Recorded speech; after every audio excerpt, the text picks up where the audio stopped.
All right, chat room. Let me make sure my microphone level is cool. All right. So the song that you just heard was We Face Each Other by Victor Berman. I really enjoy Victor Berman's music, and I use his music a lot in videos that I make. So I figured We Face Each Other is an appropriate title for whatever this stream is going to be. So, give everyone a bit of a content warning. You may want to avert your eyes away from the stream. Some of the content you're about to see may be distressing, so viewer discretion is advised.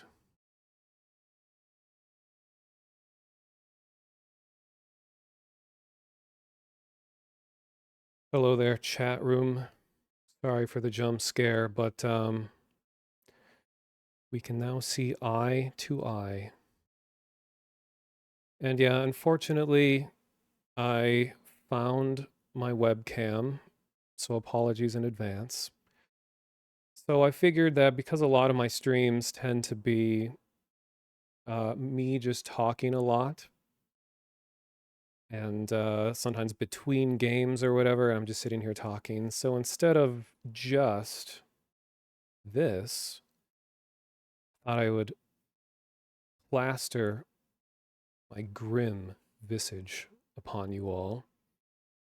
And no, I'm not gonna have my camera on while I'm playing games and stuff like that. I'd rather just be fully immersed in the game. And I'm actually really self conscious. So it's like having to constantly think about myself while, as if I don't do that already, having to constantly think about myself and what I look like to the stream while I'm playing a game I'm not a big fan of. But if I'm just sitting here talking, so I already knew that I kind of wanted to do what I'm going to do on this stream. But you know, these days you gotta transform content a little bit. So why not throw a camera on top of it? And let's see, what is there to say? So, for one, this is very weird territory for me because usually I'm not having to worry so much about what is on the camera. Like my eyes are usually going all over the place while I'm streaming, looking at my audio levels over here, but now I'm like having to look over the camera over here. Now I'm like, okay, where is my microphone relative to myself? I mean, I'm actually standing right now, you know, and but I can actually sit down. Wow, completely transformative when I sit down. And my little friend, maybe I should address the little guy that's behind me at the moment. That is my pet crow. My yeah, my crow companion who is so loyal that he never eats, he never moves. Just is always just continuously there watching. But actually, I want to stand.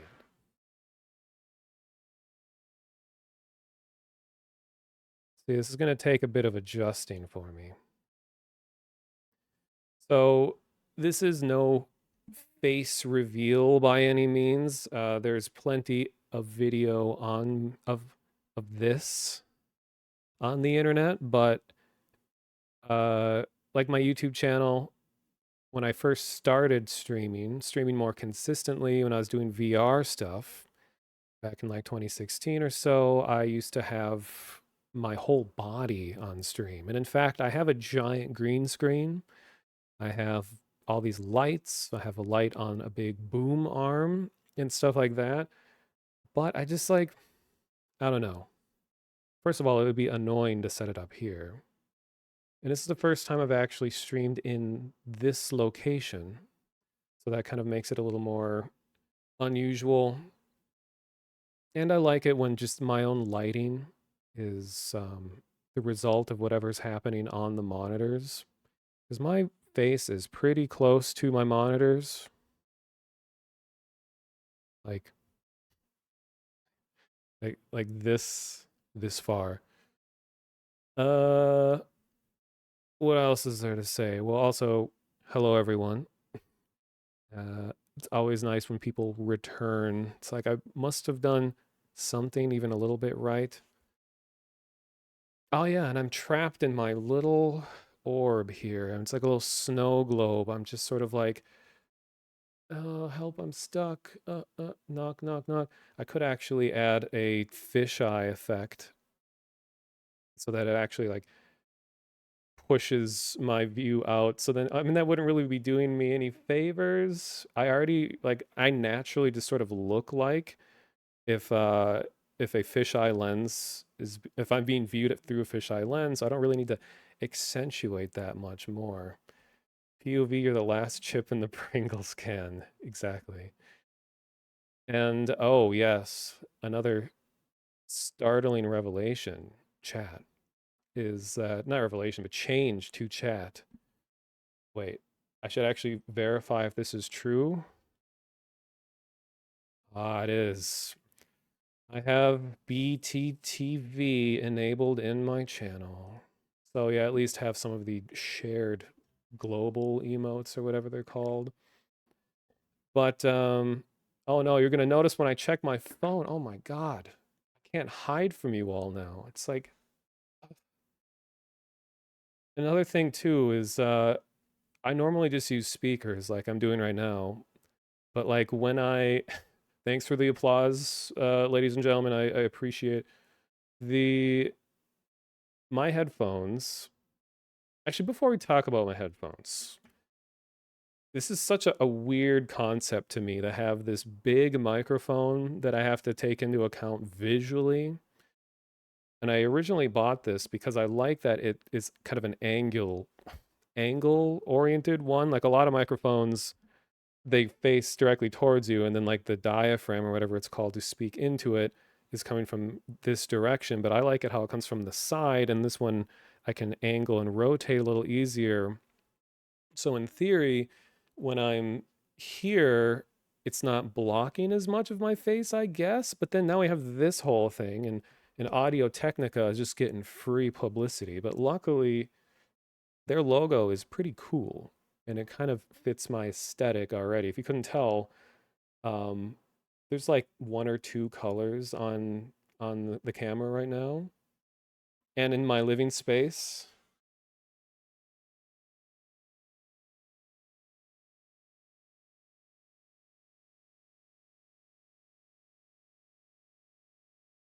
It's kind of a weird perspective now I think about it too, because it's like my ceiling is actually quite high, and it might drive some people insane that I just have a blank wall right there. So I know there's this terrible thing that a lot of people dread is this concept of minimalism.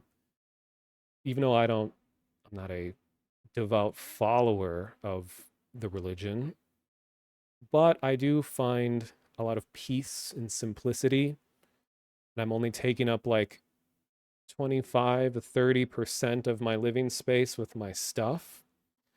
But hey, it's a part of my optimistic side. So if I ever have a significant other, she can have whoever she is, if she even exists.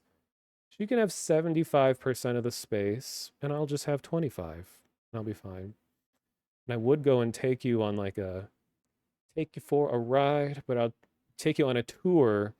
It would be like a 10-second tour of my entire apartment, but don't want to dox too hard. Not that anyone actually cares. Um, just reading back what you all are saying. You thought for a brief moment that it was real. Yeah, I'm not actually real. I know it can be kind of deceiving sometimes when I express feelings, but it's all an illusion. Another thing is that I'm actually really cool. And I don't know if you could tell, but what I was going to say earlier is about how I'm normally listening to speakers, or you through speakers, but then I have headphones. But these headphones look insane on camera and really don't do my chrome domed self any favors. So, but I can look like I'm from the future. And I can do this. Now I can look really cool.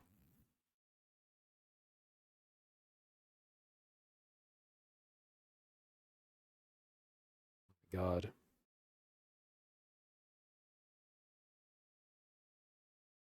I'm actually a hacker. I just need to have a really loud keyboard in front of me now. Chat, you're going to have to remind me that once the sun goes down, oh my God, just so many ideas are coming to mind. See, now my streams are so dynamic. I just shifted subject 4 times in like a span of 10 seconds. My streams, when I decide to use a camera, are going to be so dynamic because the time of day is changing outside. And when it becomes dark, it gets really dark in here when it is dark. So I'm going to have to show you a cool thing that I figured out. Ugh. I have to show you a cool thing that I figured out in terms of lighting. So whenever it gets dark, I'm going to do that. But another cool thing I figured out to push this idea that I'm cool is that so these headphones have these little things right here. And I can put these things like this.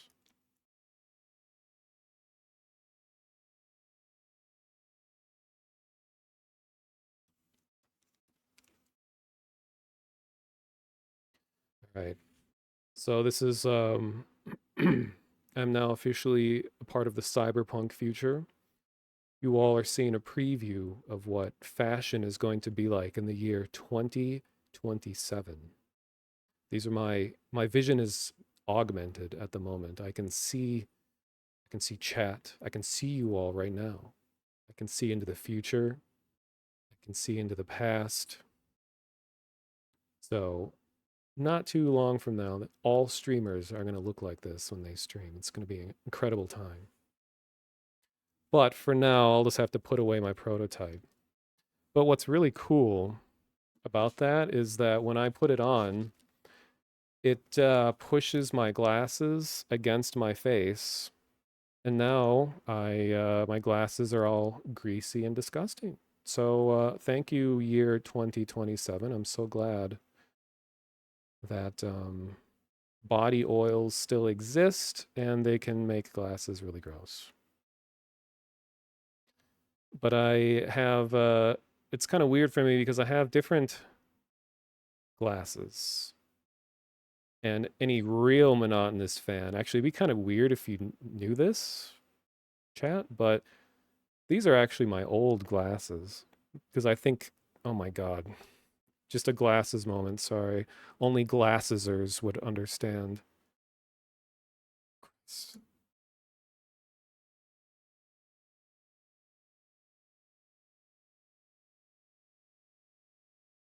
Oh my God. Why? Okay. Good enough. One sec.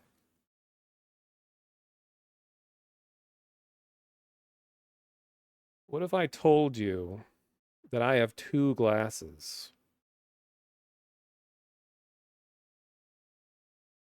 These are actually my new ones, but it must just be a fashion thing, I guess. I don't get it.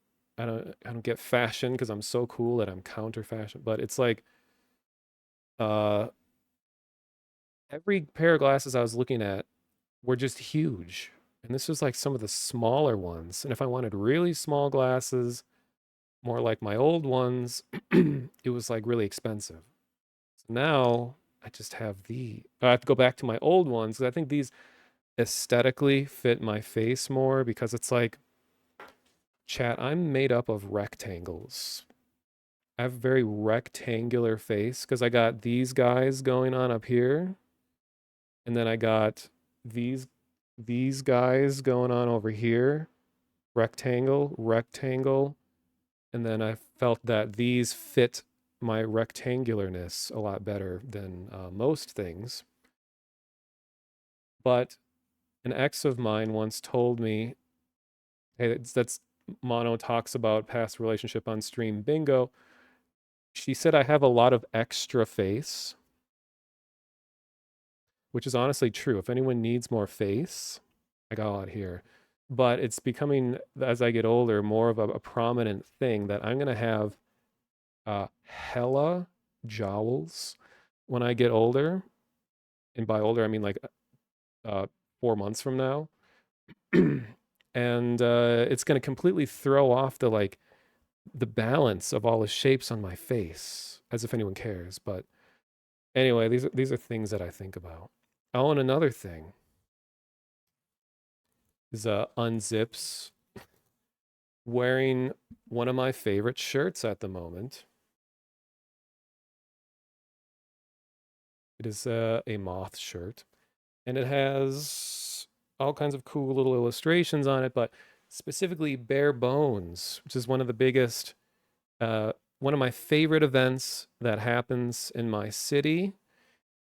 And I was really cool, or no, I am still. It was really cool when they decided to make their shirts design this way because I think it's a nice aesthetic. But bare bones, and actually during the rest of the stream, I'm going to be looking at a lot of my old videos, and you're going to see more of bare bones. You thought it was a Cicada 3301 shirt. Ooh, good eye. Not quite. And I am reading what you all are saying. Another thing that would be a little weird is that that same ex said that I, she thought it was weird that, okay, this was like 2007, 8. Video calls weren't as common of a thing, but she thought it was very weird that I look at the viewer when I'm talking to them over like a call or whatever. Notice my mic is peaking like an MF. She thought it was weird that I like looking at the person that I'm talking to. Whereas it's become such a normalized thing these days where it's like, oh, we're in a video call. Yeah, hey, how you doing? Yeah, okay, chat, we're doing this and this and the other day and like, oh, it's nice to see, it's become such an accustomed thing where like you're looking at a stream of their face and they're looking at a different window looking at your face. So we're like looking in different directions and no one's actually looking at one another. But I guess it's kind of become I don't know, is it a bad thing to be like, I'm going to make you all uncomfortable by looking at you? And I just kind of become accustomed to it. Okay, what other things that I want to say? There's yes.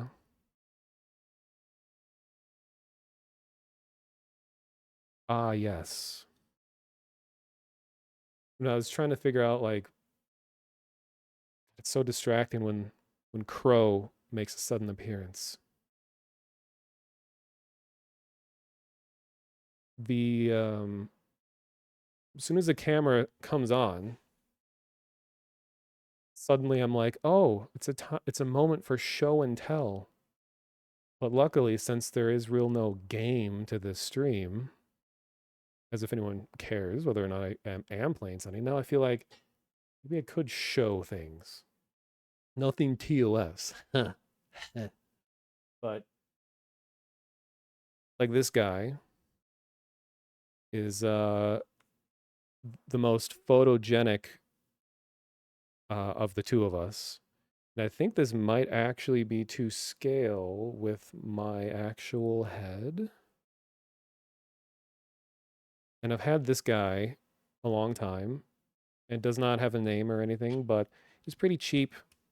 But one of these days, I'd really like to have a hematite skull because hematite is one of my favorite stones for a lot of different reasons. And I'd like to have a hematite skull for no apparent reason. Oh, hey, Jeff. But you own a prestigious tech company. Can I have a job? God, do I wish I had a job. If I had the ability to hand out jobs, I'd be just handing them out to everyone in chat right now. I have a skull within arm's reach at all times. Yeah, because it's an important part of life that you need a continuous reminder of your own mortality within arm's reach at all times in order to feel alive. So that's why I have that there. And I have another little friend that some of you may recognize.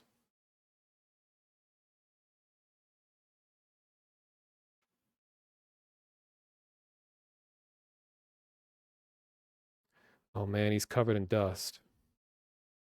So I'm a really normal person in that I have an elegy of emptiness watching me at all times. This originally was a project, man, as if I don't share personal details all the time. One of my first exes was really into Zelda, and she kind of got me into playing Wind Waker, and she loved Majora's Mask. And for her birthday, I made her a big paper craft Majora's Mask that I printed out the pieces for, and I learned how to do paper craft stuff. And my practice run before making the big mask was I made a paper craft Ben. And I kind of introduced her to the whole Ben drowned thing back when that was actually a big thing and was popular. And I was a really cool, supportive boyfriend. And one time I changed her startup sound on her computer to be the reverse Song of Healing. She was away for a while and I was in her room and her computer was on. So I changed the startup sound to Song of Healing. And then I changed her desktop pattern or wallpaper to a really stretched version of Ben's face. And then I put her computer back to sleep again. And then I was already staying there. And then she came back and just started her computer up. And then full volume reverse Song of Healing plays. And then her whole desktop is Ben. And she's just like, what the hell's going on right now? And I'm like, oh, was something wrong with your computer? And she's like, I think I left a video open or something. I'm like, yeah, you must have. And still to this day, I don't know if she actually knows that what happened, but it was funny. Yeah, that was actually back when Ben Drown was a relatively popular thing. I mean, like, it was in peak popularity. You'll find that literally every human being has a skull within arm's reach at all times. That is a chilling fact. And also, hello, Dark Flame. And see what else I was going to say. Oh, yeah, speaking of tech companies, I have a. This is a show and tell moment. Here, Crow will keep you occupied. I swear to God, I'm not going to like suddenly walk out and forget the camera's on, but I'll be right back.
So, first of all, this is not a dox. It is well known that my name is David, so don't be alarmed. But there's a. I used to work at a place called The Void, which I've talked about it before, but it's one of my dream jobs that the pandemic destroyed. So I got to keep the uniform because the company closed down went bankrupt, and I didn't have to give back the uniforms. So let's see. Are you gonna even be able to see it?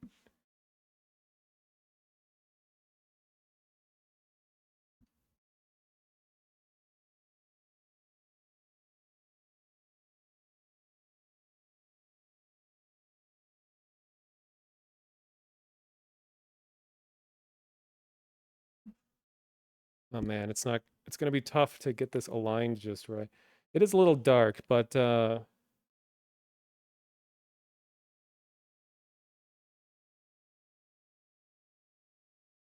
wow, isn't this a janky solution? Okay.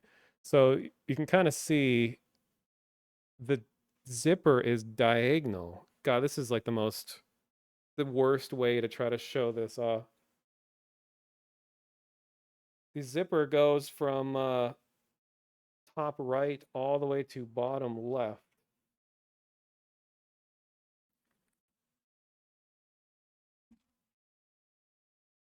And then it says, yeah, the void over here. And then on the back, it says step beyond reality. They had some cool shirts too.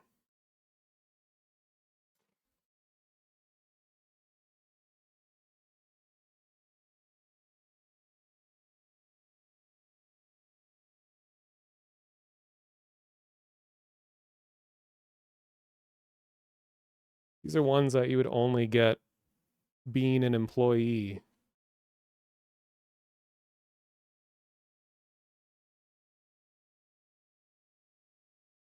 Yeah, I'm an ops. No big deal. Hyper reality.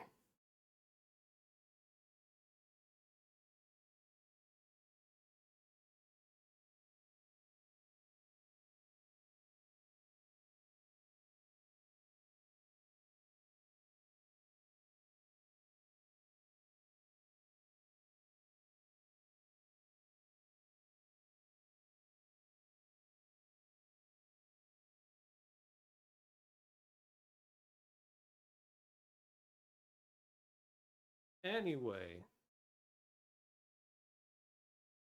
you don't need to lie about your name being David and you hide the fact that you stole David's shirt. Yeah, wasn't sure how I was going to reveal it, but we figured it out anyway.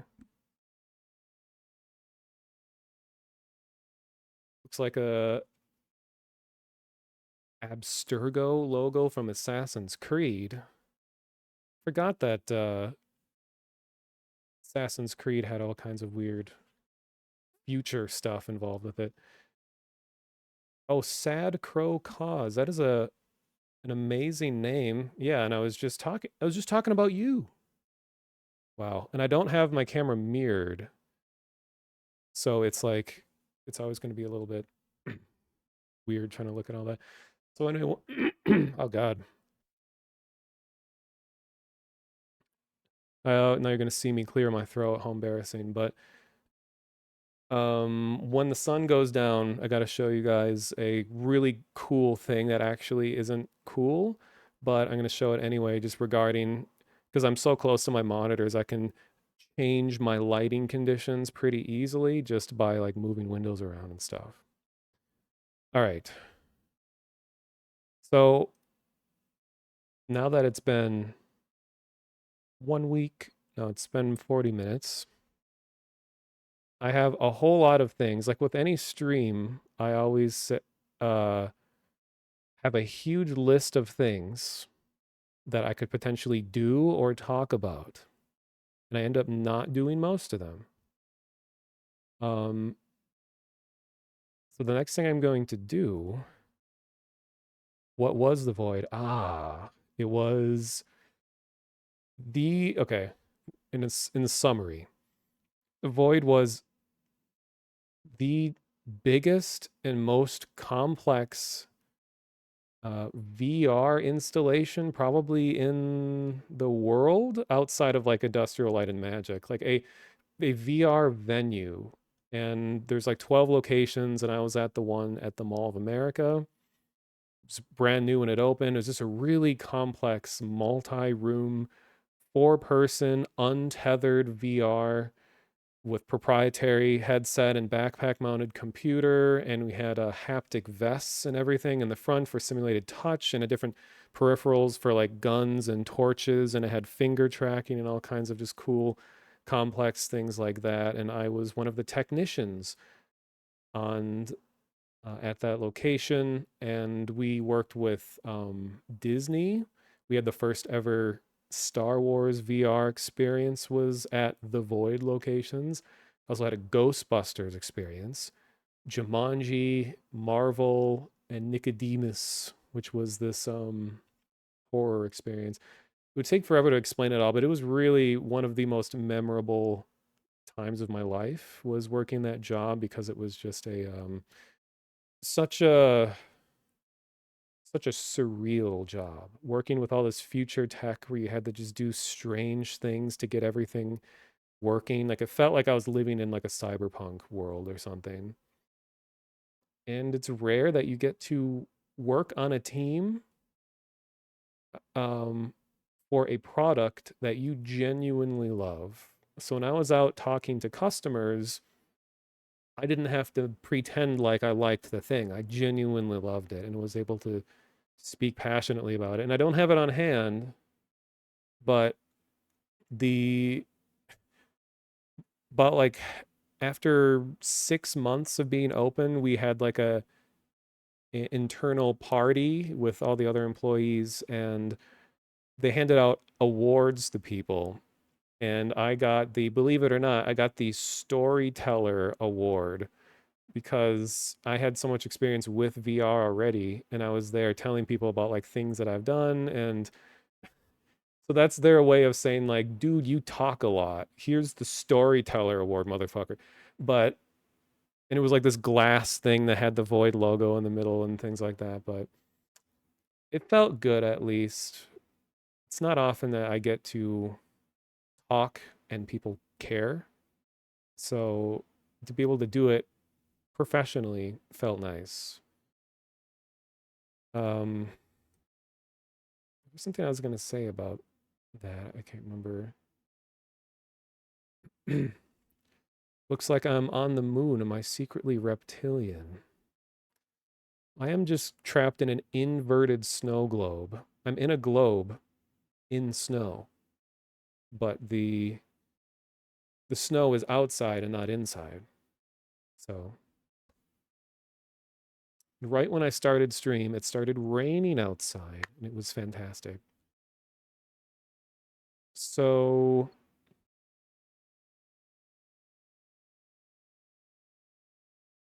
because there really is no game for this stream, I'm going to do some random things that I've never done on stream before. Whether they'll be entertaining or not, who knows? I enjoy them, and I am a firm believer that a big part of making your stream entertaining is if you enjoy doing something on stream, people like watching the streamer do things that the streamer enjoys. So, uh, something I've been doing every day is Duolingo. Since about February, I've been doing daily Polish and I've been doing daily Russian. And I'd like to add Spanish to it because as an American, I'm constantly covered in the guilt that is, I only know English. Now, Duolingo, I know, is something where it's probably not going to make you a good speaker of the language, but it's good at making you do something. And in my day to day life, I really have no reason to use any language but English.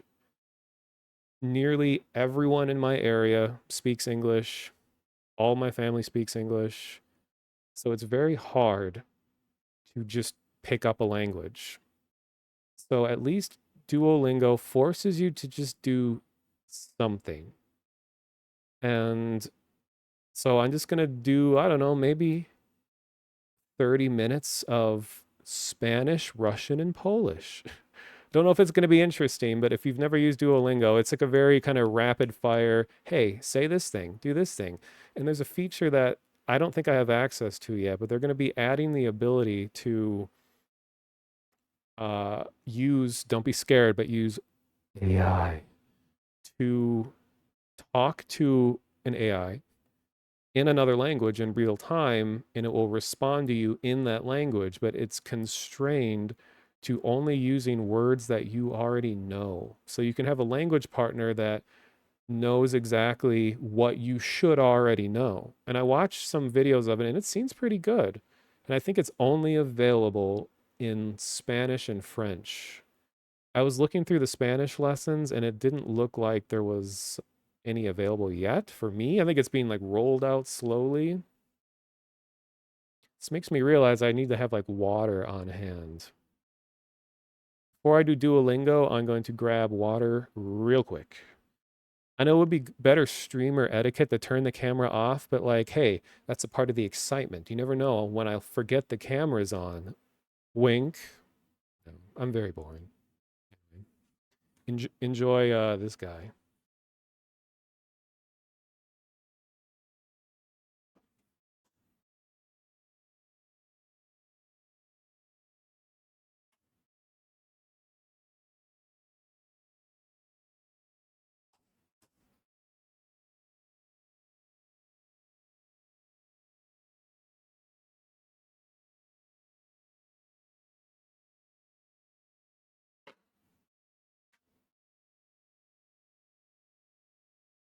I forgot I have like,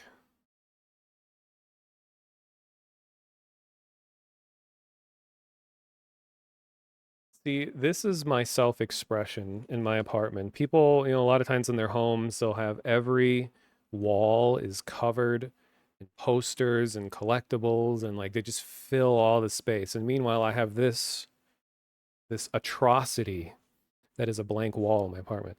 But my self-expression is just having VR stuff everywhere, everywhere. Actually, it's all contained to one table.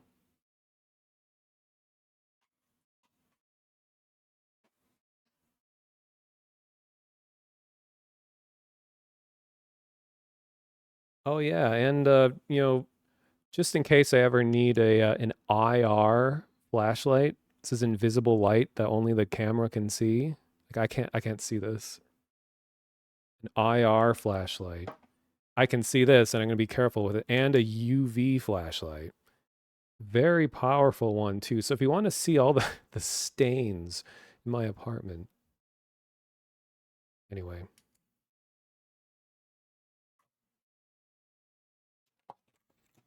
yeah. Okay, so I'm going to just be continuously looking over at the camera. It's insane. Okay, Duolingo. And I think I have my uh, thing set up where I can do this. Bloody hell, it's a nightmare. What has Mono been doing in there? Oh my god, it's an absolute mosaic. Mosaic. Makes me appalled at what might have taken place in this bedroom. So I can do this. Wrong window. That's what we're going to do after Duolingo, is look at some of my old videos. Maybe I should have some kind of audio in the back.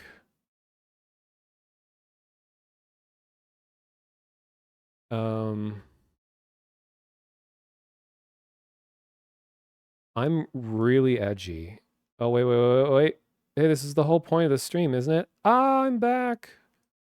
I can exist in so many different places at once. Hey guys, I'll just be over here. What do I do? Do I just like do I just like hang out over here, or do I like here we go. That's about as much as anyone should ever be forced to see.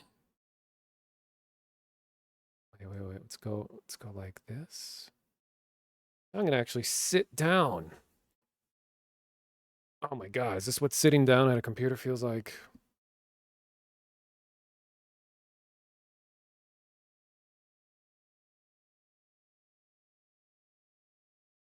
Make the camera bounce around like the DVD logo. Oh yeah. Boing. Well, it's gonna keep snapping to the edge, but like very choppy. So I guess we'll just be over here. Okay, what if I play Silent Hill ambience in the background while I practice language on stream? What a cool concept. This isn't real Silent Hill ambience, it's a Silent Hill inspired ambience.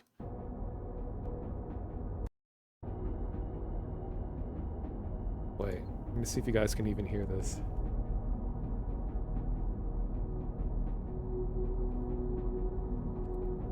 My insane looking headphones, good god. Okay, this is maybe a little bit loud.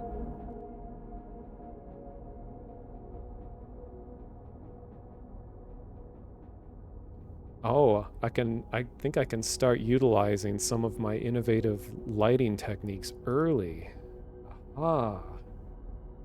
Yes. Come with me, you will see.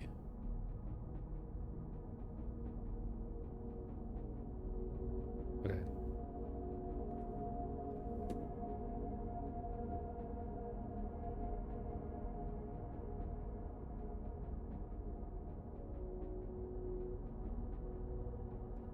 Maybe I want to be dark. Okay. For now.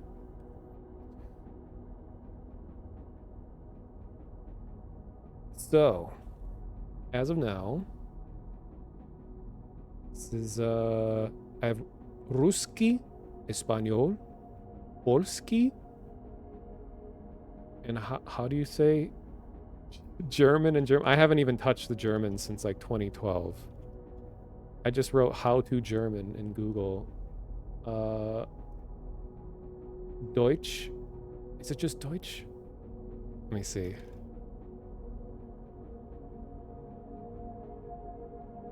This might be really loud. I'm gonna watch the audio levels when this happens. Deutsch. Deutsch, okay.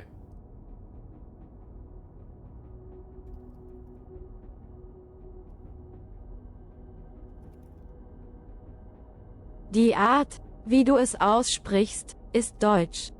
Okay, Deutsch. Cool.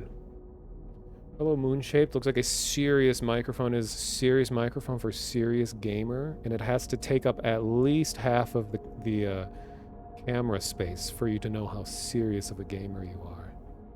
I'm gonna actually just start with Spanish because I actually have not done Spanish on Duolingo before. So let's just say I know some common words. Not have to keep checking, making sure everything's working, everything. Okay. Okay, we'll build on what you know. Start from scratch. One of these is the man. Well, the man, I'm the man. El hombre, la mujer, la niña. So, el hombre. El hombre. I gotta check to see how loud this stuff is. The boy. El niño. El niño. Okay, that does look pretty loud. We change a thing. It's weird, I'm not used to adjusting browser audio levels.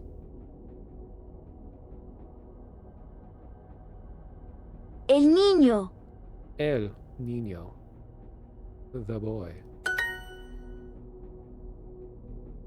The girl, la niña. La niña. El hombre. El hombre. The man. La mujer. La mujer. La niña. The girl, la niña. El niño. La niña. That was both. El niño. La niña. El niño. niño. La La niña. niña. Cool. La mujer. The woman. La mujer. Una niña. Whoa, it's Lily. Una niña is a girl. Una niña. This is different because this thing is, if you use Duolingo, you notice that there is each language has a different amount of care or lack of care put towards the lessons, and I think Spanish gets a lot of extra attention because it's a more common language that people use the app for. Like I never had in Russian and Polish, I've not had to look at an image and describe it, so this is kind of strange. Una niña, una mujer. Mujer. Yo soy un niño. Yo soy un niño. I am a boy. Yo soy un hombre. Yo soy el hombre. hombre. Yo soy un hombre. I think they, in Spanish, they usually exclude yo. So it's just soy el hombre. What? Yo soy. Oh, L. It's A. Oh my god. I'm a failure. Okay, girl. Niña. Niña. I am. Soy. Soy. Soy. I. Yo. Yo. Woman. Mujer. Mujer. Boy. Niño. I am. Yo. Yo soy. Yo soy un hombre. Yo soy un hombre. Yo soy un hombre. I'm a man. Wow. And I'm on a 167 streak from jumping back and forth between Polish and Russian. Aha. I'm competing with Alejandra Villalba and Stephanie and Sabrina Craig. Kiki Bernal. Not now. I'll do one more in Spanish and then I'll go to Ruski. Apple. La manzana. La manzana. Tú eres Ana. Tú eres Ana. Are you? Or I guess you're Ana. That's something that is so interesting about difference between English and a lot of other languages is that for a lot of languages, when you're asking a question, it's the same way as saying you are the thing. And it's all about the inflection.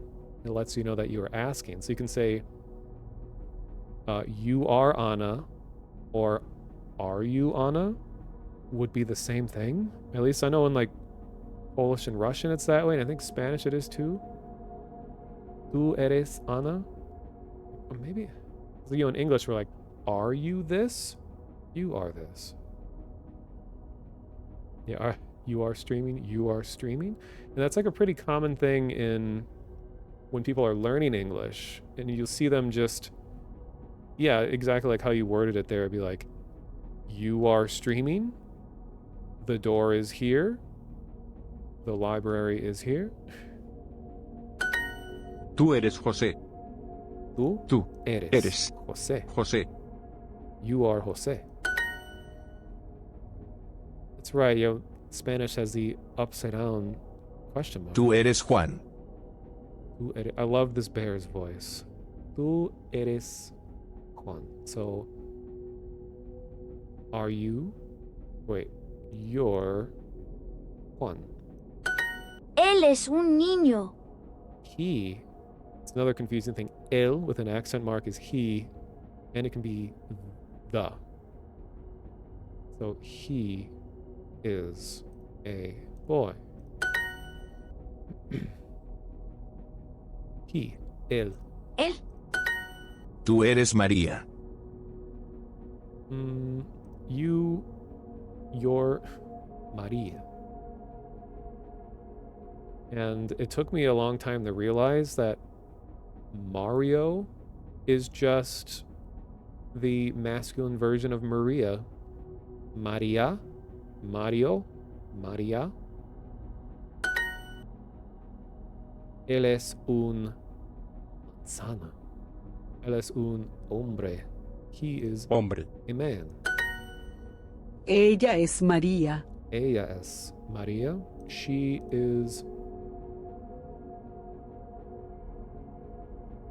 woman. No, wait, she is Maria.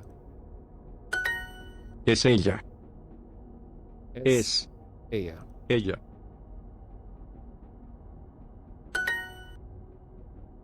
Ella es una mujer. Ella es una mujer. She is a woman. Él come manzanas. He. That's right. Comer is to eat. Come is he eats. So he eats apples. Every language I've done so far has apples as part of it. Like we have yablika and yabko. Yablika, manzana. Just love learning about apples and languages. He. Él. Boy. Niño. Apple. Manzana. Woman. Mujer. Mujer. Yo. Okay, this will be the last Spanish one I'll do, then I'll do Russian next. He eats apples. Él come manzanas. come manzanas. So this character here is very relatable to me. Oh jeez. Because we have like the same voice basically. Juan eats apples. Juan Juan come come manzanas. manzanas.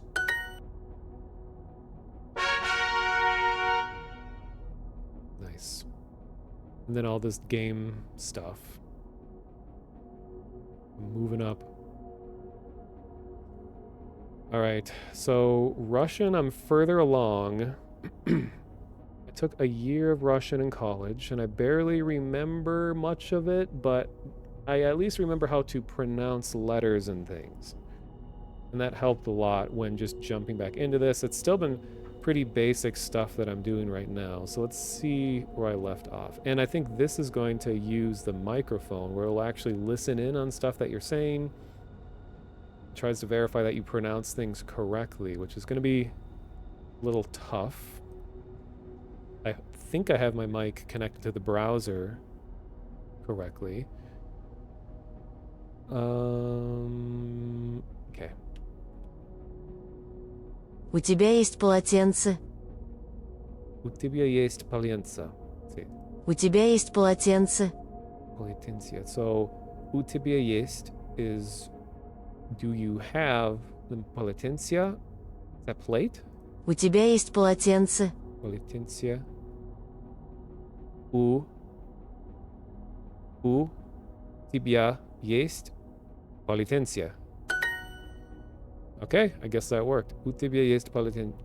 Oh, it's towel. У тебя есть полотенце? Нет, это не тетрадь. Нет. Нет, Это это тетрадь. Is that notebook? нет. Это не тетрадь. Тетрадь. Тетрадь. So no, it is not a notebook. There. No, this is not. That's right. Это. У вас есть лошади. Лошади. У вас есть. I don't remember what that У вас есть лошади. лошади. Which is towel. У вас есть лошади. У вас есть лошади. Horses. Of course. You have... Oh, yeah, у вас есть. So есть is like existing.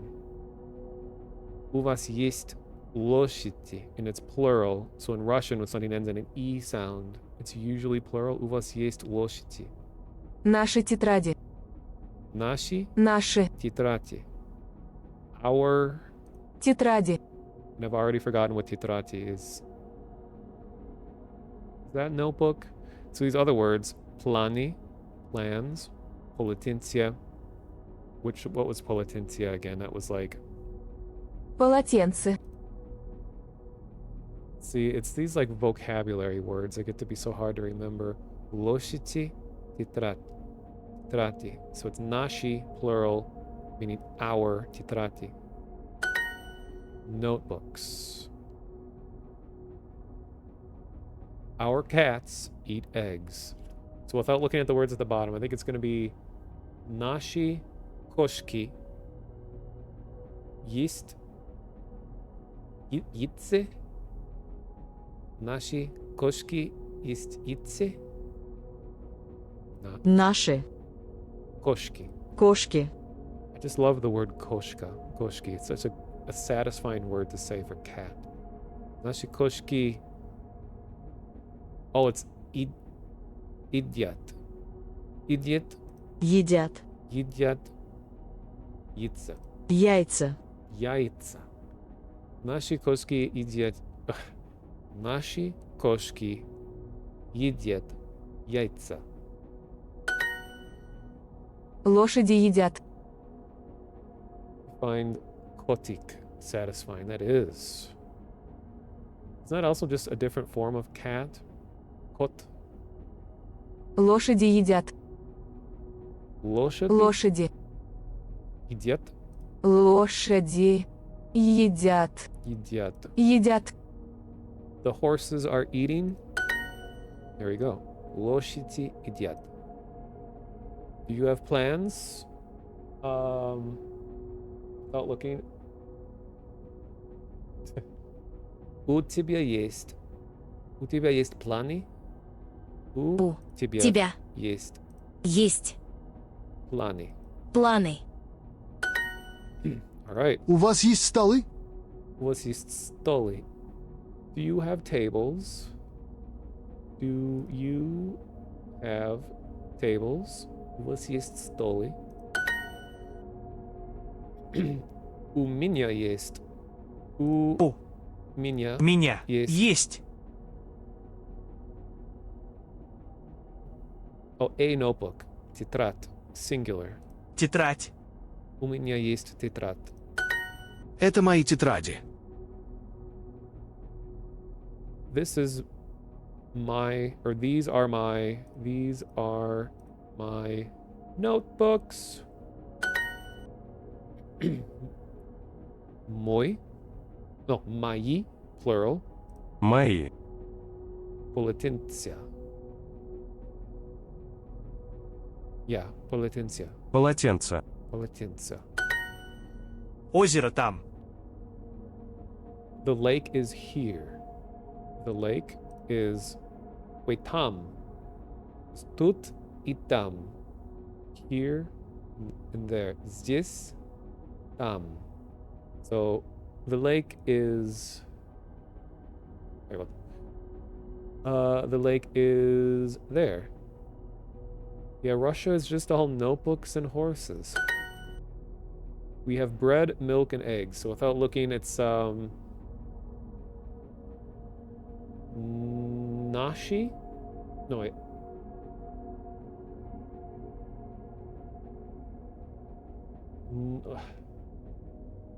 Something about chleb, молоко, яйца. У Нас. нас Есть есть chleb. хлеб. A lot of Slavic languages use chleb for bread. У нас есть chleb, молоко Молоко. и яйца. Яйца. Где офисы? Где офисы? Where are the offices? Где озера? Где озера? Where is the lake? Oh, where are the lakes? Because I guess Sometimes plural isn't always ending in an E sound. Sometimes it's oziora. All right. Then the last thing. No, I'm not going to do that now. I'll do. Okay, I'm a bit behind on the Polish lessons, even though this is the furthest along I'm in. I'm on Unit 10. I'm going to go back for the sake of me not sitting here struggling, because I remember the last time I was here, it was a whole bunch of new words that I barely could remember, so that I can go and move on to the main thing that I wanted to do here during this stream, which is talk about kind of the history of me on the internet in like a very narcissistic way. So I'm going to go back to going way back, discussing people and animals.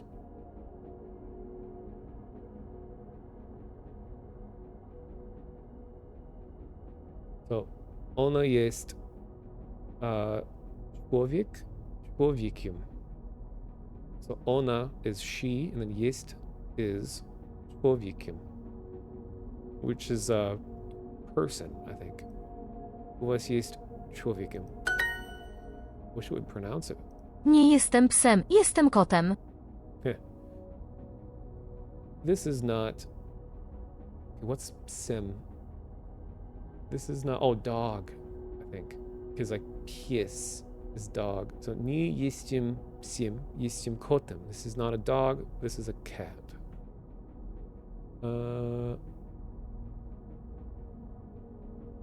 Wait. Oh, I. It's jestem? I thought.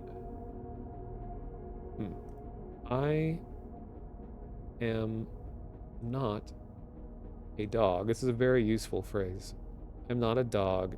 I am a cat. Pies nie jest człowiekiem. Dogs blank jest człowiekiem.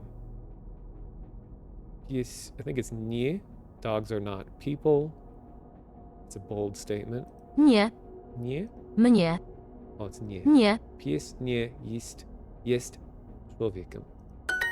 Kaczka nie jest psem. Kaczka is duck. One of my favorite Polish words is kaczka. Kaczka nie jest psem. The duck is not a dog. Or a duck is not a dog. Ryba to zwierzę. Ryba is fish. Watch, right, I have to actually type things. Ryba to zwierzę. To zwierzę. Ryba is fish, and zwierzę is animal. So a fish is an animal. Ryba to zwierzę. To.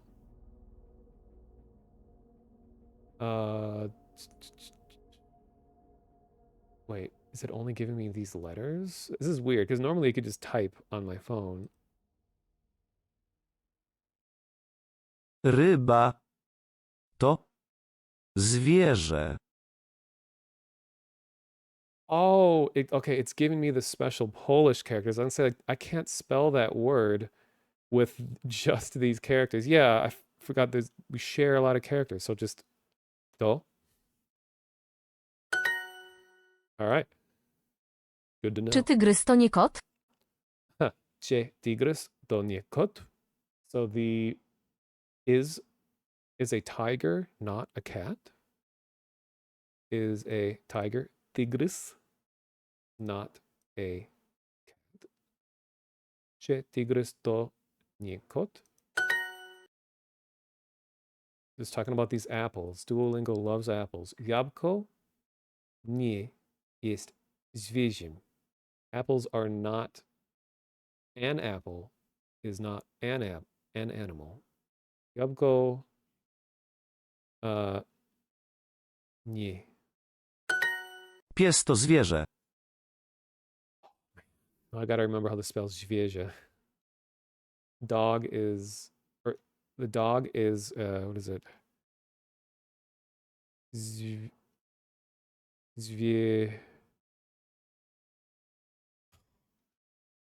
Oh no. Pies to zwierzę. Zwierz...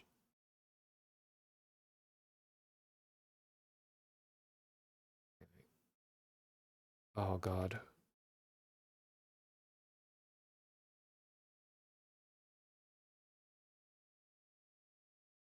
All right.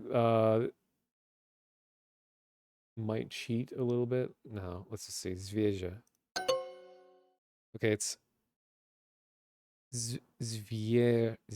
Okay, I was close. Z Z W I E R Z E.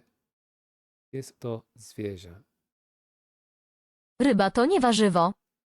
Ryba to Ryba to nie warzywo. nie warzywo. Nie. Je. Nie. Fish is not. Or no, the fish is Je. Nie. not. I can't remember. Warzywo. Vegetable. Warzywo. Nie. Je. Nie. Ona nie jest dzieckiem.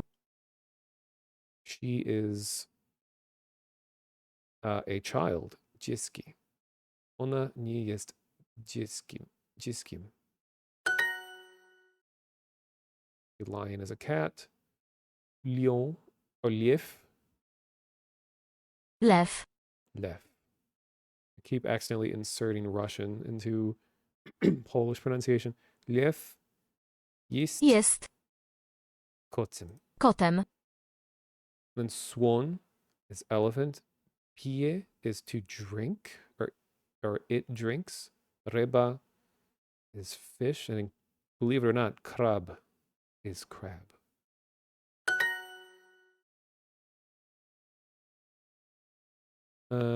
Nie. On nie jest psem. Nie. On nie jest psem. No, he is not a dog. Kaczka Kaczka. jest Jest. ptakiem. No, płakiem. No, ptakiem. Ptakiem. Ptakiem. Jest zwierzem. Zwierzem. Dog is an animal. Almost done. She's not a child. Ona nie jest dzieckiem. dzieckiem. A lion is not a tiger. Nie jest lew. What was that? It was like, oh no, my Silent Hill music. Let's go back.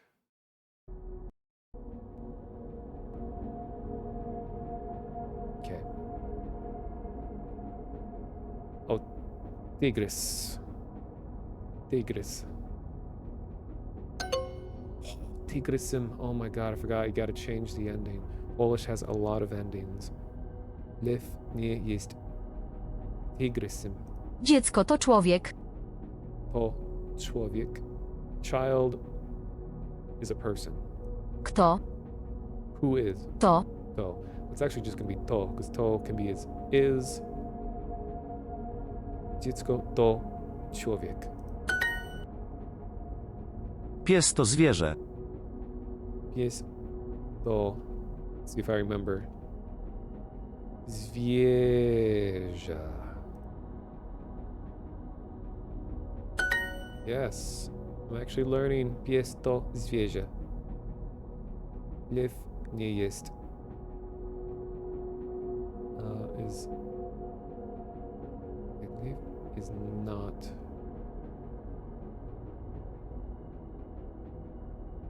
Tigrysem.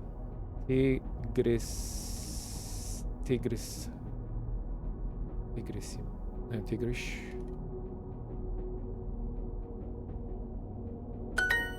All right. That's my face right now as well.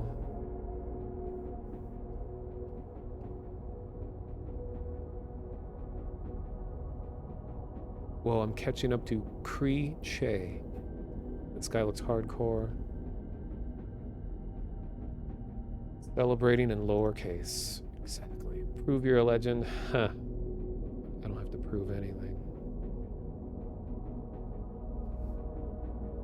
So, that was Duolingo. I was thinking potentially in future streams that the first thing I would do after talking a little bit is quickly just do like one Duolingo lesson just for fun. I don't know.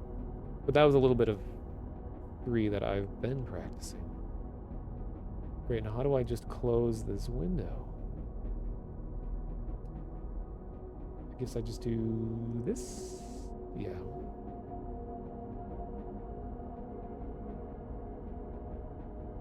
Then we can just watch this. You can just watch Heather on a train.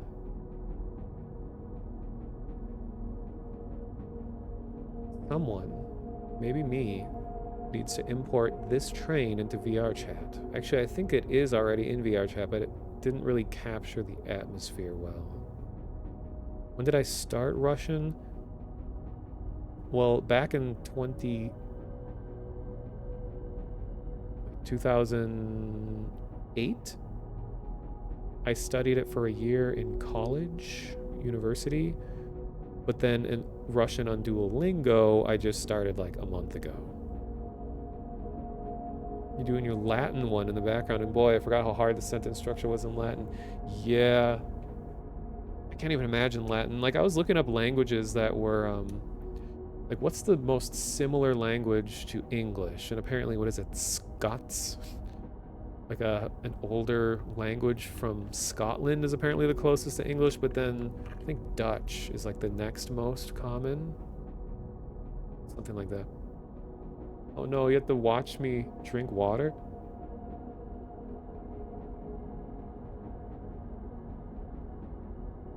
Ha. Not today. Has the war affected my enthusiasm for Russian? Well, as an American, I just see it as a language. Like, it's very rare that I ever come across anyone who speaks it. For a while, I lived next to a whole bunch of Ukrainian refugees, and I heard them speaking Ukrainian and Russian and stuff like that. I know Ukrainian is very similar language-wise.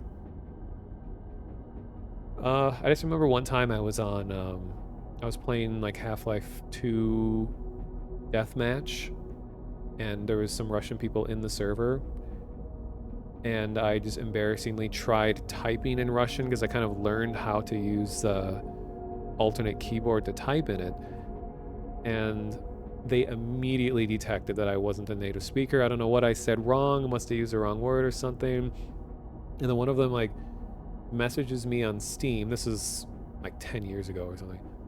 And he said like, are you actually trying to learn Russian or something? And I was like, yeah. And then he said, and you're American? I said, yeah. And he said, I've honestly never heard of an American that wants to learn Russian. And then we ended up kind of talking back and forth, and we started, because he knew English way better than I know Russian, and I was saying this very like elementary, just kind of childish things like, I don't know, like, вы говорите по-русски? Да, я говорю русский язык. Like, very useful. But he seemed to think it was cool that an American would want to learn the language. I don't know, I've just always enjoyed Slavic languages and architecture and art history and design history. Just a lot of aspects of the culture have always been interesting to me, and I love the way the languages look and sound. So yeah. Tasty motor oil for the cryptid robot friend. That is a lot of words. Alright, so now Heather is arriving at her destination. Let me change the ambience a little bit, and it would really suck if it turns out that the ambience from this channel gets claimed. I hope not. I mean, I don't make any money from anything I do on stream, so getting demonetized doesn't matter. I just don't want it to get muted.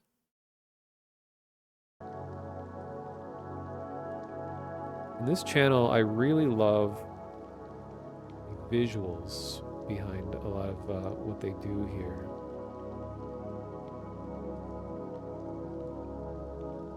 Let me show you guys.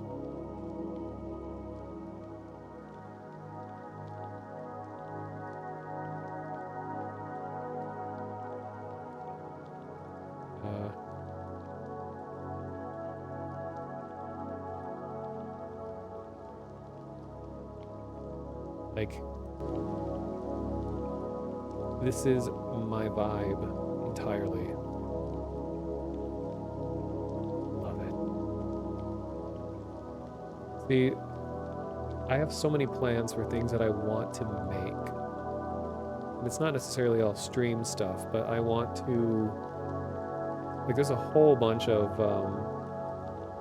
types of worlds that I want to make for VR chat as not only a way for me to practice my own 3D modeling skills and like artistic abilities and stuff, but I really want to make just kind of mood capturing worlds, because those are some of my favorites in VR chat, are ones that just make you feel something. You don't even have to really do anything, you just go in the world and it just immediately evokes a feeling. And you know, in Predictable Me, I love storms, I love rain, I love fog, I love just kind of like dreary feelings and like, hey, depression is my vibe.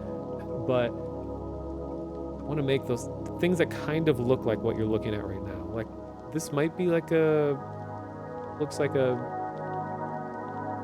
manipulated photograph maybe, with like layers of stuff, I don't know. But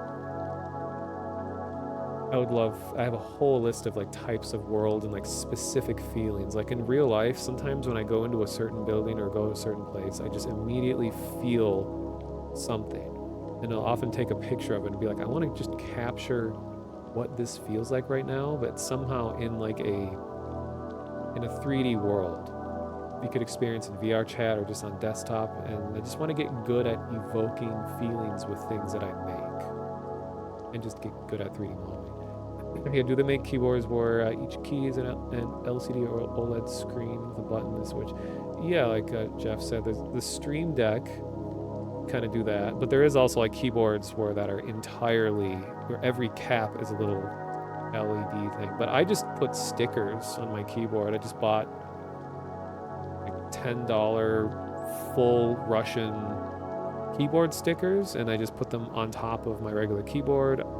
At the time it was a laptop, but right now since I don't use that laptop anymore, I'll just bring up Google Translate, and it has a regionalized keyboard, so you can type in there, and then you can copy paste stuff into other apps. Or there is a thing built in the Windows where you put a shortcut down, and it will show you, or it will switch your input method to something else. But sometimes you accidentally trigger that, and you're wondering like, why can't I type in this game? Why are none of the keys working? It's because like, when you're inputting different characters, oftentimes it doesn't see it as the same key anymore. Like, I'm pushing A, why is A not working? It's because like A might be something else in a different language. All right, so chat, I'm gonna take you back to the past.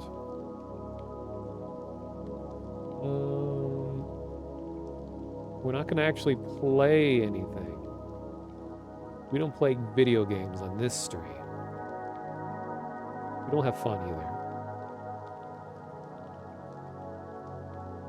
Why is it not showing?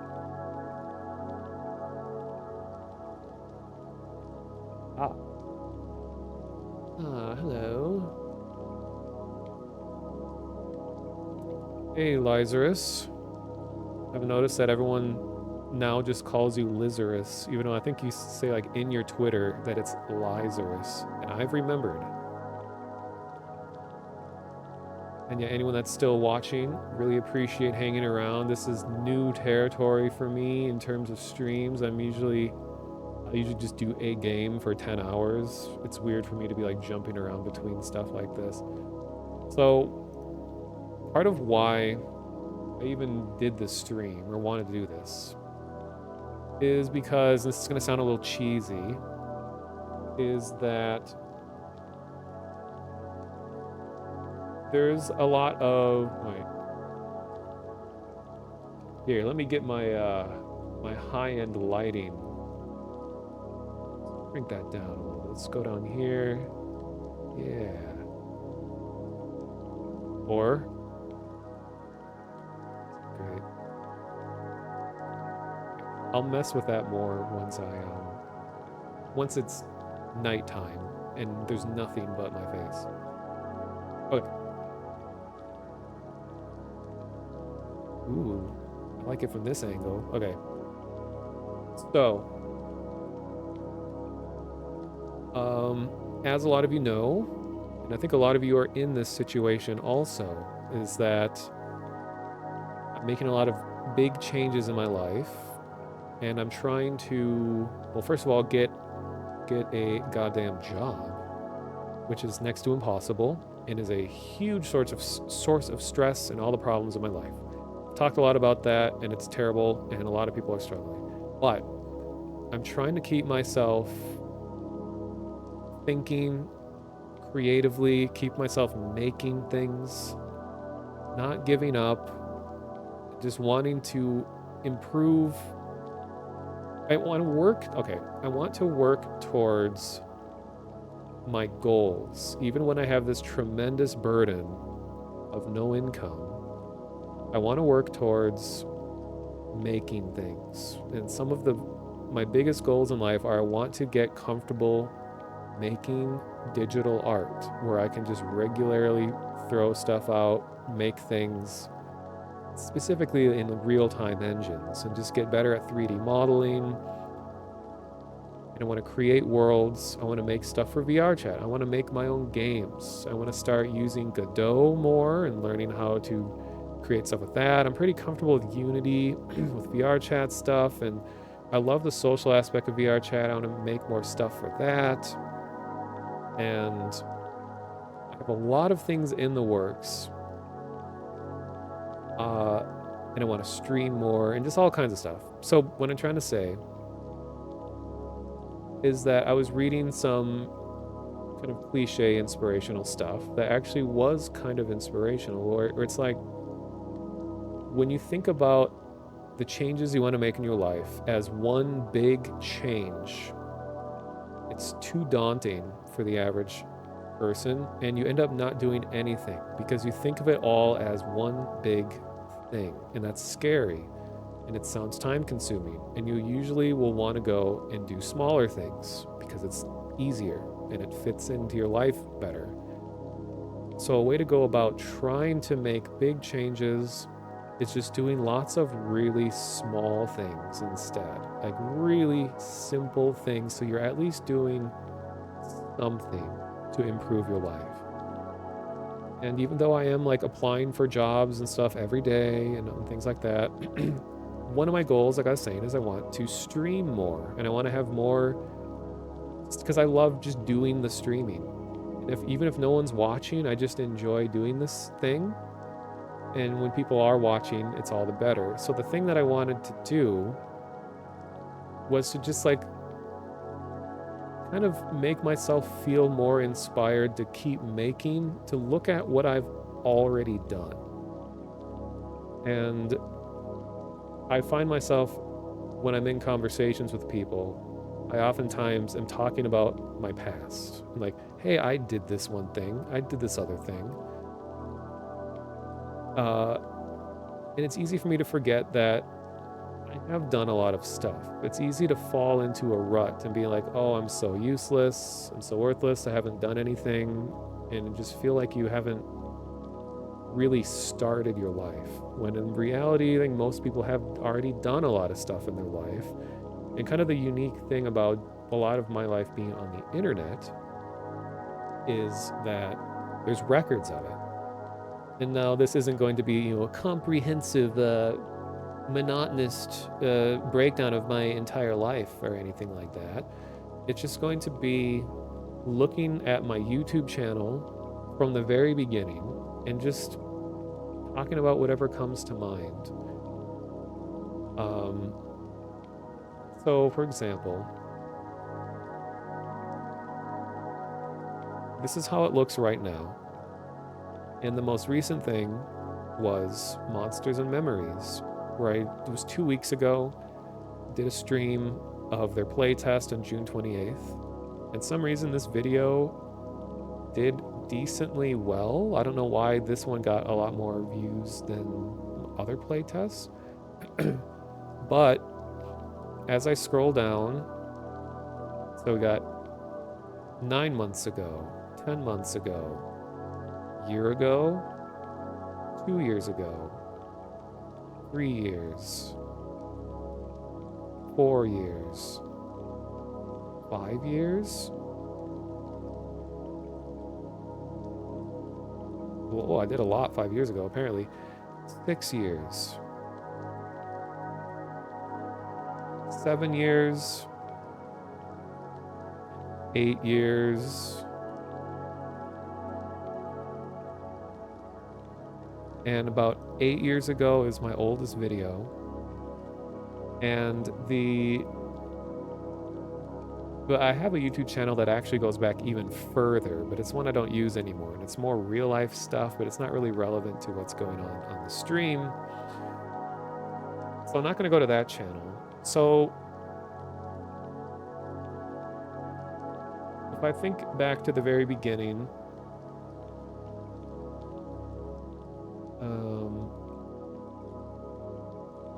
like my Twitch account was started in 2011. And I remember I originally made the account because I was following 4Player Podcast, which was one of the biggest video game streams at the time, was the biggest one like in the world. And they were big time innovators when it came to the idea of streaming video games, and they were on Justin TV. And I originally made an account so that I could talk in the 4Player Podcast channel. And then many years later, I remember seeing the announcement where Twitch was like, or Justin TV was like, hey, we're announcing our new gaming specific streaming platform called Twitch, and they're going to transition over to that. And I remember the old original logo, which was just like the letters Twitch written in kind of a gamer looking font, I guess, typeface. And then the first time I ever actually streamed was when the game Surgeon Simulator released. Let me go see when that came out. And it was out of spite. The Surgeon Simulator 1. So 2013 was the first time I streamed, and now there's no record of this stream because unfortunately it was just stored as a past actually this is before VODs were a thing. There was no automatic VOD recording, so there's no record of this stream.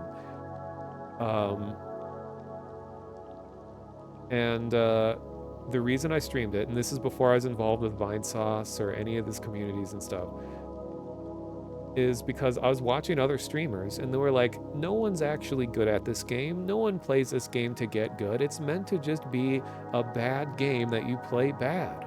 Now, and then I was playing in my own time. I was like, I'm actually really good at this game. And I want to prove people wrong. And I didn't really have a following of any kind. I think there was like 2 people that actually ended up watching. And I just streamed Surgeon Simulator, and I was showing how good I was. And I like got all the way through the game. And people that don't know, Surgeon Sim this is before VR and stuff, but you control the hands of a surgeon, but you manually control each finger individually. And you perform surgery by just clumsily struggling to grab things and rip the body open and pull organs out and stuff. And it was like a really funny game to watch and everything. And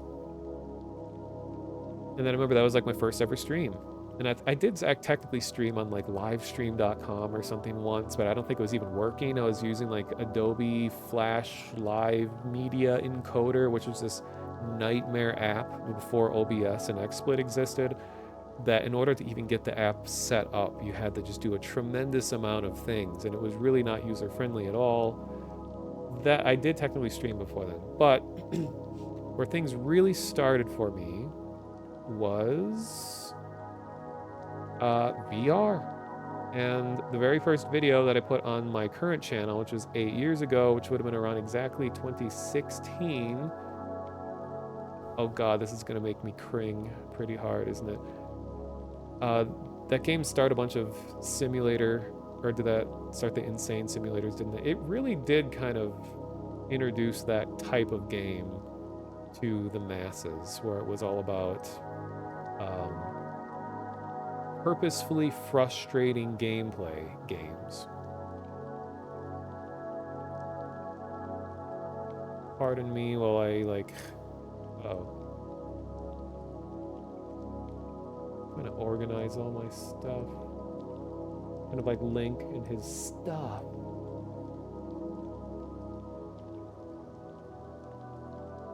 And I look very disappointed in here. Was QWOP before Surgeon Sim? It might have been, because QWOP was another thing where I was pretty good at QWOP. I don't think I am anymore, but I sat and played that a lot. Like, I tend to be good at games that are meant to be hard to play. And then I'm bad at games that you're supposed to be able to play pretty easily. Weird how life works like that.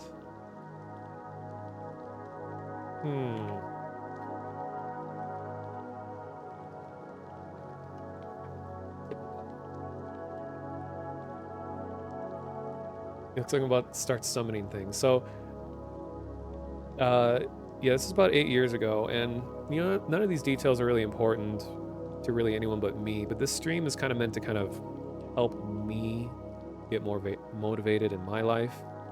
So, I remember 8 years ago, I had just recently gotten out of the last relationship I ever had, which was like 8 years ago. So it's been a very long time since I've had a significant other in my life. And she was cool. We are not on bad terms or anything. It was just we had very different goals in life. And I remember me getting really interested in VR and setting all my stuff up and changing the one bedroom in my one bedroom apartment. This is a different apartment that I'm in this video compared to where I am now. The my one bedroom apartment became a VR room, and she really didn't like that. And she kind of saw, I don't know this as a fact, but I got the feeling that she didn't like how important all of this innovative new tech and stuff was. Or was to my life, and how much space it was all taking up. And we kind of like we're starting to make like life plans together and things, and she had like a whole condo and all that, and she's saying like, maybe we can figure out a way to fit your VR stuff into my condo. And then I could tell she really didn't want to have to do that. She's trying to be nice and everything, but that was kind of me getting really into VR was like the beginning of her and I deciding that I think our long-term life goals are going to be a lot different. And that ended up ultimately being why we broke up, was because she wasn't really into video games and that whole world, and we kind of ran out of things to talk about. Like, I really enjoyed talking about stuff in her life and all that, but so anyway, VR had just started becoming a big thing, and this is me buying the headset that I currently still use. And this is the day it arrived in the mail, and I hadn't even opened it up yet. It's the first gen Vive, and I was already really looking into VR and just thinking like, oh man, this is going to be such a cool, amazing thing. And it ended up being that, but then it ended up affecting my life so much more than I ever could imagine. So I started by recording videos stereoscopically. And this is why you see 2 images of me at a time in some of these early videos, where I was into like Google Cardboard and Gear VR at the time, where you're able to watch things in 3D. So I had 2 webcams set up side by side, so that if you watch this video with like a Gear VR or Google Cardboard, you can watch it in 3D. So it's like, hey, what more fitting than to do an unboxing of a VR headset with oh jeez, keep changing the color back, then do it in 3D. So as I go through the video, here it is, the HTC Vive. Man, I had slightly more hair back then. Okay, let me mute the ambience and go back. I'm not gonna watch the whole thing, let's skip around. It is one day after pre-orders opened. It is April 6th. This arrived at about noon, and I live in Minneapolis, Minnesota. Now, a lot of you are still waiting months away, or that your God, my Vive hair. is lost in the mail somewhere, payments aren't transferring, everything like that. So I feel very fortunate being among the first wave to receive the CV1.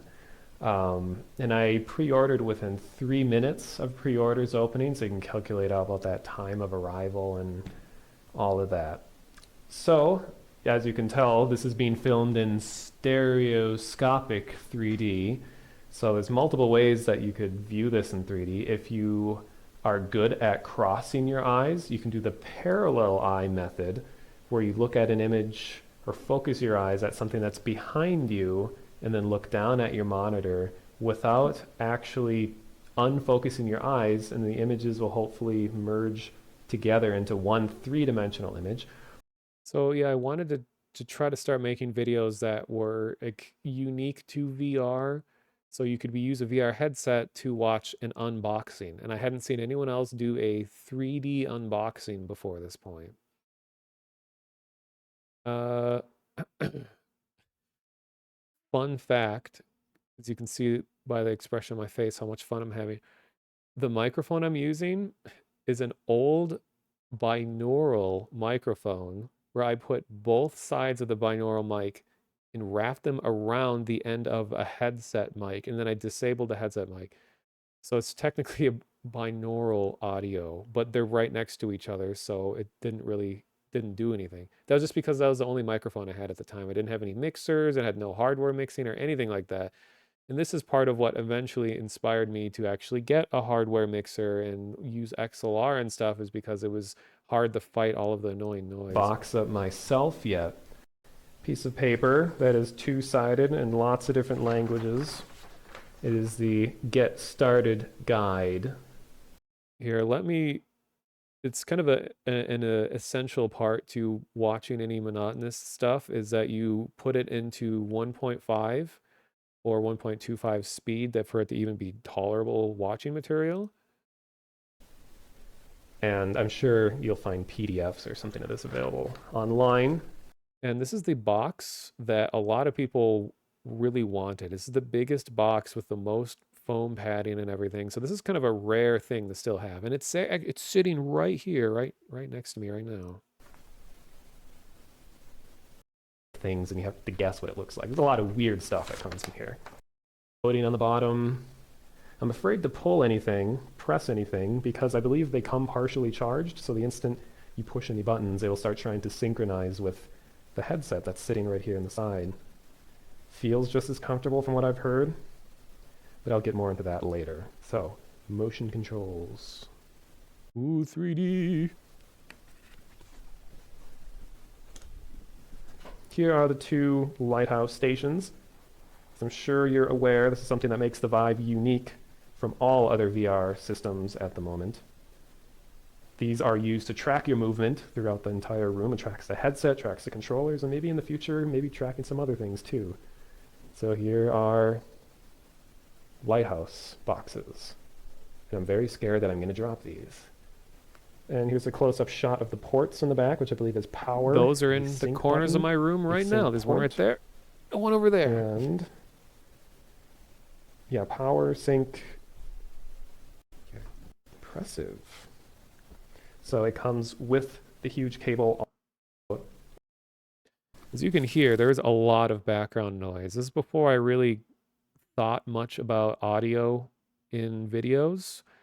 And it was actually Gearamatic that pointed out that I had a lot of noise in my audio. And it stopped me to think like, oh.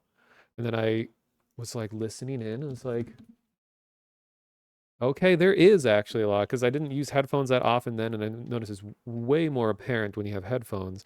So then I started working, putting more effort into removing background audio or background noise. Wall mounts for actually screwing into the wall with them. This cable.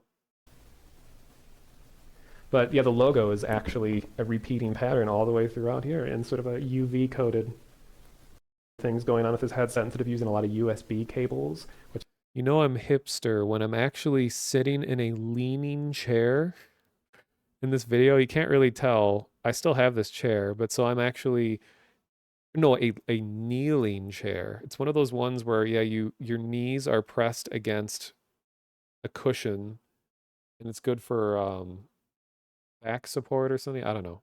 It's comfortable actually, which I believe the Rift uses. This is takes straight power right out of the wall.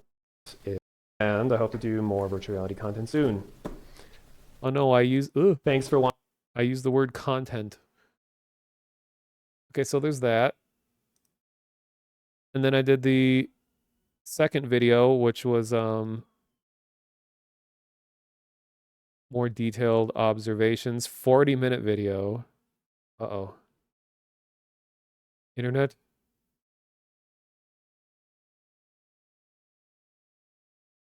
Internet, please. Well, I guess the internet doesn't want this video to go.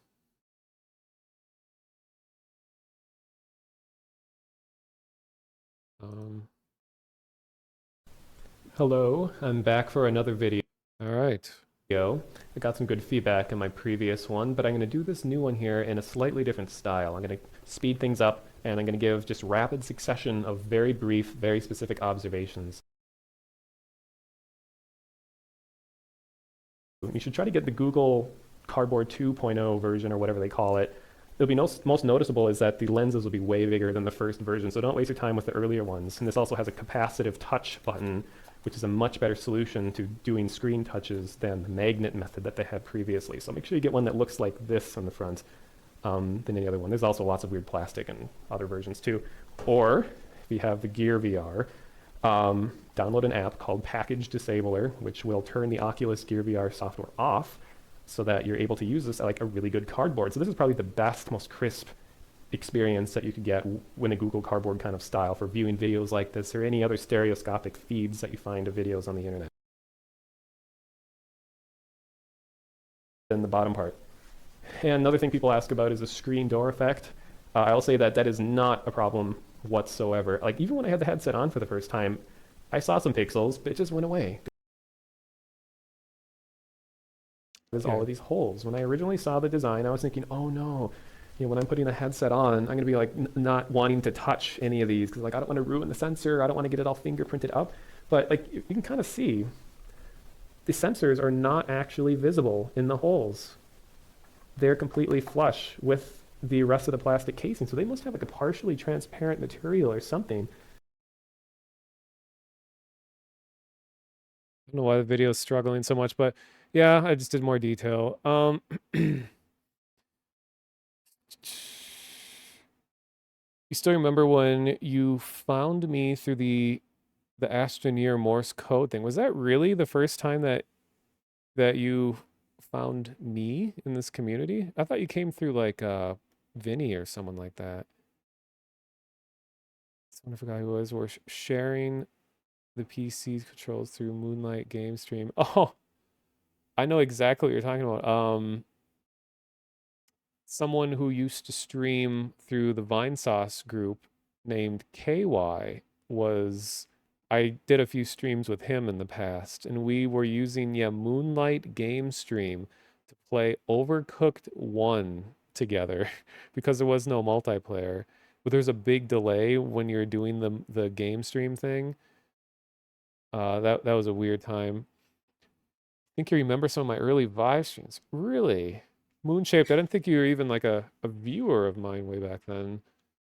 So now I'm gonna go a little more rapidly. As you can see, look at all these stereoscopic streams I did. So you can technically watch these streams in 3D, which, you know, makes it kind of a weird viewing experience for people who aren't watching in VR, which is like 99% of people. So I eventually stopped doing that, and I just went back to doing VR stuff normally. But I feel a little bad that when Half-Life Alyx came out, there was a guy in one of my comments that said, "Hey, I really liked," and I'm not making this up, I swear. He said, "I really like how you used to do stereoscopic side-by-side streams, where I could watch VR stuff in 3D. And he's saying that when Half-Life Alyx comes out, could you do a run through of the game or just capture some gameplay of Half-Life Alyx in stereoscopic VR? And I was like, oh, cool. I didn't know anyone actually appreciated that. Sure, I'll do that. And then I never did that. I forgot and I haven't done it. I don't know, maybe in the future or something, but at least one person appreciated it. So I do want to at least look at this stream because this was one of my highest viewed videos, 10,000 views. Oh, wow. I've been using that same startup screen that long ago. This is actually kind of an insane story. Um, so uh, when I was streaming VR on Twitch, there was almost nobody else streaming VR. And at the time when I was buying all my VR stuff, I had a full-time job and a salary, and I could afford getting all these, expensive VR things, including the giant green screen in my room and the lights and everything. We even have like a boom light or a light up on a boom arm that can angle down and all these things like that. And it was really rare for anyone to stream VR on Twitch. And I actually pushed and got Twitch temporarily to add a virtual reality category to Twitch. Like I made one of those recommendation things and then I posted it to the VR subreddit and tons of people voted for it. So, because at the time, VR was not very well known at all and it was hard to teach people what makes this game different. They'd be like, why is the camera all shaky? I don't get it. So I thought, okay, I think it's important to have my full body on camera so that people can see what makes this game different, what makes it a VR game, because you can see how my body is interacting with the experience. It's not just a shaky camera. And so we had the dedicated VR category and then Job Simulator. Oh, wait, I do. Okay, there we go. I eventually get into playing Job Simulator. Now, this is kind of the weird story behind this is that so within the community, there's someone in the Vinesauce community that worked at the company Alchemy Labs. I think she still works there, who was like the head artist or like art director for the project. And I was one of the only people out there on Twitch that was streaming VR. And said, because I wanted to play Job Sim for a long time, and this was going to be my first experience. So I put a tweet out saying, hey guys, on this day, I'm going to stream Job Simulator. And then she messaged me and was like, have you tried playing this on your own off stream first? Because the game is actually really CPU intensive and it might not work on stream. And I said, no, I haven't actually tried streaming this yet. And I really tried anything making it to work. So now I was getting really nervous. I already announced that I was going to have this stream happen. And they're saying, like, make sure you test because the game has a lot of physics stuff going on. So it became the night of the stream. And like an hour before the stream started, she had gone around and got a whole bunch of other developers on the Job Simulator team to come watch my stream. So the chat was full of devs. My original tweet announcing that I was going to be streaming Job Sim got retweeted, and there's a whole bunch of people watching. Pressure was on, and I'm sitting here juggling. Like, I didn't have any reference about how to run VR stuff. Like, I was doing stuff in VR like long before most people were streaming it. So it was like, I don't have any point of reference about what considerations to make. I don't know how you're supposed to stream this stuff. How do I make it a good experience for people? And so I had the stereoscopic thing going on, and I have myself just kind of overlaid in the front. And here I first started like this, done with cardboards to make sure everything lines up how it should. Or you can use the Gear VR. And I was explaining all my bullshit. Okay. And the Vives microphone really sucks. So I actually have an XLR lav mic wound with the Vives cable like braided up going on. So I have the headset cable and an XLR mic connected to me. So I'm like double time cable management this entire stream. There'll be lots of jostling around of equipment and touching of microphones and all kinds of fun noises like that. It might be faux leather, a VR cover covering this, because as I've played a lot of games, you get extremely sweaty while wearing the Vive, and I find this to be absolutely essential to have this leather or just any kind of extra case over it, because the gasket on the Vive is the spongiest sponge ever. It's like straight up a synthetic sponge that you would do dishes with. So I think a cover is very important. If you watched my YouTube videos down below the stream, I've discussed such things before. So this is me playing Valve's Portal thing, the lab. Has just been discovered in Pocket Universe Lab 8. Congratulations, test traveler. 36. Engineering. To begin repairing this unit. Extremely well-made game where your controller becomes a ship. Well, your controller becomes a ship and it becomes like a bullet hell. Things are floating at you at all times. Okay, and then eventually start up Job Sim. Job Museum. Worked on the art for this. Here's my. Oh, here, let me. And one of the developers of the game is in the chat right now. Gentlemen. Welcome to the Job Simulator. My name is Jobbot. It's not so serious in the chat. Job Museum. Worked on the art for this. Here's my card. All right. Why don't you grab one of the job cartridges off the table and let's get started. It's so weird to look back at all this. I haven't watched these videos in so long. Street. Job City, Job Street. Yeah, bingo card, shameless plug. I like Jobs. He works for Apple. Is this how it works, you guys? Is this like what's being asked of me? Wait. What? Oh.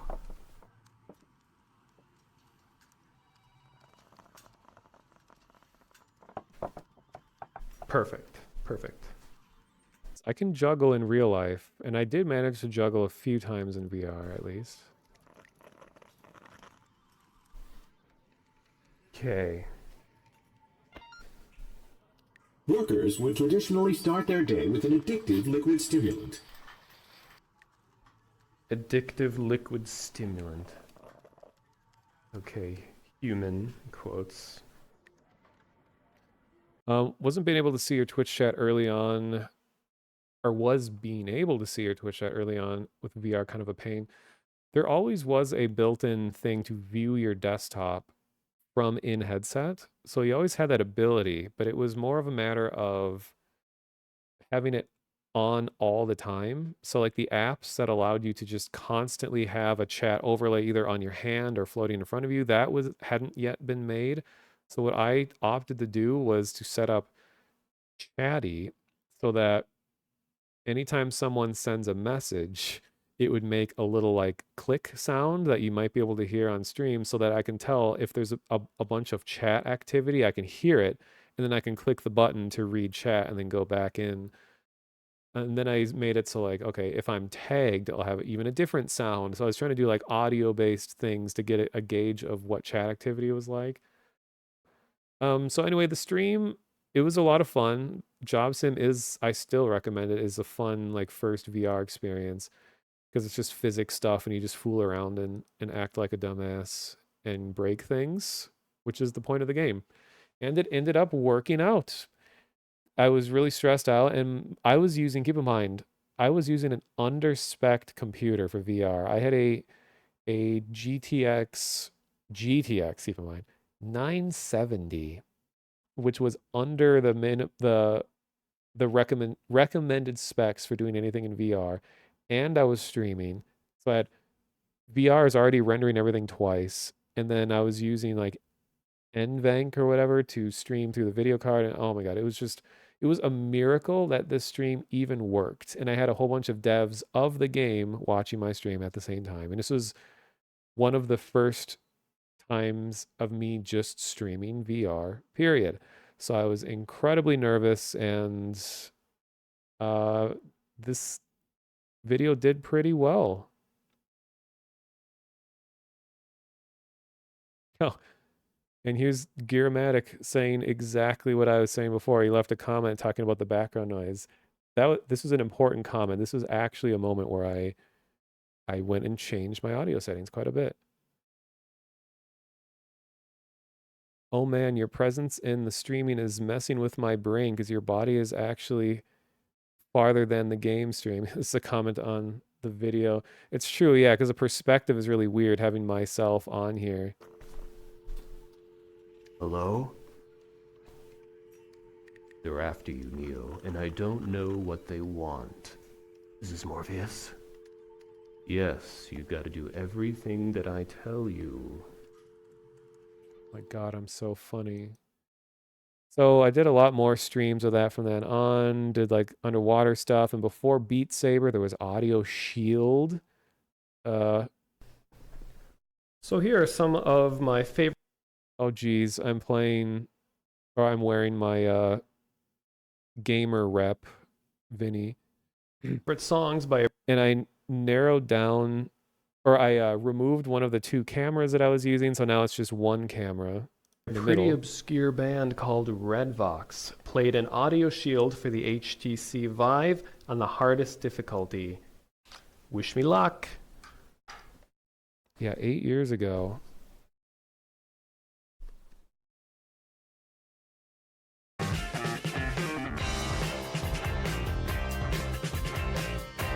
The bitrate is not friendly with this game, but I really like how the bright colors are illuminating my camera. See, this is why I like having low light camera, so now you can have this immersive experience.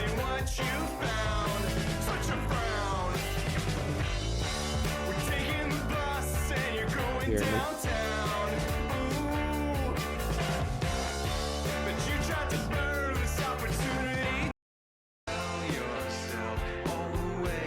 so like I was saying, this game was before Beat Saber. People were thinking that Audio Shield was going to be the rhythm game of VR.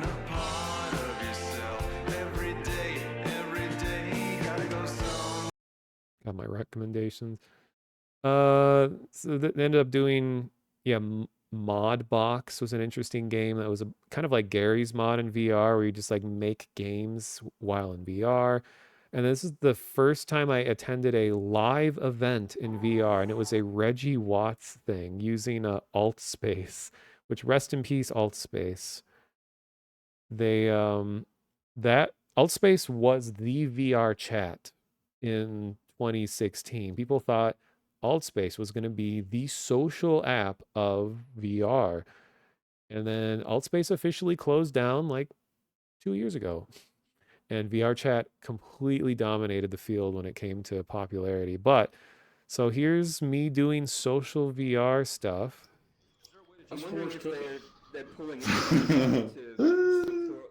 Oh yeah, there's what my chat looked like at the time. When I opened up the desktop view, I would have chat gigantic and on the side like this. Oh man, there's some names in the chat that I haven't seen in a long time. In my in-game chat. And I had like 6 people watching. Huh.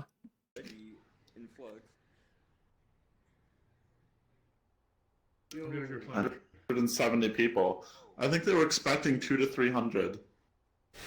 Not 500. Oh, I don't really think it was rude. Hey, if I'm flicking people off with the Vive.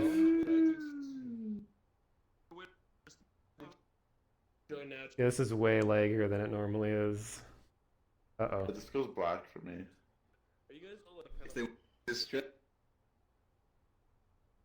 This is kind of innovative at the time to even be able to see other people's VR hands in multiplayer like this. So that was the thing that freaked so many people out. It's like, whoa, dude, how are you doing that with your hands? So much light. All right, so eventually. You know, I just think. Oh no! Oh no! It's crashed. It's fucking Reggie. Oh, he is. He's doing the robot. So the idea of this experience was that Reggie Watts was going to be in a full like mocap suit, and he was, somewhere doing a live routine, and then his performance here would be instanced to lots of other people as we were all watching. So he would not hear us, but we could hear him. Let's do the robot. It's weird to look at this and think that this isn't VR chat, that this is a different game. And when you look at how like live shows are nowadays, like this looks so sad compared to what you can see in VR chat now. We can't hear you, man. This isn't the greatest thing ever. Nope.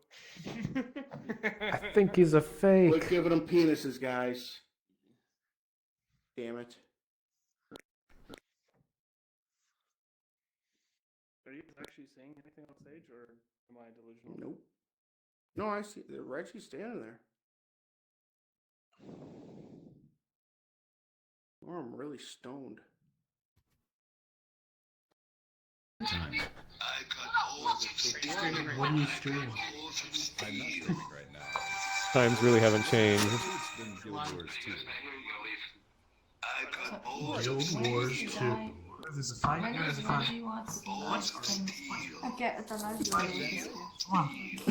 It's already going. It never gets old. Do we click on the enter thing and then wait? It's already going. Hey, okay, wait. So, question. To watch it, do I just click enter? Wait. It's not working. Click into It doesn't work. It's a waste of time. It's laggy and it's delayed. Yeah, that happened before. Wait. This whole thing didn't go well if we couldn't tell. I can't even press anything. Leave the lady. Yeah. Get away from the Please, lady. please. Personal space. Sorry about that. It's really rude of him to do that. Sorry, guys. Hey. Hey, no problem. Hey, I don't mean to say something. No, it's Sorry. Yeah. We're gonna make I got balls of steel. It's alright. That's true. Jesus Christ.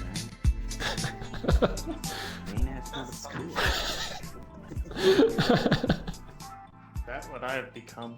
Look, Altspace had mirrors and mirror culture before VR chat did. What the hell is going on in this corner?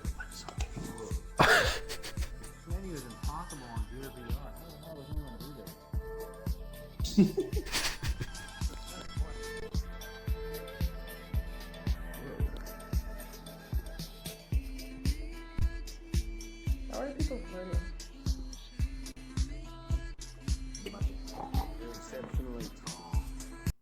So people, it was just that it was very selective in what audience he was in. Oh boy, we got, this is a little overweight Superman.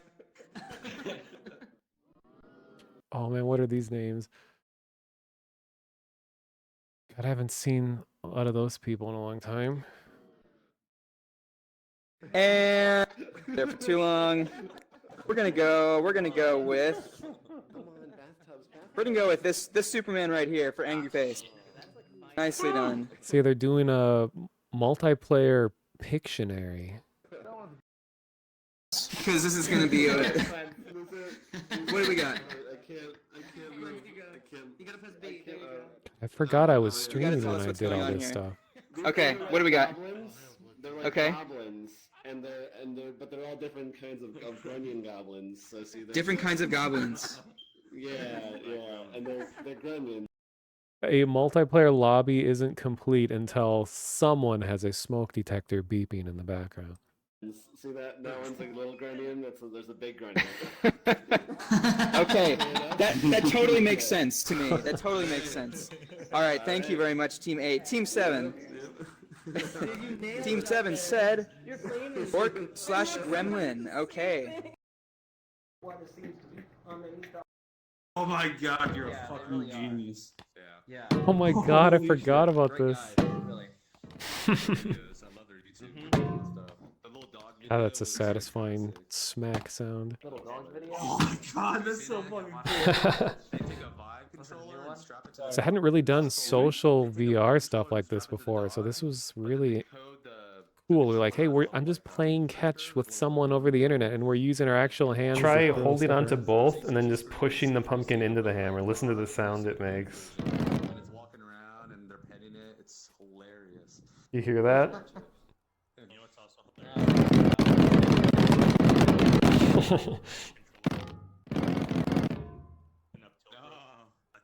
Oh yeah, that was pretty cool. Oh shit! I want to see that one. That sounds cool. Also, if you notice, he taped a bottle cap over the little IR sensor on top of the Roomba because otherwise Lighthouse just makes the Roomba go kind of spreads out, right?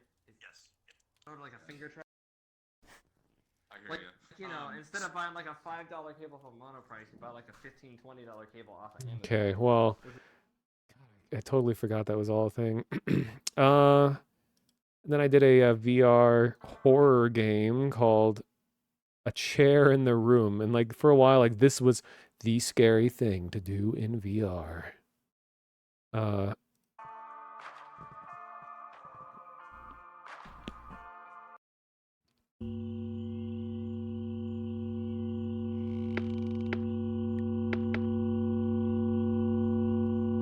Sir?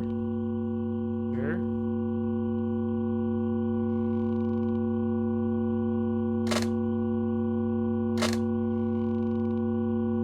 I'm in here.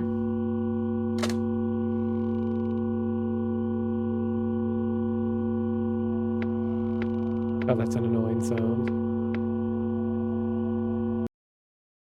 Salad dongs. Do you also have a Vive?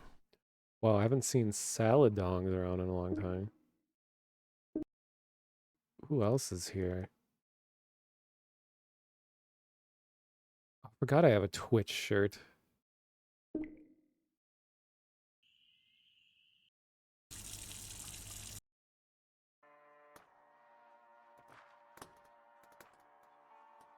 Huh. Ooh, it's almost nighttime. IRL. Bottom drawer bust.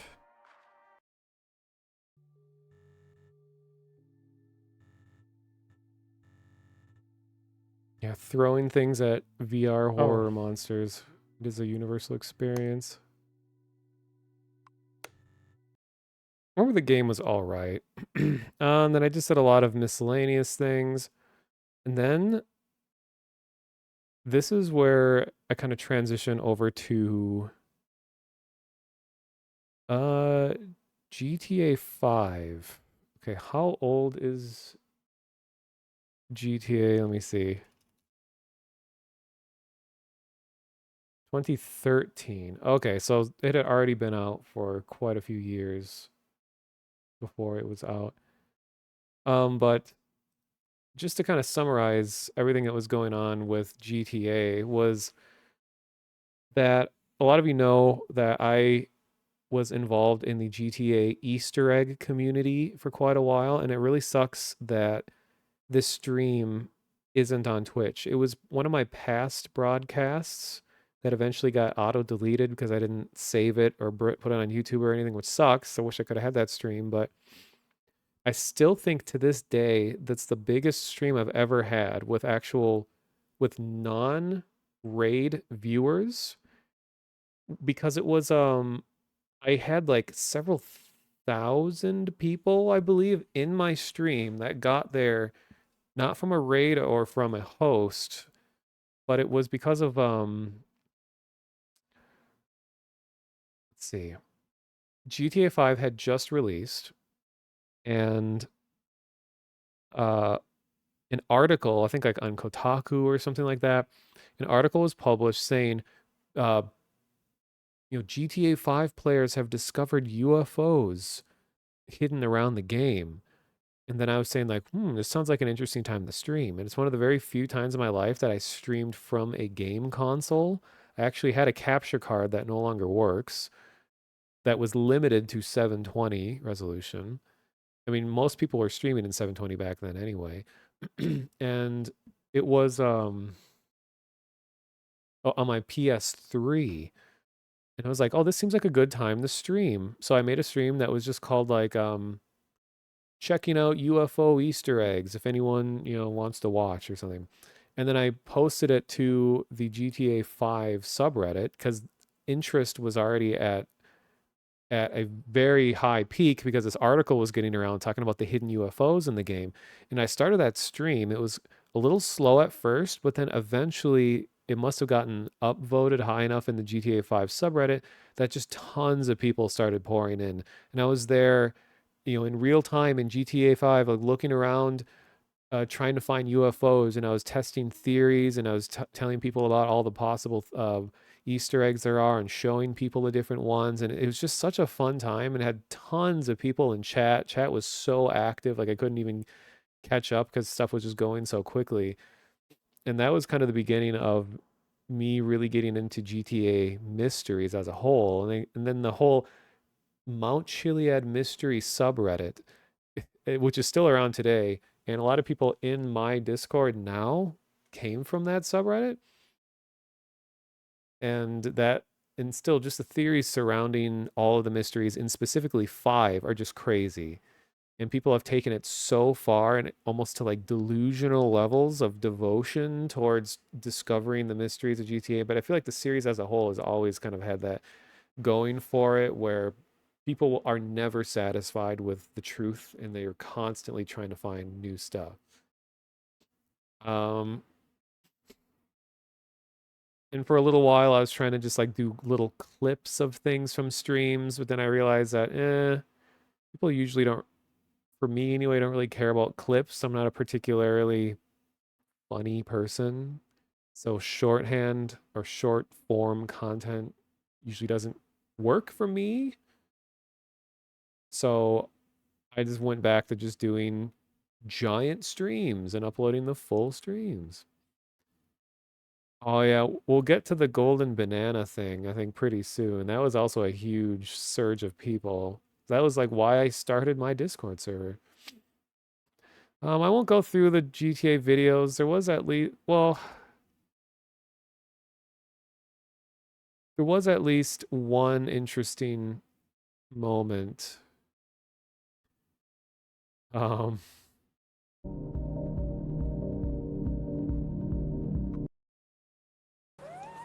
one of the later mysteries in the game, this is not modded, are all the golden peyotes, where you can actually you find different peyote plants that are hidden all over the place, and when you complete the whole mystery, you get the golden one that turns you into Bigfoot. Yes. Still good. Make everything go to crap. Wins. So there's just little crystals that blow in your face and you can't see anything. It just blinds you. Invincibility on a more regular basis. Your dad's old friend name. But that and I always loved how you could just like, that's the thing. If you don't like your name now and you're planning on like making things in the future or becoming known, where people will recognize your name, you gotta change your name before you make it big. Because it really sucks to be stuck with a name you don't like. Well, that's the thing. I don't have to be vegetarian. I just... Gee, I talk about all the same stuff back then. Oh, and here's me checking out the UFOs. Segregate and rearrange. Ah, it's throwing me away. Do not kill. No kill, please.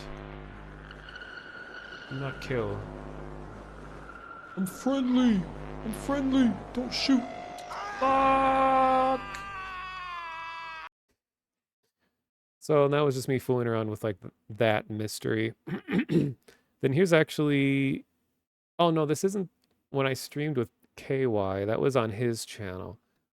But I did Overcooked for a while, and I was playing on my own, and I was controlling 2 characters at the same time. It's meant to be a co-op experience, but it was local only, and I've never ever had like a real life multiplayer experience since I was, I don't know, in elementary school. So I had to fake having two people and just me control both characters. And then here's my shortwave radio stream. And this is something that I want to do again because a lot of people started like recognizing me as like the radio guy because I really enjoy analog radio and number stations and things like that. So I did do a whole 2 hours of a stream, which are rookie numbers for my stream, where we or I had a million things on one monitor at a time. CQ20, CQ20, CQ20 meter. Twitch chat is in the bottom left. I should get a notepad out. CQ20, CQ20, CQ20, Italy, Zulu 0, Oscar, Victor, Whiskey, stand. I don't know where to put myself. I'm gonna try to get this. I'll just go back to here. CQ20, CQ20, CQ20. CQ20, CQ20, CQ20, Italy, Zulu 0, Oscar, Victor, Whiskey. Standing by any possible call. Okay, so what this is a real person talking at their radio. And what he's doing is he is a licensed radio operator. He sounds like he might be from India or something. And I'm listening through an antenna that is based in the Netherlands. Let's see if I think there's a map of it. Let me see. It's at the University of Twente in Schede in the Netherlands. So we're gonna get a lot of European signals because right now I am in the United States in Minnesota, and activity around the United States around 1 in the morning is very low. There's some people that communicate, but primarily we're going to be listening to people that are all over Europe and parts of Asia primarily. So we may not actually hear a lot of, all of these are unique. And these is his call sign. So he pronounced it Italy, Zulu, 0, Oscar, Victor, Whiskey. And I guess his name is Romolo, or something like that. Italian amateur radio station. Then we got what looks like probably the Italian crest for some kind of communication. You know, don't hesitate to correct me if I'm wrong with any sort of factual bit of information. So like if I turn my mic completely off, everything will just go dead.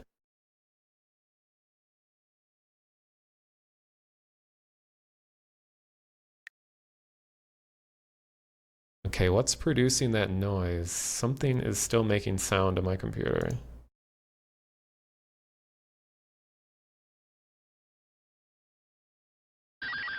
Oh, and then doing SSTV signals.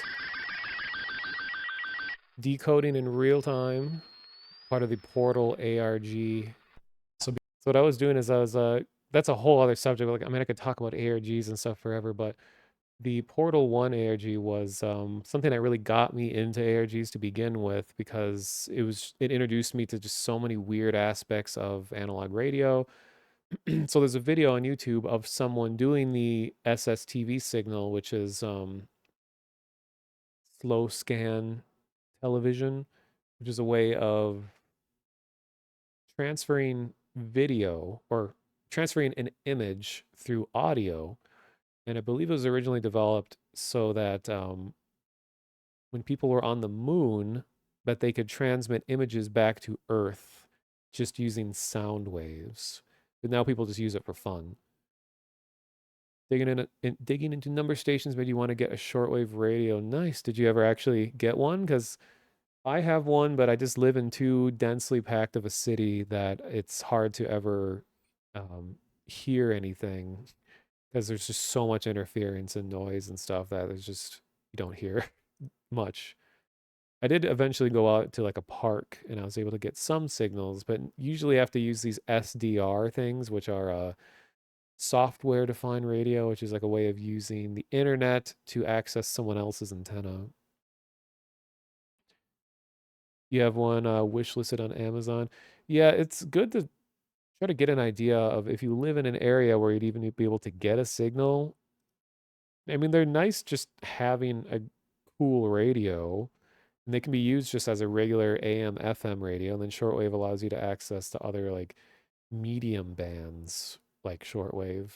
And some of them even let you get ultra low or ultra high. I can't remember the actual word from them, where you can listen to like weather station radios and airline traffic, sometimes like military stuff.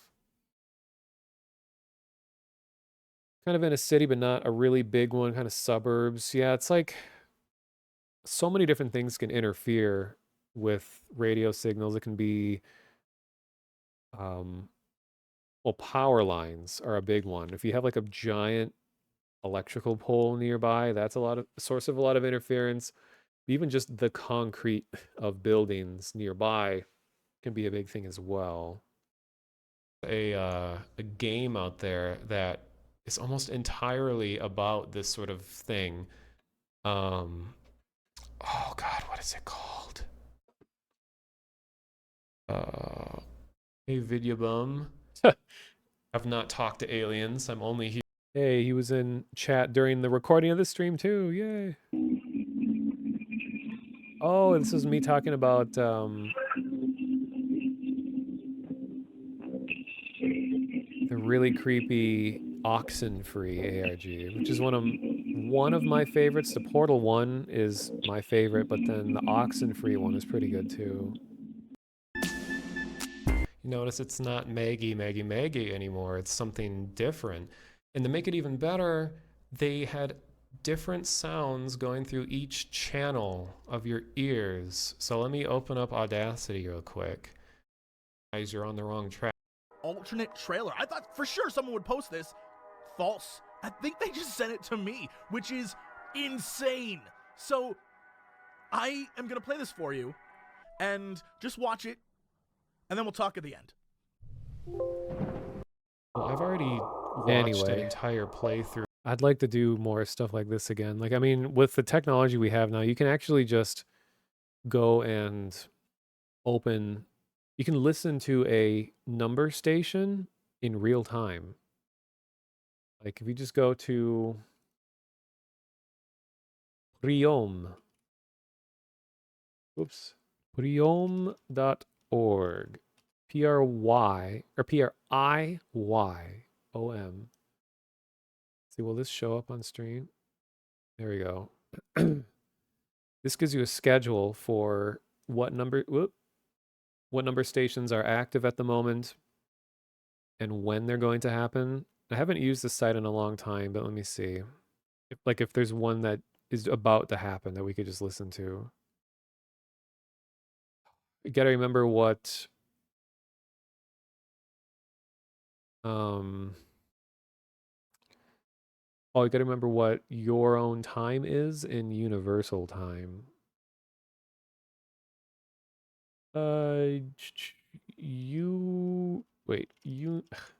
Universal time.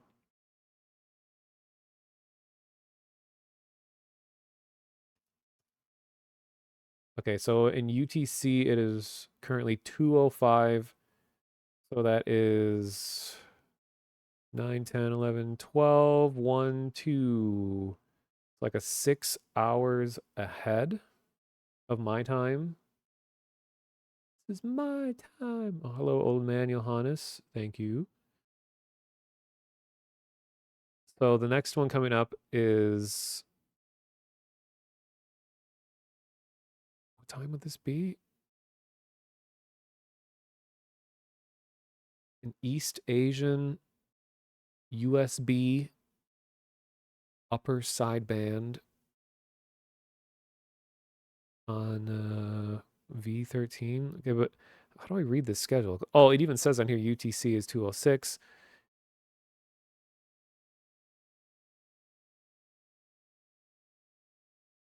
Oh, it's going to happen at 1. Also, it already happened.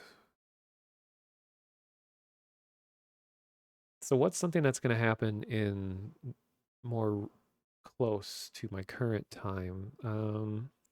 See, this hurts my brain to think about the time zone difference. So it would have to be something happening within 2 a.m. UTC. Okay, the next one isn't until 3. Darn. I was hoping there'd be something like happening really soon. Number stations tend to happen at the top of the hour. But this website is a good resource where you can just go and we'll learn about how all of this stuff works. But you can also listen in. Like let's listen to recordings. Now these recordings can be really loud. I'll preemptively turn my own audio down a bit. Don't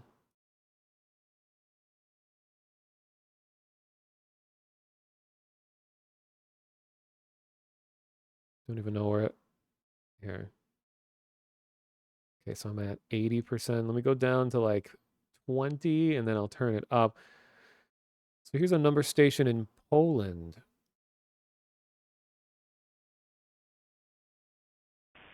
902-4 oblique 34 902-4 oblique 34 attention 16525 16525 33037 33037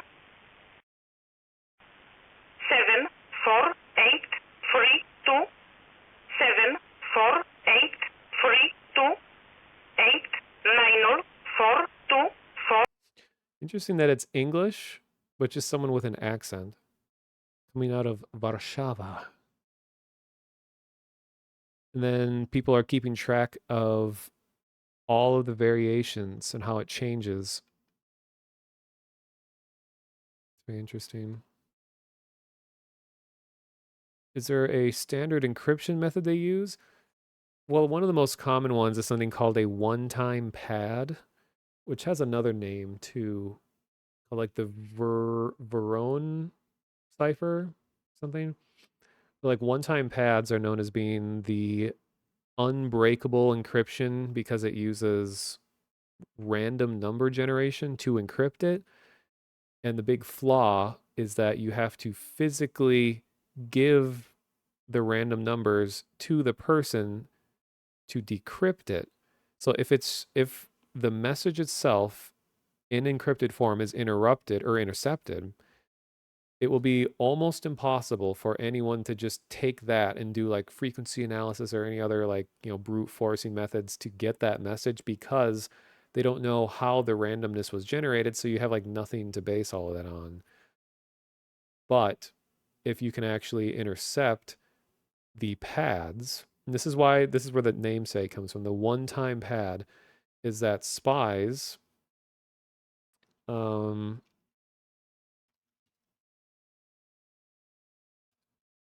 a whole website that just talks about this stuff. Wait, where's a better picture?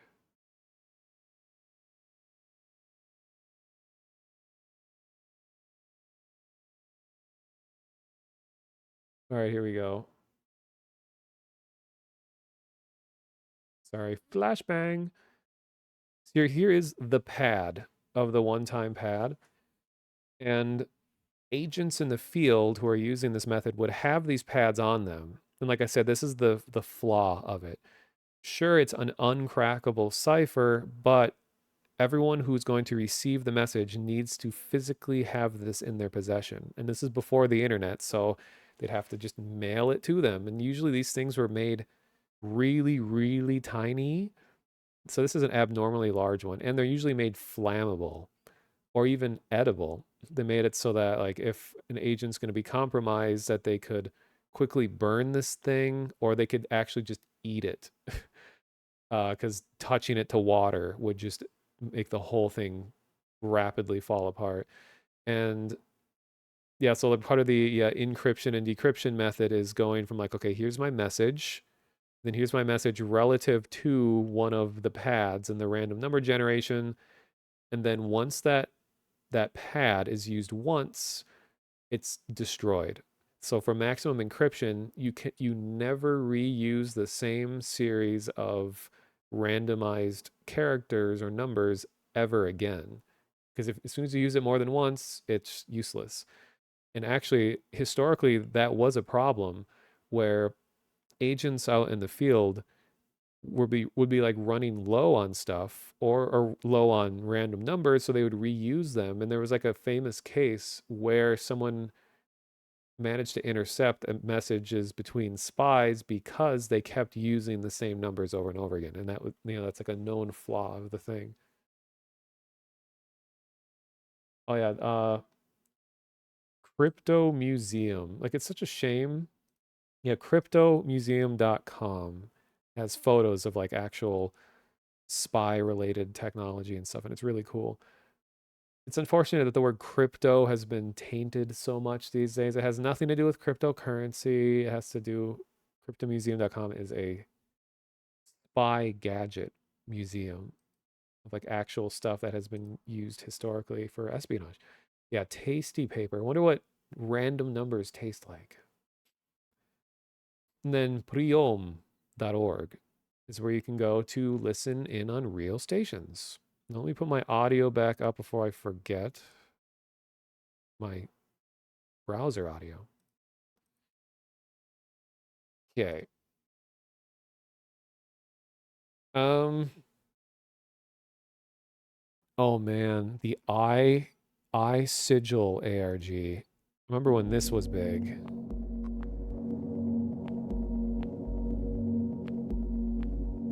This is one of my more experimental stream intros. Very conceptual. Be careful and not accidentally show my phone on stream. Hello, everyone. Hello, everyone. As usual, it's been a while since I streamed. Wow, I have been starting all my streams the same way for 10 years. Streamed last.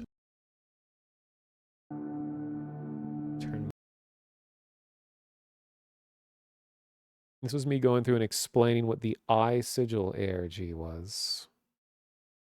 And how Vinny accidentally made himself a part of it.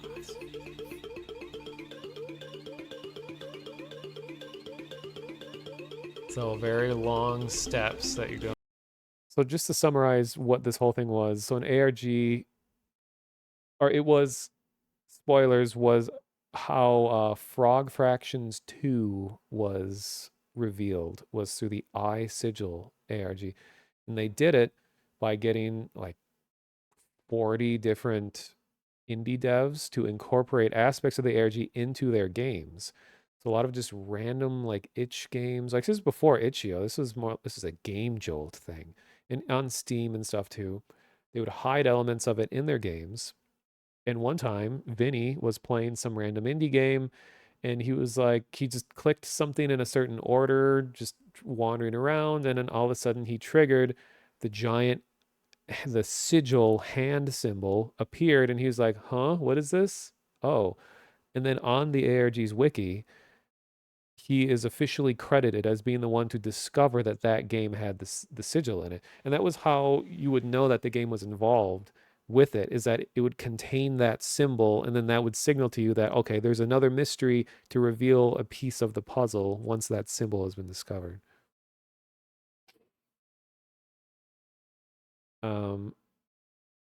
Yeah, inner evil. It's like, yeah, the word crypto, subword for technology, electronic. So it's like graphical study of tech and electronics. Like my Discord called Ludo Crypto. It was kind of my own invented word to mean like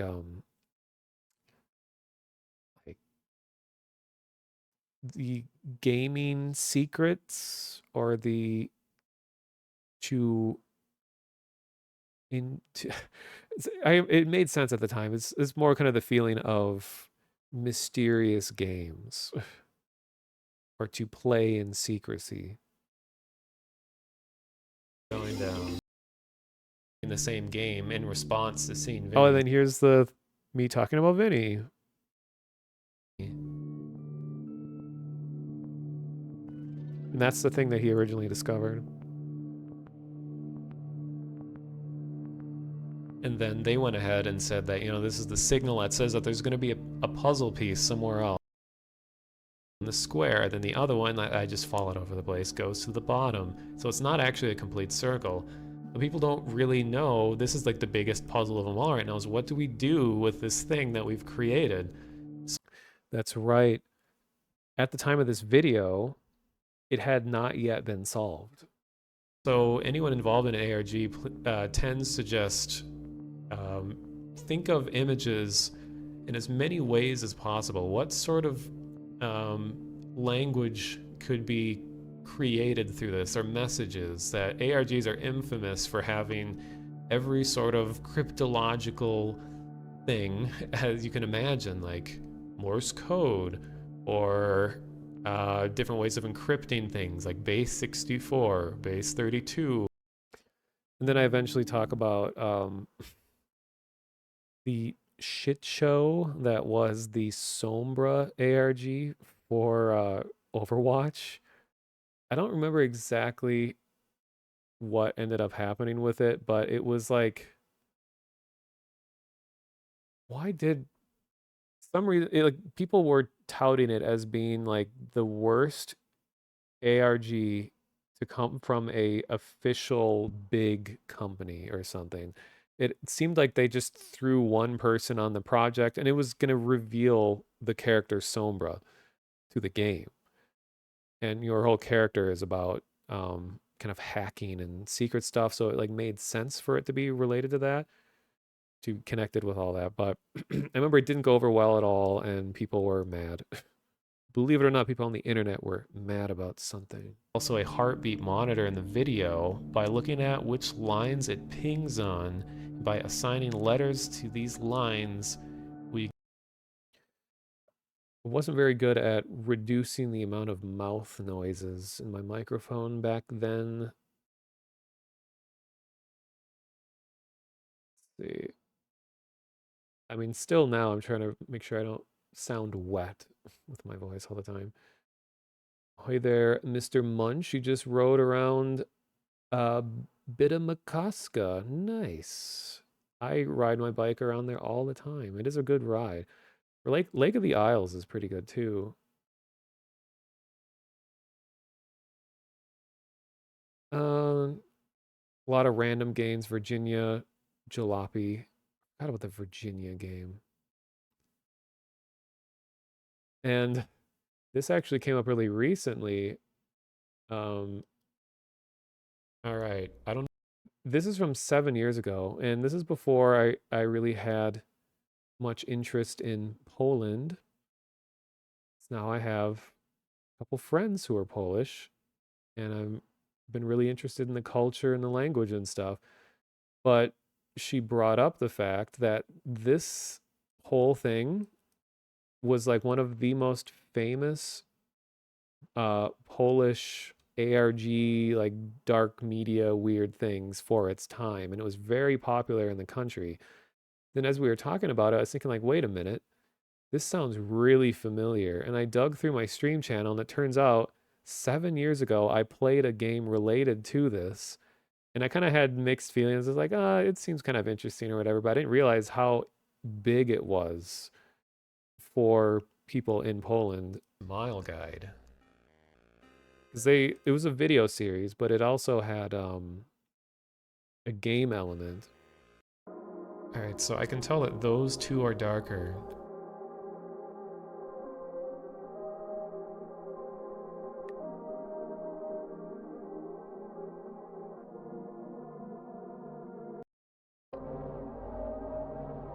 Thank you for the follow, Dak Green, and then this is just on there, and you just hear,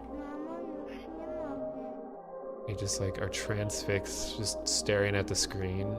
I turn the audio way down because there's stupid screamers in the game. Yeah, that was the thing, is that the game had a bunch of jump scares in it that I felt really ruined the atmosphere, but and then I go and I watch some of the videos.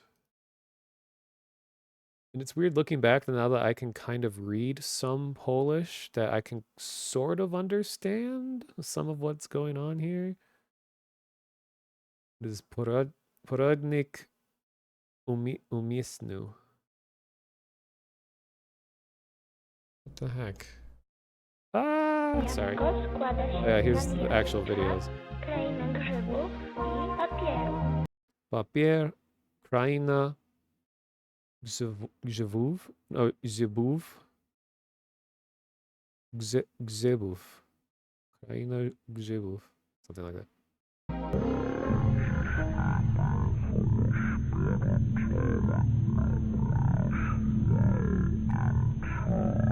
Turning the volume down a little. Alright, this is kind of freaky.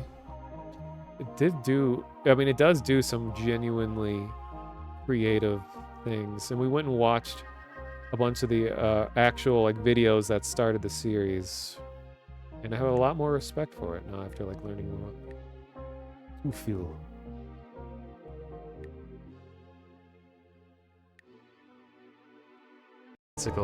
Intentionally.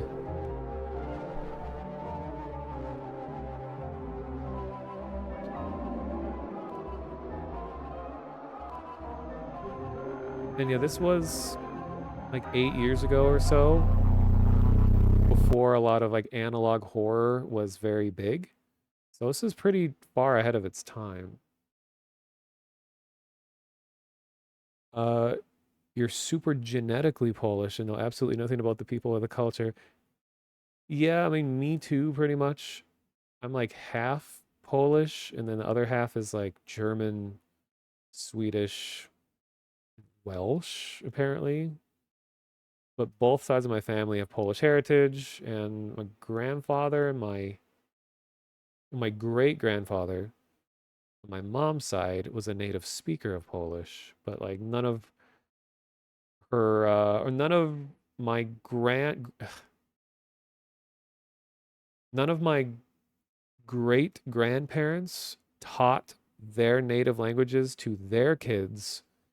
So everyone just speaks English. So I could have potentially been a Swedish speaker, a Polish speaker, or maybe even a German speaker, but the mentality of a lot of European immigrants to America around the early 1900s was, we want to surrender our traditions and we just want to be American. We just want to blend in with everyone. We want to start over, start our own culture and traditions. And so a lot of that was just not teaching their children the languages that they spoke, which I think is a tragedy. Doomed a lot of the future for Americans. So now I'm just sitting here feeling dumb, only natively speaking English. Yeah, Alan tutorial, how to cut an apple, but it's Polish. And a potential tragedy that could happen on stream, let me do this. Whoa, oh boy. I don't think you can see it on the camera. Let's see. All right. So this mic has springs on it. And as I move it around, the springs start becoming, wait, forgot I can be dynamic. Whoa! The springs sometimes come out of the little grooves that they're in that hold them in place. And if I don't notice and I keep moving this around, that one of these springs that's under a lot of tension may at any point just snap entirely and probably kill me. So that's how you add excitement and suspense to a stream, is that at any moment I could die. And the world will celebrate. Well, I will at least. So I don't have to worry about paying rent. And since it is dark, chat, before I move on to the next subject, I can do the thing that I wanted to do because it is now nighttime. Hello there, so fungus. Real life in real life. It's true. Okay, how do I do this? Ah, all right. So here's me. And not only can I just do the come with me, you will see a world of pure imagination. But I can have gamer colors. So what if this monitor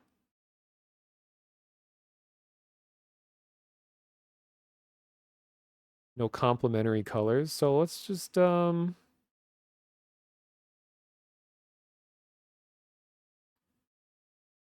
get orange going over here. And then let's get blue going over here.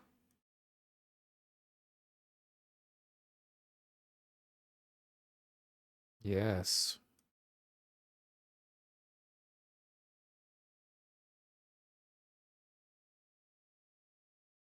This might be a little overpowering. Let me switch.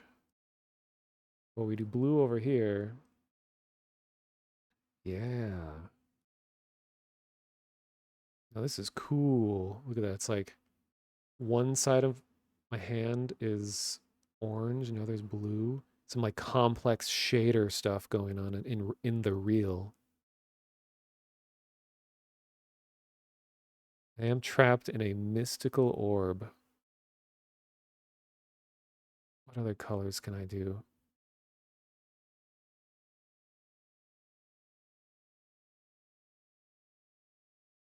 But I mostly like just doing dramatic. Like, you know, there's a nearby chemical spill over there and it's glowing green.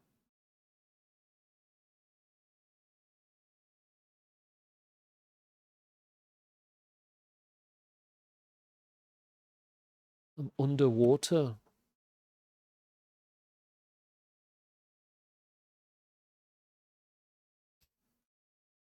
Oh, this is exciting. It's like I'm at a club. Whoa.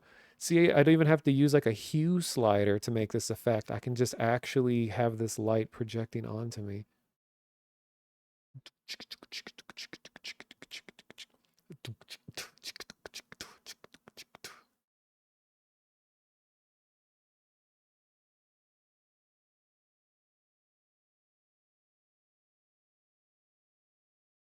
Anyway,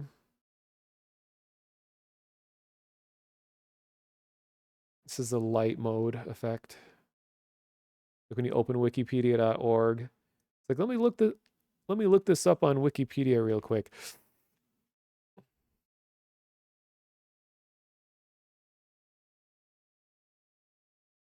Great, now how do I put everything back?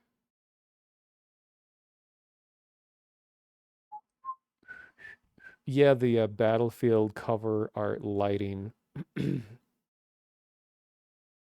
Complementary colors. Complementary? Complementary? I never know what the correct way to do it. Yeah, so many covers of games had just crazy blue and orange.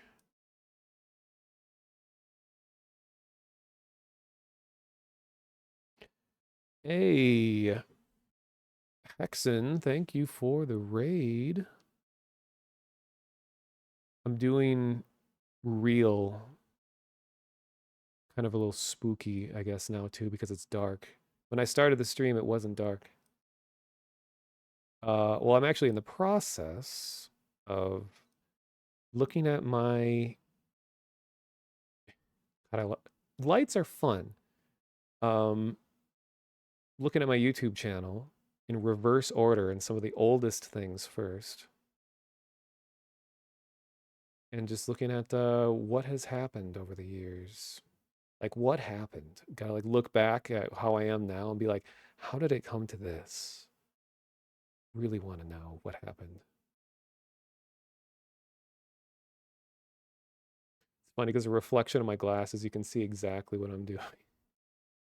If you like narrow the light source so it's just really long. You've never seen my face? You mean you're not stalking me? I thought everyone stalked me. I guess not. Why am I handsome? Well, that is a lie.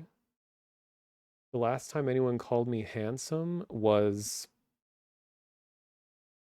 3rd grade, and I know the girl's full name, and I remember exactly the situation that happened too. Is that we were sitting around doing some kind of elementary school thing, like an arts and crafts thing, and we were putting stuff together, and it was kind of quiet, and then just out of nowhere, this one girl just says, uh, "You're handsome."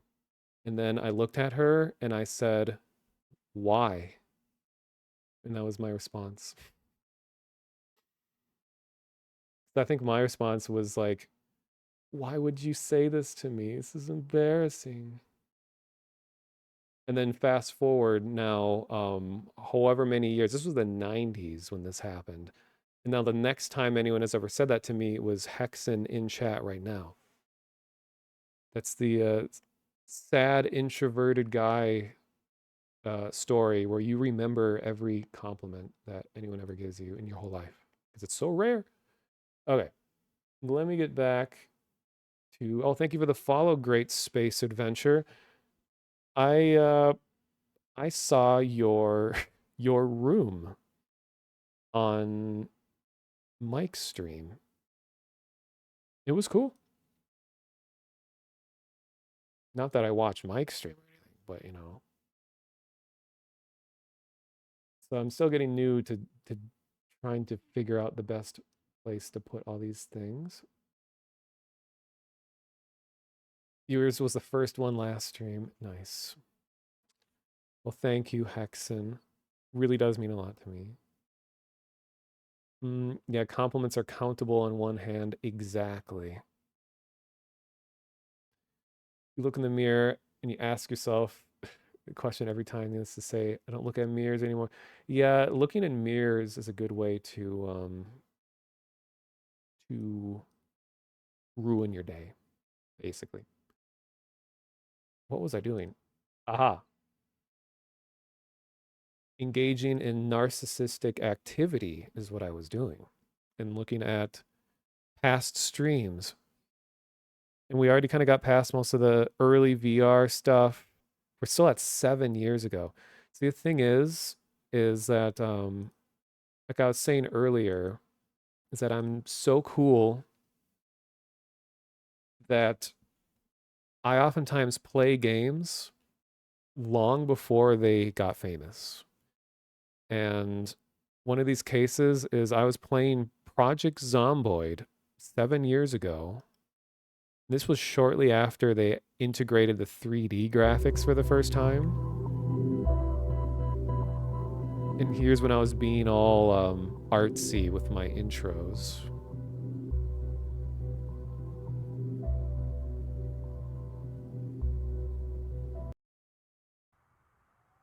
I thought you could sort by type. Stream wasn't very interesting. I don't recommend watching it. But oh fuck, my knife. Whoa. Okay, sorry. The interesting thing though is that Project Zomboid actually got me into cooking. I think I had played a version even older than 7 years ago, and I remember it was fun to me at the time to go through and collect all these items to figure out like, okay, how can I use flour and what can I make out of flour? And then I was looking into like out of curiosity, like what is the the nutritional value of flour? And then I started looking more and like, huh, it's interesting how many foods that in throughout human history have used flour in different ways. And then I'm like, wait a minute, I could make these things in real life. And at the time, it was this mystical land of when the mystical land of having an income and like making money. And I could afford to just like experiment with foods and things. And then I started getting into baking and I was making muffins. So muffins were my thing for a while, and I was using all kinds of alternative ingredients because I wanted it to be not just any old muffins. I wanted to like experiment with it. So I had flaxseed meal and I had whole wheat flour and chia seeds and what else? I can't remember what else there was. It was, oh, and I was putting like dark chocolate chips into them, and I was being really cool.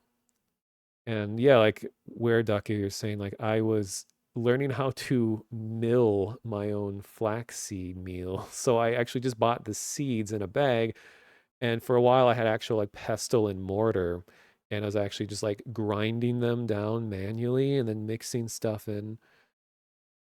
And that was really satisfying. Like it's very satisfying to like grind stuff. But then with how much I needed in order to actually get a full dozen muffins out of it, it took so long and it started to get a little too labor intensive. I was like, I live in the year 2024 and I can just go buy a huge bag of this. But it was fun having that experience. And now I don't think it's in this apartment, but I have like a pestle and mortar that I can throw at someone if they break into my room because it's really heavy. And oh, part of the reason why I was also doing muffins is I was sure to buy gold medal flour because it is also this is part of the monotonous bingo sheet. Mono talks about Minneapolis, in parentheses, the city where he lives, by the way. I don't think anyone is aware that he lives in this city. Is gold medal flour, it was like the founding industry of Minneapolis, and it allowed it to become a city because the Mississippi River was a big source of power for hydroelectric power. While I'm talking, let me put on some Silent Hill ambience. Or inspired. So, Mississippi River was a major source of power. And flour is a very important part of any industry or any like civilization, especially Western society that is very like dependent on flour. And then gold medal ended up becoming one of the biggest producers of flour in the whole country, and it became known for the milling industry. There's a whole part of Minneapolis called the Mill District. So they're using the river to mill the flour and to sell it around the whole country. And because we are really far north where the Mississippi is, where it kind of starts almost, that it was very easy to ship flour down south from here. So it was like a very advantageous place for a city to be. So I was thinking, like, as someone who at the time I had recently moved here to Minneapolis, so I was like, it's my duty to learn how to bake stuff using the product that allowed my city to exist. And I did. For a while, I was making mug muffins, which sounds like a term that you would, like an insult, like, get out of here, you mug muffin. But it actually, where you can make one single muffin just in a mug, and you just put the ingredients inside, and you can microwave it, and you can get a decently good muffin out of it. It is a mug moment, yeah.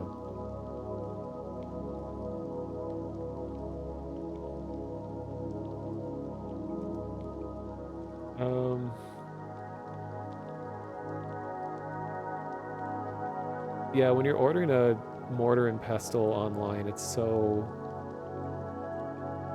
heavy. Yeah, like Depression era recipes. See, that was the thing. Like, I always have mixed feelings about cooking things. So I'm not really interested in strict traditions where it's like, oh, in this culture they prefer it this way, and you know, for it to be authentic to do like this, and this, and like I have a hard time watching cooking shows and being entertained by them. Like I don't really like watching other people cook, but I like doing the cooking myself. Some of the most memorable moments with like my most really recent relationship, bingo, of like 7 years ago was where we'd cook together, and she was also kind of vegetarian, and we made so many things. We made a key lime pie from scratch, and we made pumpkin pie from scratch from an actual pumpkin, and it turned out green. And it was just really fun experiences. And I remember she was really short, and I'm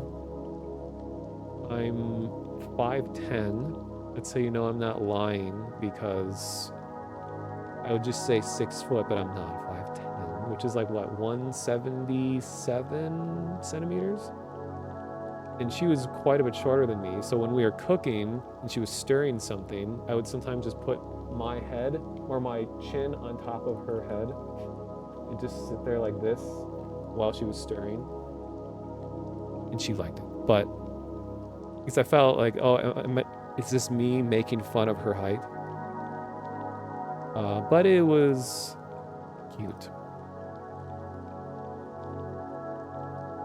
That's how you know I'm popular, when you get bots in chat. Oh, what I was trying to say, yeah, like depression era recipes. So that's something that really interests me about cooking, is just learning about the most basic possible things. Like there's certain ingredients, certain vitamins and minerals and things that your body needs every day. So like, what's the most minimal amount of stuff that I can put together and cook it or whatever and just eat that? So I was like making granola bar recipes out of just like mixing tons of different types of nuts together. Then I was grinding up dates, the food, as sort of a binder between it, and then I would bake these all into these kind of like granola bars that I would cut up, and like homemade ones, and they're pretty good, but it's just like you really take the process for granted when you just buy it from a store and you're like, wow, to make this myself is really involved. And just dates alone are really good tasting too. Kind of vegetarian. Yeah, I'm kind of vegetarian. There's no meat in this apartment right now, and I'm not going to make a joke, but it's like, if I have a choice, I won't eat meat, but if I'm being given food, or if I'm eating at a restaurant with people and there aren't any good vegetarian options, I will just eat meat. But so I'm not like really against it, but the vast majority of all the foods I eat are meatless. And that's kind of like how it even started. Was I was at the time, this was like, God, 10 years ago, 12 years ago, I was living in an area where the only grocery store and the only source of meat was at a really sketchy place. And I was like, I don't want to buy meat from this place. So I started looking up meat alternatives, and I started buying tofu and whatever the name of this one other substance is that's kind of like tofu. It has more of like a mealy texture to it. I can't remember what it's called, but I started making vegetarian meals, and I was like, I actually really enjoy this. Like, I am enjoying vegetarian food better than any meat stuff I had had up to that point. So then I just was like, oh, I guess I just suddenly became vegetarian. And my body seems to react a lot better to it. I don't feel as sluggish after eating meals and things. And I'm fortunate enough that I don't have to worry about my body weight much. Everyone in my family are all skeletal. In fact, hey, here's my brother now. Look at this. Yeah. But I just don't have much of an appetite. And I know a lot of times meat can be a really big source of weight gain because it's just amount of natural fats that are in it, and it's easy to overdo it because any sort of diet or just controlling body weight and things like that is usually, they always say, diet and exercise, just portion sizes. A lot of foods aren't inherently a bad thing for you.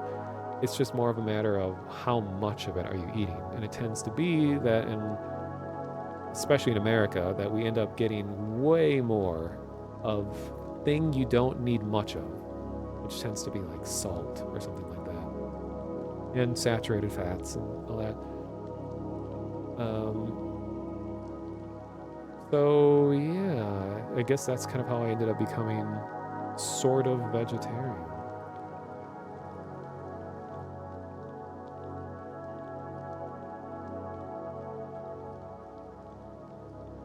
Yeah, the shareholders. Just recently, 2 months now, you quit smoking cigarettes, and it's pretty much how you feel now. I feel a lot more active, free, now that my lungs aren't just tar and mucus. Well, congratulations. It is really cool to hear that you're able to quit.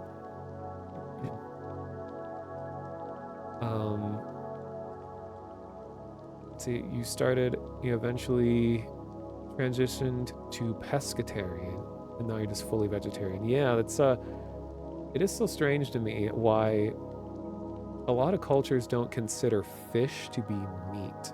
And I think it goes back as far as like a biblical thing. Someone was explaining this to me recently. Like, there is some weird religious thing that kind of treats it like fish isn't meat.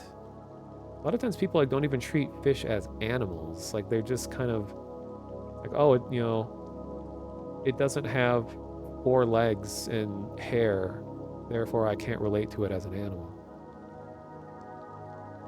Even though it is a living thing.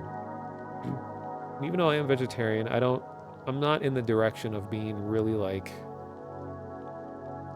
I am this way because of the horrific ways in which meat is processed and stuff, which is all true. It is horrifying, and it's something I don't want to think about, but my driving reason for it is more just, I tried a bunch of vegetarian foods once, and I ended up liking it way better than meat-oriented stuff, and then I just kept going that way. Oh, is it Lent? That has something to do with fish not being meat? Interesting. Day where you only eat fish. I like it how in a lot of biblical story, well, just like traditions, how it's about people finding loopholes. It's like, we're gonna have to start fasting? Well, I guess we'll just eat a shit ton of food the day before.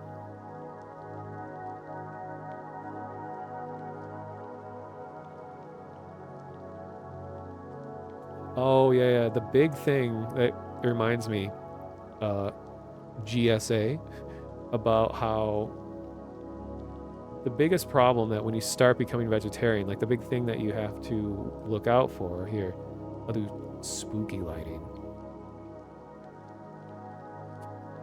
is,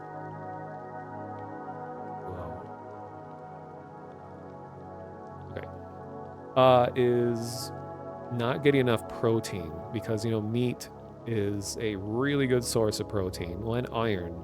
So when you start becoming vegetarian, you can oftentimes run into a lot of health problems because you feel like you're eating enough food, but you really aren't getting enough protein. Therefore, like, muscle growth slows down a lot, and you just are lacking energy because they're not getting enough iron and all that. So you spend a lot of your vegetarian life trying to consume alternate sources, like lentils. Like, I learned to really enjoy lentils. Those are great sources of protein, and just a lot of nuts and peanut butter and things like that.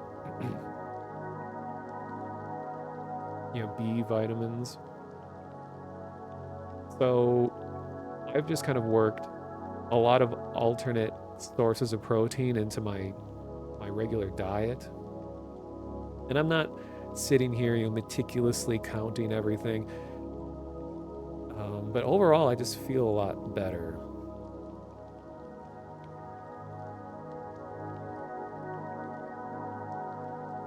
They loopholed capybaras for Lent? Wait, people are eating capybaras? That sounds terrible. It's funny that, I don't know if it's capybara. That animal is like the most prey animal I've ever seen. Like, just everything about it is like, this thing is designed to be eaten. I'm not saying by humans or anything. It's just like the way it's so kind of doesn't care a whole lot. It's just kind of like, it's the right size and shape. Fireworks. I don't. It just seems like the epitomal prey animal. Do they even have, like, are they even in America? Is that just like an African animal? I don't even know where they originate.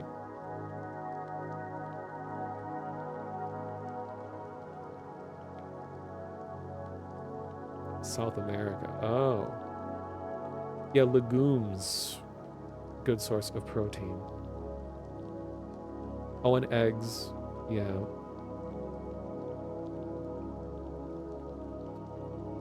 There was a phase where I was eating a lot of eggs, and it just ended up being where I'd have to worry about cholesterol, because that's kind of the weird drawback of eating eggs, is that you really shouldn't have any more than like 3 eggs a day because of cholesterol.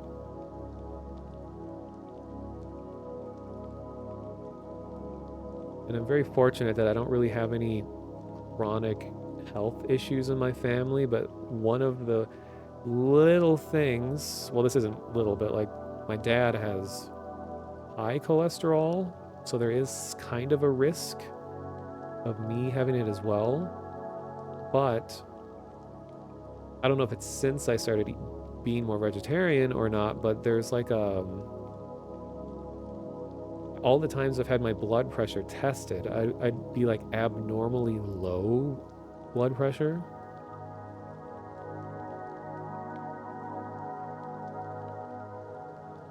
Your breakfast is usually 2 eggs, toast, and avocado. Ha!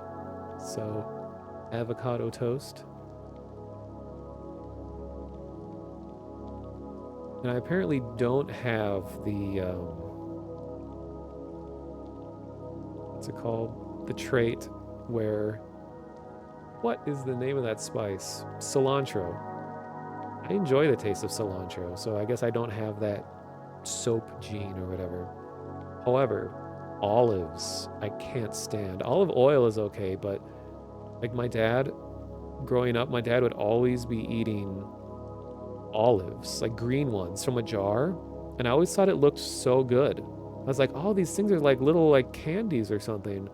And I had this famous moment in my family that sometimes gets brought up to embarrass me, but when I first tried an olive, I was like 4 or 3 or something, and I put it in my mouth, and it was so horrible to my taste buds that I cried. I was crying because this thing is in my mouth and tasted bad, but I wouldn't spit it out. I was kind of like, you know, a dog being like, you know, no take, only throw. But I had an olive in my mouth that was horrible, and the only way to stop the taste was to spit it out, but I didn't want to spit it out, so I was just there crying with an olive in my mouth. That was my childhood.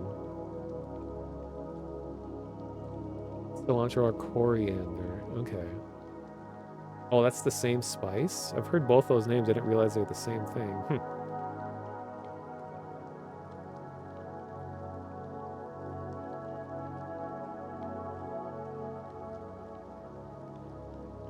What about mushrooms? Well, the first girl that I ever dated was really into mushrooms. So much so that when I ate over at her family's place, they made a specific bowl, like a huge bowl of just mushrooms. And they would just like eat it out of the bowl. Like it wasn't mixed with anything. I think they put some kind of like olive oil on it or something, but oh my God. It's like, because mushrooms, you know, are a big vegetarian thing, because they're a good source of protein, and a lot of vegetarians will like go and that will be their new source of protein. But I just can't get myself to like them. Like if they're on something else, I'll enjoy it, but I won't be enjoying it because the mushroom's there. It's just more that other things help distract me from realizing how much I don't like the taste. You used to force yourself into liking peanut butter and raisins on celery sticks because you used to like the cartoon Angry Beavers. That's right. I'm really not a fan of celery. Celery is just kind of a useless vegetable. Isn't it known for being... has like the same nutritional value as water? Like there's just nothing in it. It's just all some fiber and water.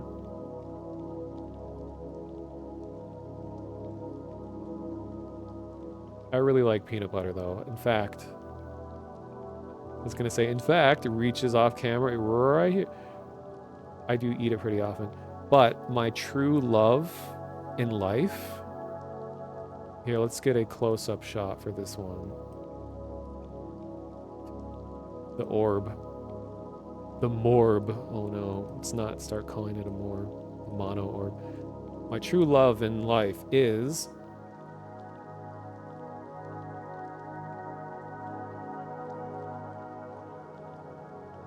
this.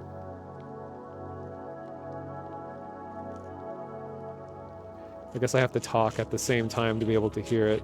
La la la la la la la la la. Weird out of context clip. I love oats and oatmeal and things like that. So much so, the same girl's family I was talking about who loved mushrooms, for Christmas, they bought me a like huge like satchel of oats, or like a sack like you would get from a farm, and I felt like I was an animal. And I ate that entire giant sack of oatmeal in 2 months. So I'd eat it daily.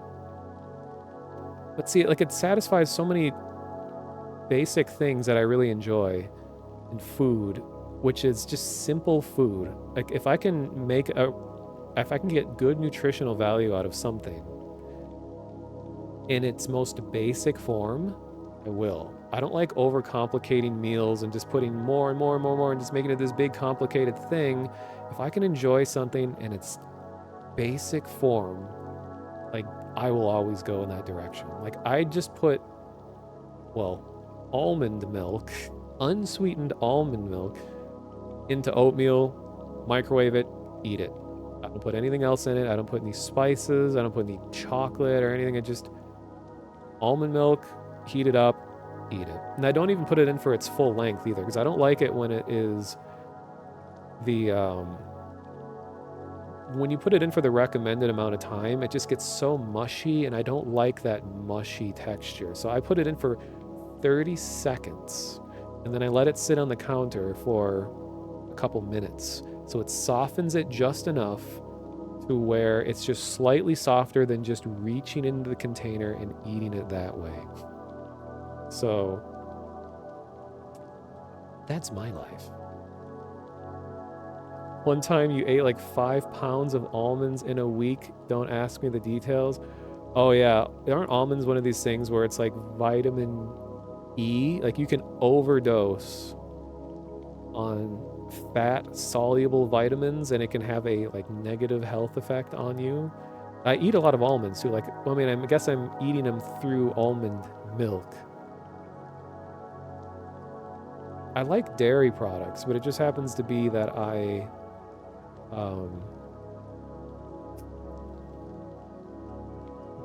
started drinking almond milk because of less lactose. And that's kind of that interesting thing where it's like all humans are lactose intolerant to a degree. And I think I might have been a little more intolerant than I ever really realized. So I remember, because I really enjoy like dairy milk and dairy products and everything, but then it just became like, I noticed my body would just feel so like bloated and gross after drinking too much of it. So I felt bad. It's like, oh, but I really enjoy this. And then I stopped drinking it for a while and noticed my body, I was feeling a lot better. So then I just started looking for alternatives to dairy milk, and then I just started getting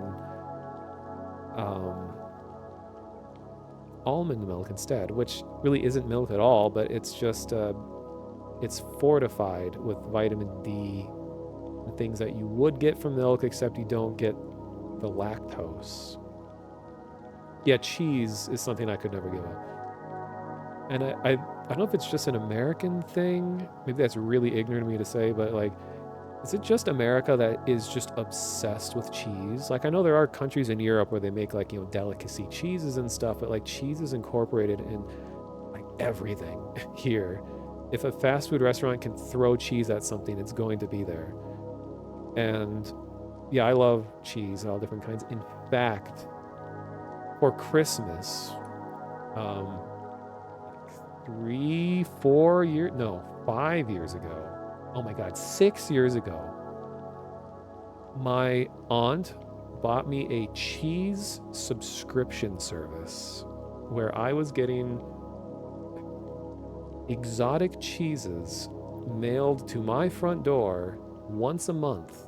And it would be open the box and it would be like 6 different types of cheeses and I would like try them all. And I felt so fancy.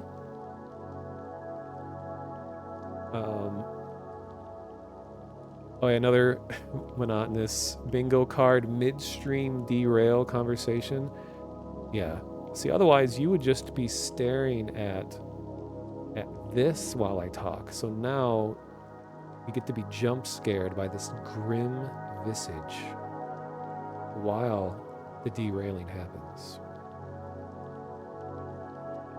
Cheese crate. No, it was called,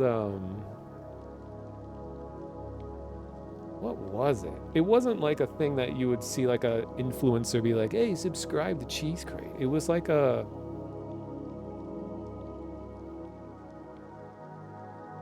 I don't remember. It had a really generic name because they had a bunch of other food subscription things that you could get as well. And cheese was just one of them. I don't even remember what it was. But I don't like blue cheese. And I got, well, if it's a blue cheese like sauce, okay. But blue cheese itself, I just can't stand. And I got a giant chunk of it. And I had to just find someone to give this cheese to. So I remember there was someone that I did a freelance project with. And I remember that his wife did a lot of cooking. And I said like, and I hadn't talked to this guy for a while. And I just messaged him, was like, I know I haven't talked to you for like a year, but does your wife want a block of cheese? And then he's like, yeah. And he showed up to my door and I just had the cheese in my hand. Well, it was wrapped. Like, here you go. Handed it over and then he left. And it was like, I guess she used it with something.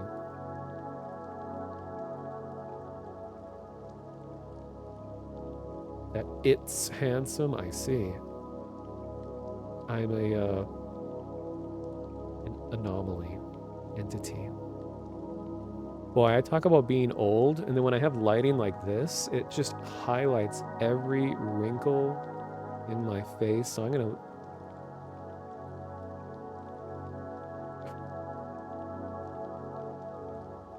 How about like... I like this sort of lighting, but I feel like this is so distracting. As cool as it is, I should have like a... something cool that I could put there. I know. Here we go. This won't be distracting. This will really make you think. When you look on camera, it makes you think about growth and decay. And actually, where I got this is one of the videos on my channel that maybe in the next 14 hours will come up. Oh, I just missed the 333 mark of my stream, because 333 is an important number.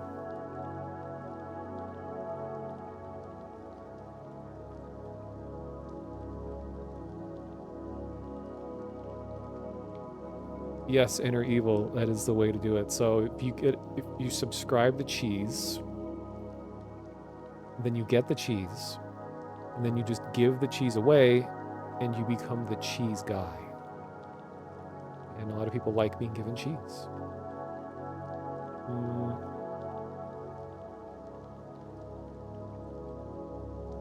Nice. Distraction abolished. I don't have any like wacky things on hand. Oh my god, I have a complete contradiction to what I just said. You know, I don't have any wacky things on hand except I have this, which is one of the wackiest things ever made. Does anyone know what this is in chat before I make it do the thing?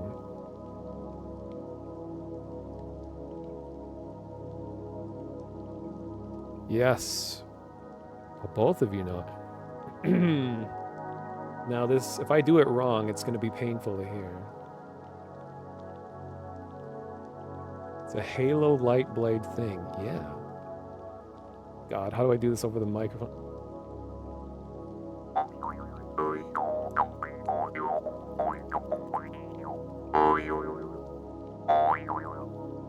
I can make boing noises. It's very silly.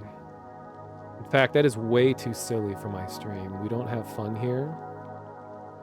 And we are not silly in the stream.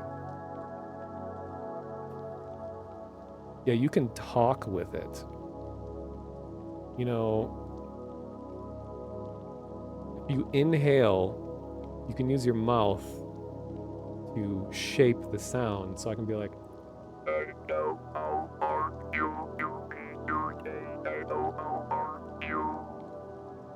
or I can be like, droid. It's like, we're not silly here as I pull out a slide whistle and accordion. I don't have any clown related things though I can say. You know, a really nerdy thing that I did once was... let's drink water, but... what if I can find this real quick? Be right back.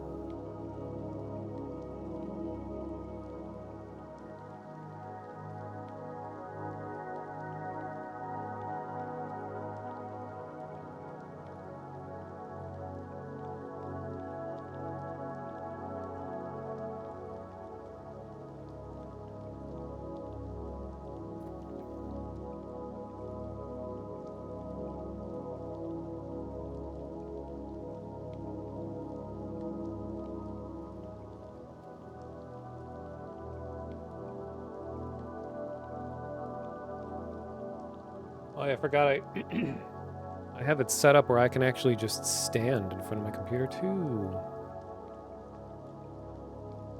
So y'all know how my kind of internet identity is the 3 dots. This. Oh god. So I was buying a headlamp and I found that they had 3 dots. 3 white dots. And it reminded me of kind of the robot avatar that I had for a while. I mean, I use it in VR chat sometimes, but like, oh god, it's gonna be so bright.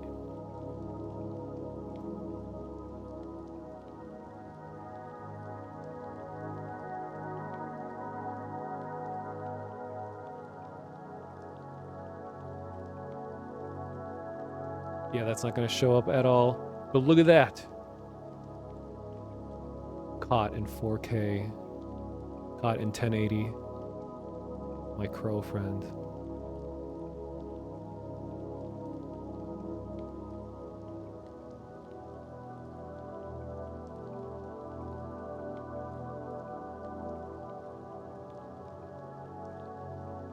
Looks like my icon would be a icon for a DAW, minimalist UI. Yeah, well, my explanation for it is that it's the 3 O's in monotonist, M-O-T-O-N-O, wait, M-O-N-O-T-O-N-I-S-T.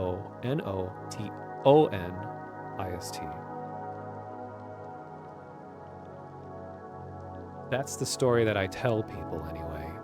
I actually had the symbol before I had the name Monotonist, but it ended up working out conveniently.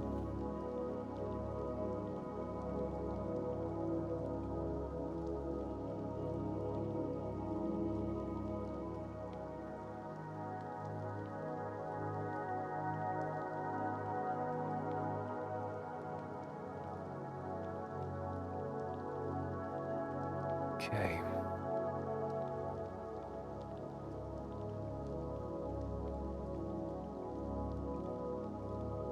Man, stuff keeps getting looser on my stand. was never seen again. Yeah, unfortunately, I came back a few minutes later, or seconds later. Oh, I love that hackerling emote, the flashbang. A lot of my life is like that. Just kind of like...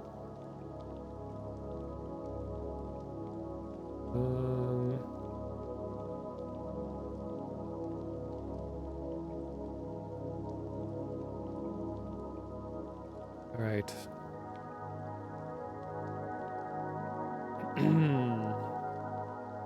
What if? Oh wait, I already did this bit.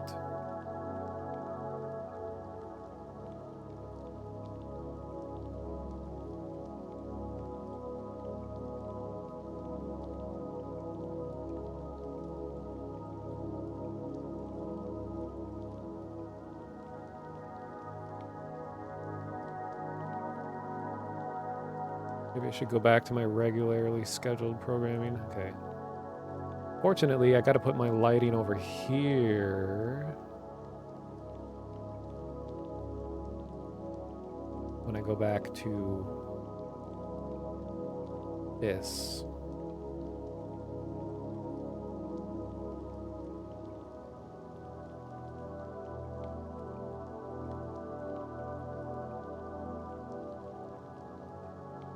Is that how it was originally? Let's see. Who would have thought that when it gets dark in my apartment that it would be hard to tell what my camera is doing. Crazy how that works. All right.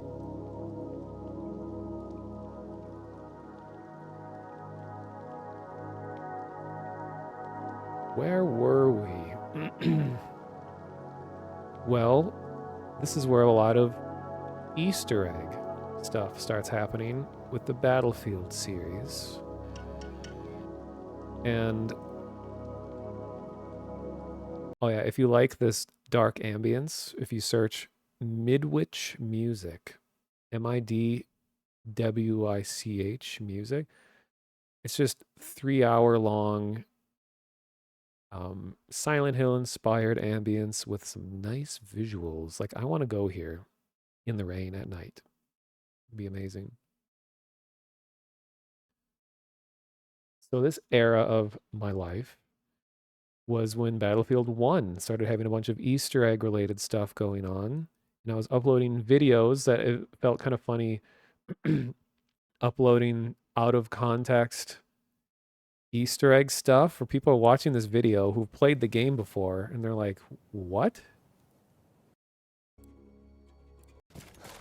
Because I uploaded the videos in order to show people on the Battlefield Easter egg Discord something, and it made sense to them. But if you're just following my channel and then suddenly these videos start coming up, you're like, what? So I sit here for like 10 minutes.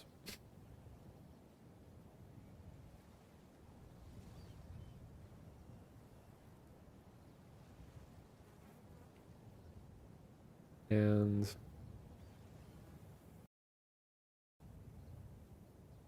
what I was trying to prove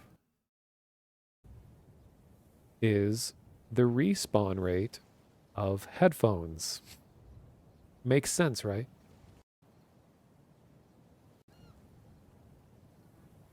There it is. What?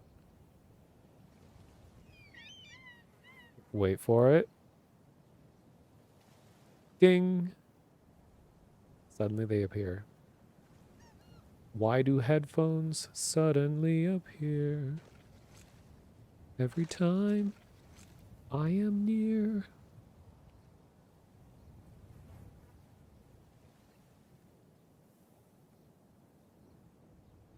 And this is around the time when I started really getting into Morse code. You know, everyone has a phase in their life when they get really into Morse code. And this happened to me how many years ago? 7 years ago. And a funny thing is that because so much of this whole mystery in the game dealt with Morse, that I sort of became the expert on it to the Discord, which the Discord was exploding in popularity. And everyone's Morse code messages were individualized, so you couldn't just solve it once. You had to get your specific one translated so that you could then act on it and do the next step. And most people didn't want to spend the time to sit here and translate this. And there was a period of like 2 days where I was being sent hundreds of audio files of recordings of Morse code. And I have them all in a folder somewhere still. And I once combined all of them into one audio and then just played it. So I was just sitting here, you know, with like headphones on, like an actual like telegraph person just sitting here going like, yes.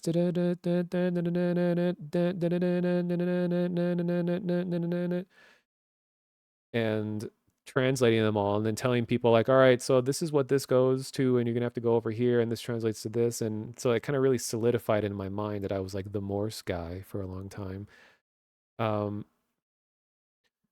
It's just cool to only me where because I have Morse memorized that I could just look at any word and just make the noises that are the dots and dashes that make up that word. Like I can say, because the official way is to say dit and da, because dash dot dot dot dash dot it just is not easy to say. So you say like da da da da da da da da da.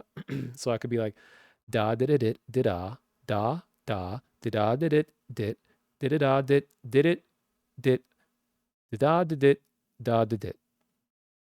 And then the audience it becomes a roar of applause. I don't know. Like da da da did it da da da did it. It's a it's Germa's teacher noise. Yeah. My voice cannot go that high pitch. You're like I can't do that. Don't know how people do it. At least I'm not getting recommendations on the side that are too embarrassing.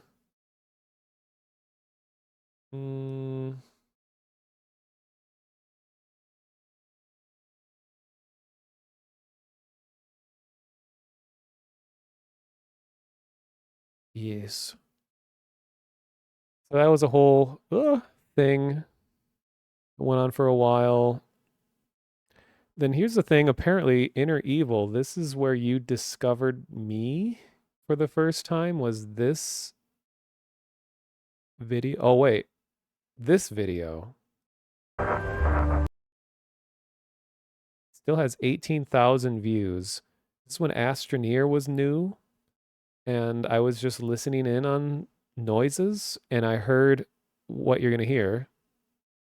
It was very quiet. Well, that part isn't, but this part.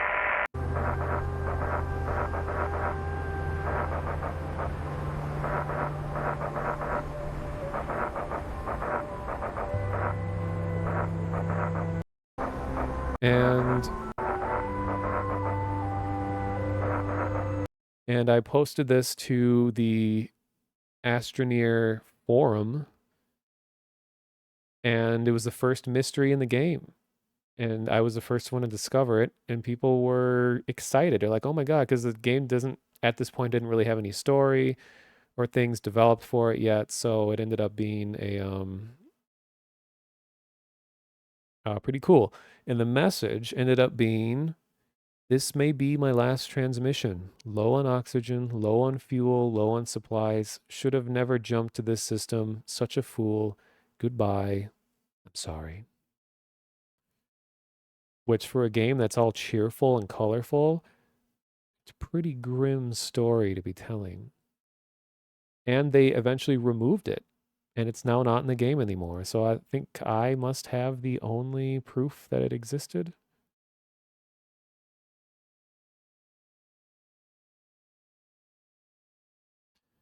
Surely I've played Voices of the Void. I haven't played it myself, but I've watched other people stream it, and I know so much about the game just by watching other streams. So I haven't played it myself. And this video is kind of an interesting one to show because it, when I was talking about shortwave radio stuff before, is that I've always, well, for the last like 10 years, have lived in a busy city that has a lot of interference everywhere. So when I have an actual shortwave radio, which I do have, which is on the screen right now, can't you tell? That it, like, I can almost never pick anything up because there's just too much interference and concrete and power lines and other signals all competing. But I went out to a park that has a really high hill, and I sat on the top of the hill and had my radio out, and I just recorded what I was hearing through my radio. And these are some of the sounds that I was getting. And the reason the video looks this way is for some reason, well, because it was really cold out. And for some reason, the cold, I guess, had just destroyed my phone's camera. And so everything I filmed with it looked like this. It's not a bad price, and usually wheels. So here's some of the, so it kind of works in favor of the video, the way it looks. So these are real people communicating in Morse code in real time. All over the world. Sorry about the wind noises.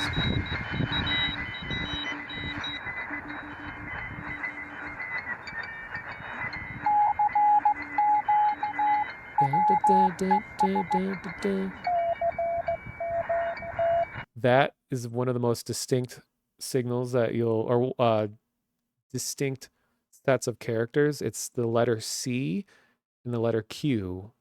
And that's the way that you call out to other operators. You go da da da da da da da da da da da da da da da da da da da.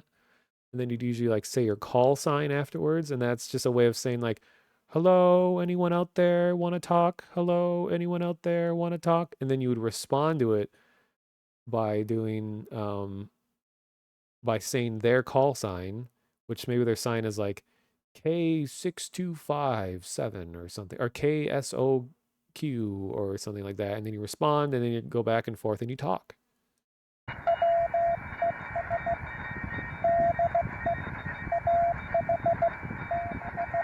And then getting some other signals.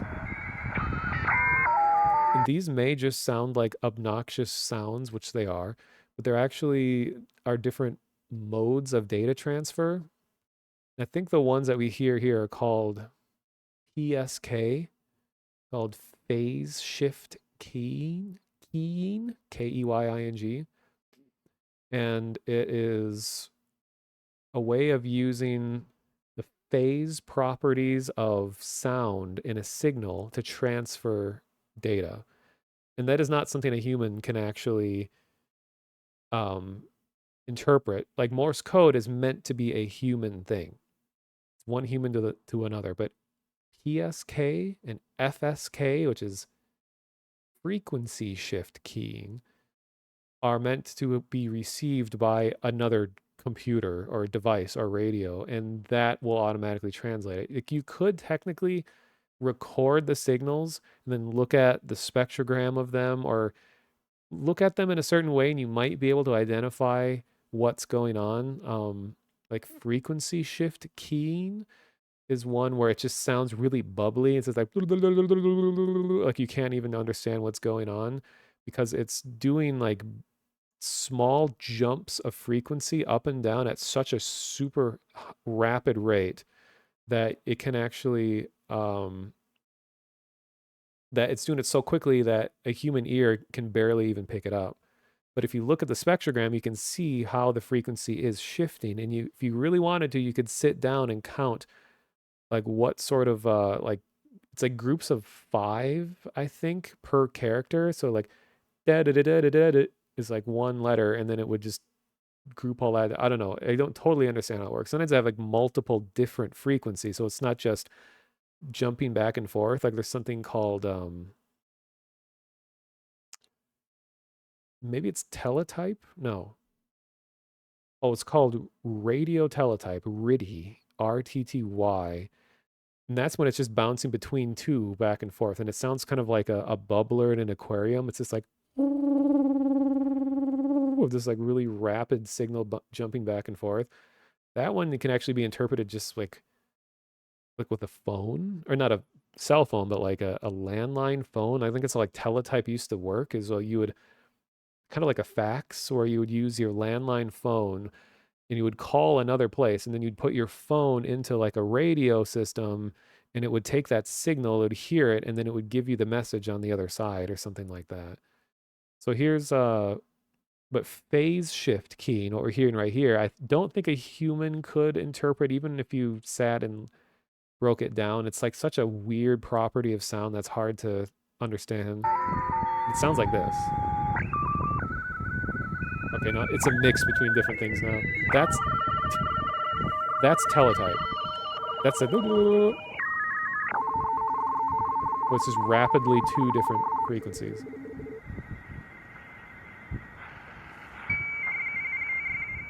Sorry, there's some shrill sounds going on here.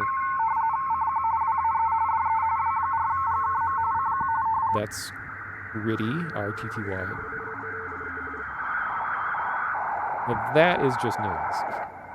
It's not data. That like...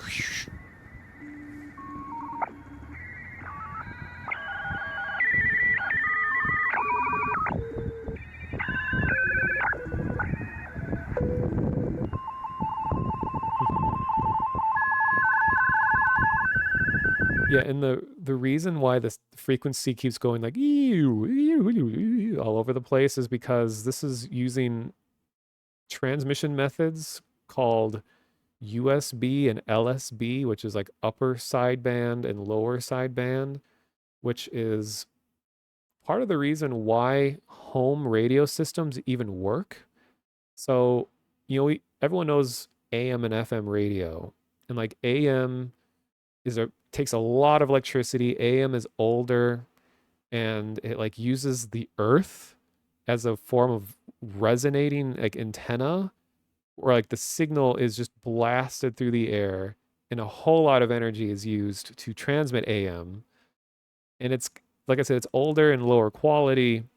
So that's why only talk radio is on AM these days. It's amplitude modulation. So that signal is sent by amplitude changes, which are like volume.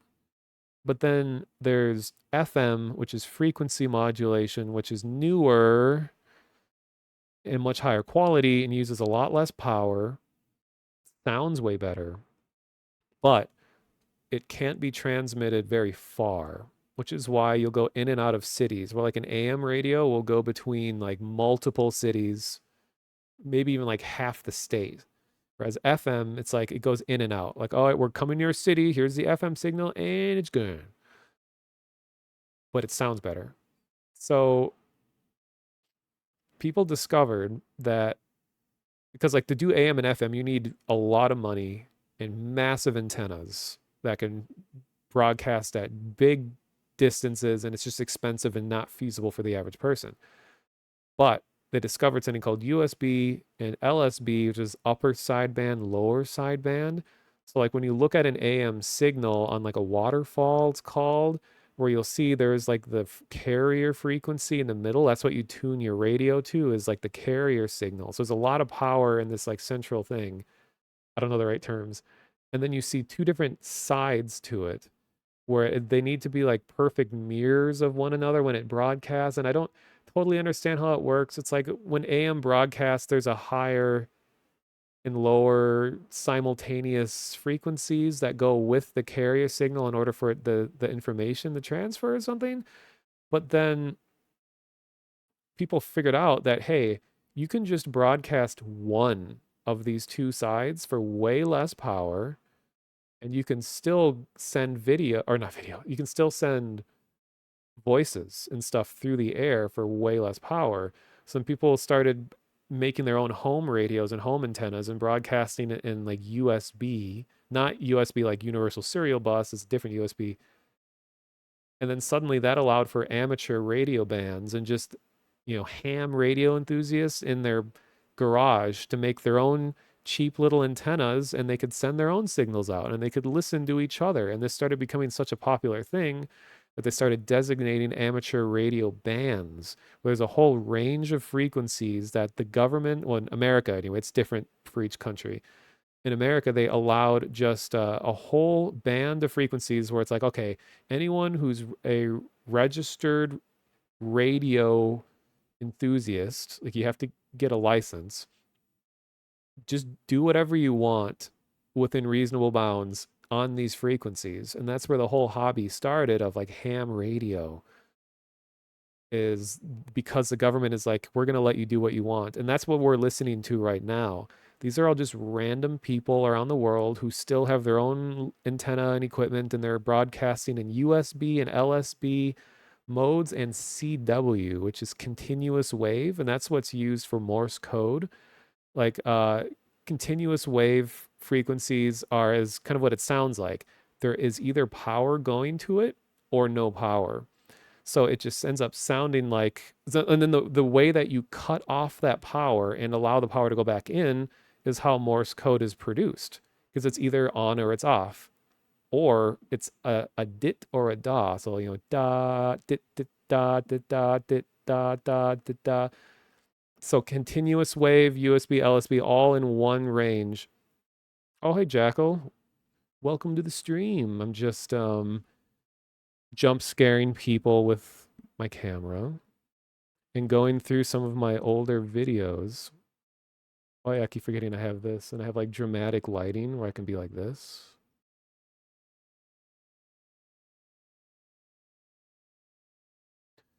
And I can look really scary when I talk about stuff.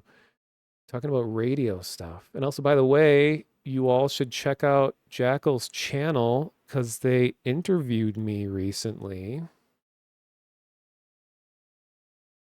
I'm going to post a link to the interview in chat talking about VR.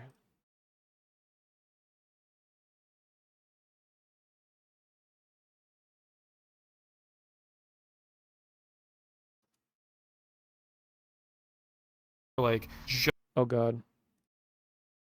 Yeah, here's a link in the chat. Agent Red Jackal interviewed me to talk about VR and stuff. It went on for like an hour because I, as the youth say, I yap a lot. We're going to have another one up tomorrow. Nice. Yeah, I really want to hear what everyone else is saying. And the, yeah, I saw that you're streaming VCAT, which is like the virtual marketplace and VR chat, which is like a whole bunch of companies get together and show off all kinds of interesting things, usually that they're selling in VR. And it's a fun place to explore. So go back here. It'll never get old, like being able to just be like,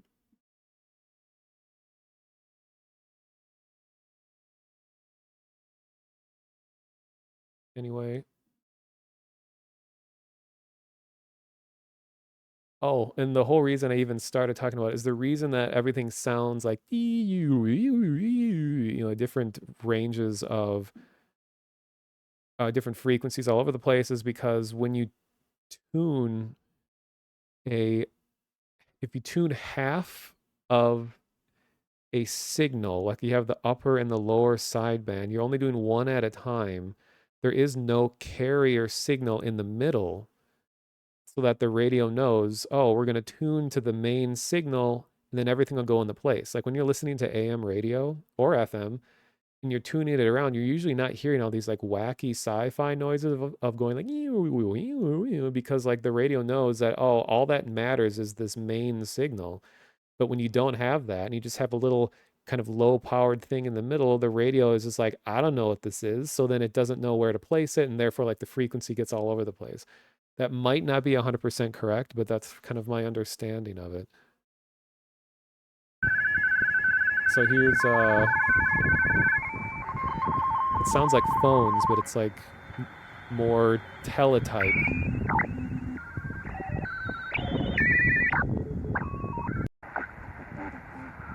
And then we start finding people. EQ, learn that. I'll turn the EQ off and on, just running flat. I'm running at a bandwidth. So these are people having conversations in real time as I'm listening to it. Like, that's kind of the cool thing about analog, is that whatever you're listening to is happening right now, is being broadcast right now, and you'll never hear it again unless someone's recording it, which they usually aren't. 2.7, Alan. I'm cutting off the bottom end at 300 hertz and the top end at 3K. And the fellow seemed to like the way that sounds.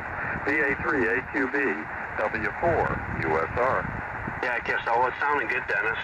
I've never had a camera, to be honest. I've always been a Yaesu guy, but the guy around the corner here has got one for sale, so I'm trying to see if I can do some kind of deal with him. He has a TS2000. It's not a bad price, and usually wheels and deals a lot. So I've got a couple of things here. He's talking to an Australian. So it's an American talking to an Australian, which is interesting because of how, like, there's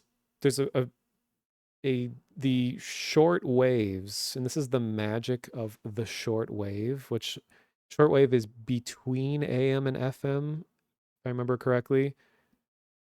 Because of the special way that those frequencies work, that they will bounce off of the atmosphere, the ionosphere. Usually almost all signals that are emitted, whether it's radio or TV or cell phone signals, well, cell phone's a bad example, but any like really big signal just gets blasted into space and it just is gone. It just goes into space forever. So they talk about how like aliens that intercept our own signals or Earth signals are going to hear stuff from like World War II.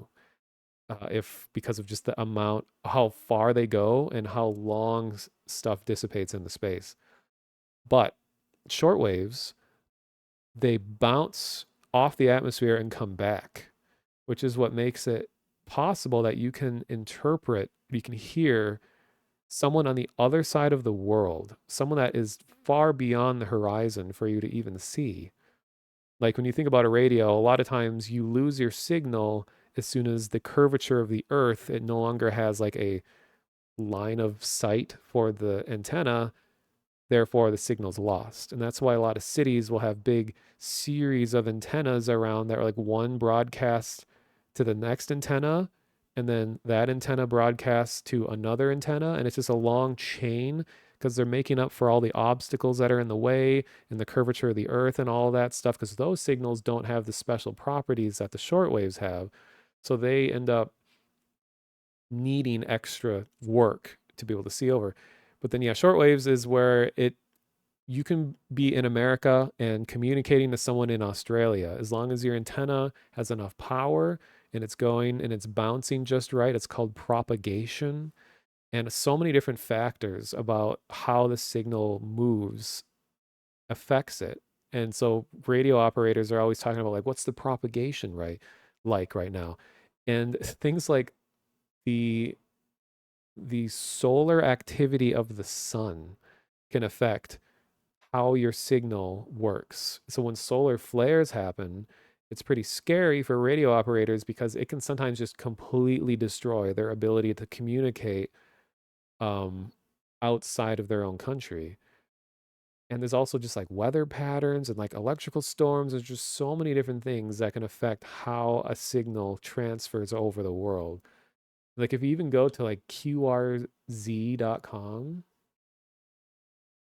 that has a lot of information about how all of this works.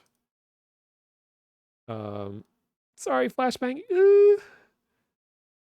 Like this aesthetic is just so radio operator, because most of the people that are really into and still do stuff with radios are like 50 and older, because this was like their internet. Like when we have people shit posting and being on Twitter and TikTok all day, when they were our age, they were doing the shit posting and stuff on radios. Like this was the nerdy hobby before the internet and even before computers and stuff. So what's really interesting is this thing here. Oh God, what's opening? Well, this explains about like how the sun can interfere with signals, but this, what even happened? Ugh.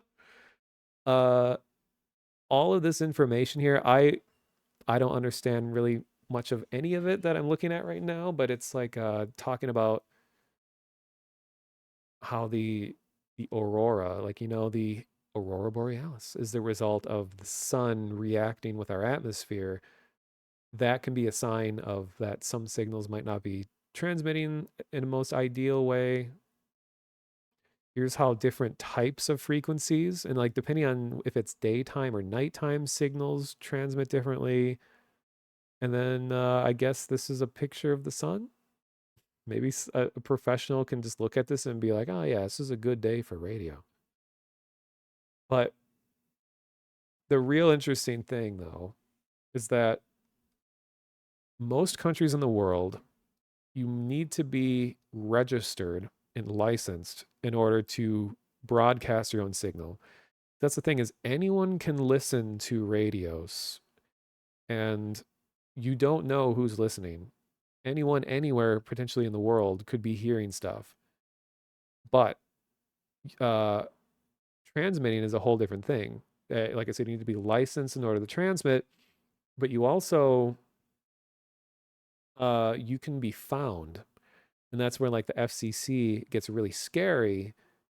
That's the committee in America, the Communications Committee, that is in charge of like the airwaves and just the way people communicate. And now they're kind of do stuff with internet and all that these days. But if people are using their signal, their license illegally and doing bad things with it, they can actually just find you and just shut you down. And there's some videos online. I wasn't able to go and find this video again, but there's a pretty scary video where there was someone, like their kids got a hold of their radio equipment and they were just like swearing and just saying a bunch of really crude and gross things over the radio because like presumably the licensee wasn't properly managing who's using their equipment. So this guy filmed himself with a signal analyzer box where he could see what the strength of different signals were by looking at it, and he was tuned into this like station that was being hijacked by children. And he was just driving around and he managed to find the house where this person lived to go tell them that, hey, your kids are misusing your radio. So it's like if you are the one transmitting, you can be found. And that's why like number stations and stuff, they'll just do a little burst of a message and then they're gone. Because if they stay open and they're continually broadcasting, people can triangulate you, they can find you, they can analyze the signal and find where you live or where it's based out of. So number stations are just like, by the way, guys, 264-321 Alpha, see ya, and they're gone because they don't want the station to be found. But you can use this website and you can look up people's call signs, like this proud American here in the top left corner. He's got the glasses and the hat and he's got the goatee. His call sign is Whiskey 8 Delta Charlie Bravo. And you can take a look at his profile. Okay, he is, oh my God, he has a Comic Sans profile. This is so like spread out. Like what happens if I, oh, interesting. Okay, so if I readjust this, it won't be quite as much of an assault on your eyes if I shrink this down. So here's his profile. I'm currently running a Yaesu FT DX10 in the shack and a DX Commander Signature 9. Believe it or not, radio operators like to talk about their equipment. Kind of like gamers talk about their 4080s, 4090s. These guys talk about their Yaesus and their DX Commander signatures. He's active in digital modes like PSK and RTTY, RTTY. We were just talking about those, as well as SSB, which is USB and LSB, what I was talking about, are both forms of SSB, which stands for single sideband. And then USB is the upper, LSB is the lower. I still love getting cards in the mail. I'm happy to return the favor. 7-3.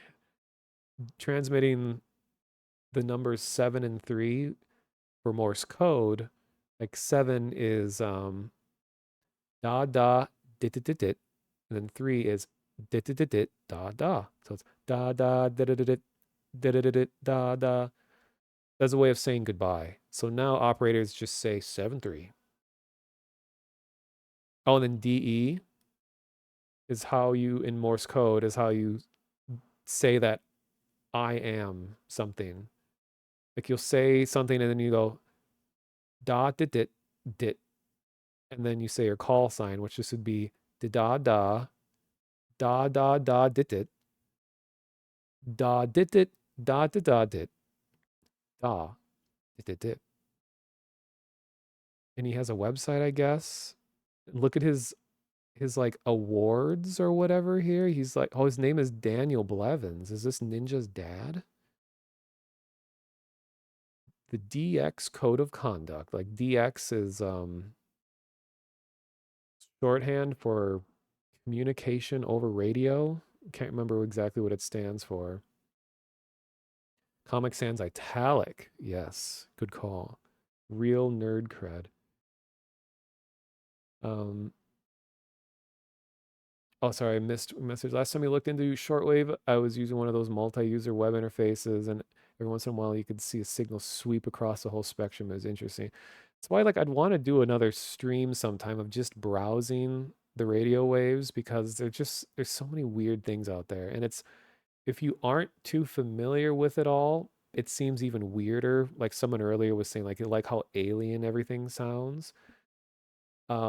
It still is really cool to me and still sounds very alien. I remember when I was first getting into this, and this is a part of the appeal of it all, was just that exoticness of it. It's like, I've never heard these sounds before. What do they even mean? What do they do?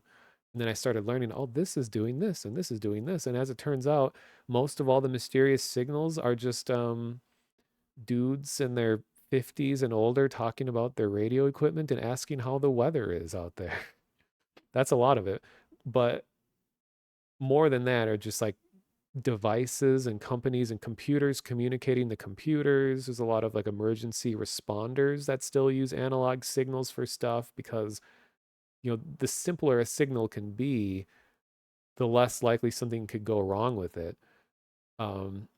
Like during September 11th, there was a famous thing that happened where all of the emergency responder radios, the waves were so jammed up with all of the responders of different departments, and everyone was just, there's a big tangle, and they're struggling to communicate because everyone was using just a select group of frequencies. And radio operators like these guys started being able to help out because their antennas could broadcast at frequencies that are not used by emergency responders. So a lot of times you'll see, wonder if this guy will have it here. Sometimes they'll have like a little tag in their profile to be like, I was a radio operator on September 11th, or like where the police actually came to them to help communicate to other departments because of all of the frequencies being jammed up during the day of the events and stuff. So they're really proud of that, which rightfully so. That's cool. But anytime you hear a call sign when you're listening to radios, you can look up their call sign and learn about this person. And I looked up some of the people that were talking in the video I was just showing, like this thing. To try and trade with him. I got a 450 AC, 450D here, so like new, so I'm hoping we can make some kind of a deal with maybe some cash as well over. Yeah, okay. That I'll tell you what happens. Hank Hill. That might lead you into a 990. Alan, a couple of years ago, I took a TS520, a TS520, and on trade from a fellow here locally that was building a an audio amplifier, a single-ended vacuum tube amp, and I needed a couple output transformers and some parts I had. And he used to be a ham back in the 70s. And he said, "Would you like a trade-in of a Kenwood transceiver?" And I said, "Sure, that'll be fine." He waltzed in with the 520. I have a little shop in the Cary Business Park where I do homebrew and my retirement shop. But anyways, he came in and had the 520 under his arm, and It's like it's oddly entrancing to just listen to strangers talk. The voyeurism of it, I guess. all I was And then, if I remember correctly, eventually we get some like women, am I right? Kind of comments, as you'd expect from guys of this age.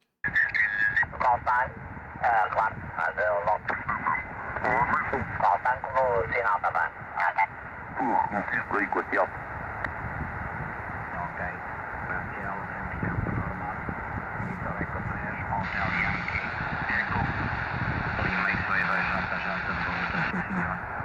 Muito bem, portanto o sinal do homem para dia 9. Eu estou com isso. Yeah, like to do. I didn't want to drag you away. Just you guys were talking audio and. Well, let's go up to 15 and where I can really concentrate on it. How we tell me how we have it set up. Marty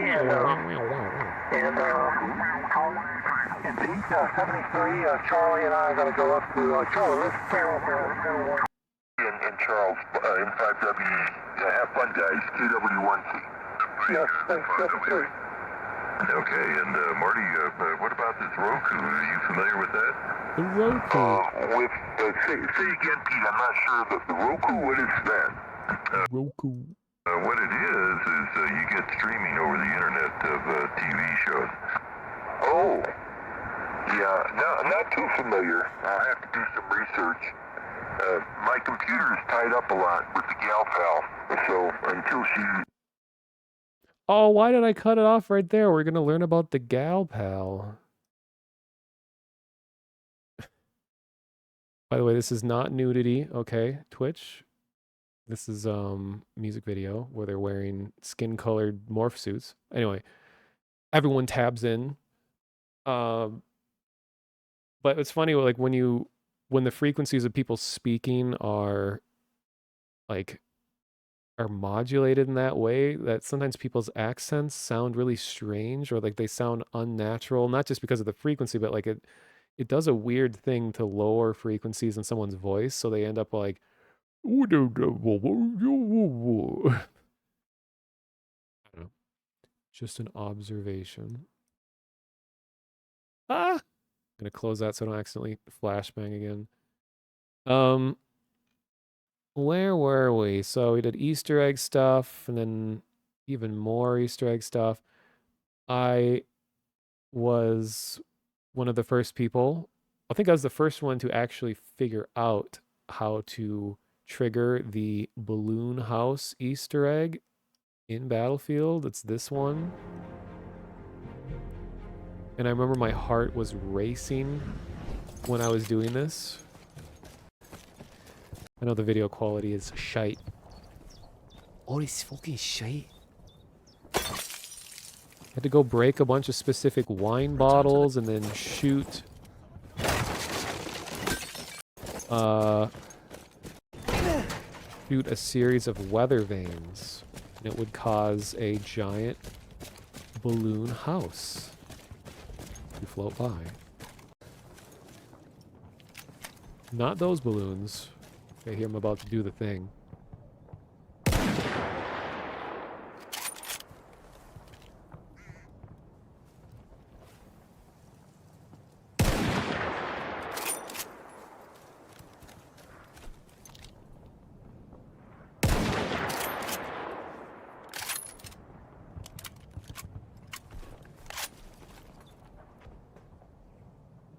There it is.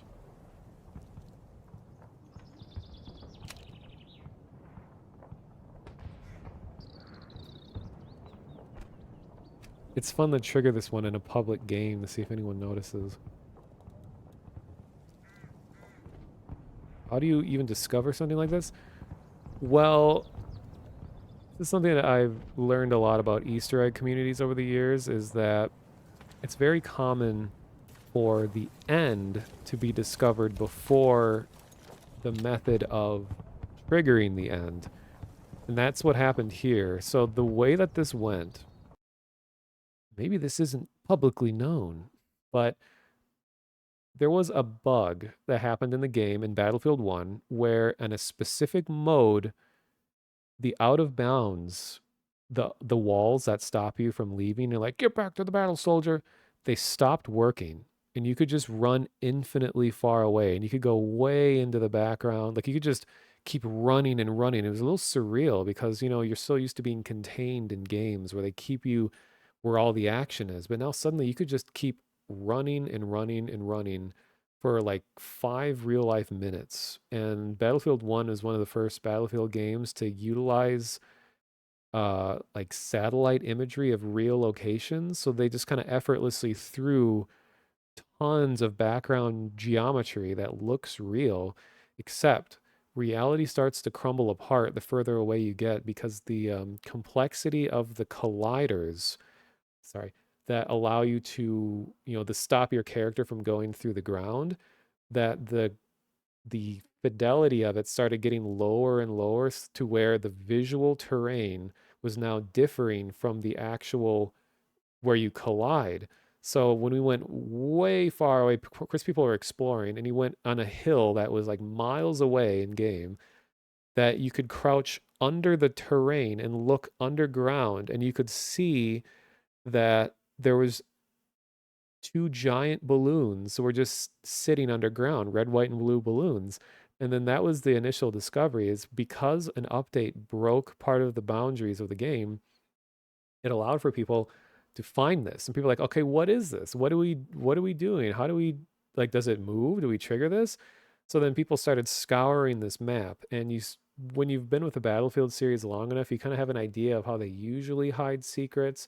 So we started tallying up how many breakable objects are there, and are there any that stand out more than others, ones that seem like they're placed unnaturally, because usually environment designers, environment artists will place things intentionally so that they kind of convey a certain feeling where it's like, oh, well, here's the kitchen area. So there's going to be wine bottles around in the kitchen, and there's going to be a chair, and there's all these other things because it's a kitchen. It makes sense. But we were finding wine bottles that were just sitting like out on a fence, way far away from anything. And there's another wine bottle that was just sitting by a wall, and it felt really out of place. And then we noticed that there's only 3 of these out of place bottles, and 3 tends to be like a magical human number, that we like doing stuff in threes.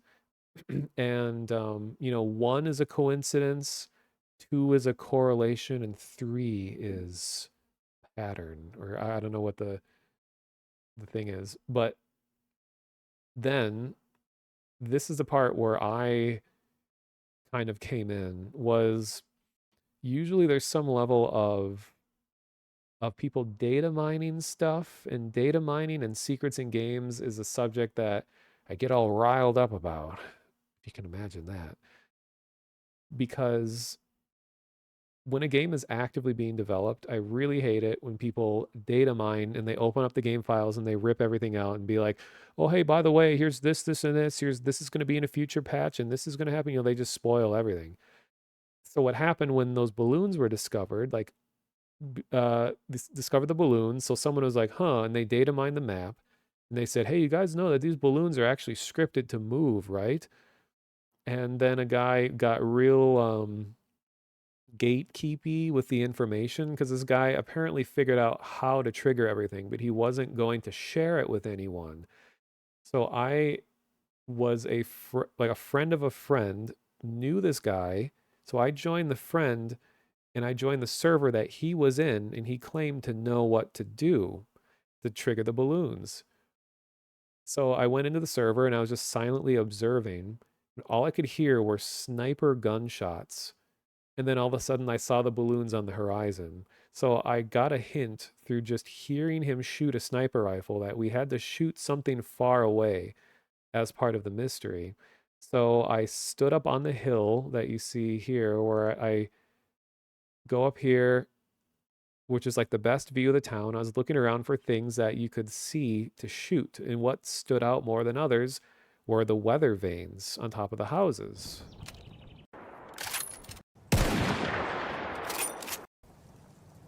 Because, you know, they move with the wind and they're shiny and they kind of glimmer. So I was just scanning the horizon and I saw like, oh, there's one there, there's one there, and then one there. And then there's three. So the three wine bottles, the three weather vanes, destroy the three bottles, shoot the three weather vanes, and then that triggered the thing. So it was just kind of a familiarization with how humans tend to design puzzles. And also just having been with the Battlefield series long enough, a lot of mysteries were related to this sort of gameplay of break a bunch of things, shoot a bunch of things, and it happens. And I actually want to eventually make a video about this that, not this specifically, but am I coming up on that yet?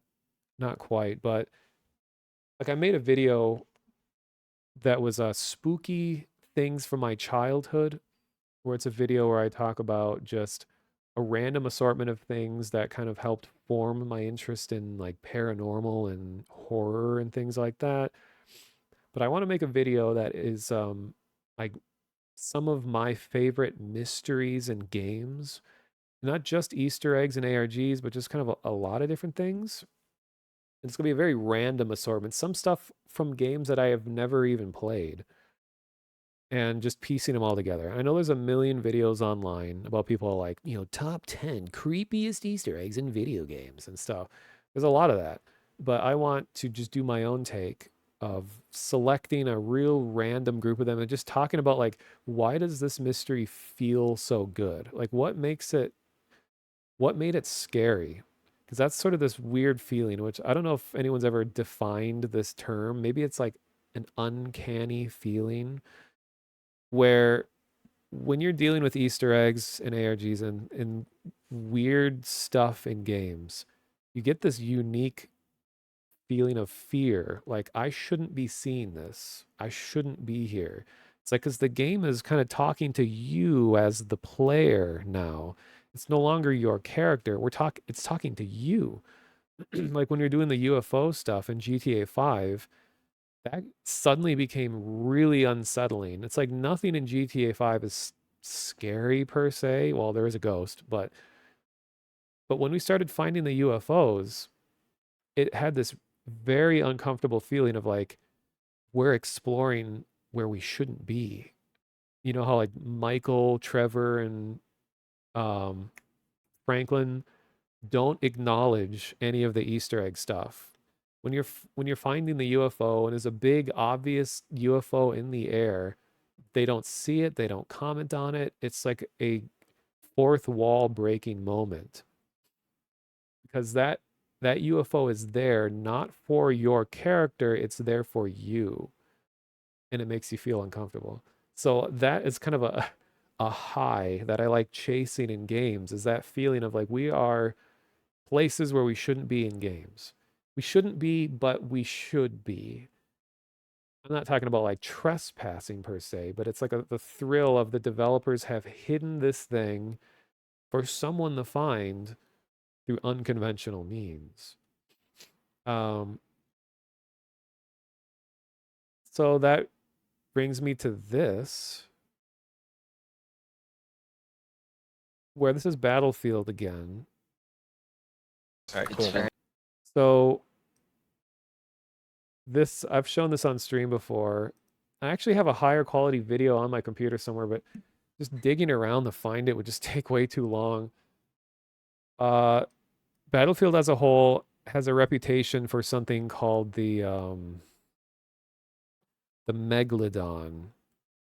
And there's been lots of videos of the Megalodon. Wait, did I miss something?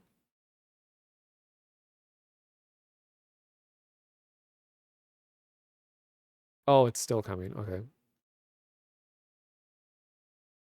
Megalodon is this giant shark, and in Battlefield 4, there was a way to cause a enormous, like, prehistoric shark to jump out of the water and kill everyone that was at that base at the time, because it's a base that's like a buoy out in the water. It's meant for boats. And it was such a cool and impactful thing, one of the most famous mysteries in Battlefield history, that the devs started hiding megalodons in other games. So when Battlefield 1 came out, this is some video of us investigating an apparent megalodon sighting in land. We're not out at sea, we're inland, yet there's still a shark. No. I'm running port, so. So you'll hear us kind of going through what we would do to investigate stuff like this. Guys, I'm a friend of Spitfire Sims. How can I help? Right now we're just testing stuff in the server if you want to join in. Will do. But don't do anything unless we face off. We're trying to do a specific way. Yeah, don't don't run off to the shithole by yourself. Yeah, the shithole is tall in my section. We're gonna deal with this here. Alright, I'm on a rubble valve and I'm ready, so... You want me to remove the rubble before we get the started? A valve. What the hell? Go ahead, get it.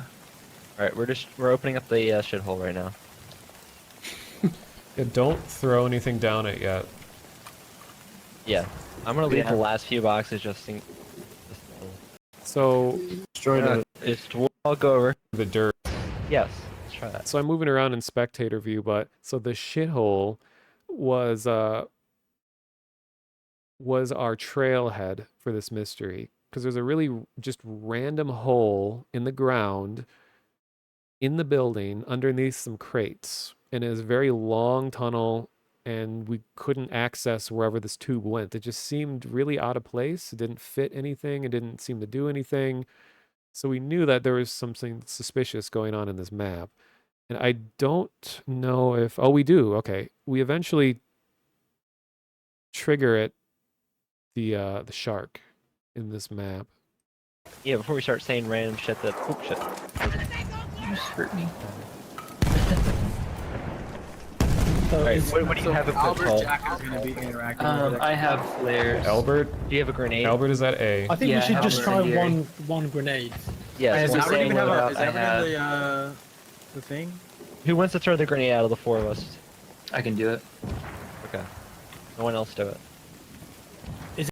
That's right. If anyone that follows the Battlefield series, Jack Frags was in the server with us. It was cool because he's what inspired me to get into Battlefield and its Easter eggs to begin with. His videos were so cool, like his Battlefield 4 videos about like the secret underground.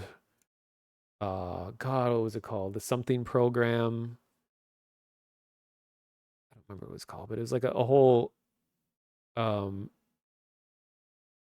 secret ranking system in Battlefield 4 that you would do secret assignments for, and you would rank up, and you would eventually get access to an underground bunker that had a like compound bow weapon that you could get. And it was so cool that they're like rewarding Easter egg hunters for doing obscure stuff in games. So it was cool to be able to join him in all of this. Is everyone at a valve? Looks like there is someone at least at every valve. Yeah, I don't know if they're looking at it though. Okay, I'm gonna do it because I don't know what this is. Albert even in the channel? I don't know. I don't know who he is. Is Barracks ready? Albert, join voice. I'll turn it. As long as we have, it doesn't really matter who does it. The valves. No. Yeah, you don't have to get it the first time either. Because the one time that I did it, I did the valve, but I left the game and I came back and I was able to kill Tall and activate it. Yeah. Oh, voice, I am. Okay. Are you spectating? Me? No. I'm spectating. Is Mono still there? Yeah, Mono I'm is spectating. spectating, Yep. I think. Yeah, there's enough people at A. Looks like, yeah, one person's ready at the closet one, and Dwarf Taco is at the corner one. So everyone's ready for the valve. Just someone put a time in the chat. 5 minutes? Great, someone said do it 5. 5 minutes. 5. Do it. Yeah, they have 18 seconds to get ready. Wait, are you throwing grenade in the shithole before or after valve? No, afterwards. We're gonna wait. We're gonna let everyone Until get it's over filled there up. and let it fill up, and then we'll see. I'm gonna stay here with Tall. Get ready on Yeah, valves. I'm guarding. 5, 4, 3, 2, 1, go. Go. Well, there's like a 10-second leeway with that, I think. Yeah. It's filling. Yep, it worked. Alright, cool. Alright, perfect. And even if you miss it, you can press them again because you've done that as well. Alright, let's see who dies. Such good memories. Alright, I like let me watching just it let me again. know when you're ready, and I'll go ahead and drop a nade in there. Everybody's. I think we should just go ahead and do it now. Go ahead. Do we just kill a Hold random it. person? Or does Hold, don't do anything. Oh, I It missed. might be a little window of time. Why do you have? Wait, I'm gonna throw a frag down there. Okay. Okay. Well, last time all it was an impact and an incendiary, but I don't know if it makes any No, difference. there was an AT grenade. Was there? I don't think it should matter what. There's a random in here. There's a random in here. He's coming to Charlie. Yato, did you do it then? Yes, I threw the frag in there. Yes. Now I just think we should just try killing people at the pool. Oh, there's a random. Yeah, kill someone and see what happens, and if that doesn't work, I'll put a flare down there. Yeah, Cause kick this that's... stuff, guys. Stay here, Tall. Yeah, Yo, I'll... someone banned Steph. He's killing people.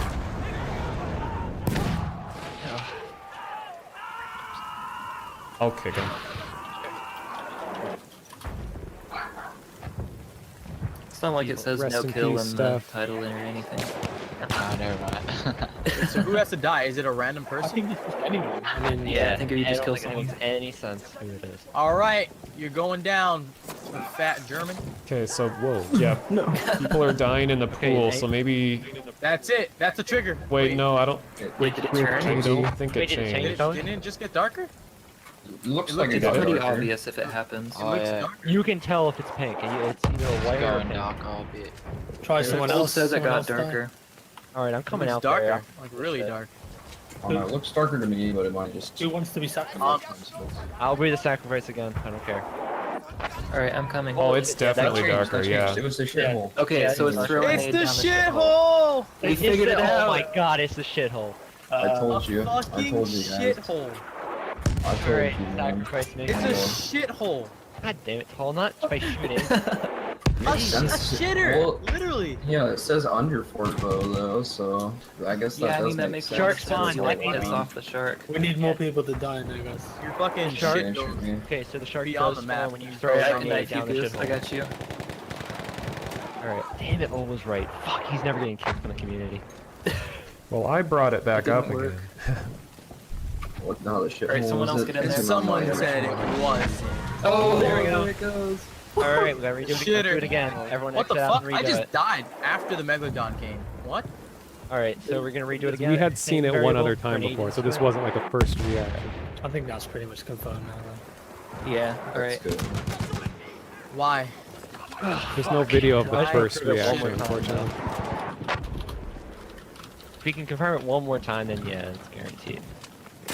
Everyone leave the server again. Someone else get in there. Someone was. Someone said. Here we go. Boom. And then it kills anyone that's in that area, in that specific hole.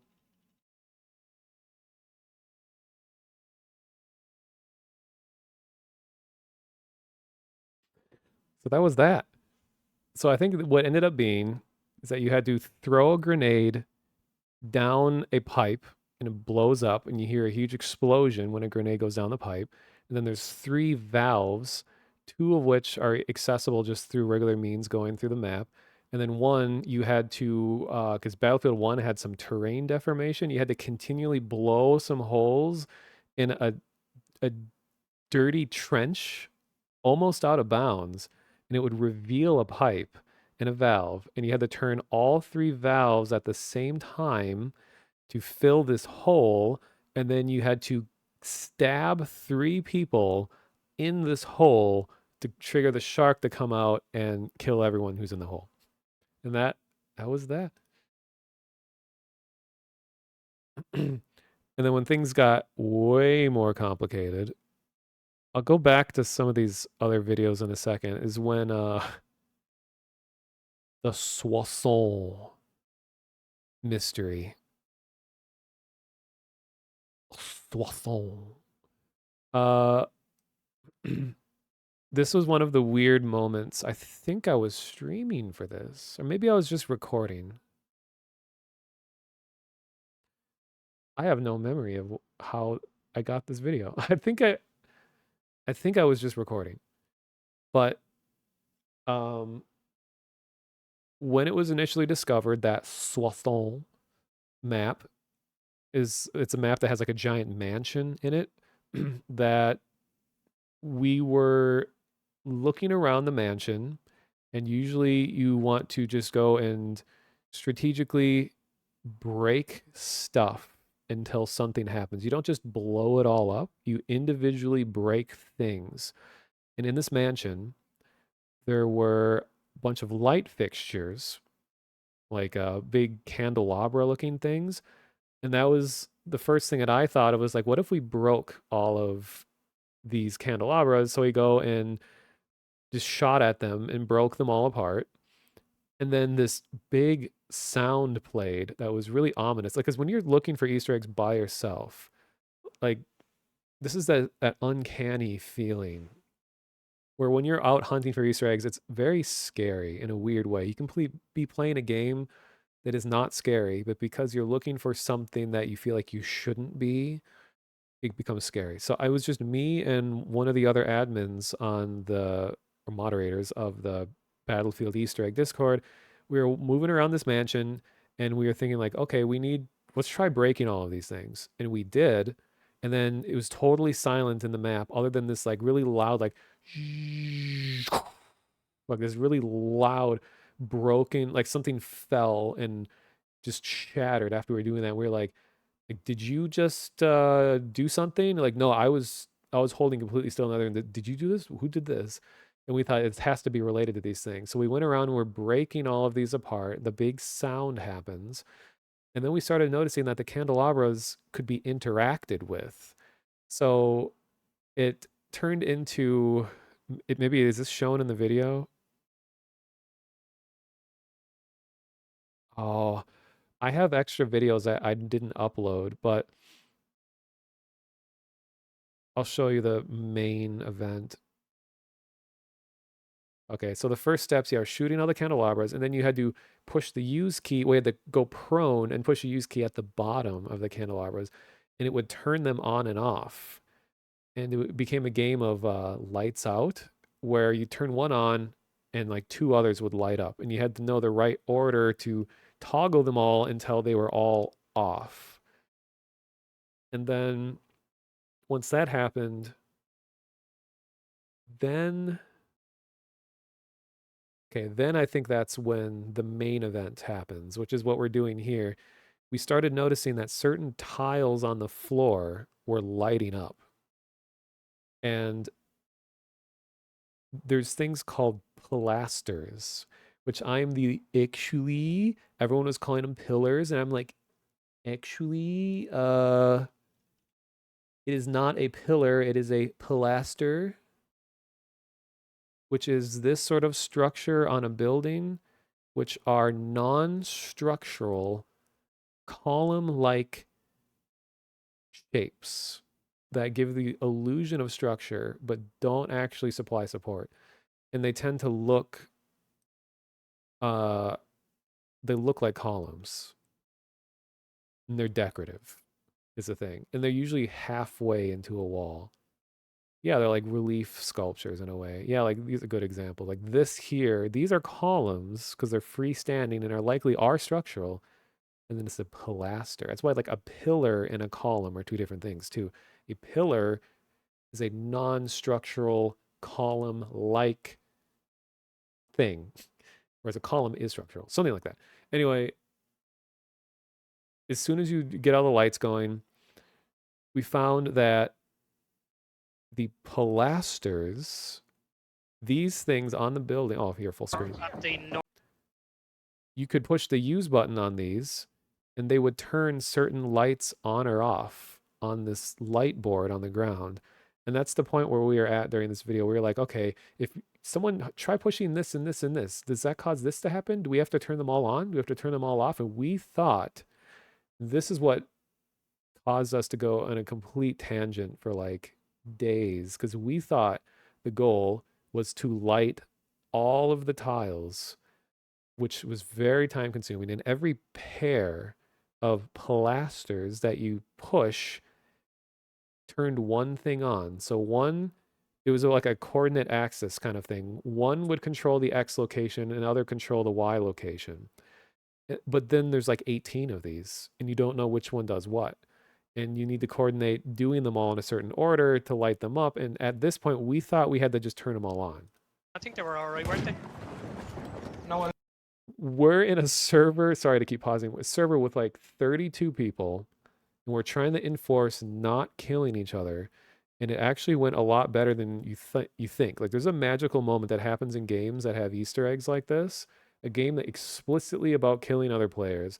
When you're all so invested in the search for the mystery that you're willing to just surrender all of your training on how to play this game just so that you can all work on a puzzle together. And that's a big part of the appeal for me. I love playing games in a drastically different way than it's intended to be played. And it kind of like gives me a little more faith in humanity when we can set aside our differences.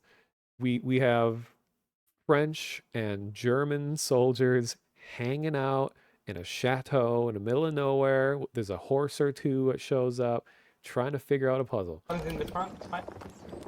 Okay, so just Kartov maybe start on the front Right. door at the north end of it.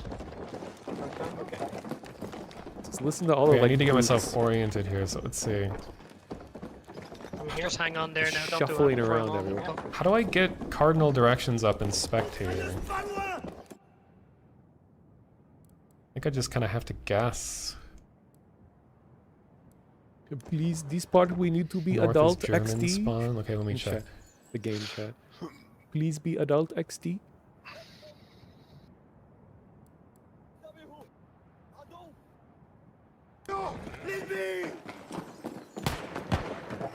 Let's make some room, guys. Thank you. Okay, so I'm just gonna orient myself facing from the inside, facing out the front door.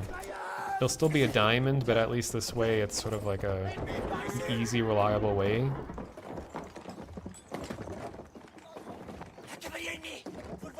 Okay, so I can confirm no lights are on right now. And let's start at the... He's on the front north side, so... Yeah, so Kartov, yeah, front, left side. So, yeah, Kartov, press the button once right now. Pressed. Okay, nothing happened. So go to the next one towards the front door. It's one over. Are you ready? Okay, now press it. Yep. Okay, go to the next one and get ready. Through that. Just die and figure out who threw it. Even 3, 4, 6, 5. Even 3, 4, 6, 5. Even shot. Wait, hold on a sec. People are so trigger happy that like if one person shoots, suddenly 4 other people shoot in response, and then the shooters shoot the shooters, and there's like shooters shooting shooter. Like we don't even know who instigated. It's like, oh my god, we're so like gun-brained when you play these games, and it's hard to know who instigated it to ban that person. There's a bunch of killing going on. Just ban even 3, 4, 6 5 there. I killed him because he was taking out others. Yeah, Hotel Mama, if you're listening, if you can ban whoever that was. What was the name? Oh, Evan 3465.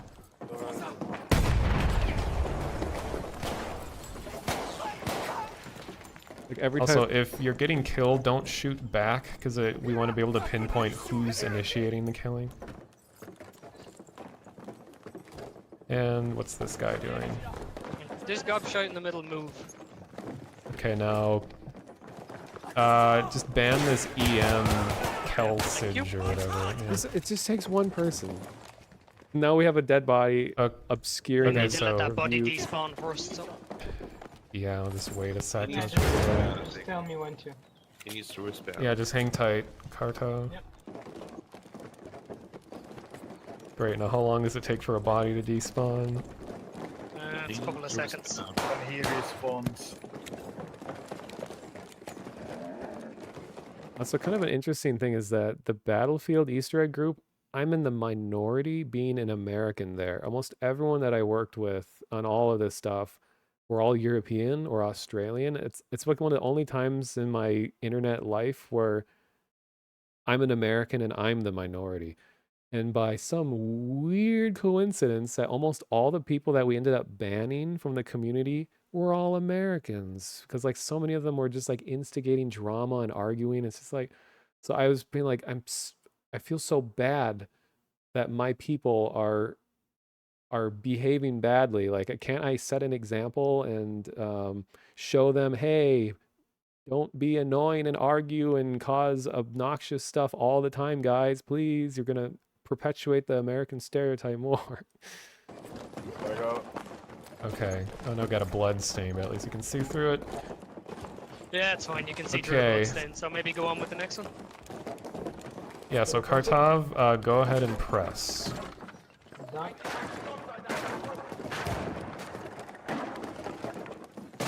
Someone actually take nothing lit up there. Someone take note of the ones we've pressed and the ones that have not lit up.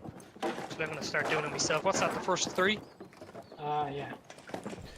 Yeah, I'm just gonna change my notes around a sec to make this easier.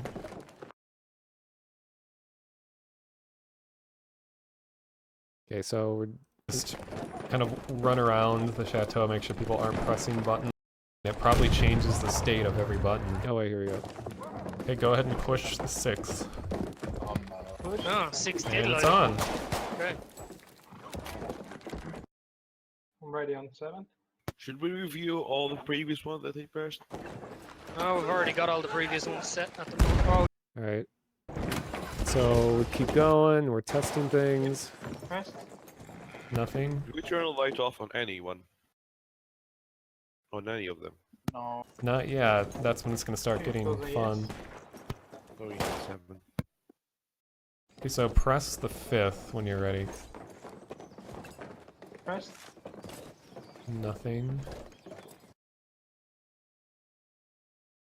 the 6th lit on the first attempt, so we should probably still skip it. Who's in charge of bans on the BFE server? Hotel. All right. This is just a lot more of this for like a It's in full dark hour. now, I like this. It's really cool because the time of day changes and everything glows Press. differently. Yeah, I hope it's Nothing. super. 7 and 8 should be skipped, right? So we're alright for a minute, so. We're getting near the end of the map, and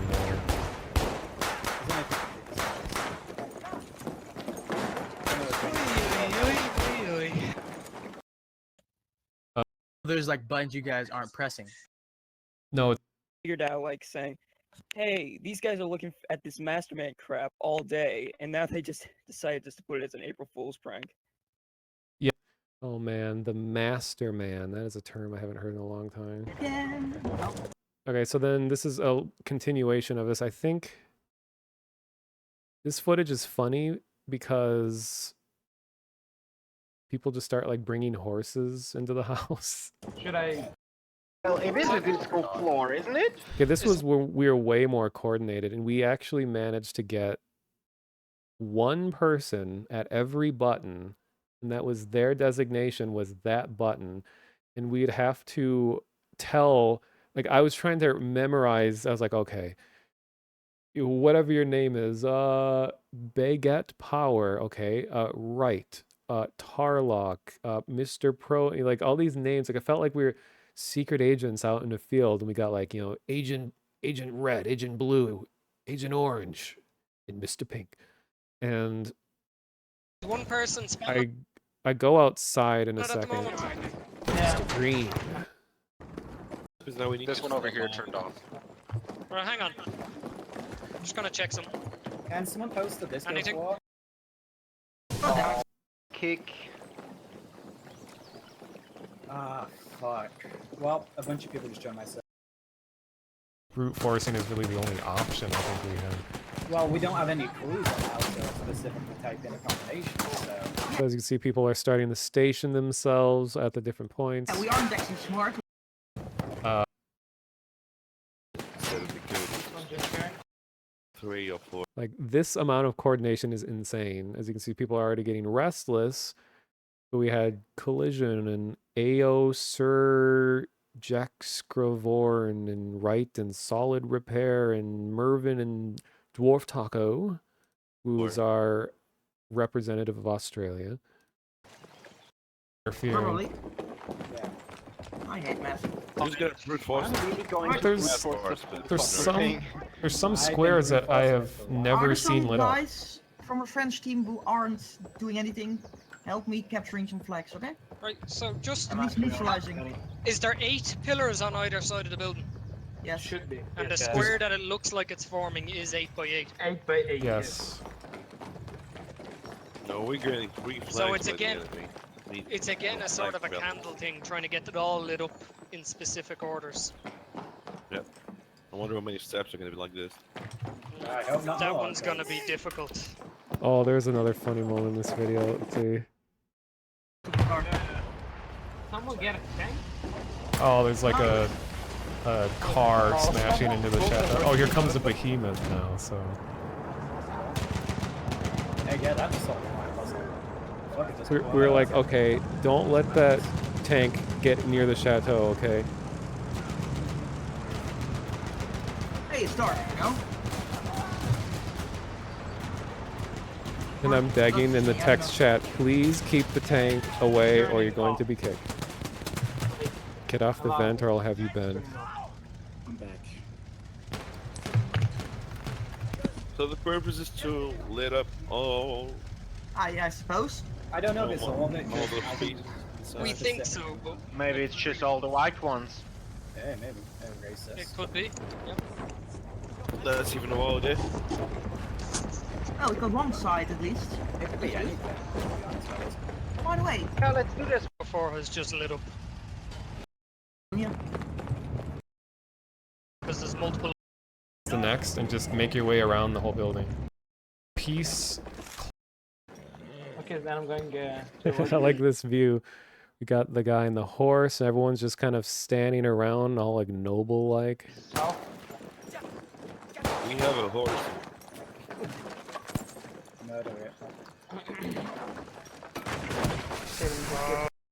Someone is smoked outside here again? Yeah, sure. Next one is pressed. White one here turned off. Oh, can we have some French guys again on E so it evens out? It's magic. Will light and one will disable, and it's random which is gonna do what. Our Lord and Savior, the Spaghetti Monster. November 1st, And then I just type, brute forcing does not mean deathmatch, you guys. We're trying to brute force by pressing buttons, and some reason people thought that was like, oh, so we're gonna all shoot each other? And like, oh my god. But anyway, so what ended up happening, and what you had to actually do was, it was like an entirely, there's a whole dimension to this that we did not notice at all. And that guy, was it Dwarf Taco? There was another guy that was like, hey, who put all these sandbags out here? And we noticed that there was like these comically small sandbags that were sitting on the steps outside of the chateau. And it turns out that every time a new round loads, these tiny sandbags are placed on different steps at different points, and that correlates with the pattern that you're supposed to recreate on the floor.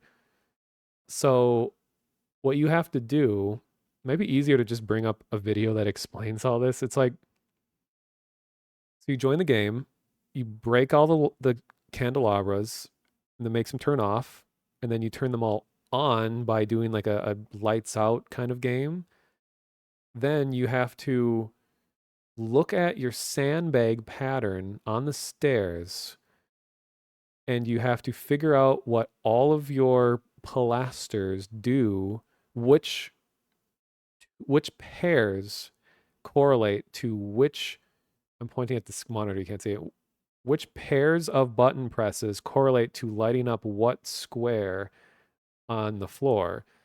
And then you recreate the sandbag pattern using this. And all of that's randomized. So you can't just get one solution. Everyone has to learn a intentionally obtuse system and do it on their own. And then once you do all this, I think it was like a custom, like a special weapon skin that gets unlocked, and you get like a dog tag that is unique to this. Yeah, so even the pilaster thing was random. So the sandbags are random, pilasters are random, the pattern needed to turn all the lights on is random. It's all personalized, I guess. So I could just find a video. Is it Battlefield 1 Soissons Easter egg? Hey, my video is one of the first ones that comes up. But here's Jack Fragg's explanation for it. Today we're yeah, this whole mystery is called A Conflict, because all the different dog tags had their own names.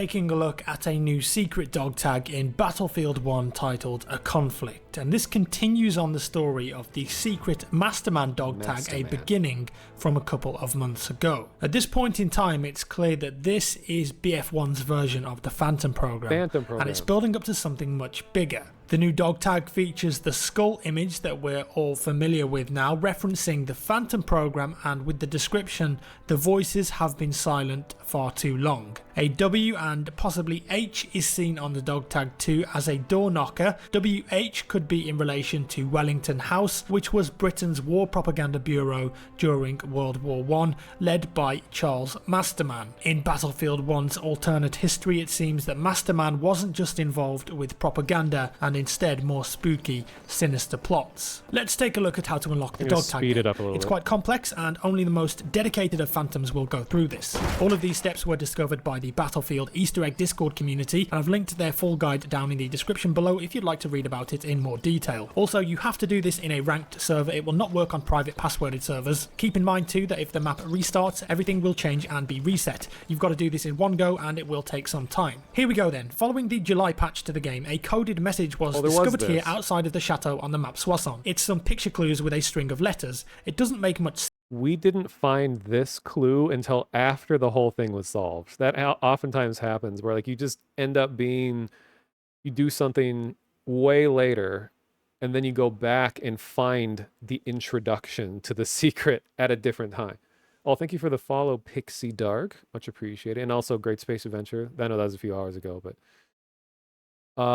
in this, actually, the bottom line was a cipher key for an April Fool's Easter egg that we all hated, because it turned out that the April Fool's Easter egg was not solvable. Epic troll. And then this was the cipher key needed to solve it. And we were like, it was just kind of too late, because this update didn't come for like months, many months after April. We all just moved on from the April Fool's thing. But the pictures can be interpreted as instructions. As such, if you use a 4-square cipher with the keywords master and man, there's our boy again, Masterman. It was also the last decoded Morse message from the previous secret dog tag hunt. And then if you reverse the remainder of the alphabet, you'll uncover this message. Inside the chateau when all is dark, there you go, and you will find the Spox. So let's head into the chateau nearby, and you'll find several light sources there. Lights on the walls. Oh, okay, I remembered this wrong. You shoot the lights on the ceiling, and then you push the candelabras. Okay. Ceilings and candle holders. Destroy the lights by shooting them, and destroy the candles with melee attacks. When you destroy the last light source, you'll hear some strange noises coming from above you in the attic to indicate that the next step has begun. Here's the noise. Now, if you go prone at the bases of the candle holders, you'll see an interact prompt. There are 7 of these candle holders in total in the chateau, and the goal here is to light all 7 candle holders at the same time by pressing the buttons on them. But this is tricky because each candle holder will control on and off states for other candle holders, and also the functions of the interact buttons are totally different every time the map restarts, so there's no surefire guide of showing you how to do this at the moment. Some people have just got lucky with it and managed to light all 7 candle holders in 3 button presses, others have brute forced it through trial and error. My method was to go to one of the candle holders, make a table and colour code it, press the button and note down which candles were affected. The guys in the Battlefield Easter egg Discord are currently working on a better way of solving this part of the dog tag, so keep an eye out on their guide for more details. Luckily for me, on the 10th button press of the same button, all 7 candle holders were lit, and once again, once you've done this, you'll hear a strange noise indicating the next step.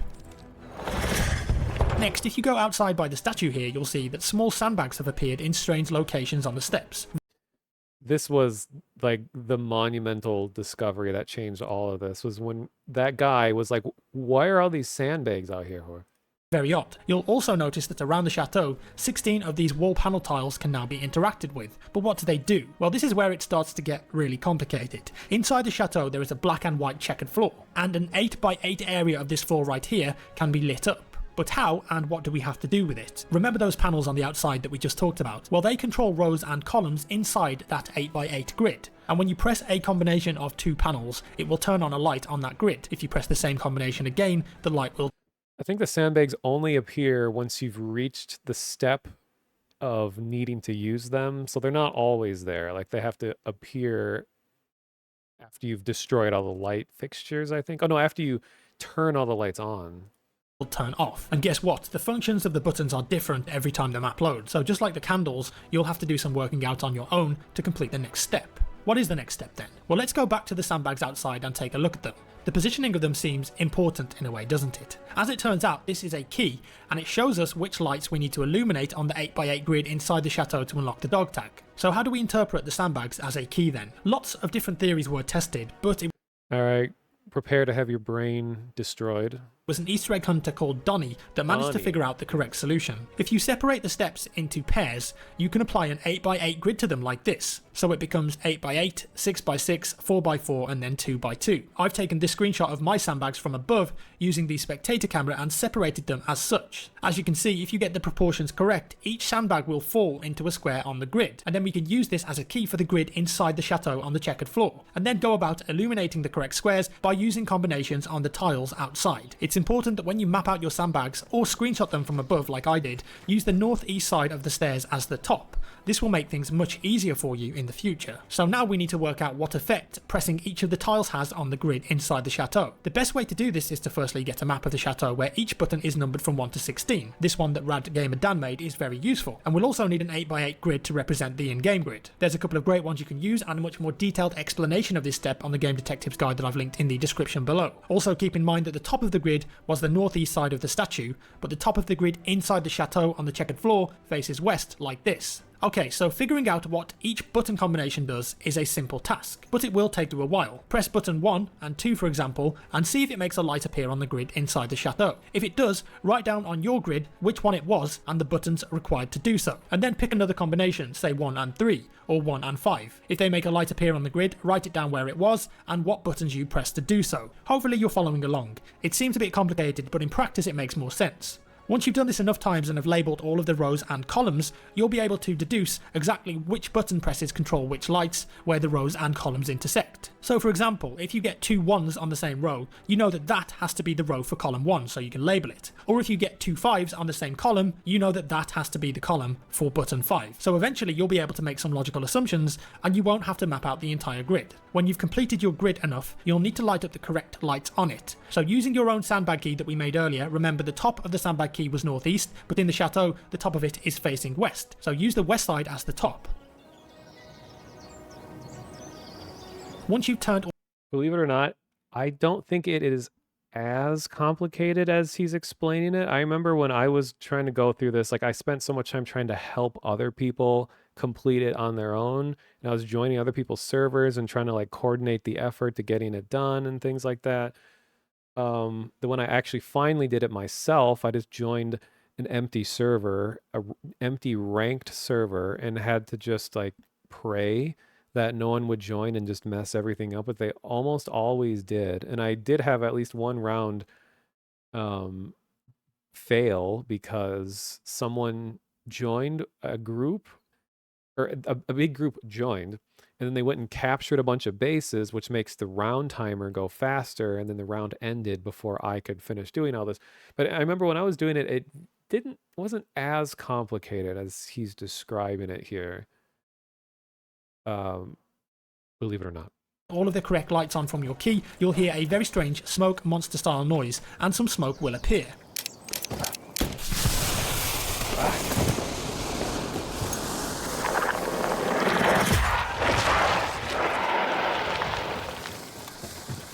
Very, very creepy. But what does it mean? Well, I'm sure that we'll find out in the Russian DLC. But now you should have unlocked the new dog tag. It's silver and it looks very cool. I know this is a lot of effort for a unique dog tag, but I'm guessing that eventually this will accumulate in something much bigger and better, like a unique weapon unlock or a special camo. Remember, the dog tag is only awarded to the person who presses the final activation of the light grid. Not everyone in the server is going to get it when it's activated, it's just the last person who presses the final button. Once again, a big thanks to the Battlefield Easter egg community on Discord who discovered this, and also to Donnie for sussing out the grid and the light system and helping everyone out. As I said before, this community have put together an excellent written guide that I've linked down in the description below if you get stuck. Now, whilst we're on the subject of Easter eggs and the like, I thought I'd show you this one too. With the July patch, we also got a new map in the game, Predator. Of course, this is going to set off the budding Easter egg hunters out there, and they managed to find something on the new map too. On the level are hidden vinyl discs. They're really hard to spot and have multiple spawn points, and on them reads Ragtime Dandies and in French, Battlefield Dice. If you pick one of these vinyls up and take it to the gramophone near the centre of the map and interact with it, you'll hear a lovely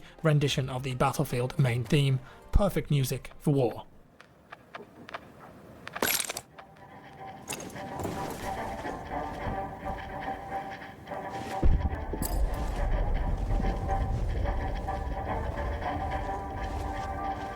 And that's all for today, folks. I hope you enjoyed this one. If you did, please leave a thumb. And something I noticed too is that the Super Mario theme and the Battlefield theme have the same rhythm. You have da da da da da da versus da da da da da da. So da da dun da dun dun da dun dun da dun dun dun da dun dun da dun dun versus da da da da da da dun dun dun dun. So da da da da da da da da da da da da. Mind-blowing information. Oops, Today we're taking. There's a lot of other Easter eggs and stuff that in Battlefield that are interesting that I could sit and talk about forever. The one last little thing I want to show, and if I ever go and make a video talking about like my favorite mysteries and games, I would like edit stuff together and make a more concise thing. A lot of it would include stuff that Jack Frags has done and some of the Battlefield stuff as well. We are two stormtroopers. See if I can find his video, because one of my little bits of glory. We are two stormtroopers. Lost. We are two stormtroopers. Oh, where is it?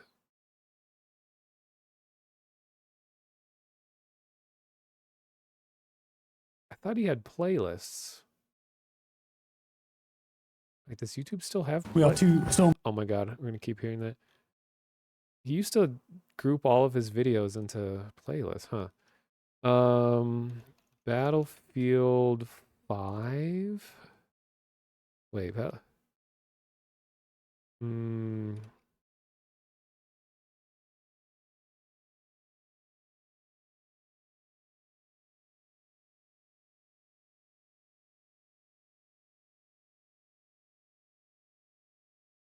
I've shown this on stream before, so the video should come up.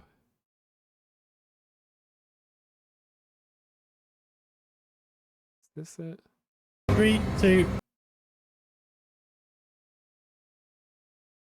1, go. Smash it. Oh, this is a different one entirely. Battlefield 5 had a super elaborate Easter egg where you climb an invisible tower to eventually reach the sky, and you shatter the sky with a hammer and it rains sharks. Did we do it? In the latest Battlefield 5, and if each squad member stands on a BFEE, a lot of their members contributed to solving this and creating the directions as you go up the Why? This one is insane though. Like, I wasn't really active in the Discord when Battlefield 5 stuff was going on.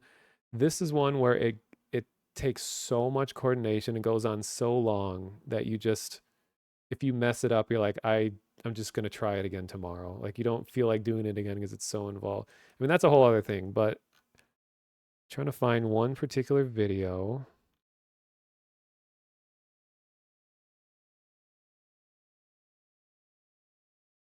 Wow, he makes a lot of videos. My God.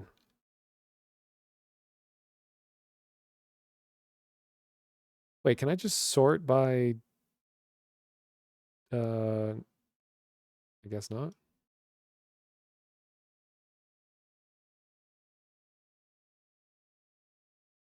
Jesus Christ.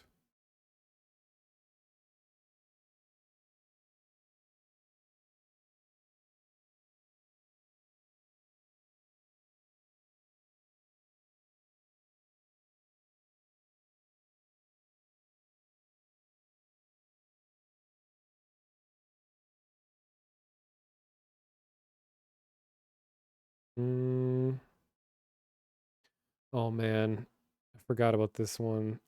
The escalation Easter egg. There's one where you're doing a bunch of stuff for what was it? You had to push a bunch of buttons that were inside a lighthouse, but the best part was is that the lighthouse was fully destructible. And if a plane crashes into it, it just completely destroys everything. You can't do the secret anymore. And you have to do these secrets in a public ranked server.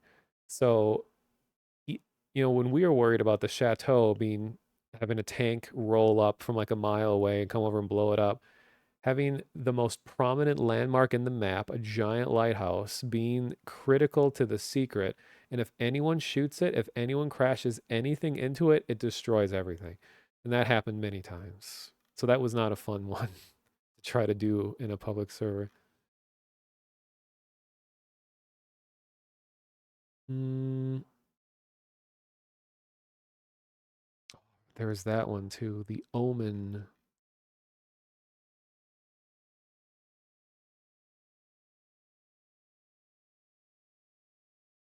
Here's the one I was just showing from my perspective. I think Jack went and filmed this at a different time. Bet you didn't expect R3 interactive red valve, and to access it you'll have to use water.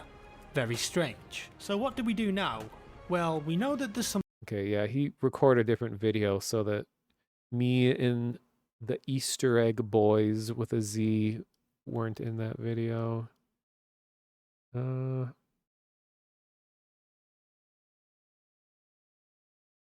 I need to flex. Where's this video?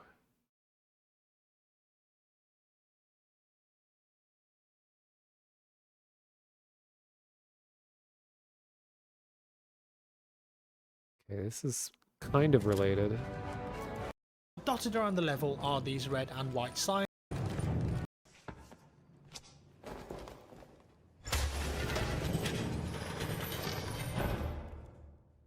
Okay then, very strange. In this room, you'll find some beds, a painting of a horse. If you didn't, a dislike. Subscribe for more.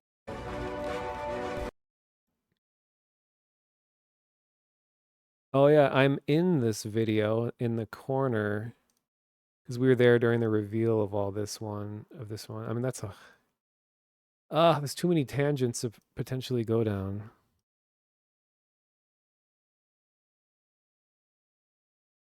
Where is it?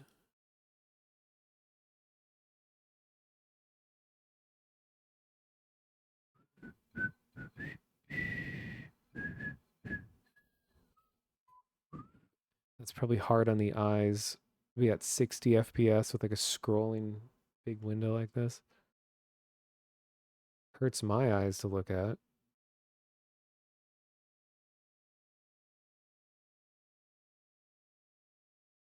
I wish there was a way to just show videos that I have already viewed on someone's channel. I guess there really wouldn't be that many reasons to use that.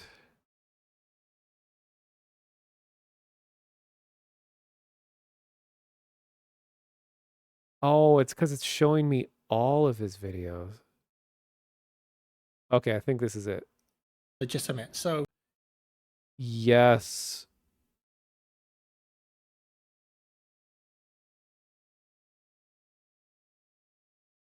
if any of you guys saw the video that I posted very early on this morning about the secret room Easter egg and the dog tag unlock. Well, All right, here. So, like I was saying, Jack Frags was very like he's a really big channel, and he has been the source of a lot of people's interest in the mysteries of Battlefield games and the secrets and stuff. That was what drew me in originally. So to have myself be mentioned in his video, as trivial as it sounds, it was kind of like, wow. It made me feel really proud. So well, as it happens, after you've unlocked that dog tag, there's some drips in the room coming from the drains above, and their behaviour changes. And a very clever guy on the BFEE Discord called Monotonist realised that these were Morse code, decoded them, and it translated to never be the same. And as it happens, if you go to ea.com/never be the same, you go to a splash page with a date, May 23rd, and as it happens, if you go to /never be the same, you go to a splash page, decoded them, and it translated these were Morse code, decoded them, and realised that these were Morse, realised monotonist,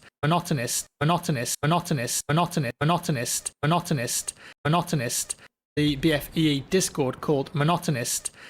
Okay, anyway. Yeah, so I heard dripping water, and I was like, this is Morse code. So height of my career was me translating water drips from a pipe into an actual Morse code message. And what happened after that was very strange because there's Jack, who's really well known, and then there's another Battlefield YouTuber. I can't remember.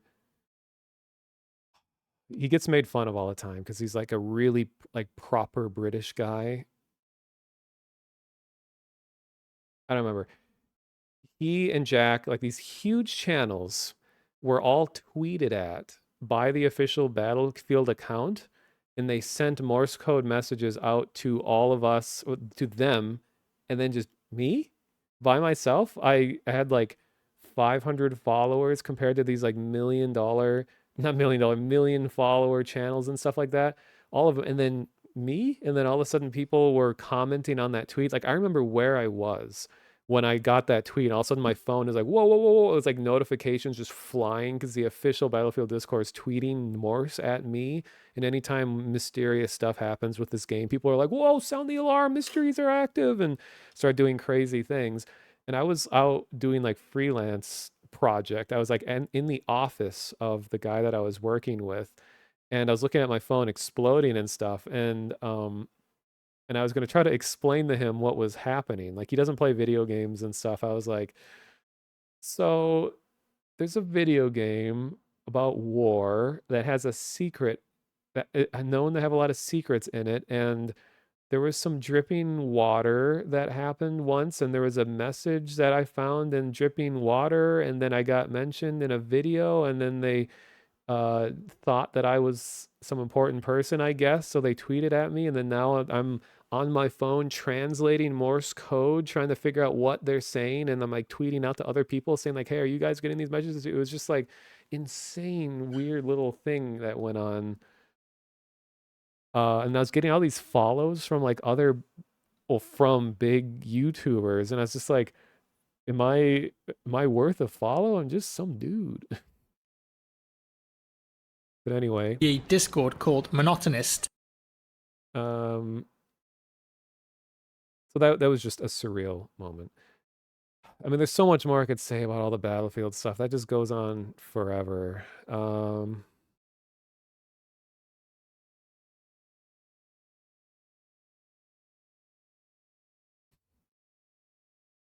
Man, yeah, then I went back to doing like VR stuff. Yeah, I'm not just some dude, I am the monotonous. I mean, my whole name is meant to be kind of a self-deprecating thing. It's like, why would you want to be known as the one who is monotone? It's like you'd have to get to know me to know why. And then I started investigating mysteries in duck season. Do you all remember duck season? Duck season. I don't know about this. Duck season. I don't know about this. Duck season. But Hand up. Summon a shell from your box. there's a whole other magnitude of creepiness that happens when you're investigating mysteries in a game in VR, because all of a sudden you're being held captive in this environment. So not only do you feel like you don't belong there, now you're in VR, so it's like you're in their world through and through. And put that. Oh.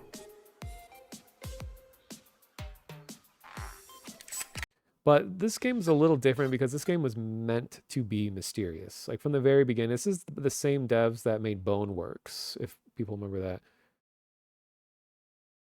And I'm such an OG that I played their original game called Hover Junkers, which was the first multiplayer VR thing I ever played. And it was a pretty clever concept too. Like your VR space is like a floating kind of steampunk, like hot air balloon, or like a, what do you call them? There's a word for it. I don't know. It's like a big floating platform that has like a big balloon on top, and you have engines that push you around. So you're moving around in VR, and then you move your actual body to aim your guns and shoot at each other. But Hover Junkers was that game.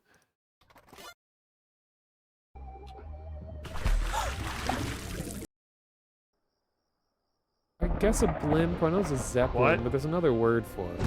Oh my. And this is way scarier in VR, of course.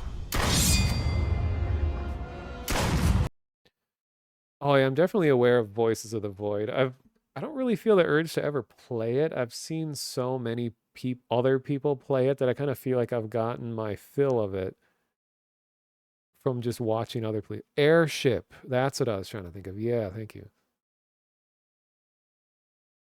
But this had kind of a freaky. I don't remember what Oh Jesus, kind of a freaky moment. Welcome in Russian is, but I knew like oh geez, I was talking about Russian back then too. Меня зовут Monotonist. Okay, we don't want to hear it. The thing on the left might be. And I didn't realize my mic was like just blown out the whole stream. The figure that made me grow. I don't know. Game. Oh wait, who's in my chat? Huh. So this is a little freaky because you sit outside and you're in a treehouse at night in a game that's already established itself as a horror game. Yeah, the quality is shite on a bike, or trite on a bike, whatever the phrase is. And sort of like a Ouija board looking thing, except it's a bunch of letters, and you use this like glass that you move around to touch it on each of the letters. So like when a game already establishes itself as being creepy, and you're investigating mysteries in places where you maybe shouldn't be, it's just like how many more levels of freaked out can you put on one person? Oh, Audio Atmosphere, thank you for the resub. My longest subscriber. Audio Atmosphere has really cool dogs, by the way. Just a fun fact.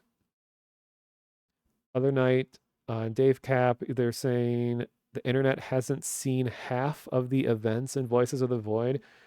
I believe it. I know the dev is really active and like constantly adding new stuff to the game.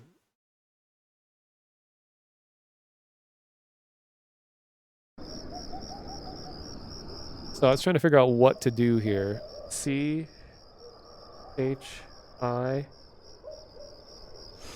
I'm fine. Okay. Oh, like I'm telling him to chill. Okay. Then that wouldn't let me put in child though, because it erases it. Oh wait, no, never mind. Child immortal. I did kill. I haven't done hide. And it was really fun streaming this kind of stuff because you can get chat, you know, to be helping you out. Like none of us know what's going on, so we can actually work together. So it's not like one person come in and spoil it because this is all unknown territory. I did cage Jebediah. Oh my god. Jebediah. Jebediah.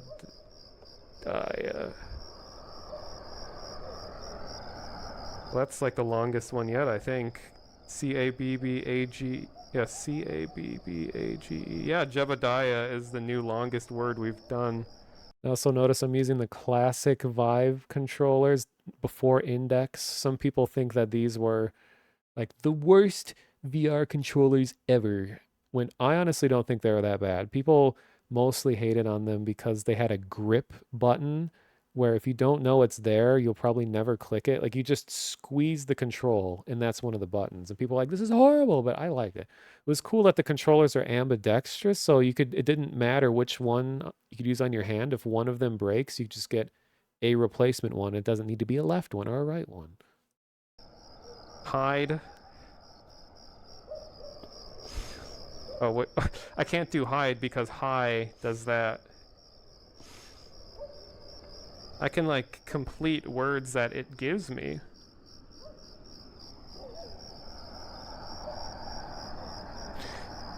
Okay. This is really fun, but I'm gonna do what we're here for.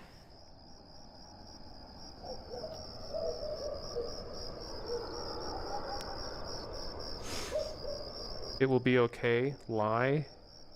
What? I said lie and it said it will be okay, so it being okay is a lie. Okay, okay, okay. For real. Bad.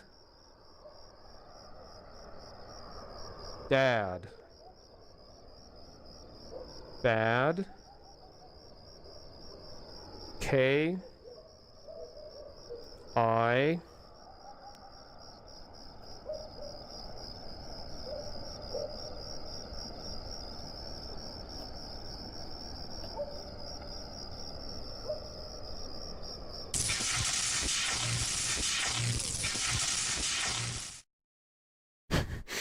Well, I had a heart attack. Well, I have no idea what's about to happen.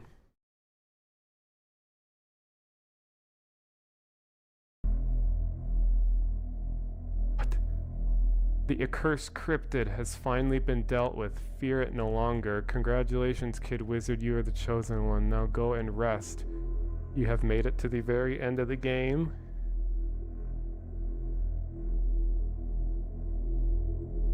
Wow. There's still a lot more for me to do, but I guess that's the end of that. Oh god, I'm stepping on so many things.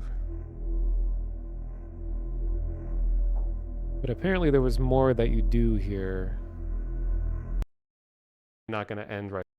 G 2 1.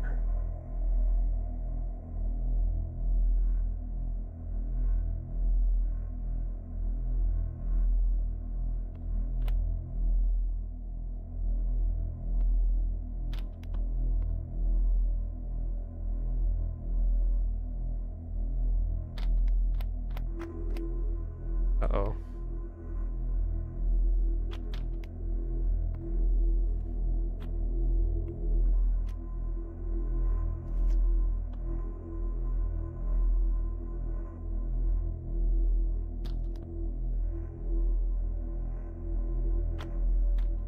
Oh no! Oh no! I forgot touching the game goes back. Oh no. Is when I did this. Oh no! no. Junkers. And you'll see. There Oh was my god, all these someone holes. in our Nintendo.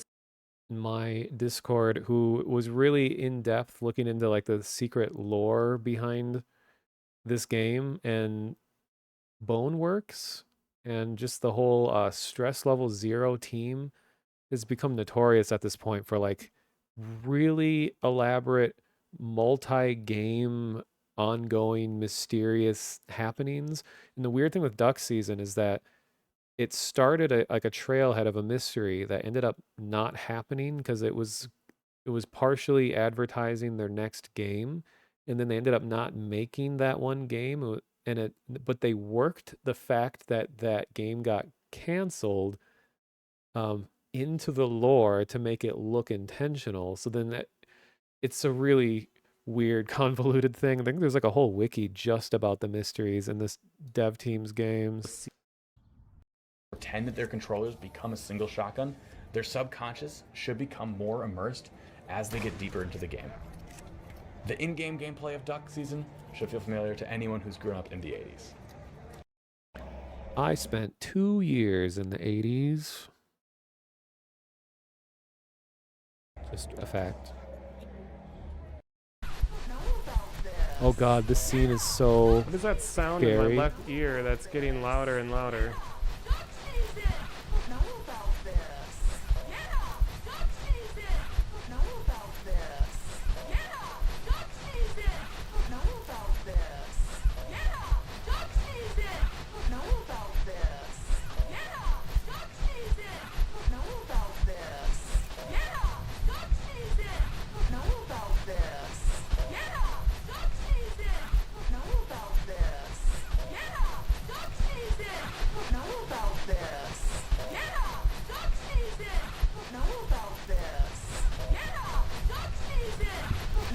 Come on.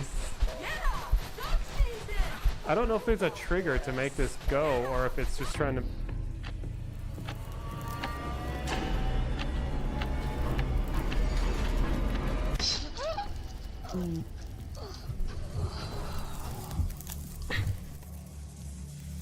Then I died in real.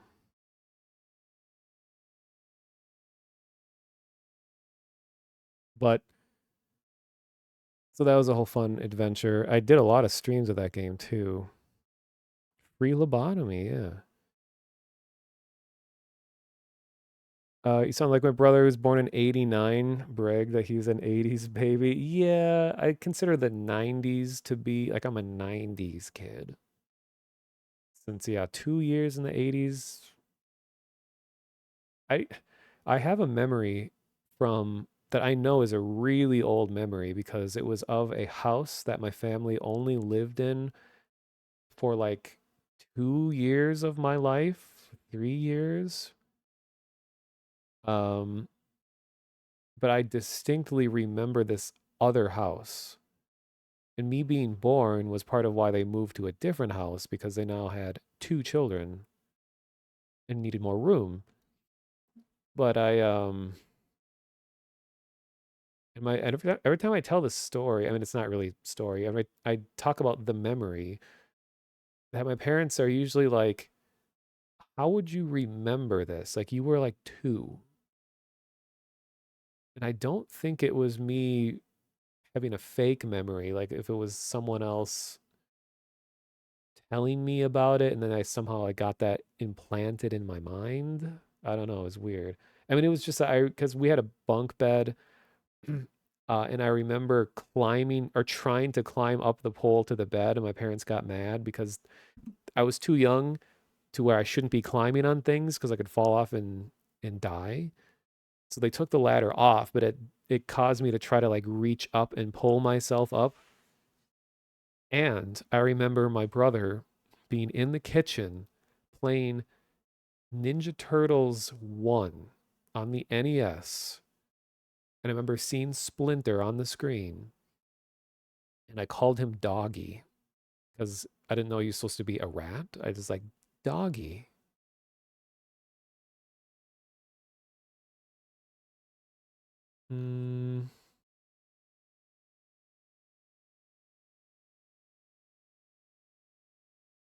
I won't go through the VOD, but the game What Remains of Edith Finch is such a good game.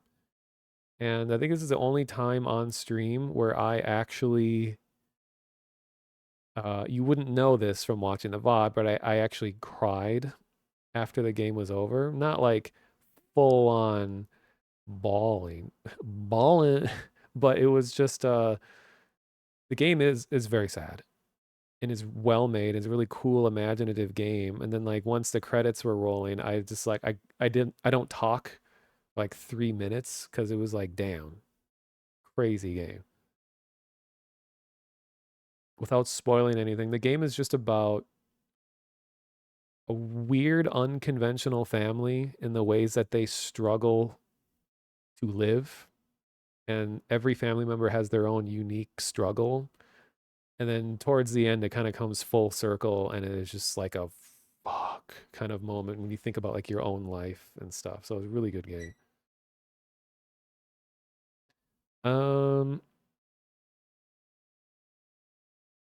Rick and Morty VR is actually pretty well made game, made by the Job Sim devs, I think. That also had some interesting secrets. Hey there, Hexagon, welcome. You were 7 in 99. Your strongest memory was your grandpa passing away. Less in a sad way, more that you love him, always want to remember them that way. Yeah. Um,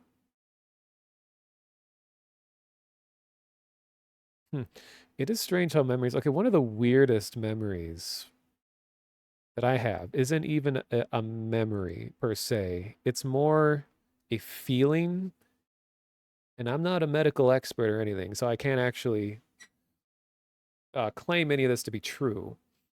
But I'll often have dreams where it feels like I'm being hanged. Sorry, motorcycle went by.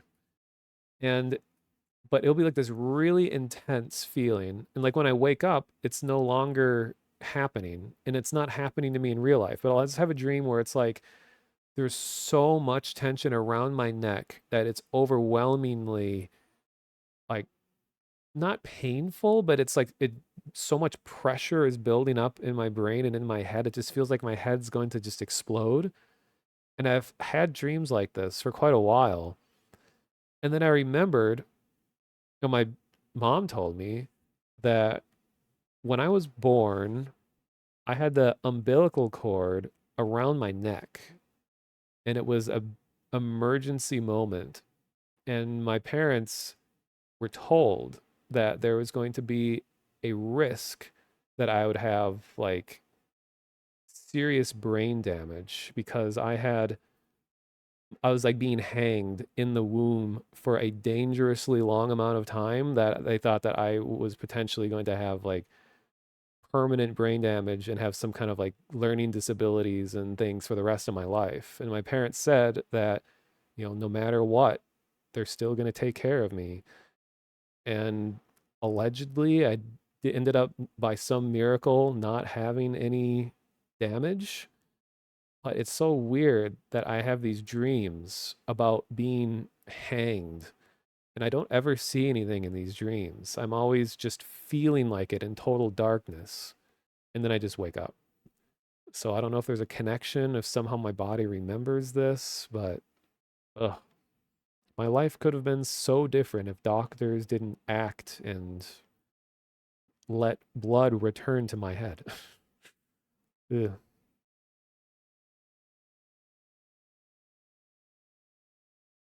You had a dream similar to that, but you were being hung in a butcher's shop. Your limbs were all mangled, so I felt pain a little bit after that dream.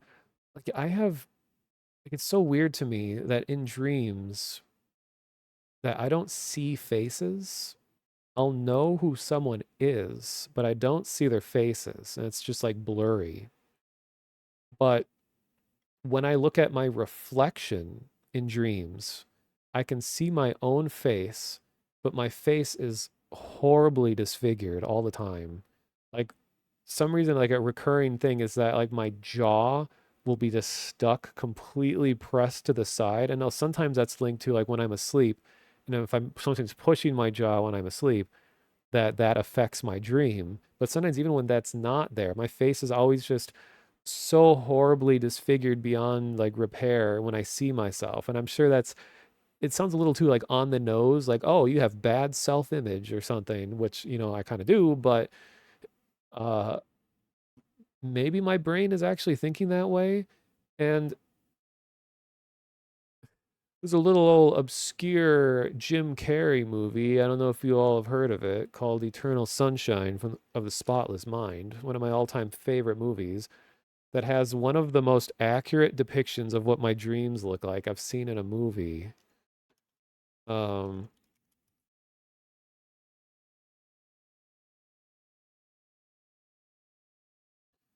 wonder if I can play a clip from it without getting assassinated by the DMCA hitmen.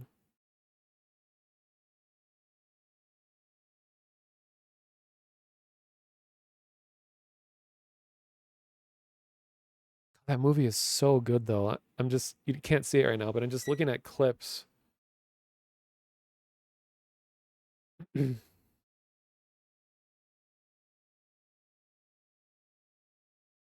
of your earliest memory in a dream when you were 4, you heard Bunsen and Beaker talking at the foot of your mom's waterbed, crawled all over to look, and when they saw me, they retreated under the bed. Bunsen and Beaker were pretty scary, so I don't blame you for having a dream. Oh, brain examination sequence. Okay, I think this is it. Just gonna make sure. Voltage regulator. I suppose. We're almost done. Step back. Wait, no, this isn't it. What is that sequence?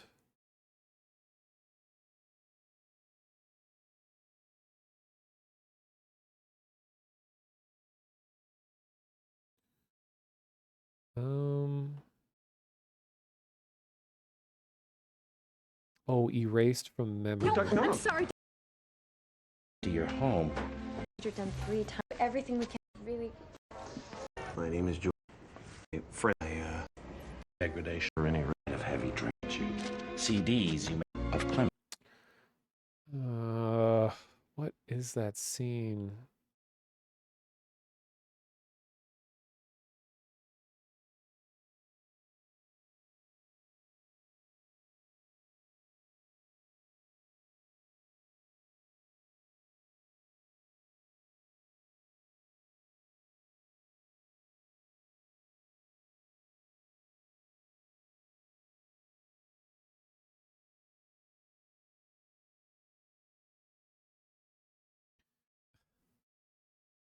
Okay, how about creepy scene? Last memory.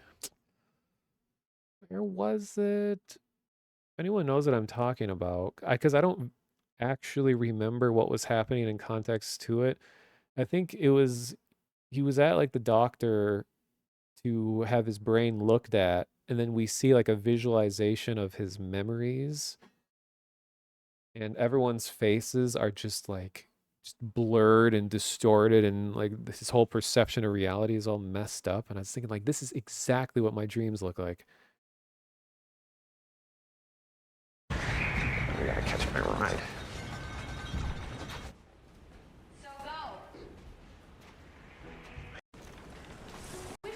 I did a lot of things. We're gone. I walked out. You were scared? My humility such disdain. Wendy, come on, man. You're stoned and you're driving. Yeah, he was with the doctor, but I just looked at a scene with the doctor, and that wasn't the particular one. Maybe it was, but I just didn't go to the right spot. Verbal description of the items. Just please try to focus on the memory. Health is very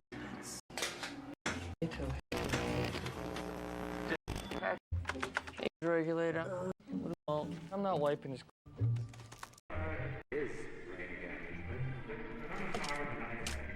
Check the connections, please. Oh, there you are. Why am I so this is what here. Patrick? Why are there so many? Does that help? Are you sure you Sure. That's better. Value. I met tonight. I met what to do for name. Oh, Jesus. Step back. The guy. We got this. This place is sort of a. Okay. I want you to. I'm not seeing it. It's so weird. Maybe I'm just thinking of a different movie entirely.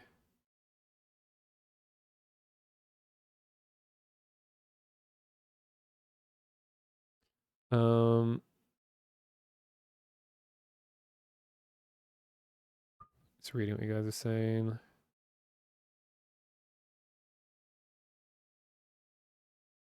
Huh. Also, because like the movie Inception, I really enjoy too for that kind of dream factor and everything.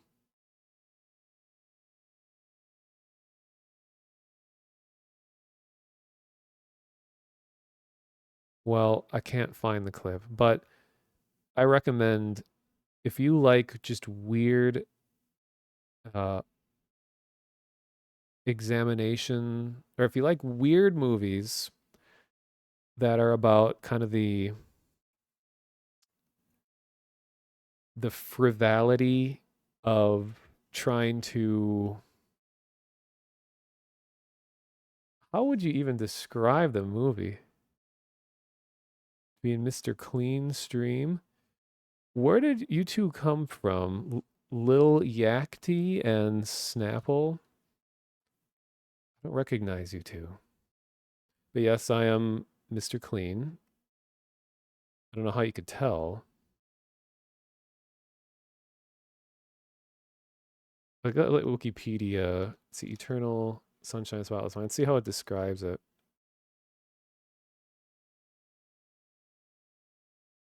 So bright.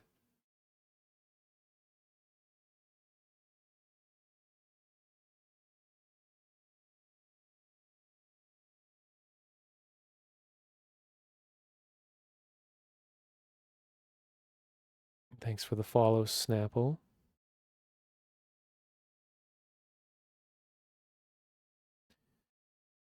And Lil Yakty. So there's okay, so yeah, basically the movie is just about, it's like Jim Carrey's in it, and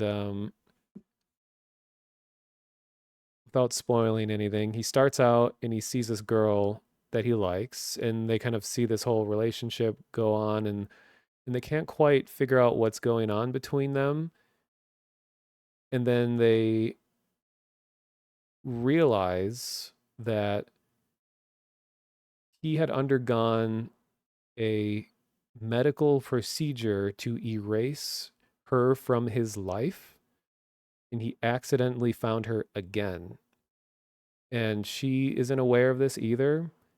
And it's just the whole idea of like, when you're interacting with people in day-to-day life, how can you be completely sure that you haven't already met the people that you're talking to?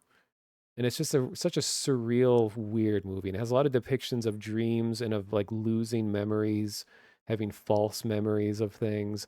And there was like an entire dream sequence as well where that kind of captures just like the chaotic natures of dreams, where like the camera angles are really sharp and just in uncomfortable positions, or they'll zoom in really close on something, or the lighting of a room is completely unnatural. It'll be like a bedroom, but there's just like a single really bright floodlight from the ground shining up, and then suddenly the room is just full of sand. And then suddenly he's like laying underneath a table, and they're both sitting side by side under the table. So it's like, it's visualizing like the breakdown of memories of another person, and they're experiencing just pieces of them all over the place. Maybe we should watch that in Discord sometime. It's one of my favorite movies.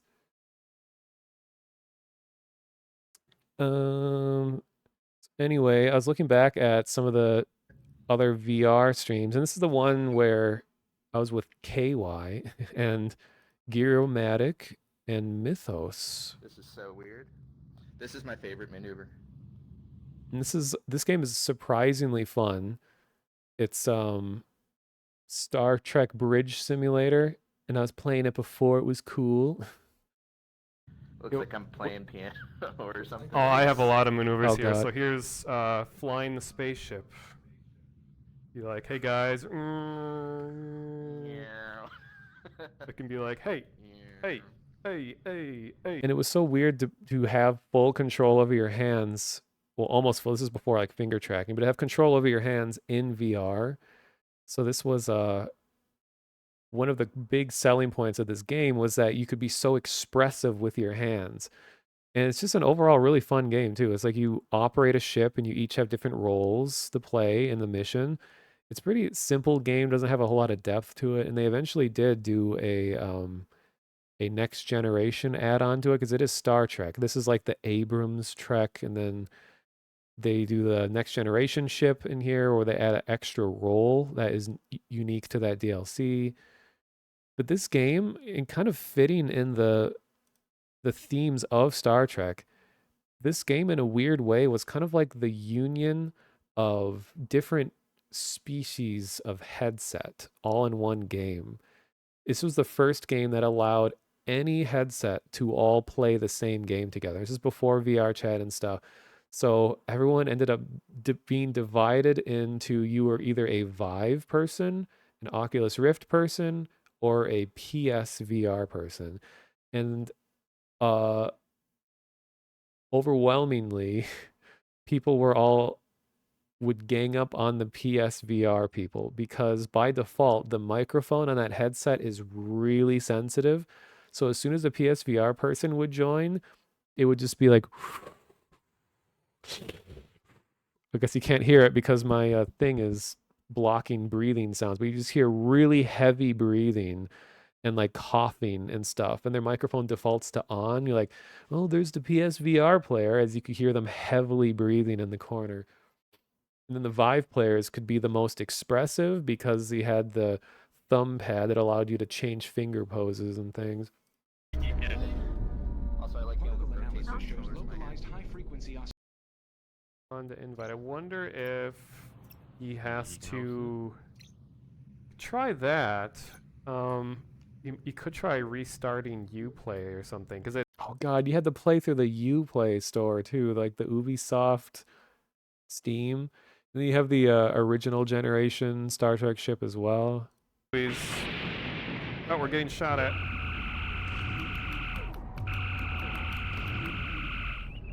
It's like its shields are almost down. My hands are under the table.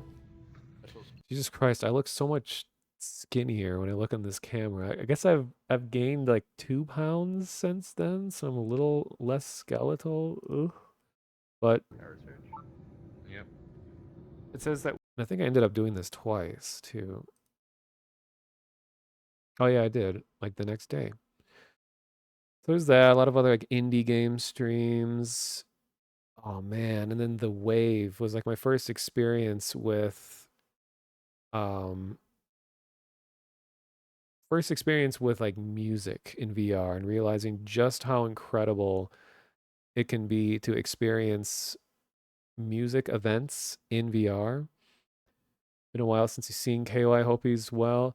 Yeah, I know he really kind of is just going his own way. Like I did see him stream a couple times lately, but he's just kind of like he's put himself way outside the community and is just kind of starting things anew elsewhere. I have no idea what he's doing, but he's still around in some form.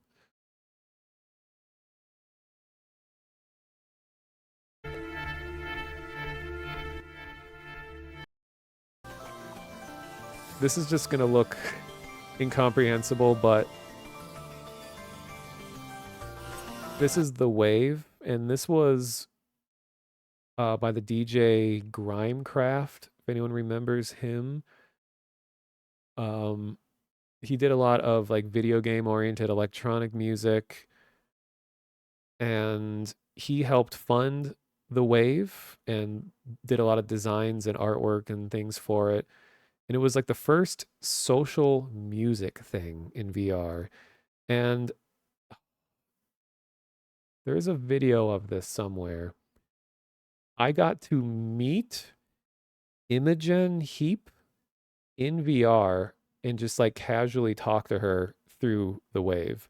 Because she had a show that was a part of this. And then it was like kind of like a pre-recorded thing. We'd all sit around and watch the show. It was like a 3D scan where it made her body into like particle effects, and she was playing instruments and stuff and making things happen. Like a lot of stuff that Imogen does is where she has her own proprietary technology that she uses to affect the music that she plays. And it was a cool experience. And then after the show was over, we're all like hanging out in the lobby area. And then I just see someone that's just named Imogen show up and like, oh, is this just a fan of hers or something? And like, oh no, this is her. And she's just like, hey guys, hope you enjoyed the show. And I'm like, oh yeah, I really like the show. And we just got talking about it, and I was saying, asking about like, hey, did you record this in your studio? Like she has this big like globe spherical studio that she does a lot of experimental stuff in. She's saying like, no, they had to fly me out to this other place because there are all these cameras set up. And it's like, it was so surreal to just be casually talking to someone whose music that you really appreciate a lot. And it was through VR. It was like one of the first times I'd experienced just like talking to a famous person in VR. And VR gives you that enhanced feeling of presence. So it really does feel like someone is there in the room with you. And this is like 3 people at a time. Oh god, my mic wasn't working right during this. Yeah, it's gonna be so hard to tell what you're looking at here. It's like a direct headset feed, and the reason that this curve is on the side and my logo's there and everything is because the only way to capture this game was to display one of the eye holes of the headset, and technically on the Vive, it's in order to save pixels, it's a circular display. I mean, it's a square display, but most of the pixels don't ever show because it's out of your field of view. So when you do a direct headset feed, it ends up looking like a circle.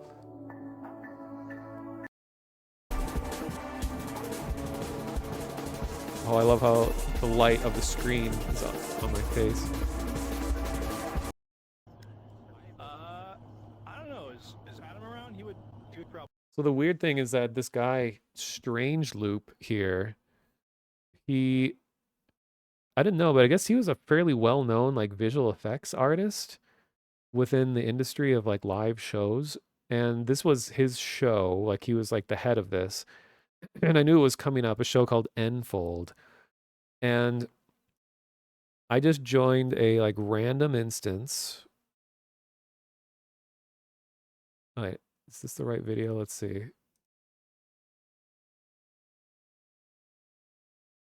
Yeah. Yeah. So the shows are all instanced, and you can only fit like 4 people in one instance because like the particle effects and stuff are really intensive. So they want to kind of like lighten the load between people. And then I get put into an instance with the creator right here. So I'm experiencing this guy's show with him, and we end up talking about it for a while.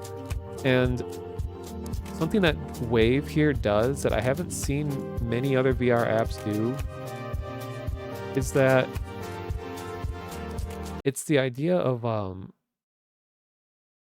don't know how you even express it, but it's the idea of like a social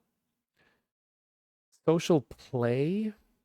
Like in this game, when you're watching a show, you can see there's all kinds of just crazy shit going on. But it's down. But you always have these like things that when you look at your hands, you have different particle effects, and you can like shoot effects back and forth between your fingers, and then you can pass effects on to other players. And the more players that get involved, the effects intensify. And there's just so much this like social play back and forth. We don't even have to talk to anyone, but by just interacting with other players and just doing weird things in VR, you get everyone in on it together, like sort of like this synergy thing going on. So when you go out into the lobbies, you'll see people in sort of this like Burning Man-like place where it's just like a big flat desert with like weird sculptures planted all over the place that you can just look at other people in VR and be like high-fiving and exchanging big weird effects, and like your color bleeds into the other person's color, and it's just like this. It's so hard to describe. And I haven't seen other games do quite that level of like interactivity with other players.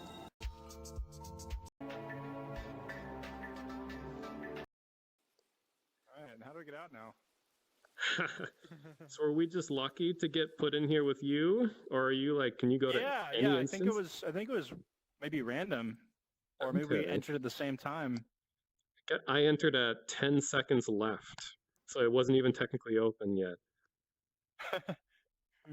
Oh, leaving in 10 seconds. Well, I'm going to do this like 5 more times tonight, so. Hell yeah! I'm really glad you guys liked it. Thank you. That's the default Vive mic. It sounds absolutely terrible. Before I got like an external one. It was incredible. It's hard to show how immersive it was just with a video like this, but wow. All hail This Australia. is great. Yeah. It's a decapitated rabbit behind us here. People. So here's kind of the lobby area.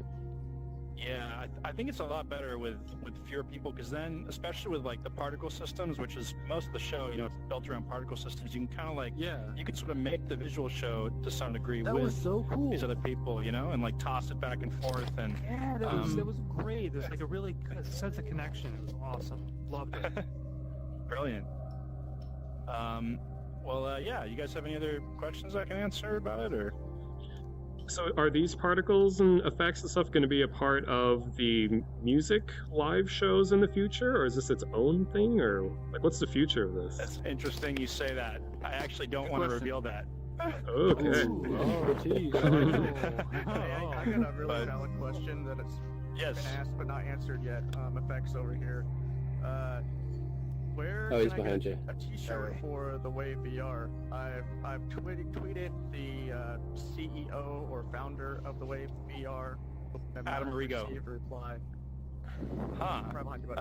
I'm not sure where they're for sale right now, but yeah, maybe. I wonder if there's. I think there's big yeah. enough demand for it, especially the people that like to come to multiple shows. Yeah. I wouldn't mind getting Could one. be. I would try. Cool, I'd I'd buy a T-shirt too. Get the word out. I've asked quite a few people, but nobody seems to. What I hope are infinity iterations. What does maybe the next one look like? Or what are some things that you guys want to implement that you didn't get a chance to implement here because art is never done? You mean the Yeah. show in particular? Because yeah, think it's in David the way. Sure. answer Or that. just like the concept in general.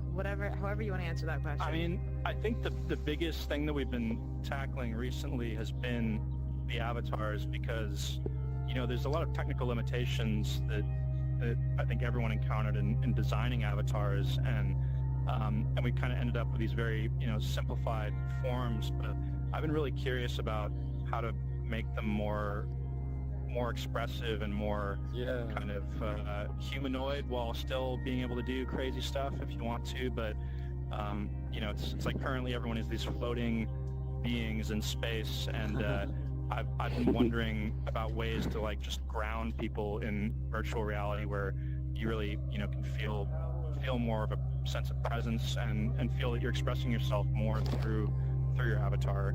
And but at the same time though, in the Wave, I personally have felt the most presence in here of all the social experiences. Oh, yeah. Something like Brilliant. Something, yeah, something I like agree.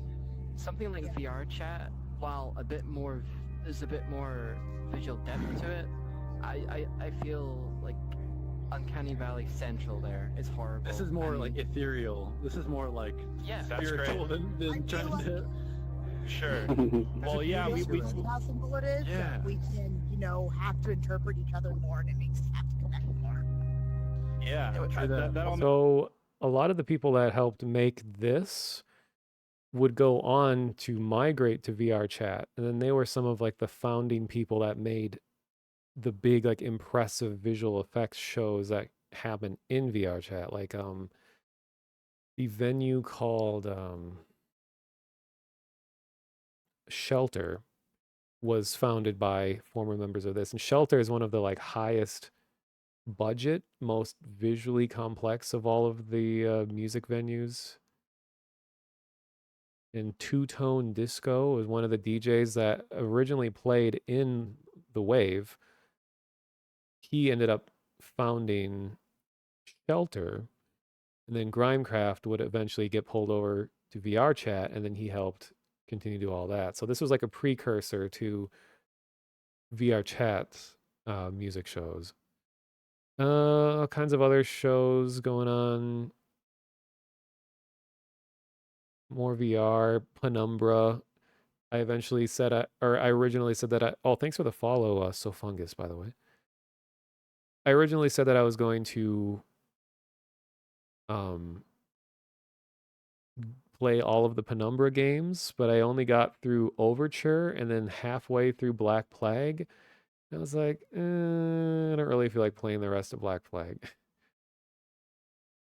Because they decided to introduce like comical New York gangster demon voice in your head, and it just became not all that engrossing anymore because the game is somewhat serious. Like Penumbra is made by the Amnesia developers and the Bunker and all those. And the tone is kind of serious, and then they introduce this demon voice in your head, and he's like, "Are you sure you want to do that? Yeah. Now you're just going and killing people. That's crazy." And it's just like, shut up. I don't want to hear this. Then your name, which would be, oh geez. I'll only do a couple of things for this, but so like the Vine Sauce is Hope charity event. I was originally the game incorporated with the event was just me, and I did get help from a couple artists who helped make some of the graphics for it, but the whole like ARG with the first year, the Captain Vine Toad adventure, was originally my idea to bring it to the event, and it was really stressful, but people seemed to enjoy it, and we got some other people involved with it, like Zot kicked off the event with his introduction where he was well, and the whole thing is this video here is me talking about the whole thing. So if anyone cares about the history of the game, of the Vine Sauce of Hope charity, you can find my video that's CVTHQ behind the scenes. Alter it around and thank Luigi Guy for the Captain Vine Toad Twitter account and the profile image seen there, and Shining Bind for not only creating just the whole event manual, which is a whole thing on at least guys cared this much about it that you put together this. So as people were playing the game, they actually made an entire Google Doc to track all of the progress that they were making, and had their own like memes and things, which is like when you make something and people start memeing your thing, it was honestly like an honor to have people meme your stuff. Entire document. Yeah, and the thing with ARGs is that like they're a performed thing usually. Most of the time, you're not just throwing a game out there and people play it. They do, but it's something that you're monitoring the progress of, and usually new stuff is introduced as time goes on. So just because you finish making it doesn't mean that it's over. Like it's some of the most complicated parts are now happening. And I during this, and I talk about it in the video, I think somewhere. Yeah, one of the final puzzles of the game, like this is one of the most ARG moments ever. One of the last puzzles was really complex, had a lot of different parts, and I was listening in on the voice call about people, listening to them talk to each other, try to figure out the puzzles. And the solution that they came up with, that they thought was the solution, was so much more clever and cooler than what the real solution was. And I was thinking, oh man, they're going to be so disappointed when they figure out the real solution to this. That I actually, while everyone is playing the game, I went into the files of the game because it was all hosted on a website, and I changed the solution to the puzzle to be the more clever one while they were playing it seamlessly. No one noticed, and then they solved it with the more satisfying solution, and I was like, yeah. And no one noticed that I actually changed the answer while they were playing the game. And because it was early on enough that I just heard a couple people theorize that it might be something. I was like, oh my God, that is way more clever than what I thought of. So it was early enough that I wasn't interfering with anything by going in and changing it. Yeah, live hotfix. Involved pants On a at one day point. where luck was so hard to find. So here's Zot kicking off the event.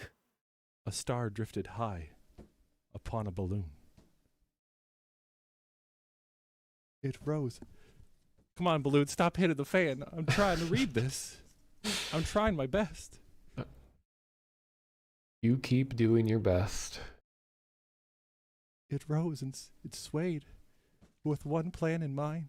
Well, this was supposed to just sort of had to arrive somewhere and soon. This was just supposed to just set the mood and to get you all wondering, like, what is this? What's going on? And then, of course, it ends it by saying to go to the Blind Sauce's Hope website. It's puzzling fate. Hope there originally, but we added it right, like within seconds. Like it was super chaotic behind the scenes because we were trying to get the. A little thing about this whole video is that this video was a part of the reward for completing the whole puzzle, and players were waiting on the final wave of puzzles, and I was still recording this video. So I did, an hour, like 51-minute long video with no cuts or edits or anything. I just had a million tabs open at the top, as you can see, of all the puzzles, and I just quickly talked about all of them up to this point. And then at the end of the video, it's like, well, I don't know how the final phase of the puzzle is going to go, or of the whole game is going to go, because you all are waiting for me to upload it right now. And you're going to see this video at the end. And then it was kind of a heartwarming moment where when they did finally get it to the end and this video came out, they're like, guys, we need to watch this video together.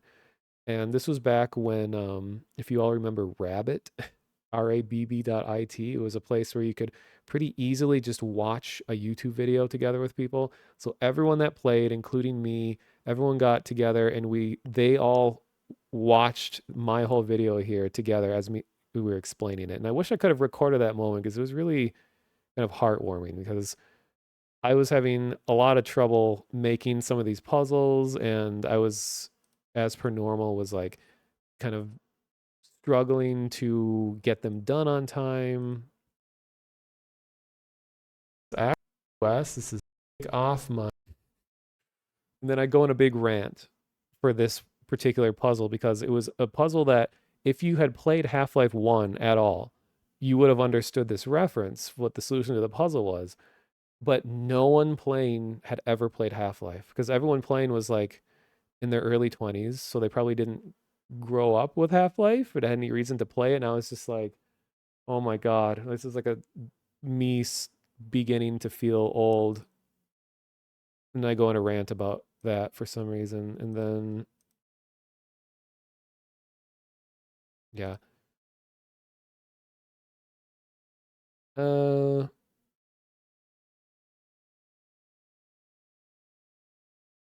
still haven't beaten Half-Life. Oh, geez. And then this, actually before that, speaking of Half-Life, sorry. This is another one of my most viewed videos, and it's because I found an old build, the unpatched original build of the game, and I did a full run, almost 10 hours, of the game using software rendering. So everything is just as crusty and low res and muffled as it was for me when I played it on release. So it was like a nostalgia run, I call this. Like, this is how the game I don't think the tracks are playing. And this game had an interesting system This is going all on. within theoretical limits. Everything's a little warbly. Where there was call and response kinds of stuff going on between the AI, where one character would have a generic question. And I do a lot of talking about the game, believe it or not.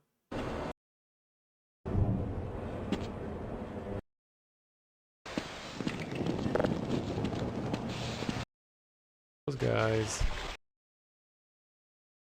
But this video ended up getting like 14,000 views, and then when Half-Life 1 had that weird like surprise update out of nowhere, like last year was that? Which was crazy cool, by the way. I know it broke a bunch of stuff, but it was just like Valve updated Half-Life 1. It was amazing. Suddenly this video got way more views because people were like, this got a lot of comments too. Yeah, because people were commenting on features that were restored with the patch, like classic features that were restored, and I was just playing on an old build that had those features like naturally. And actually a stream that I want to do, and I have it written down, is I also have the original level editor that was used to make Half-Life 1, Worldcraft. It was before it became Valve Hammer Editor, and it's like an unpatched Worldcraft. So it is as janky as I can get. And I managed to make a basic level that compiled right, and I was able to open it in Half-Life. So I want to do a stream, like a Half-Life 1 mapping stream, using the original technology and just like making a few simple levels and testing it out and stuff. Because I used to do a lot of mapping for Half-Life 1 and 2 back when those games were new. So a lot of it still comes to memory. And then there's the first ever IRL stream that I did 5 years ago. Feels like longer ago than that. And this was really nerve-wracking because it's like if you've never done an IRL stream, like not only do you have to manage your chat in the stream, which, you know, my chats are usually pretty slow, which is fine, but you're now in the IRL. And this is before the pandemic, so there's just a lot more people around. Having to keep track of my battery life. Oh yeah, and the internet cutting out and the power of the devices.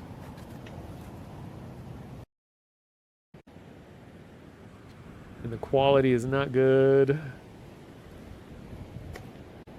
Oh, I used to put chat on the stream for this too. God, because the bit rate was a little awful because I was worried about losing my data connection. So I put the bit rate way down, and then when it's all shaky like this, I eventually got a gimbal and I was able to smooth out IRL stuff. Some graffiti here that was just Mario's face from Mario 64, and it just says, "It's a me." I forgot about it. It's just like really janky looking. Is the Guthrie Theater. Oh, it's weird to see this because this entire area is under like intense reconstruction right now. It's weird to see its original form.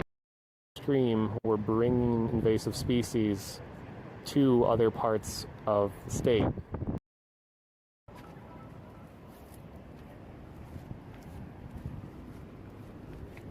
Hey, I can see all these old chat members that I don't see around anymore. You can even read the text. Oh god, it's a little pixelated.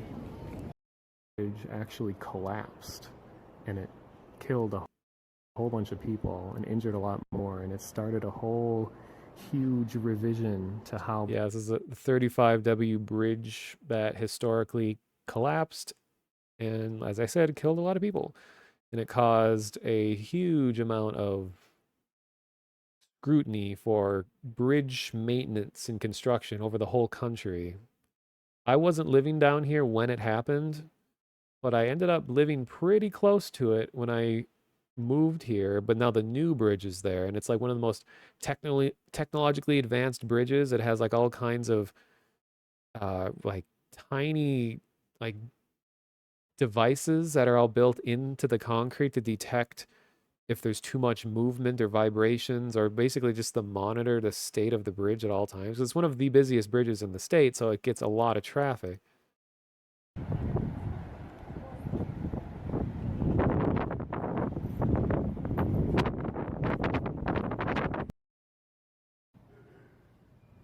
Ah, yes.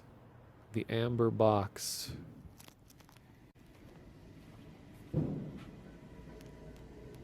Oh, I'm leaving it. It's good to see there's still like...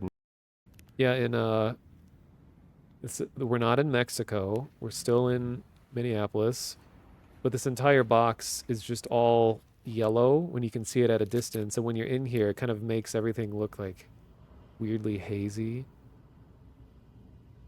Hey, this is where I did my... When you saw that really glitchy video of me with the shortwave radio, I was standing right where my cursor is here, because this is kind of a raised spot, and I was actually able to catch some radio waves.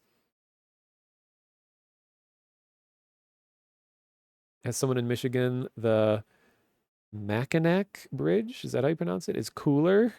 Maybe. Let me look it up real quick.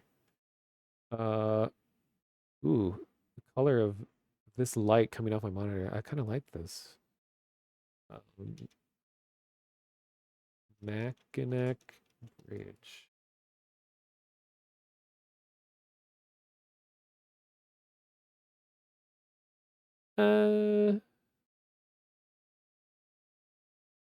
Sudden minor flashbang real quick.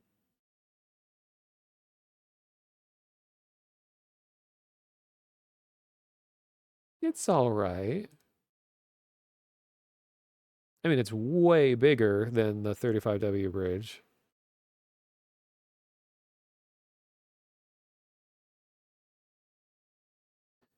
Interesting how it bends like that. Must it be like a structural support kind of thing? Connects two peninsulas. It's huge. Huh. Never heard of this bridge. Also keep in mind that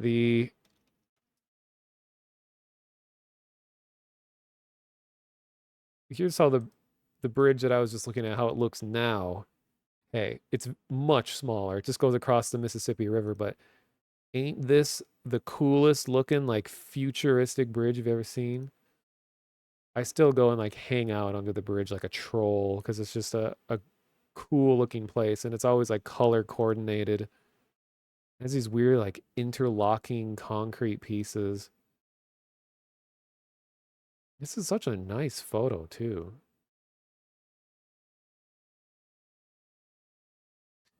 And here is the original bridge that collapsed.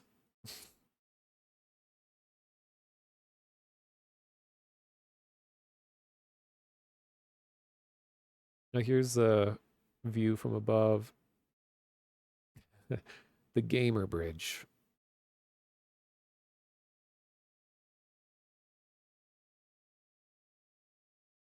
Oh yeah, and they light up the bridge according to events. Hell yeah. Tiny picture. And it's animated too. Okay, so that was that stream. And then I did another one.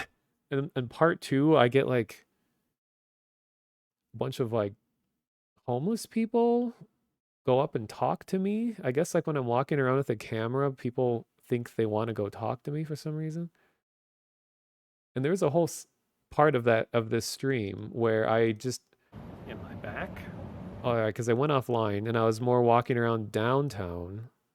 It goes this direction, but it's over there. So it would be either that or one of the very close by buildings. Yeah, because I just checked on my map, 465, and it says we're right next to it right now. So it's probably that, or I think these are all like, you know, yeah, so we're right next to it right now. 465. I'm willing to bet that's that big tower that's sticking up over the top, because that's like residential. So if they're ordering food, they would probably be. Oh, he's probably calling you. All right, good luck. Thank you. Yeah. Minnesotan moment. People just asking for like directions. Well, I mean, people ask for directions everywhere, but that happens like 3 times while I'm here. I guess it's like, well, if you have a camera out, you must really know the city well. It is so weird seeing the city busy with people. Like since the pandemic, it just has not been this busy ever. This is weird.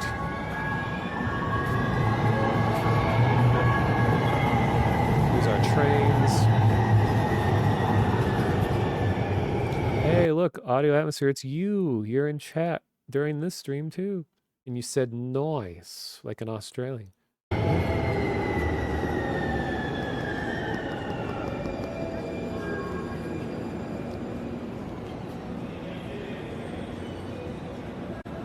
Yeah, it's the sound of the train just warning people that it's arriving. It has like a fake bell noise.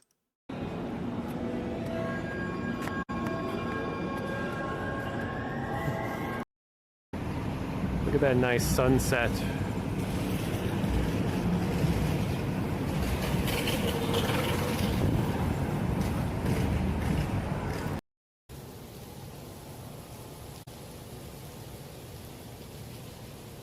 Man, I want to do more IRL streams, but it's just, I don't know, it just gets scarier, especially when I don't have a job right now. I can't really risk getting...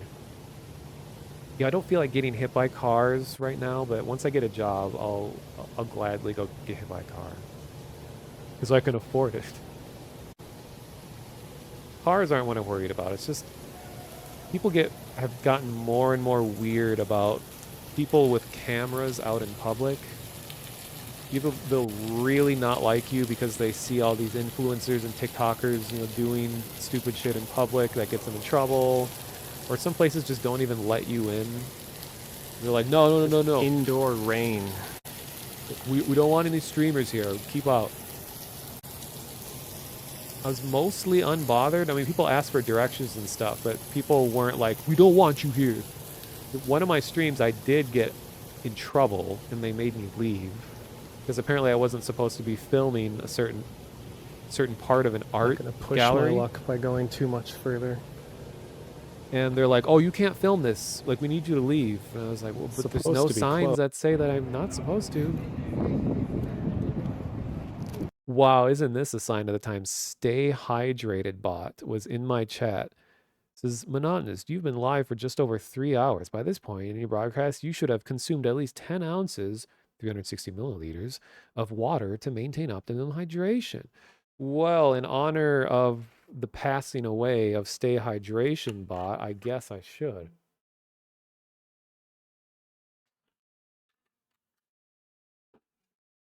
I have no idea what happened to them. Ah, yes. The biggest Target location. I'm at the headquarters. I think I actually so yeah, this do is go in. the Just walk around the Target.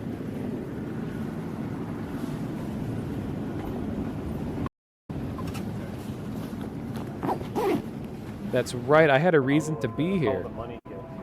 It could just go forever. Oh, it just goes fast. Okay. Thank you. I stuffed chat in my bag while I returned like a shirt or something. You want to go to the goth one? Goth Target? Is that a thing?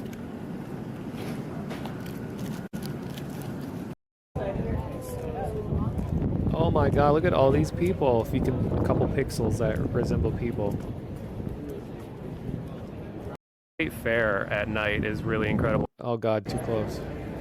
And this train station, like every month, has at least one shooting. Ha! Fun fact. Oh god, that's loud. And now I'm walking around at night. Something which I really wouldn't do anymore. It's the Hennepin Avenue Bridge. We have a lot of bridges here, because being next to the Twitter river. history, you'll see a video of me filming the lighting of the sign. True, I forgot about that. Now I'm just walking around at night. more indie games, Astroneer. Here's one this is kind of tragic in a weird way because this is 2019 and there's this club, not my cousin's club, but where it's kind of known around, it's like near the U of M, like the University of Minnesota campus, and it's a place where they let just about anyone come up and perform music that wants to. I mean, you have to arrange ahead of time and stuff, but it's a really cool place to just sit and watch people who are just starting to get into music, and they just do whatever they want. And I went to so many of these shows. I streamed a bunch of shows, and in fact, during one of the streams, I managed to record someone like a DJ that didn't know that anyone was streaming or recording it, and he actually came back to my YouTube comments like a year later, and he was like, "Holy crap, my guy," or something. I had no idea anyone filmed this show. That was my first ever show or something like that. And he was like grateful that like he didn't even know anyone was recording it. It wasn't this person, but so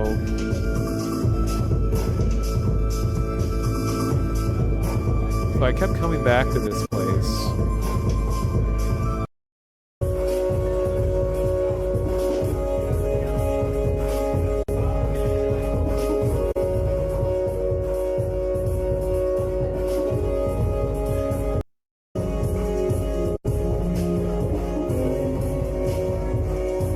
And like the visuals are all just people fooling around too. Like there's really no professional production going on here. It's just college students.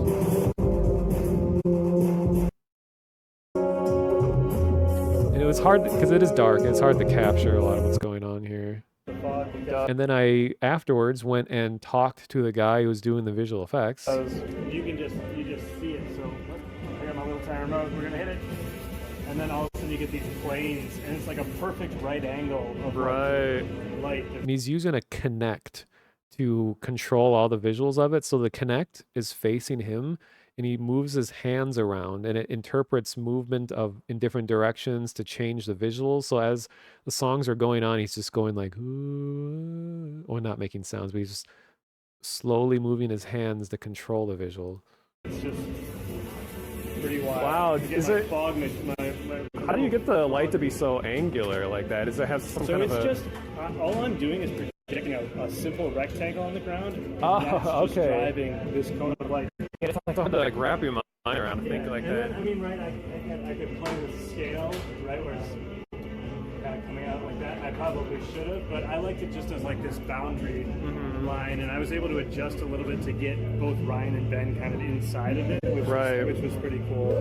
I was a little nervous that I wasn't going to get kind of the throw that I need, but I especially liked it when you had the it was just really thin sort of overlapping shapes, because as the really thin line scanned over everything, it had like sort of this flicker looking effect. So when the music was getting like really intense and loud, it added a whole lot of noise to it, and it felt like, you know, that's what I see in my mind when I hear this kind of stuff. It's cool to see it visualized. Like so like my voice gets like I raise the pitch of my voice a lot when I'm in a loud room, because like my voice is not hearable when I'm in a public space and it's loud. So I end up having to talk like this so that people can hear me. Yeah. Oh, and then this guy.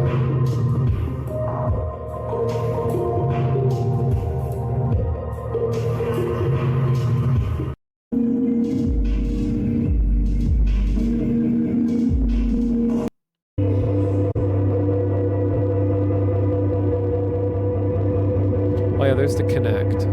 We're seeing the IR light. That purple is infrared light. So I wasn't seeing any of that at the time, but my phone was able to see it. And we're affecting the visuals by like waving at it.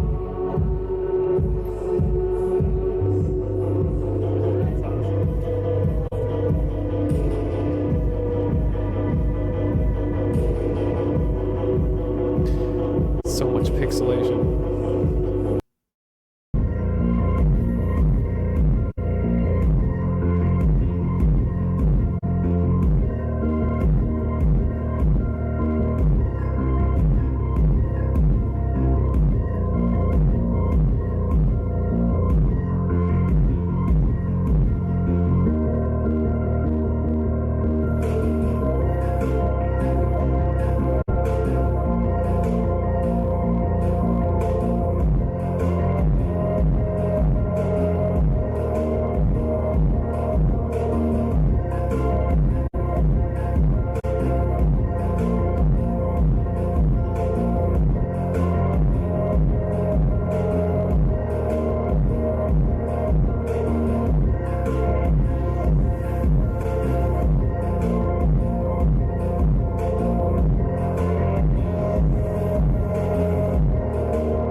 I did a few more shows of going to these events.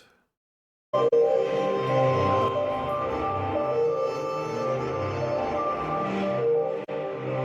I got a tripod and I was able to stabilize my footage better.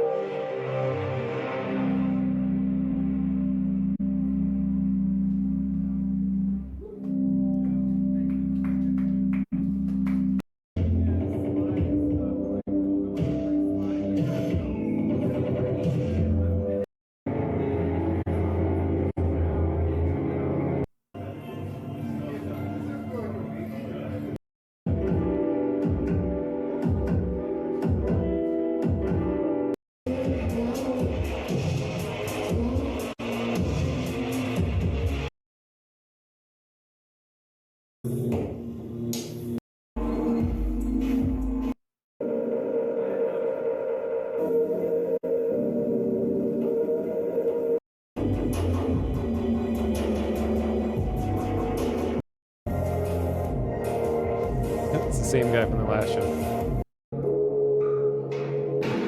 Oh, and I guess I should explain why I think it's tragic is that so originally, in order for me to get to these shows, I had to bike pretty far away.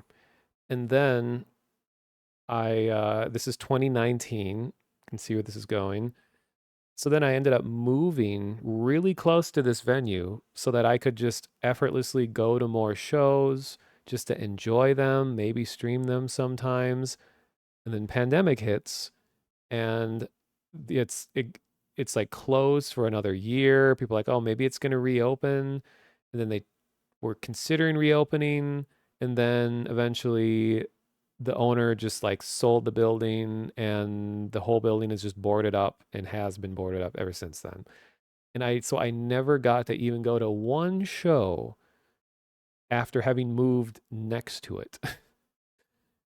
Which there are other reasons why I moved too, but that was one I was gonna like, oh, it's gonna be so nice to be close to this music venue all the time, but nope, pandemic.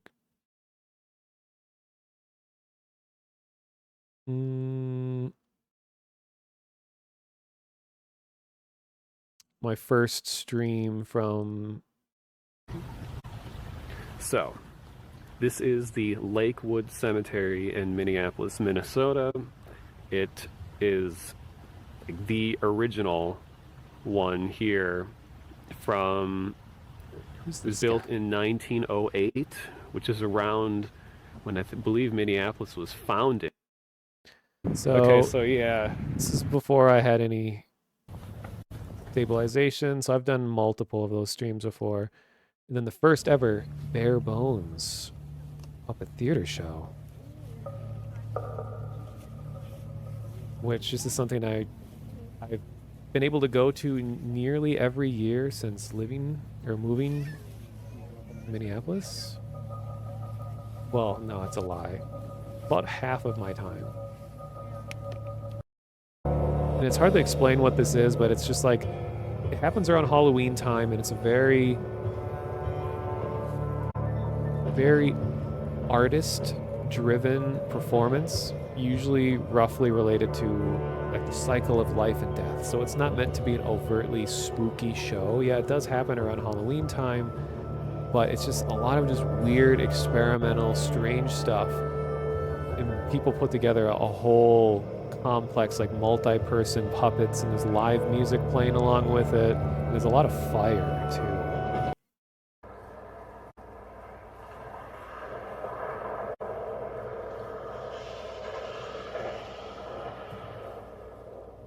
And it's also kind of hard to film because it's at night.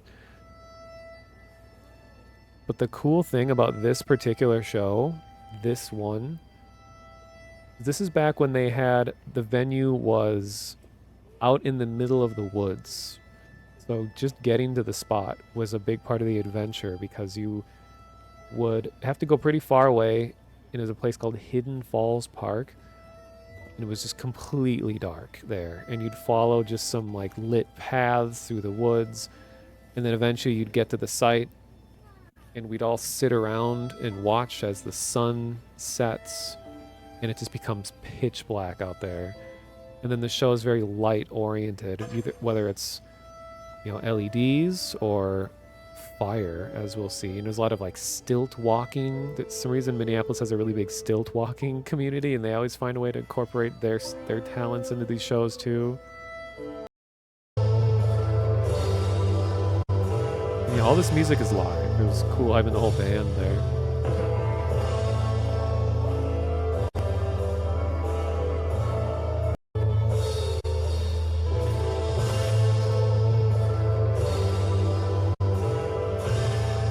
Okay, I'm gonna skip around a lot.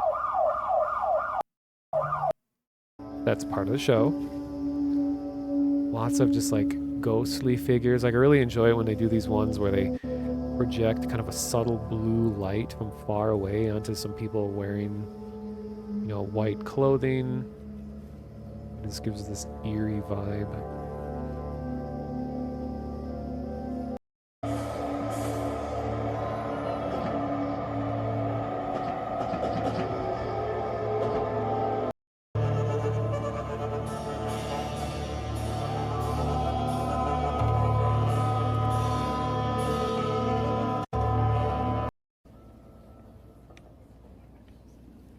I know it's really hard to tell what you're looking at here.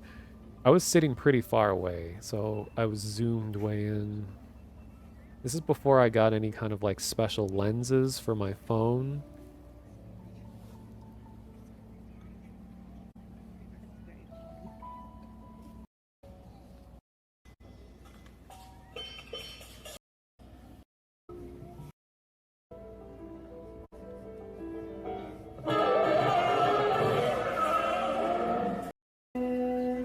And there's this giant like skeleton fish puppet 4 people carry around.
Look at these guys. Got skeletal glowing bird stilt person.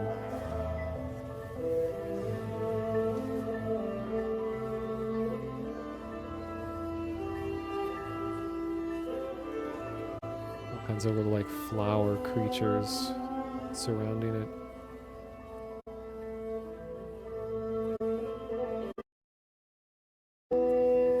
Yeah, the most recent event of this that I went to and I tried to stream from, my connection got lost so many times. It was frustrating. But it was an easy to get to location because it was right on the greenway, so you could bike to it easily.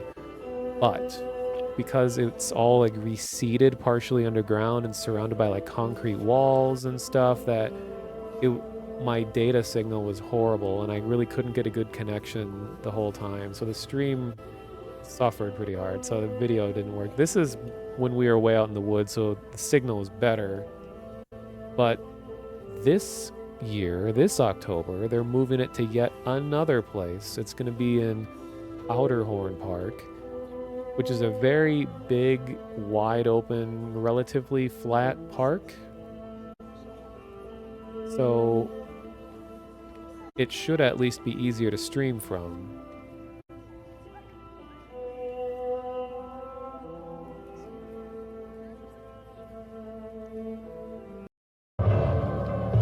Okay, this is the finale, which I thought was so badass.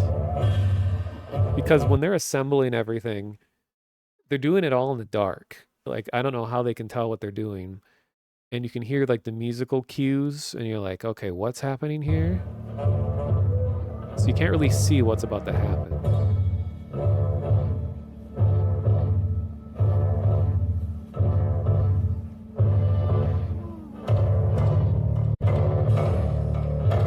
And they reveal this like giant heart.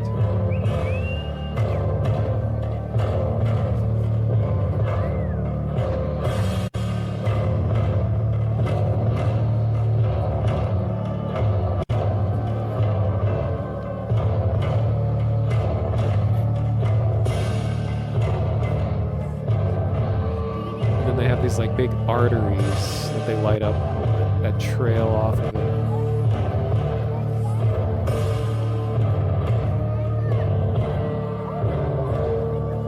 And I like, in order to make it look like the heart's beating, they actually have like someone is obscuring a light source to make it look like blood moving.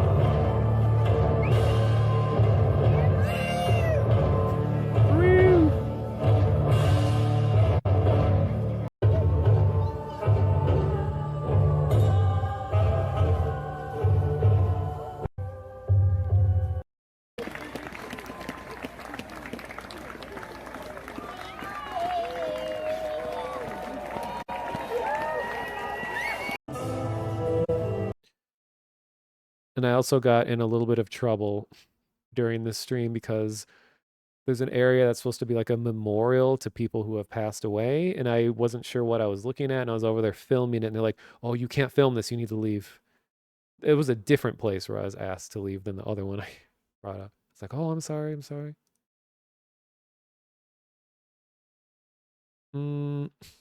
Hand simulator stream. Oh God.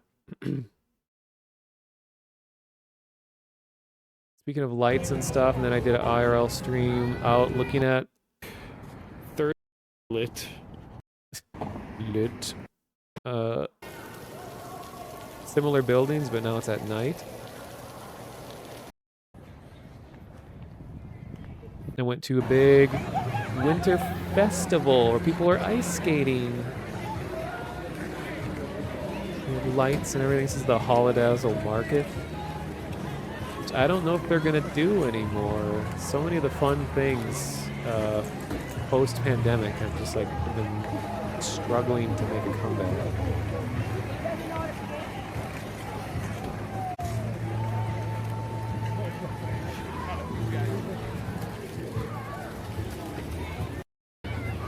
Look at this giant illuminated moose. This is a giant mechanical moose sculpture that's controlled by someone on a bike that we're looking at right now.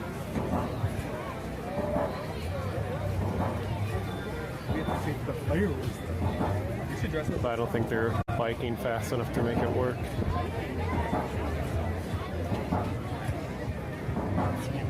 Golden Idol.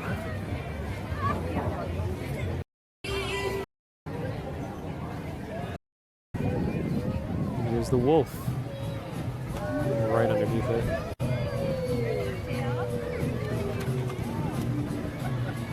I believe this entire sculpture is made from like repurposed garbage. Like they found all kinds of like sheets of like discarded plastic and bottles and all kinds of stuff that they pieced together. Well, aside from the like steel frame that it's made of. Our first teacher.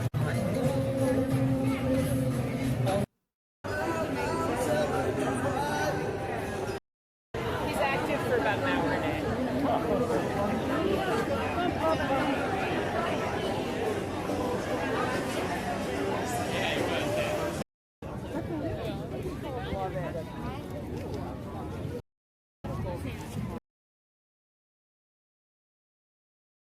Oh no, I think there was a part of the stream got muted because there's probably some like Beyonce or something playing.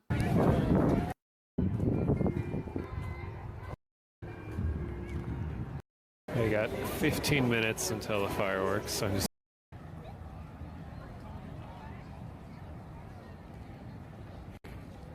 This is in I didn't Loring. even know there was a co-op in Dark Souls. Well, that's cool. God, I remember this. This is in Loring Park. And they were telling me like high-level strats. Oh yeah, here's fireworks.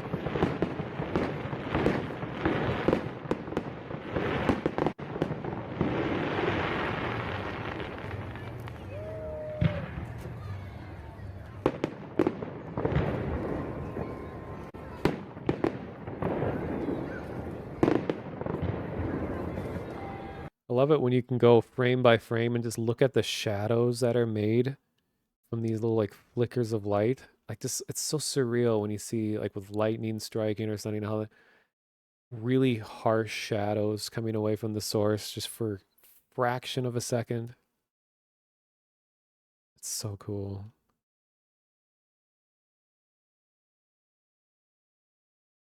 Like we've been having a lot of storms lately, and I was out using the slow motion of my camera to film lightning, so you can kind of watch as lightning like rolls out. You know, like it just branches. So cool.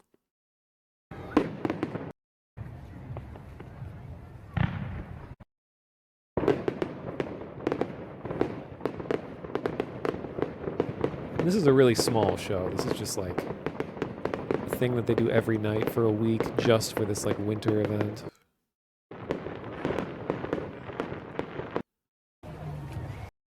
I'm gonna have to, because it'd be kind of boring just watching shaky, dark footage of me going back home. This is before I started learning to rollerblade and stuff. Otherwise, I probably definitely would have gotten in on this ice skate. Even if I was alone. Dream things.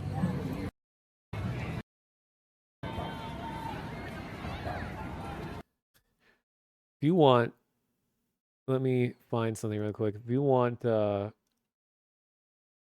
intense fireworks, I have a binaural microphone. Let's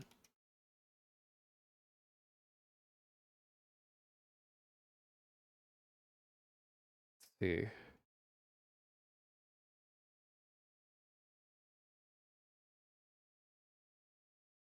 Nice.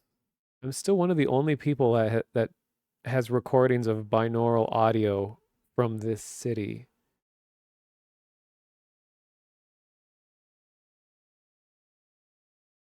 So if anyone's wearing headphones right now, you're gonna get a bit of a treat. Let me put my own headphones on. You can't see how goofy I look in the dark, at least.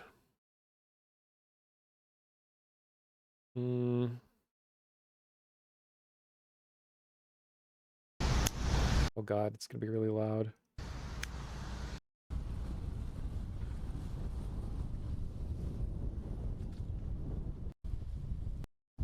I'll show you in a sec. I just want to see if this is a video I'm thinking of. Okay,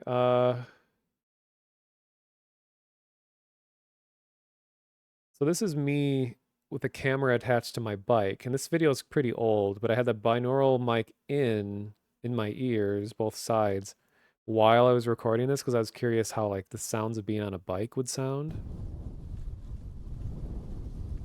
So you can like definitely tell where the wind was hitting my face.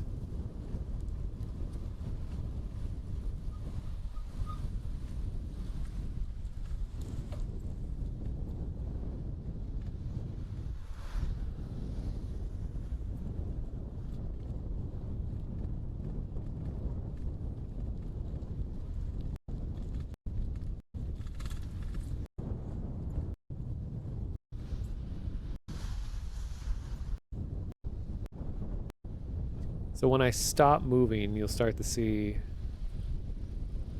or you start to hear binaural effect better.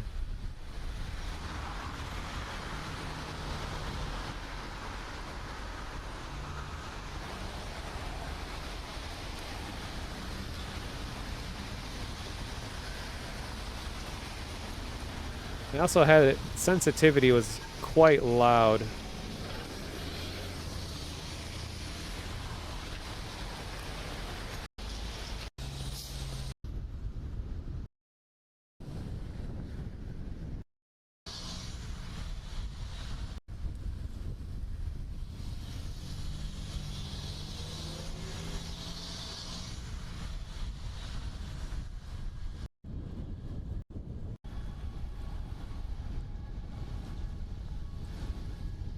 Yeah, I agree, Cookie. I really do enjoy biking and public transit and stuff. Just wish, you know, the world was more, our country was more accepting of it.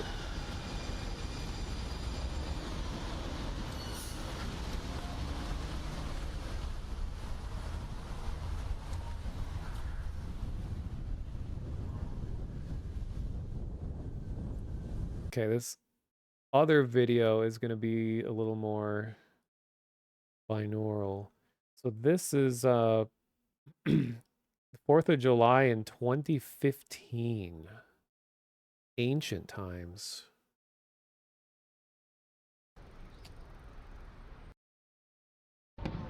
So it starts with the fireworks show. So this is how fireworks sound in binaural audio. And I'm really far away from them too.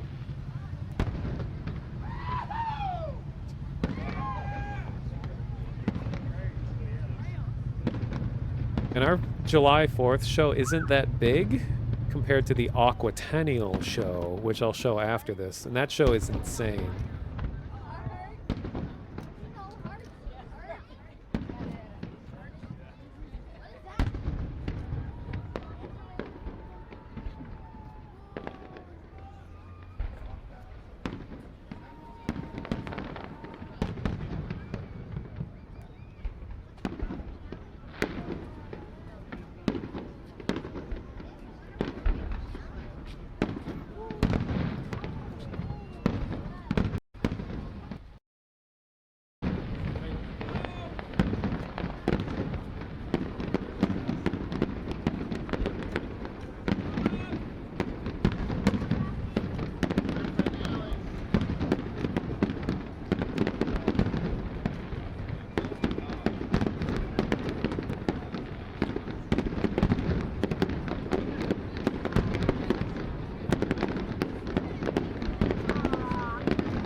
So then I originally was just going to be like, okay, well, I guess I'll shut everything off now. But then it's like, what if I just biked around the city while all the, you know, the outsiders, the out-of-towners are down here for the show and just picked up the atmosphere.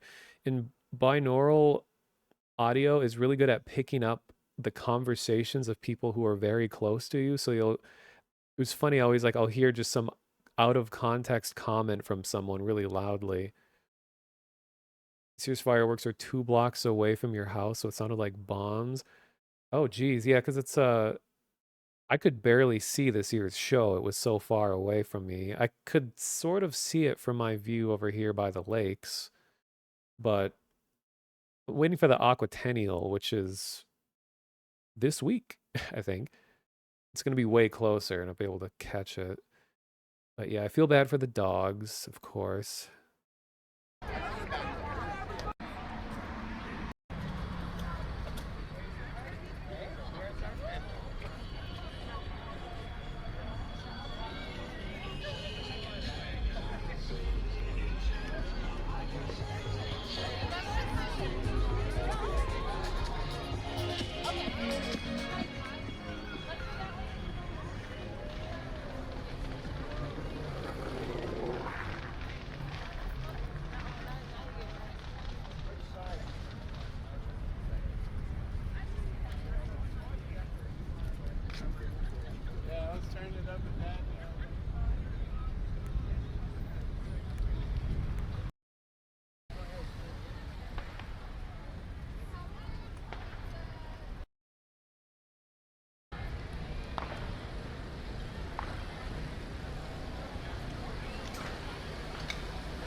It is so weird seeing it this busy.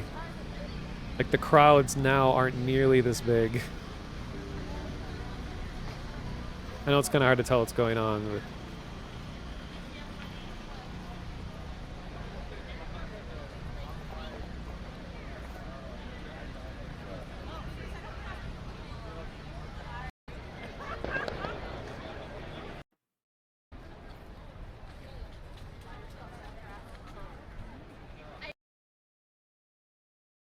Actually, let's go to the safer place over there. Is there a cop down there? Say that. Okay. Not going down there. Oh, that's why I left. Yeah, it's gonna be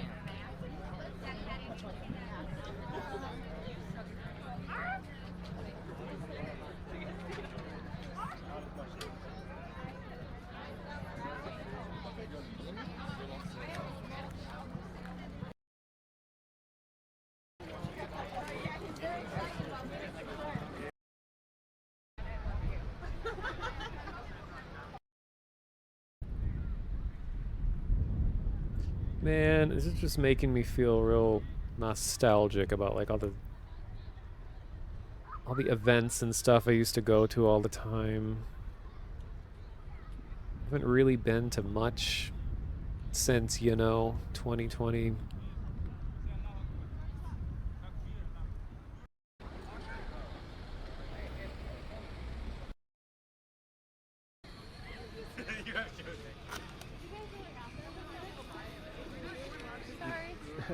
Right.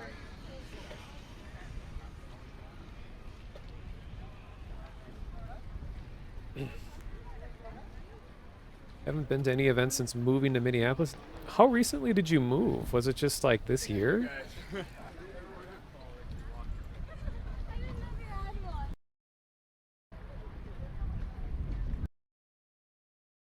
Then eventually some kind of medical situation happened.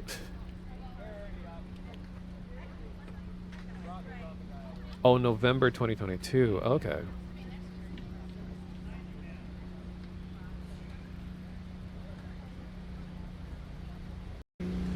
Barely see anything.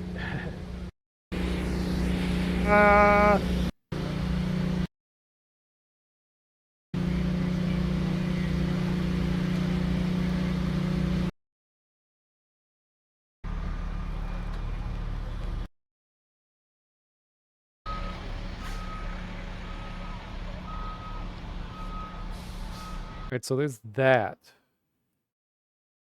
Now,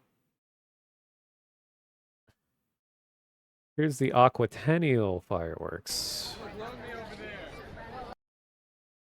of 2015. This is just the fireworks. I'm just hearing the little bits of people's like conversations on the way there is always funny. The show is like one of the top 20 shows in the whole country. It's like the 15th biggest fireworks show in the US or something like that. Which, considering how many shows are in the US, like Disney World and all that, it's pretty big. And I think it's gotten bigger since this time too.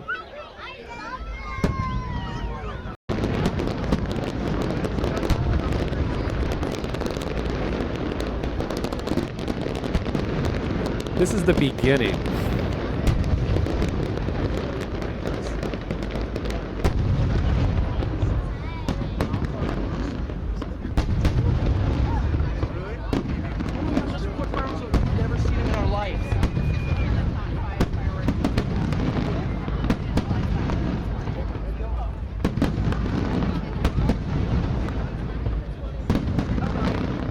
And it's actually synchronized to music, but we don't hear the music here. Yeah, the binaural audio really helps enhance the echo and gives you like a spatialized feeling.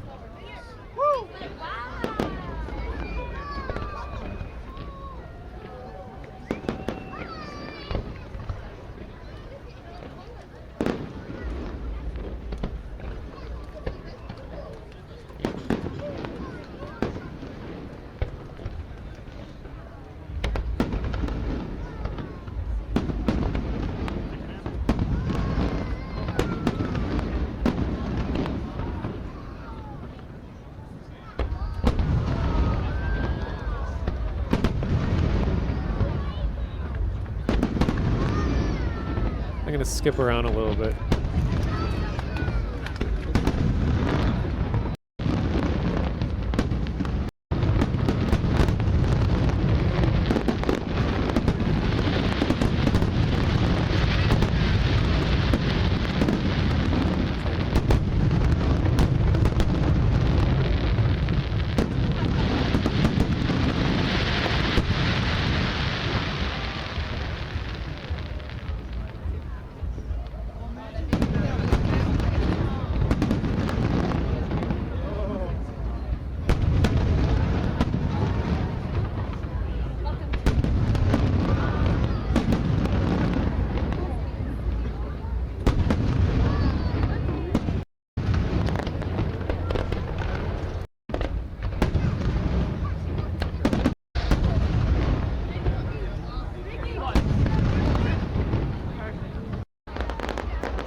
Okay, so I'm gonna play the finale, and there's something a little surreal and like sort of primal, animalistic, I guess, is when something just so intense is happening in front of you, and you look at the faces of the people around you, and they're just like they have just like just blank, like vacant expression as they're just staring at this thing that is just rapidly flickering, like the sensory overload. So I always do that, like during finales of shows. I'm like looking at people and just noticing, everyone is just transfixed on this. It's like some kind of weird, caveman, how fire is such a human thing. But here we go.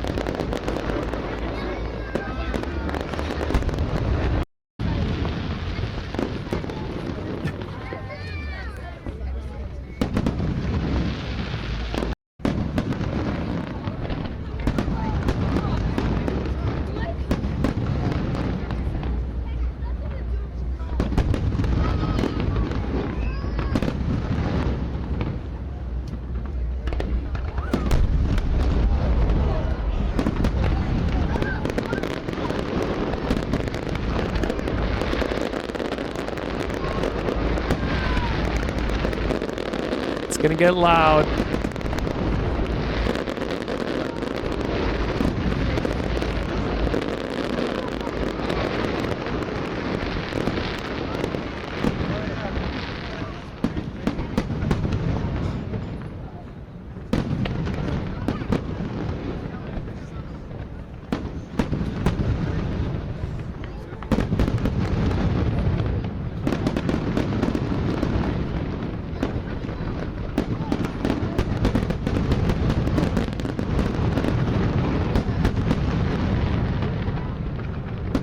Almost there.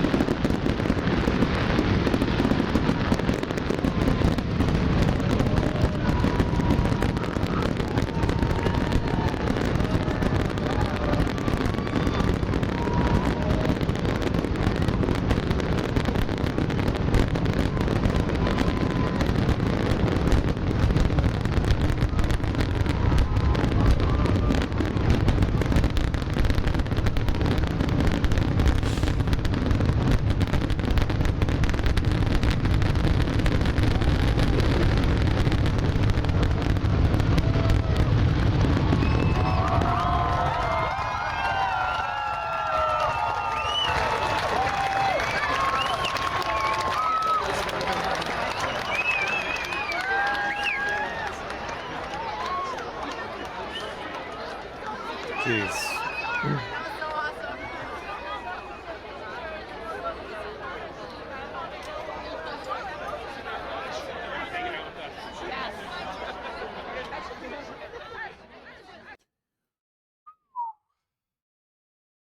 God, I remember it was like my entire skeleton was vibrating during that show. It was just insane. But now something completely different. I'll never forget this moment too. This is when I've played this on stream before, but this is when I came across a crow roost. So thousands of crows were all gathered around kind of close to where I lived at the time. And I quickly went and got like my binaural microphone in and got a little camera I was using at the time. It was kind of like a bootleg GoPro called the Mobius Action Cam or something like that. And I ran out here to experience it. So here's the sound of like thousands of crows surrounding me. And this audio is in one of Vinny's songs in Redvox, one of the In the Garden songs. I can't remember which one. Something about the seasons.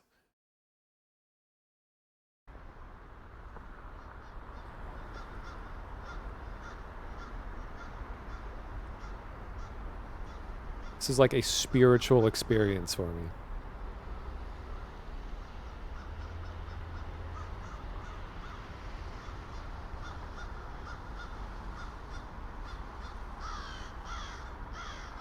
Oh, such a good time.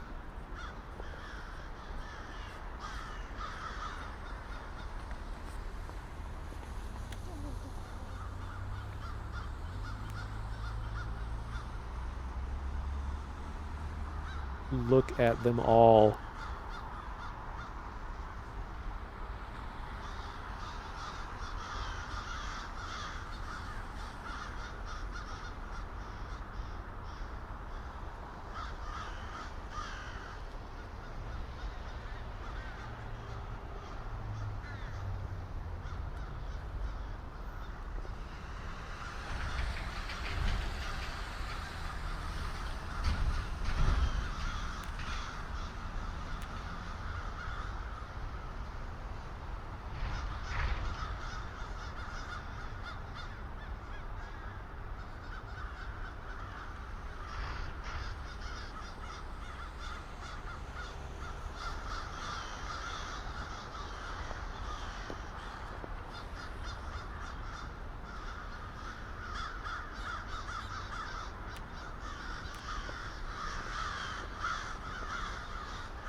What are they all saying?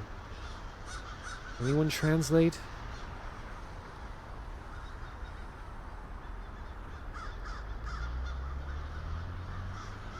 Locally, we call this the mega murder. And it's a Facebook group dedicated to these guys. And people try to track where the mega murder is.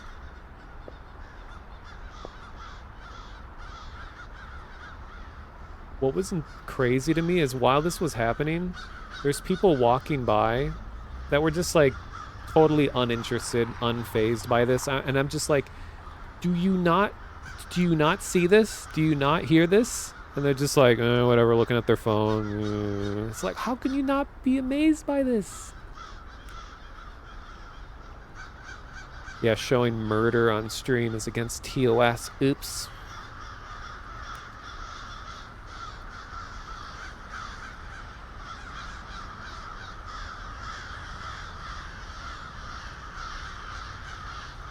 Yes, I want them to just take me with them. Take me away.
Sorry.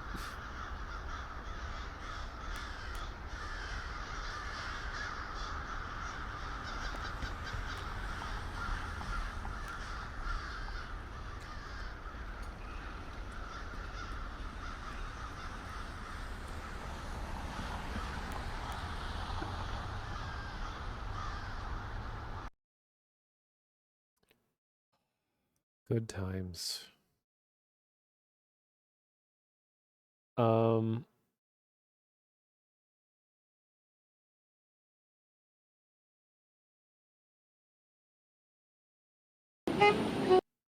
Here's a really cool dude.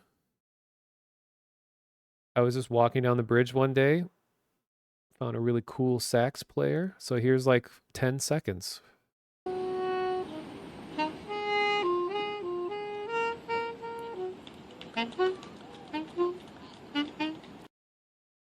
Here you go.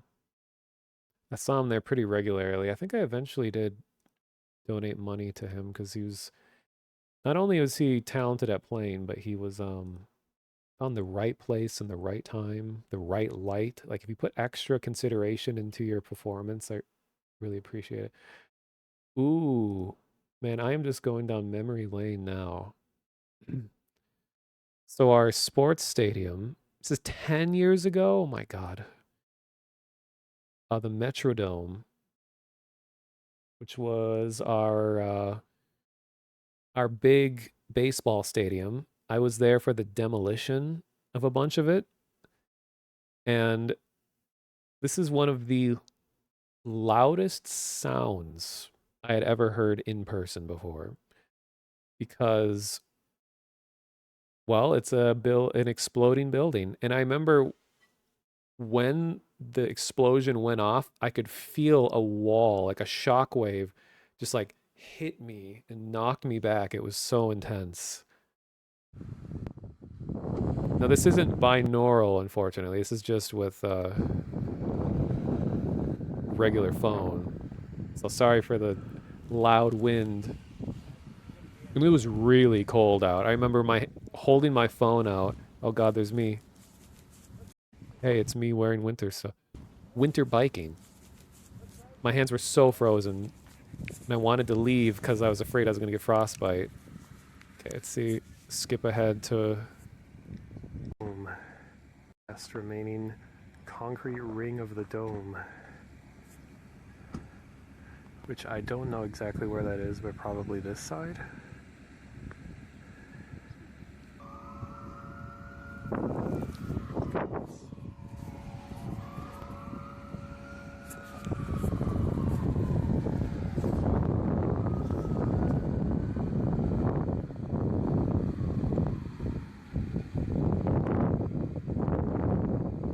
Wind.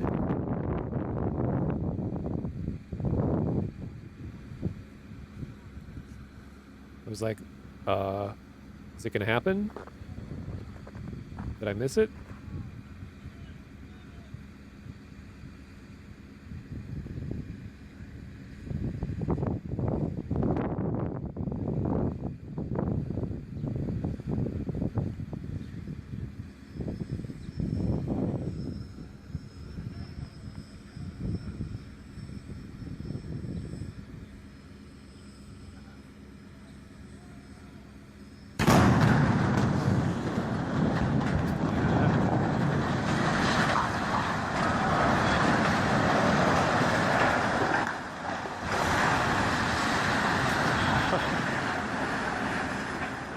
Oh my God. The loudest noise I'd ever heard in my life in person. And the smell of the concrete, like it just hit you. It's just like...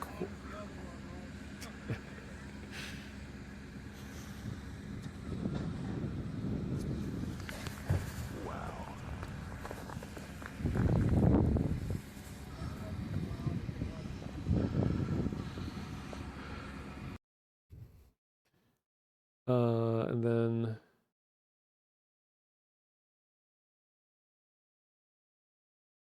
Random cosplay at a anime convention that I went to. Are they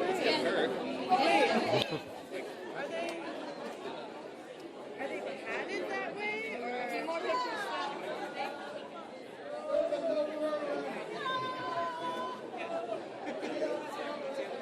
really cool.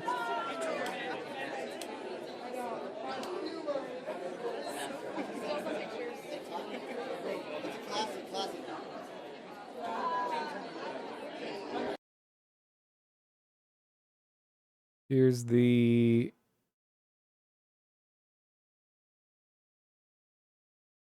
robot raptor with a fedora. Yeah, I think it was a specific character I wasn't aware of. You know the Thunderbirds? They're like a stunt jet flying group. They did a flyover for the opening or for the All-Star game when it was hosted here in Minneapolis in 2014. Another of the loudest sounds ever.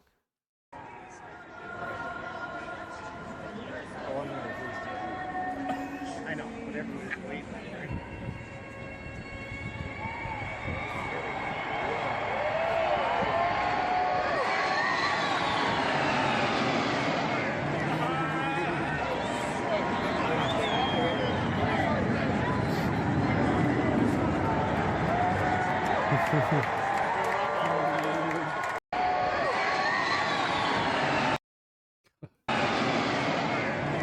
It's so surreal, like seeing things that large moving through the air.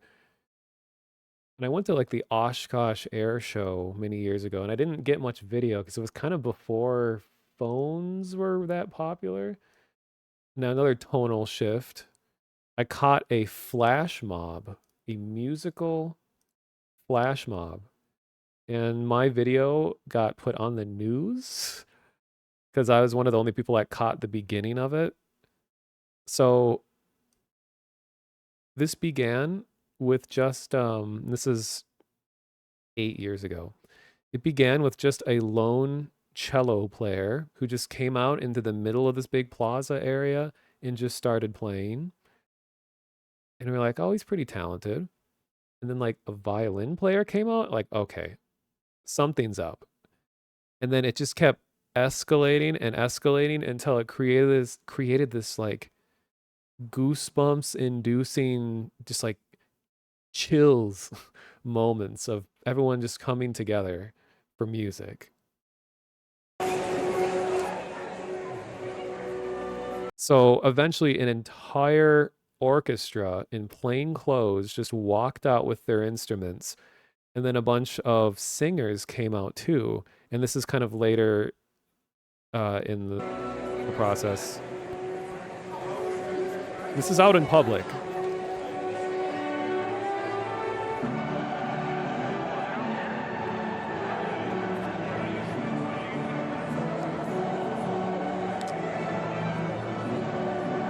Shaky.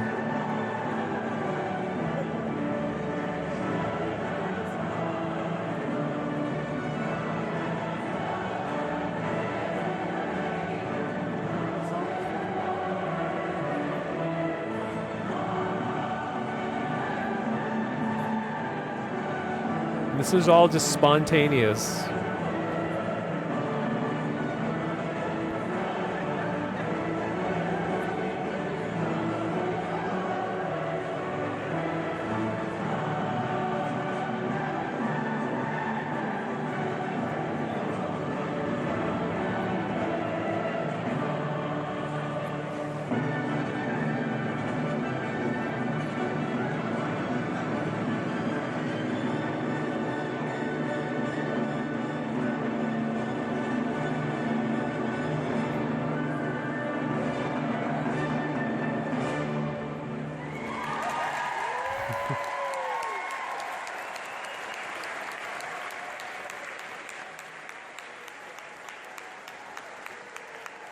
Yeah, never mind the enormous American flag hanging in this building here.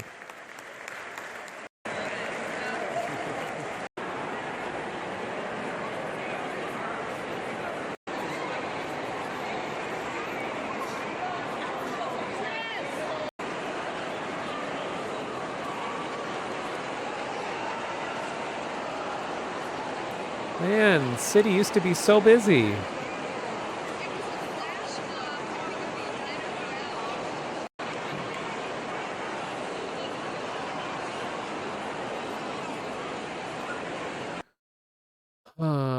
Times used to be so joyous. Nothing bad ever happened before 2020. Yeah, remember when people existed? Really? Oh, and when I attended Summer Games Done Quick, I captured the moment of the animals being saved. And I donated money to save the animals, and I got my money's worth because I was there in person and got to watch them be saved.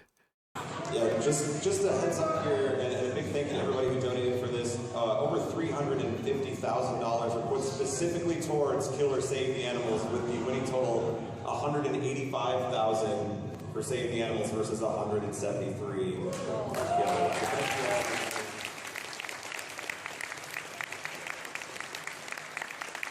Here's what SGDQ looks like from the audience.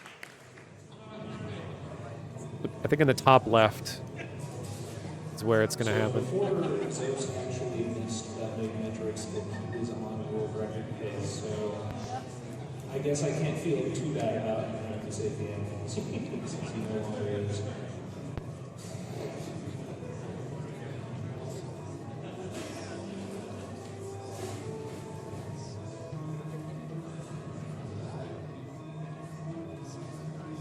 Here it is. Yeah!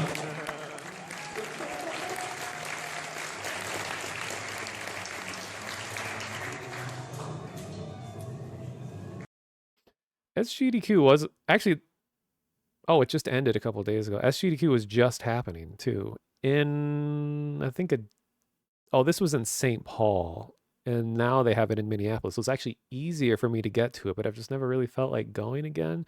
It was a good time, but it was just like not something I'd really do more than once unless I was like with people. Because going there by yourself, you end up just sitting in the audience and waiting a long time between runs.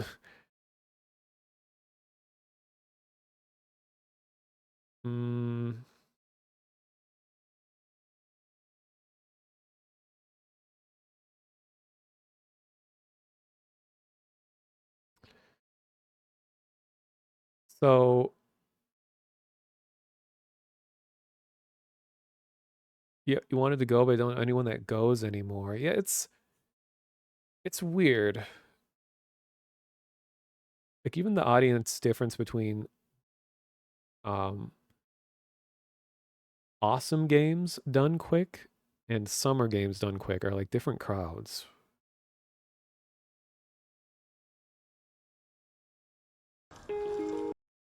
This is a little video that I made after I went to a winter biking event, because this is back when I was like a lot more into biking through the winter because I worked downtown and I had to bike anyway. So I kind of got used to learning how to bike on ice and things like that. So they had winter bike to work day where there'd be a big group ride afterwards where we all rode together in the snow. Luckily the snow wasn't very thick here, but it was very cold. And I put together a little like musical video of the moments. I don't know if this song will get the stream muted. Hope not, but oh well.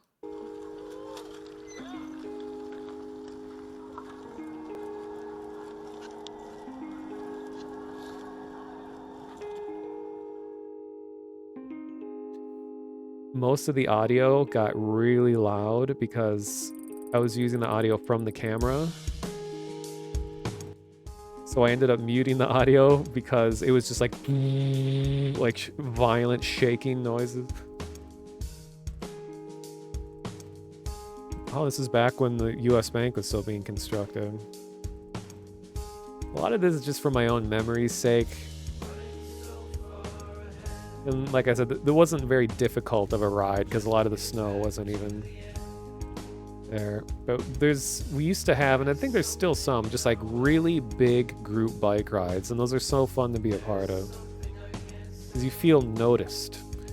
Because oftentimes, being on a bike that you're kind of invisible and people hate you. But when you're in a big group, like they have to notice you. Here's some ice.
So we took a picture together, and it's so me.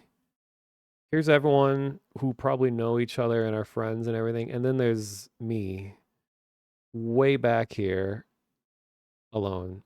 It was still a fun event, but it was just like, I don't know anyone. I'm just here because we like bikes. I tried talking to people, but I've learned that like trying to talk to people can be hard.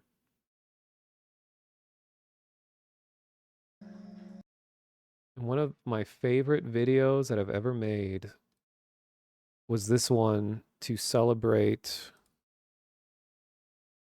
Northern Spark, which tragically, Northern Spark no longer is a thing. One of the co-founders stepped down, and then finally, just last year, they ended it. This was from 2015. Actually, something I'm going to do really quick.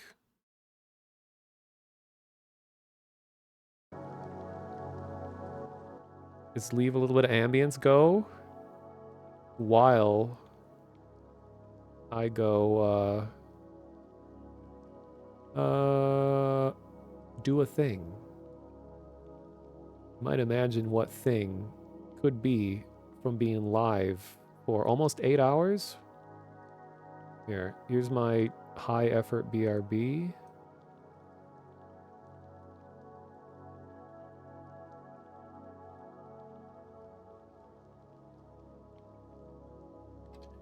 I'll be back in like a minute or two.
Anyway. So I want to play this video in its entirety. Let me check something real quick.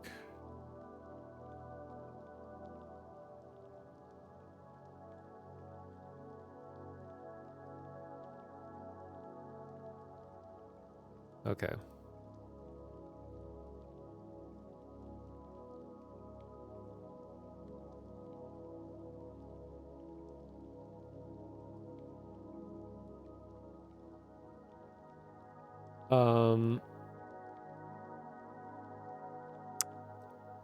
Stop. So I've played this video on stream before and stuff, but so the Northern Spark was a all-night arts festival, and it was probably my second favorite thing that happens in this city every year. And it was where it started at 9 p.m. and went until 6 a.m. And it would just be all kinds of weird experimental art stuff, a lot of light oriented things, a lot of like big projections that would be like light projections onto buildings. There was even one time when Target, the company, their headquarters has this gigantic screen that's on top where they worked with a local artist and turned their massive screen into a game. And you could take out your phone and you could play a game on the screen. And it was a color competition. So you'd choose what color team you want to be on, and then you'd have to press a bunch of squares effectively in a certain pattern, and how successfully you were at touching all of these square patterns would control the influence you had over the building's light. And it was such a just surreal, weird thing to be playing a game on a skyscraper. So there's stuff like that. And there's also a thing where they project people's images up onto a big grain silos, like really, really tall ones. So you're standing there and your full body is projected onto there. So you're towering over the crowd looking down at them. And that ended up becoming one of the most like iconic visuals of this festival.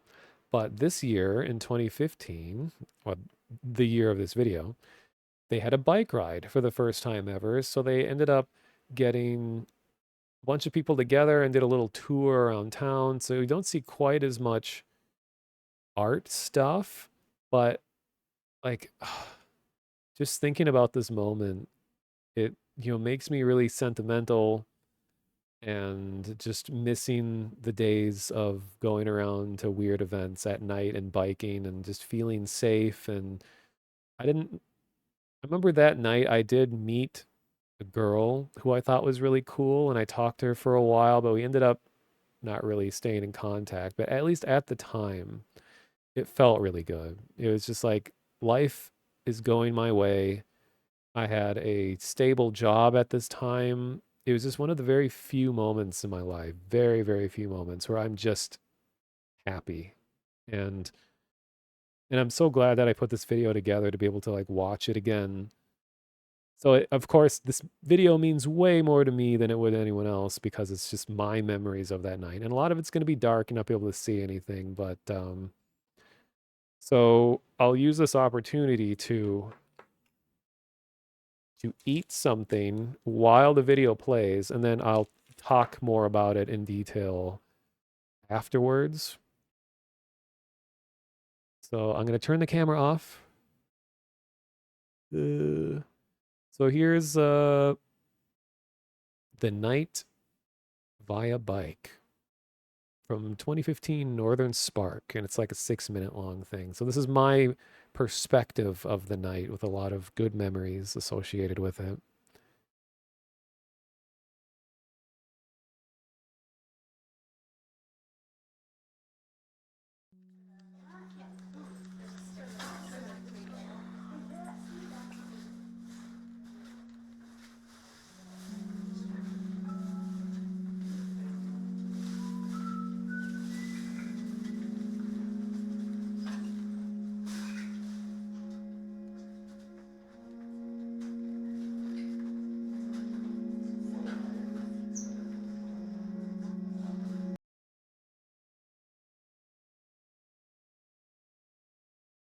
Wow, YouTube, thanks.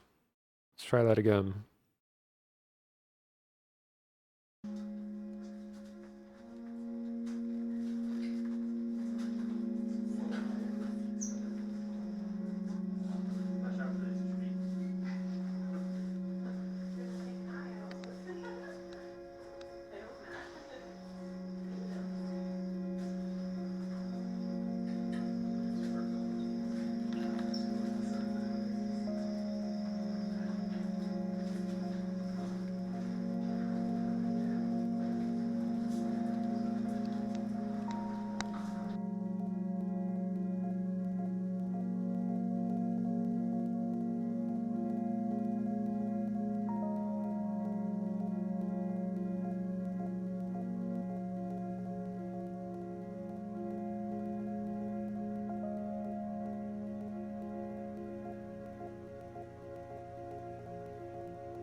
Really good time. So probably couldn't really tell a lot of what was going on here, but so in the beginning,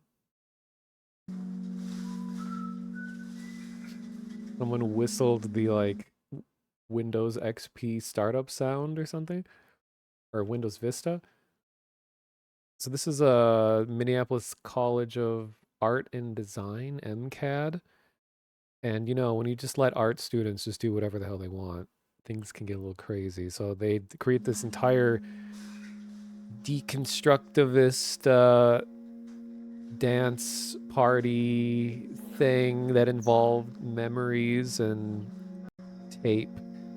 So this is actually all like tape from VHS and cassettes that's hanging around all over the place. And then one of the professors was here guiding us around. And they had this box in the room that was full of memories that students had. I can't remember what it was specifically about, but he wanted us to like reach in there and grab them and read them. There's something about like experiencing someone else's life. And he was trying to get me to play a certain song, but I didn't know because he couldn't hear him through the gas mask.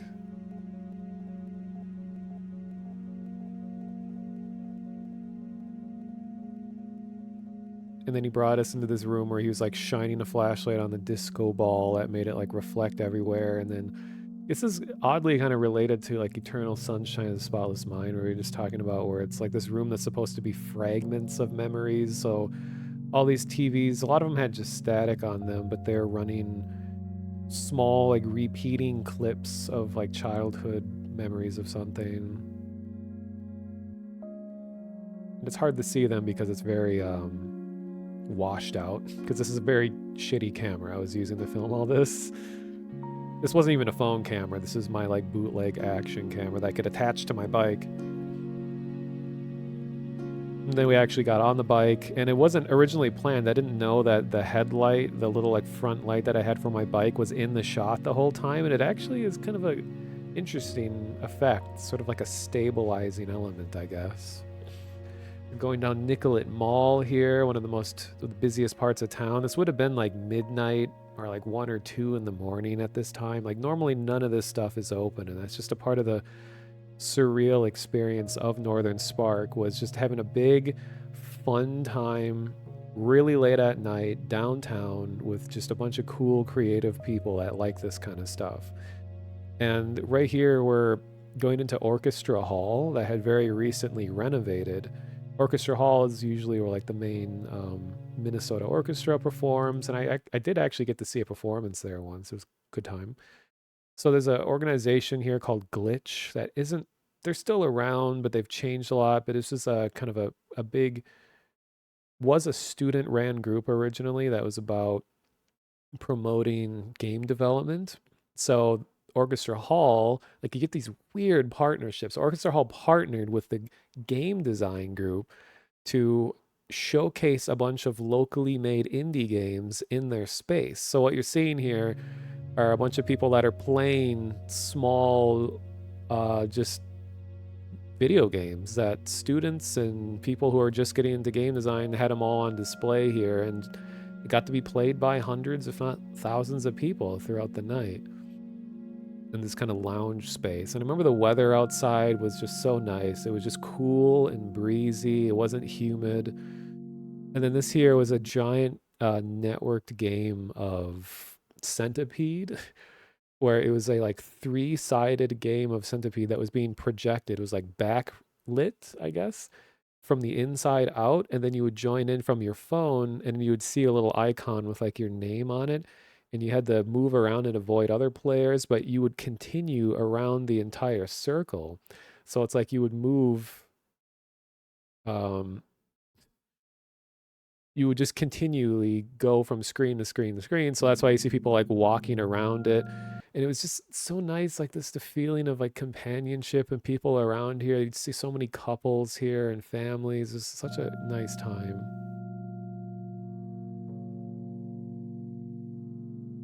Everyone's out playing from their phones.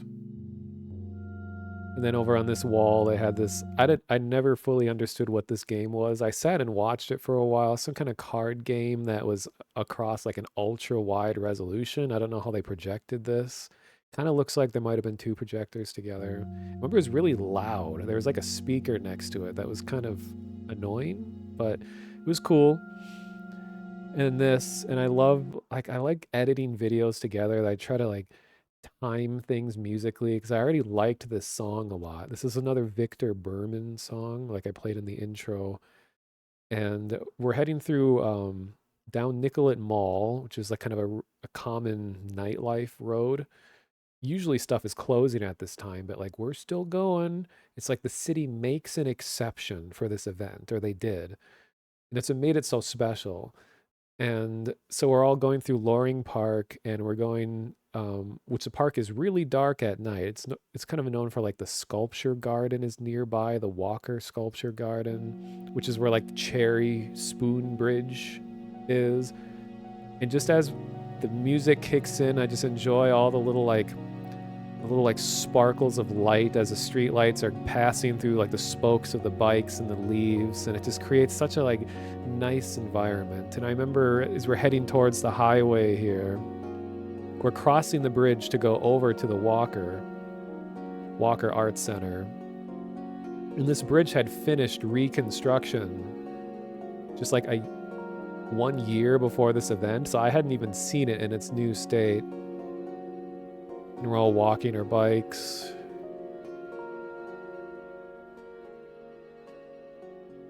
And then there's this guy photobombed me.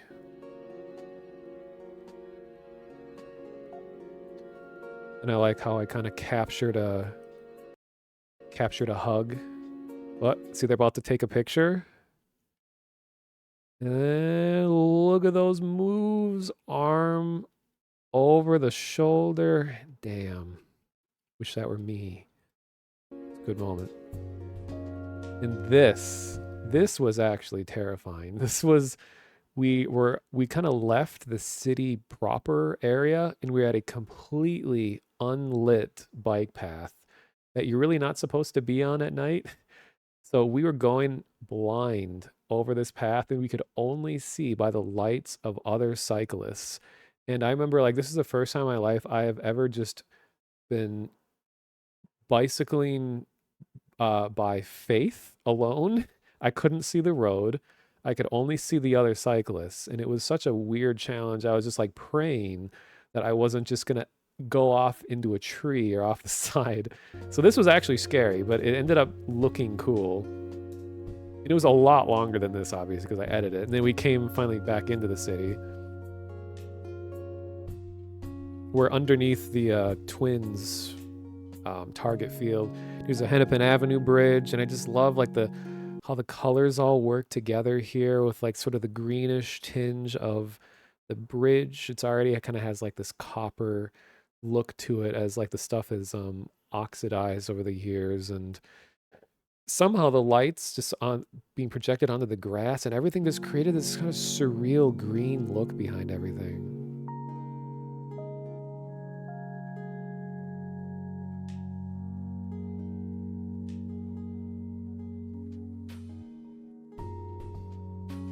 No, this is where we're all outside the Guthrie Theater. This is when I was showing a video earlier of overlooking that hill where I said like, hey, I did the radio thing from there.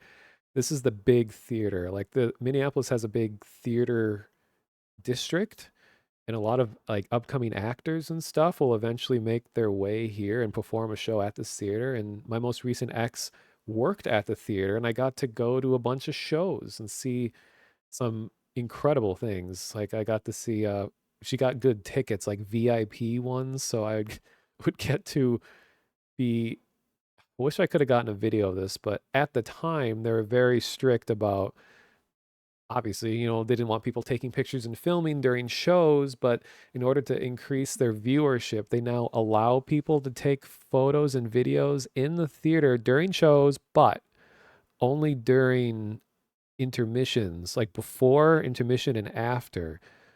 But anyway, she got us VIP seats, which for the Christmas Carol, and this was like or December like 23rd. So this was right before Christmas. Like these are prime time seats for a show everyone wants to see.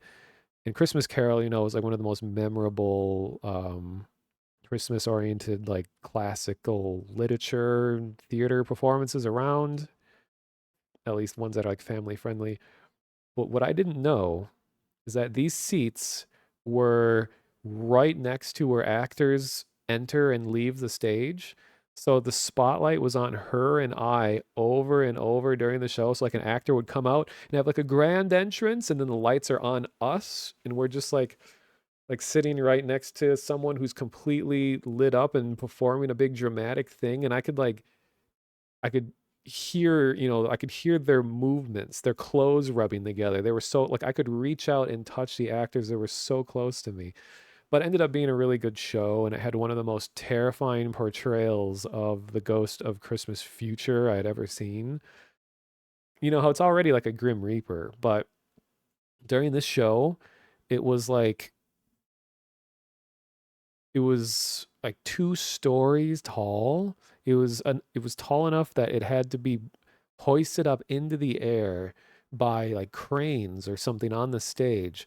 And there was a person in the middle who was like puppeteering its head, and they had like strobe lights going and had just huge trailing clothing that was draping off of it. And it was this like impossibly huge figure that was on stage, like 4 times bigger than Scrooge himself. And I was like, damn, like there's kids in the audience. This is going to be like a core memory for them. It was such an intense moment. And then we got to, because it was VIP tickets, we got to meet the actors after the show. And I was kind of like, uh, I don't know what to say. Luckily, it wasn't like a one-on-one, like, hello there, audience member. What do you have to say to us? Like, they didn't approach us. It's just that we got to eat dinner with all the actors right after they performed. And they were all in like partial makeup. So they're kind of freaky looking at. Like, some of them had stage makeup on, which is, really exaggerated. So when you see them up close, they just look like terrifying clowns. And, some still had like wigs on and stuff, and we're all sitting around the table and eating. And I don't think I ever exchanged any words with any of the actors. I was just kind of like, listening to them talk and like, yeah, it was a good show. But it was another like really memorable moment. But anyway, that show happened at this theater, the Guthrie. This kind of dreamlike experience with the music and the traveling. Kind of a, oh yeah, it's I love that kind of experience. Just like letting subtle music just guide you through like a visual experience. Like there's no words or anything that instill specific images in your mind. It's just a lot of feelings and just like flowing just vibrations. So I like incorporating music that's real subtle like that in the stuff that I do. And then this is what I was talking about, where these are huge uh, grain silos, and in real time, these you can go stand in a place that is kind of across the street-ish or a block away from this area, and you're being filmed, and then you're projected up onto these silos in real time, so you can see the people moving around.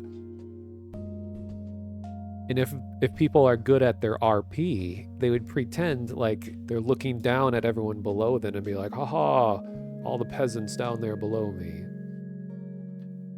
And a lot of this footage is just so shaky and hard to use that I just kind of like threw stuff in just to kind of make it blend together, I guess.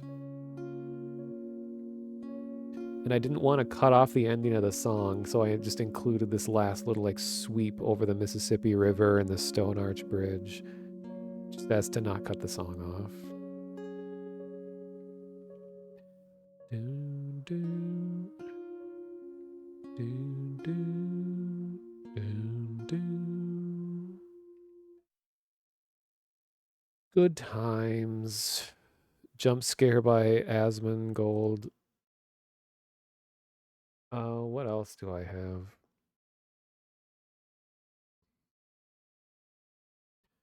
I have a lot of other just smaller things that really will only mean stuff to me, honestly. Um,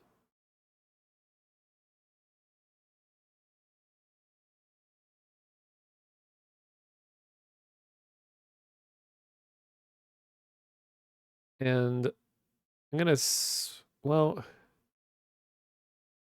guess I'll get to it, but I was already kind of going down this line, and trying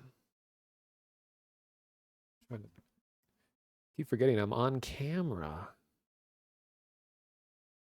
Hopefully I haven't done anything horribly embarrassing. Make my light a little brighter. But I want this lighting all throughout all of my streams so that I can just be like this the whole time, like I'm just hiding down here in the corner chat, being very mysterious.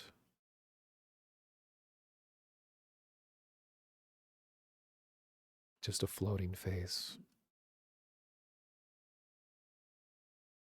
Some cool fireworks happening outside, even though it's looks at watch the 21st. But I have to move my light over here, alas.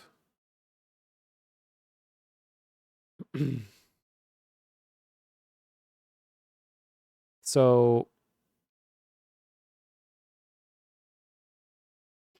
I'm going to skip over some of the video game stuff because as long as we're talking more about IRL things,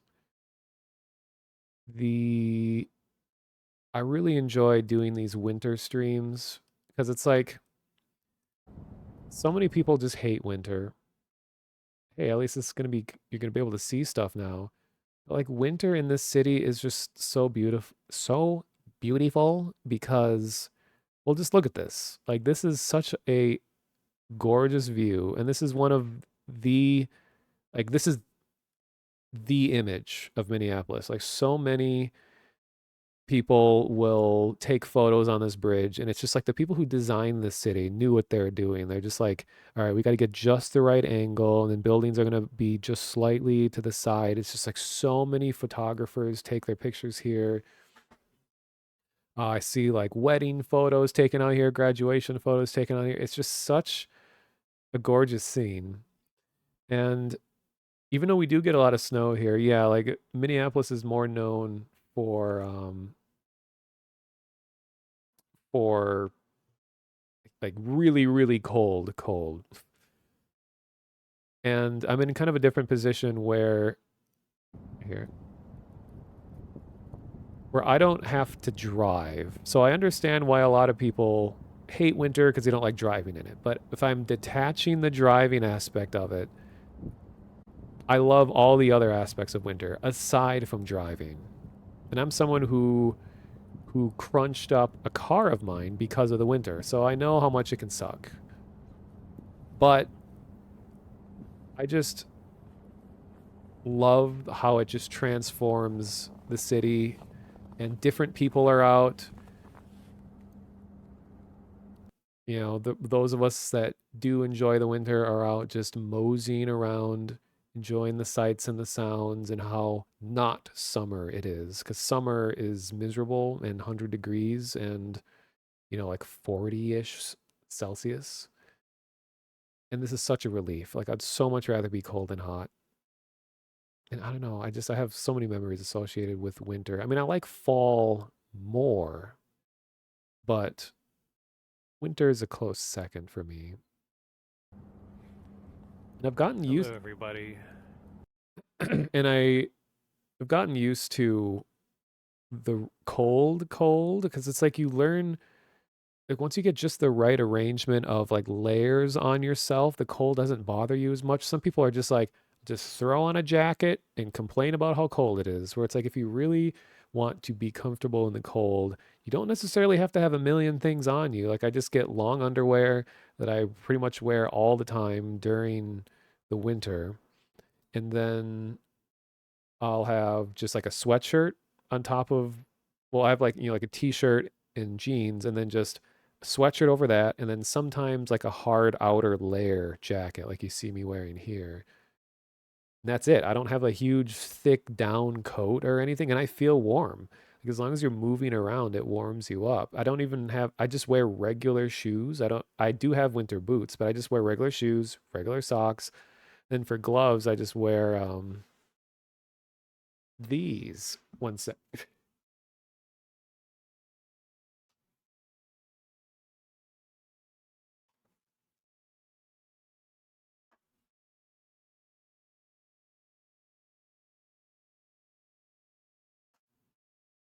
I'm so Minnesotan that I just have my winter stuff sitting out year round, even though it was like 80 degrees today. So it's going to be hard to even see any of this, but I have these, oh God, it's just completely dark.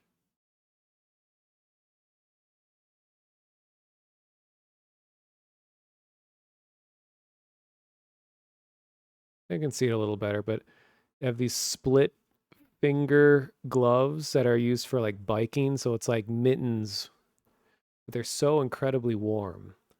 So I'll have like thin gloves underneath, and then I'll put a glove over the glove, and that's always been more than enough to be able to stay warm.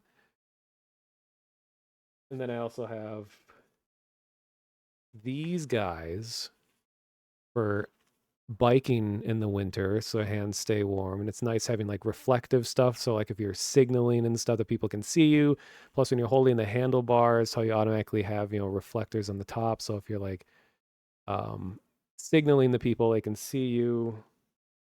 But just having two pairs of gloves on is more than enough for me anyway.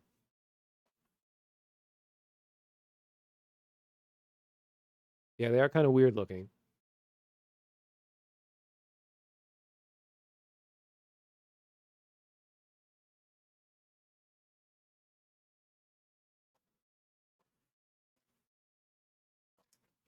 And plus, because I can't, or because I don't drive, I mean, I used to drive a lot, like hundreds of miles, um, because I used to go back and forth to Duluth all the time, which is way up far north. So I do have driving experience and everything. Like I said, I did get in a minor, like I swerved off the road in one of my cars during a winter blizzard and it got crunched up. So I've had that experience. That's the only time I've ever been in like a traffic accident. No one else was involved, luckily, but that didn't stop my life from flashing before my eyes. It was a weird slow motion moment. It's really eerie just having snow completely covering the windshield and all the windows around me because I went off the side of the road and I sideswiped a tree at the side of one of the highways, Highway 35. And I remember I was thinking at the moment, okay, I've lost control of the car. I was slowing down, and the act of slowing down caused it to lose control. So I was going sideways, and I remember I consciously was thinking, should I take my glasses off? Because I think the airbag's about to deploy. And this is all within seconds. Time slowed down so much. And the airbags didn't end up going off because the side of my car hit the tree. And it like cut my rear view mirrors off. It just so many branches whipped by that it just completely ripped the mirrors off. And then I was saying like it was really dark because the snow was covering the windshield and the side windows and I couldn't really see anything. And it was just silence, except I had the radio playing really quietly. So it was that irritating moment of like something really bad just happened. And then there's just like a quiet, cheerful song playing in the background. It was like, is this a dream? What am I experiencing right now? Luckily, I wasn't hurt. Someone stopped on the side of the road and was like, "Are you okay?" And I'm like, "Yeah." And one of my headlights broke. The mirrors got ripped off. The door got pretty crunched up, and I drove it back home. I remember I went to it got towed, and there's pictures and stuff of all of this, but it's not worth finding. And I remember the surreal feeling of sitting in the tow truck driver's, like I was sitting next to him on like the other seat in the front and just looking at all the cars that were going off the road. I was just one among, hundreds in the last few hours of this storm going by. It's like, oh, there's someone, there's someone, there's someone, there's someone. He's just like, yeah, it's just another day. Huh. So that was my negative winter experience. Now here's a positive one. You still have your winter jacket out? So yeah, I do have like my emergency jacket, which is like the super warm, big, thick, like down jacket that is insanely warm. So like if I'm with someone who's particularly sensitive to the cold, like this thing will like boil you alive while you're in a blizzard. Yeah, going along Highway 35 from Minneapolis to Duluth is like that's a trek that almost every Minnesotan makes at one point from, well, the Twin Cities area to Duluth. Like those are the two biggest cities. Well, Minneapolis and St. Paul are the Twin Cities, and then Duluth is like the northern city. It's really big. I went to school there. Beautiful city. It's a really big tourist attraction and stuff, but almost everyone will make that trip at some point. Yeah, it sucks that like a lot of my time in Duluth was before smartphones were really a thing. So I was graduating college by the time I had a good enough phone to just be taking videos all the time. So I didn't get a whole lot of video of my time spent up there. Yeah, Duluth is like the cousin. Right? Duluth? Go visit Lutzen? Actually, didn't Lutzen have like a big fire that burned down a bunch of the resort? Like Lutzen is like a huge resort that people travel from like other states to go experience. But there's like a big fire that happened last year that like tragically burned a bunch of it down.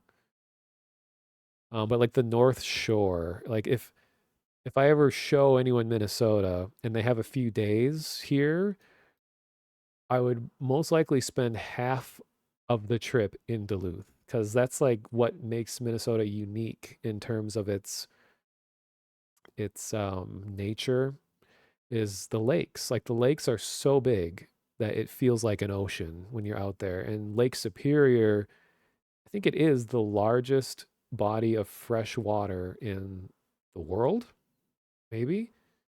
And it actually connects to the ocean too. Like there's just enough weird little tributaries and paths that over the years, mankind has found a way to carve its way out to the Atlantic Ocean. Second largest. There's like is there one in Canada that's larger, I think? Those Canadians. Even though we like Canadians in Minnesota.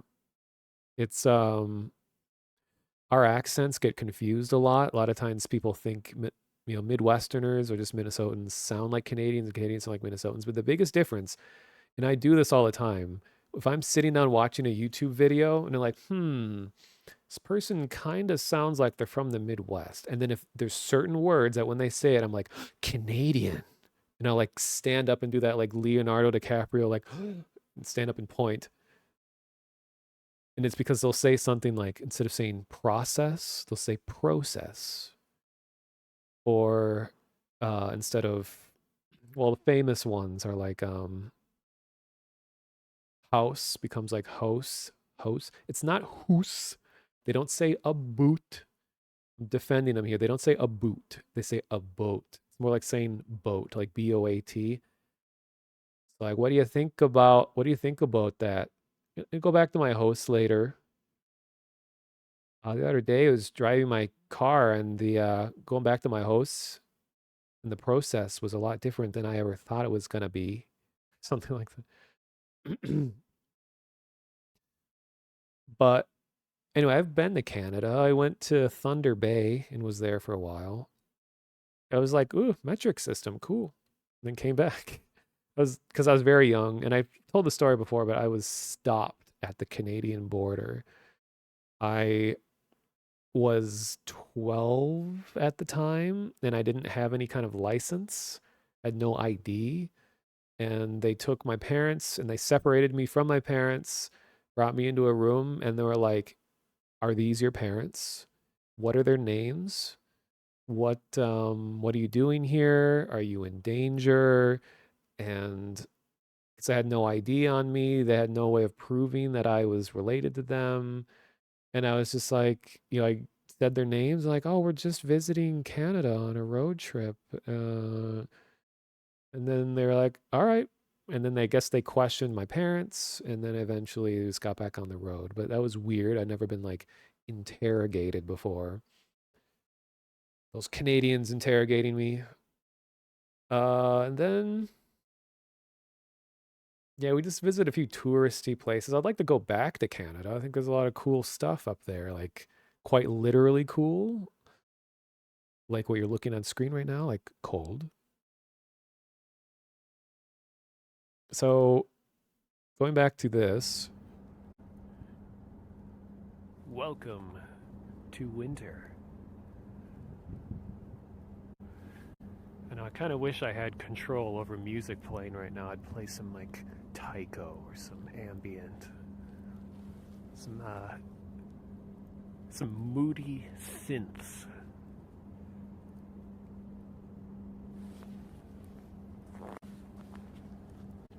During the stream, you hear lots of loud squeaks of shoes on snow.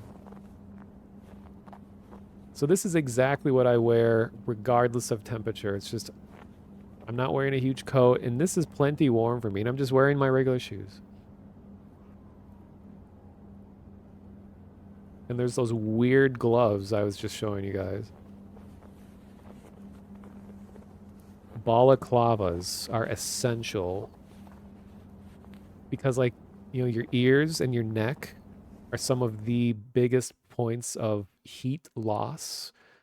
So even just having like a scarf and earmuffs on, or just a hat and a scarf, does like half the job of warming your body. So balaclava pushes your ears kind of against your head, and it prevents a lot of heat loss. And it's like the warmest small article of clothing you can wear, and I really recommend it.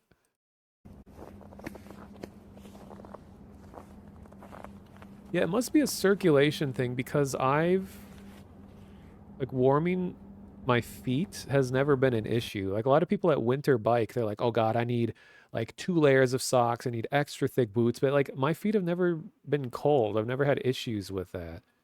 I mean, I can feel cold, but my hands are way more susceptible. Like I remember that was the scariest I'd ever had, was one of the first days of winter biking. I completely underestimated how cold your hands get when they're at the, the leading edge of the handlebars, and all of the cold air is blowing. I had like thin gloves on, but I needed to get back. And I didn't want to walk the rest of the way because I had my bike and stuff. I was like, okay, just a little bit longer, just a little bit longer. Like I could not feel my hands at all. They were so cold. It was like beyond the point of feeling like prickly and painful. Like I wasn't feeling anything. I was like, no, this can't be happening. And I got back to my apartment, and I like went up and started putting warm water on them. And like I was so afraid to take my glove off. I was like, please don't be like covered in frostbite. And I took it off, and my hands were just like, they're really red and white and numb looking in spots. And then I just like ran them under warm water for like 5 minutes, and eventually I could start moving my fingers again. Like I remember trying to unlock my apartment. I was just like, oh God, no, please no, because I couldn't grip my keys. Then that point on, I took warming my hands very seriously because that was a scary experience. So now, yeah, so my hands get colder way easier than my feet do. And my mom is the same way. Her hands get cold, but no one else, but other people report the opposite. So I don't know. This must be weird circulation things. Heavy duty warming socks. Yeah, I've just never needed special socks. I just wear my summer shoes in the winter. I mean, when you get to the dirty days of winter, when everything is just muddy and disgusting and everyone just wants winter to be over, then I'll start wearing boots because I don't want to be stepping in big, like, black puddles of, like, dirt. Yeah, if I had the ability to put on some kind of music like that, I would. Something that bothered me about my last stream is I noticed a single hair on my face that I had somehow missed when I shaved, and I was looking at the past stream and I was like, oh my God, how did I go on camera like that? So I made sure this time to get rid of it. Shouldn't be there. Wow.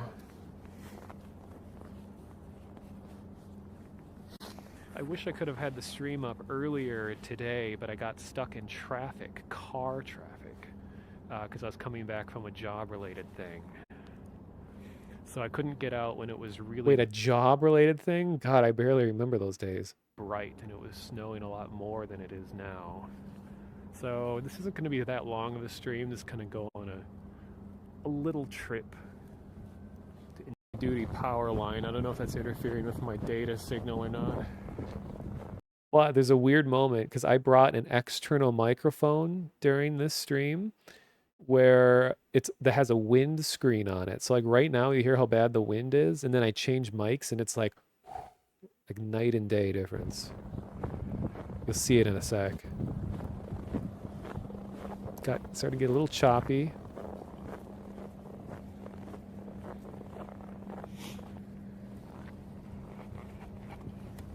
It's the partially frozen Mississippi. Oh, and there's a bridge I was just talking about. That's the 35W bridge with that glows.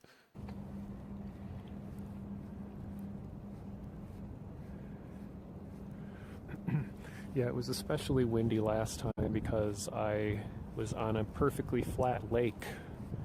That's Even though right. the bridge can be pretty windy at times. It should be better right now. So this is the Mississippi River. Okay. There's the Guthrie Theater that I was talking about, really weird looking theater. And there's the Yellow Box where we experienced Mexico from up there.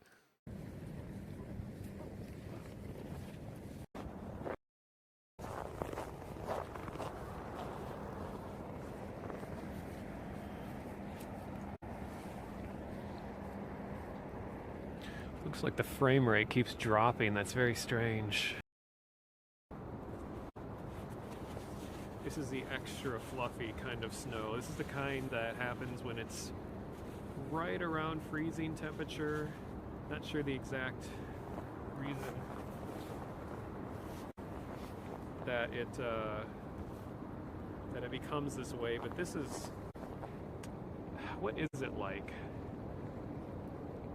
It's kind of like flour. It's like really cold flour, I guess. This isn't the kind I can make a snowman out of. This stuff is just like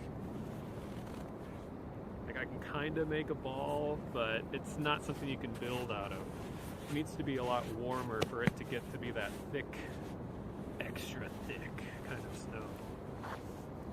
God, I love this view. I love foggy with like big buildings illuminating through the fog. It's like, oh. Here comes a winter bicyclist. They're the most badass members of Minneapolis.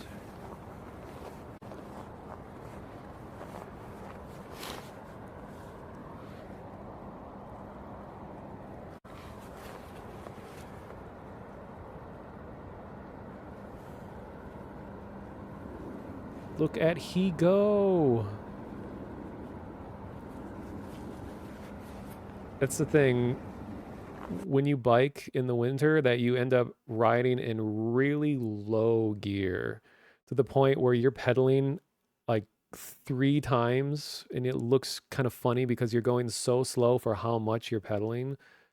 Because that way it's like a more, I don't know the physics of it, but like if you're doing quicker pedals, rotations that apply less force to your bike, you're less likely to lose balance because of the continuous motion. Whereas if you're in a higher gear and you end up having to put a lot more force in it, just that partial but intense force is enough for you to tip over and lose balance. And also, like, I have a hybrid bike that is hybrid road bike. So it's normally a road bike, but it has mountain handlebars and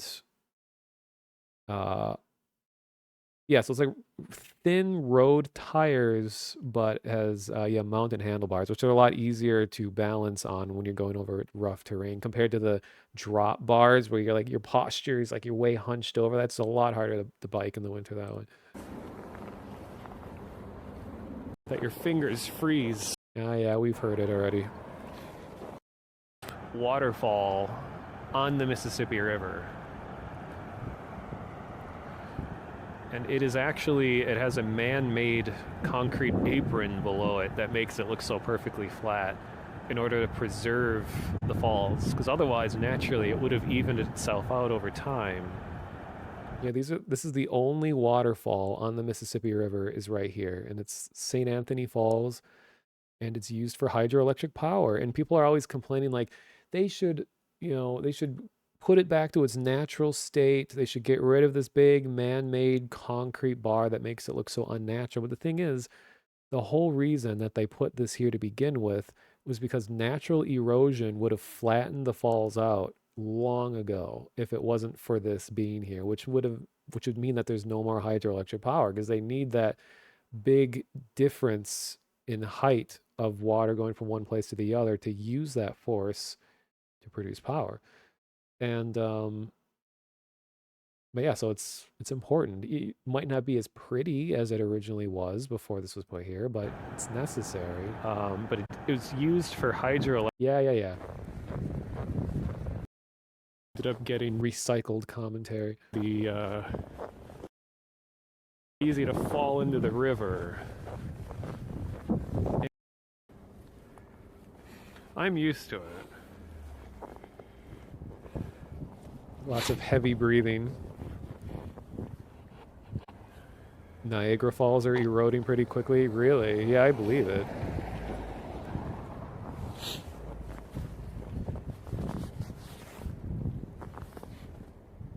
And I can't turn the autofocus off, so you keep seeing it go like in and out and in and out, focusing. It's so annoying. Okay, chat, I'm just gonna leave you here a second. Don't get cold. Oh man, why is my frame rate dipping so low?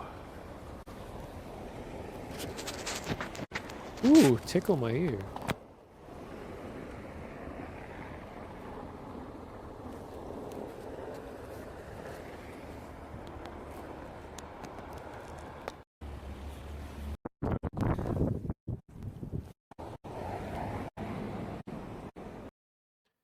Yeah, it's not truly an IRL stream until you spend at least half the stream complaining about your data connection breaking up. Oh no. Got rotated. Okay. Now the focus is messed up. Well, there we go.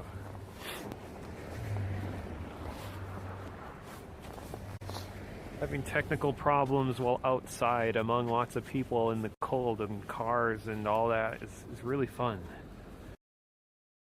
Reflective jacket looks like at a distance because I'm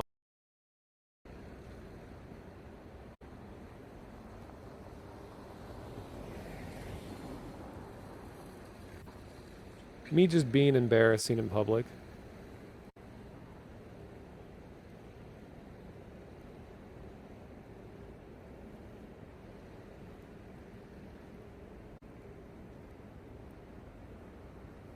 I mean, people will probably be looking on the road in front of them as to not go off the road. There I'm glowing a bit.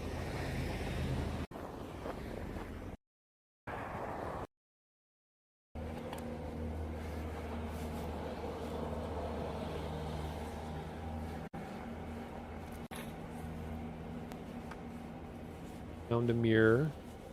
My VR chat instincts gravitated towards the mirror. Made me gravitate towards the mirror. here. Now I can kind of test what this looks like.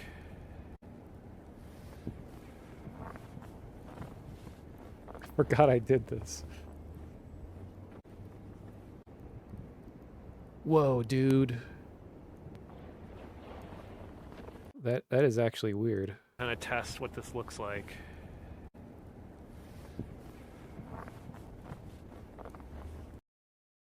It's like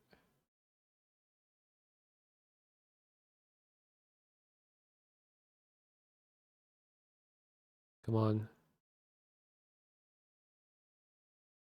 It's like trying to comprehend what I'm looking at here. So the shadow, okay, so I'm behind the camera that you're looking through right now, and the shadow of the camera is casting a shadow on the reflection of itself.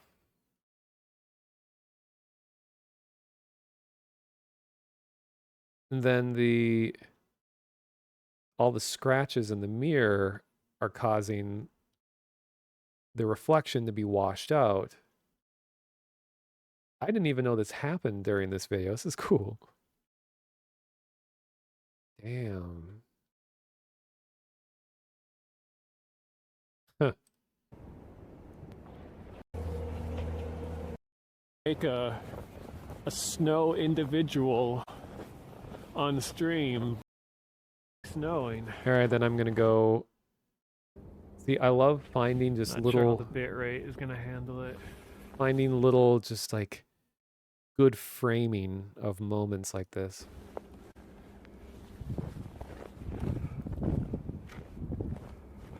So you remember that saxophone player underneath the streetlight at night? Well, I wanted to be here. I'll move myself a sec so you can see what's happening here. Oh, you can see the framing. Look at that dramatic shadow. Rule of thirds. We have a focal point. We have implied movement. Actually, literal movement, not implied. Look at that shadow behind the sign. It's hitting the bottom left of the frame. But his name... Make a dramatic moment out of this. But his name is like frozen in a corner, which I wasn't aware of at the time. This is thumbnail material right here. Look at this. God, I'm so cool. Really cool.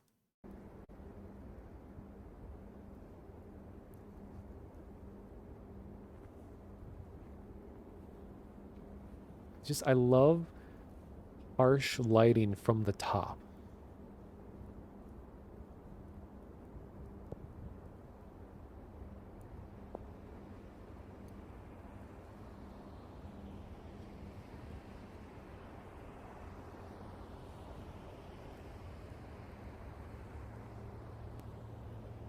Yay. Look at some cool sculptures. It's the phone. It's a 35W Bridge Memorial. There's one light for each person that died during the collapse. It's a cool little memorial.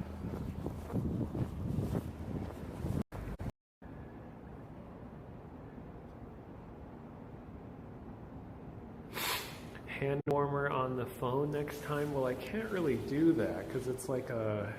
Oh, that's right. The phone kept freezing and you lose power when a battery gets too cold. It went from like 90% down to like 40 in a few minutes because of the temperature. I need access to the screen and I can't cover the rest of it.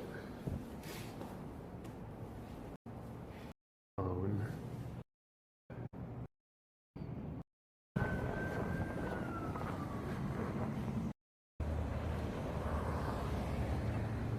Man, I miss going on little adventures like this. These were so fun.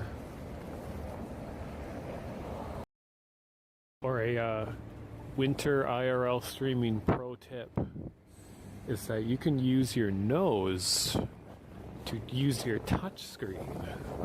So when you get a giant error message that says it's too damn cold to be streaming right now, you can close it with your nose.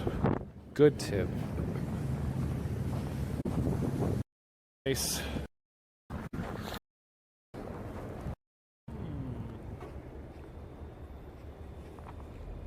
Look at all the snow that's accumulated on my hat. Oh, I forgot about I'm going to be busy all day tomorrow and the next day. I have to get up at 6 a.m. tomorrow. I remember those days. Be at a convention to help run some stuff. What was that event? I don't think it was the Super Bowl, because they would have seen all the stuff. Oh, hello, Vlad.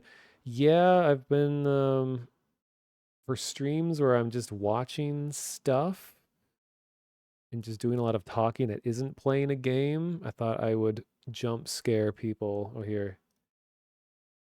Have dramatic lighting. Be like this. So I can look like this during the stream.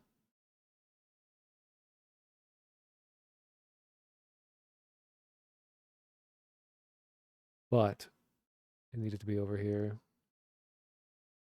Well, I have this, but I want to still trying to figure out where to go. See, I don't constrain myself to expectations of stream overlays. I could just like I'll be over here. No, I'll be over here. No, I'll just hang out over here. For now, this seems to be working out best. And I'm already going on almost 9 hours of this, and I don't feel tired. But 12 hours is always my hard limit because YouTube doesn't let me upload VODs any more than 12 hours. So anyway, I've been going all the way through my YouTube channel from oldest to new video and just trying to get myself to feel better about myself, more motivated, just looking at the past, and just things that I enjoyed about past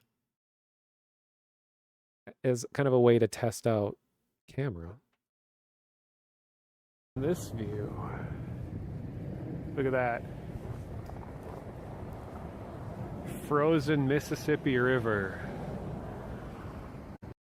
Face is so frozen, we just like adapted to speaking that way. Stuff. Oh yeah, Hennepin Avenue. As long as I'm not around other people in my immediate area, I can say, yeah, Hennepin Avenue has been a big suicide spot. Cool fact. Every year there's like... Okay, anyway.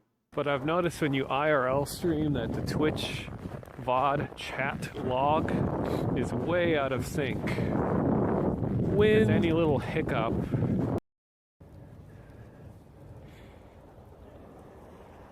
Oh, I haven't been here in a long time. And seeing that chat was trying to get me to intensely dab in order to warm up.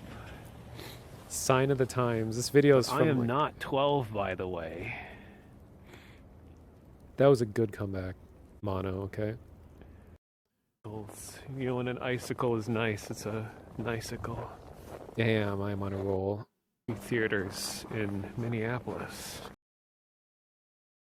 My glove off, use an actual finger to interact with my phone.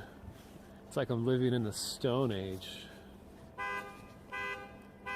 Ah! Oh, that's cool. Car alarm going off right as I'm trying to get a scenic shot of the city. Just city things. Oh my god, that's loud. Okay. Oh, why did this audio get muted? Or I guess the connection just... Oh, that's back.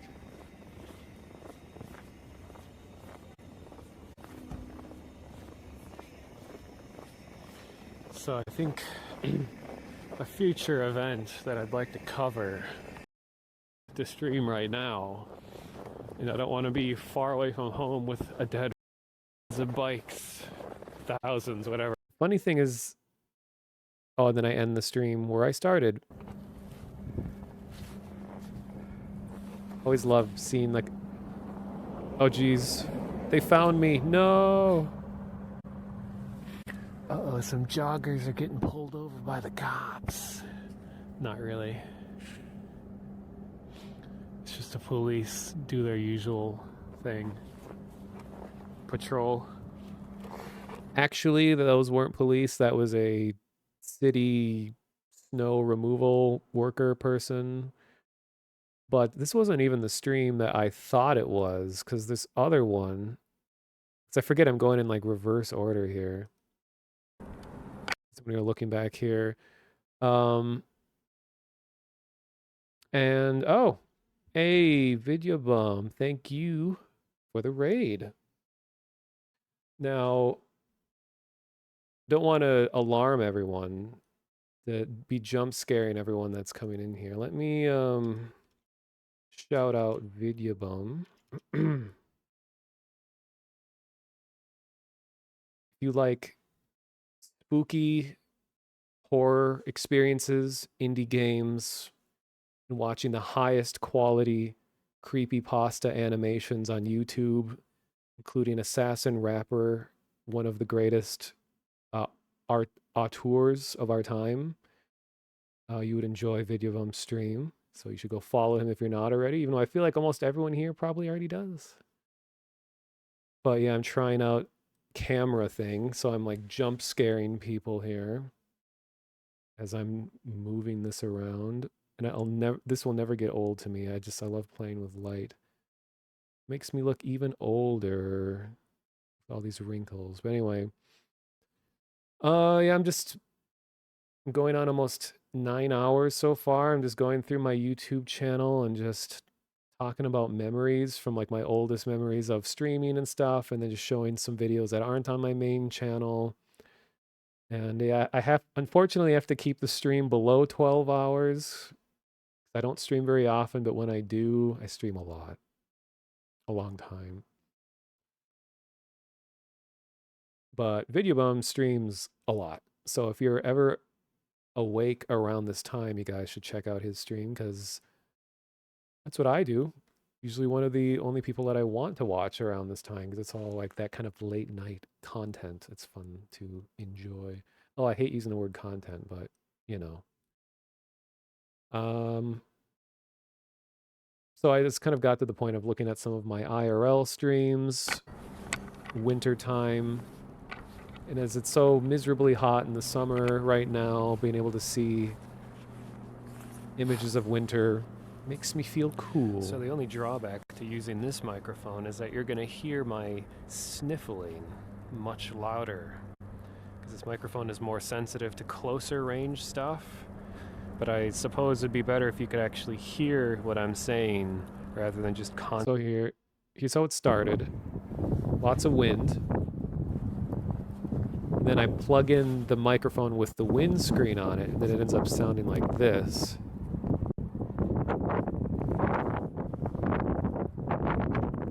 And it's back when I used to put chat on the stream. Yeah, it's probably very loud right now. Here, let me put the mic in. And hurry up, hurry up. God, it's like tickles my ears.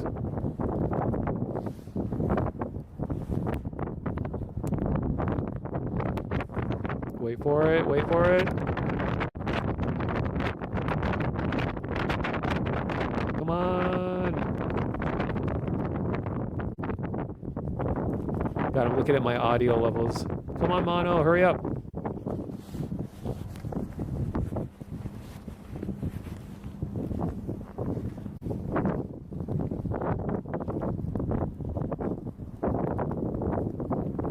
Oh my God.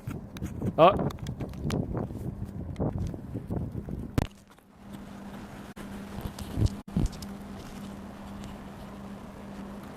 So now the wind is gone. There's a little like analog noise.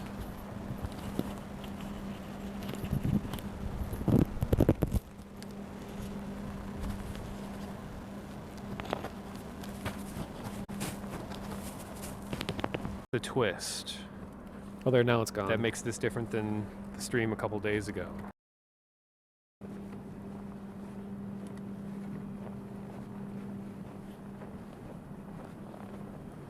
Man, probably the only one to say this, but now I'm missing winter. I want it to come back. Yeah, you're gonna hear crunchy snow even louder because of this microphone. This is unfortunate. Oh, Darren was in my chat. Potato. This is actually kind of historically significant now, because this walkway that I'm about to go down was completely demolished, and this whole area doesn't really look this way anymore, because this, believe it or not, this was a like major safety violation, because the stairs, they always had like a chain blocking it. They're like, do not enter if you don't feel like it. You know, it might be a little dangerous, but everyone just went over it anyway. And there's like exposed nails and then it just collapsed, and it was that way for a long time. And this stream is from like 5 years ago. Let's see. Yeah, exactly 5 years ago.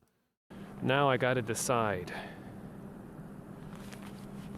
How much am I willing to sacrifice for the sake of interesting subject matter?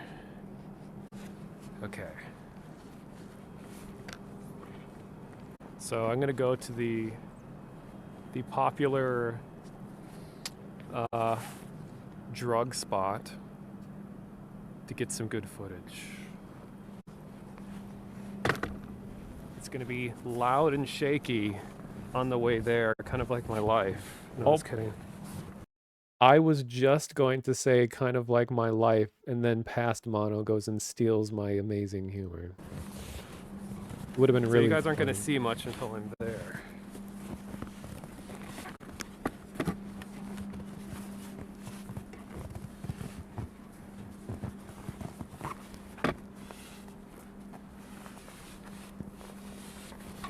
Core here. It's kind of ironic because we are a liberal city. Here's the view so far. Yeah, Grant. Oh, hello, Grant. Fellow Minneapolitan. There are missing steps here. That's why I'm going really slow. Forgot about Grant.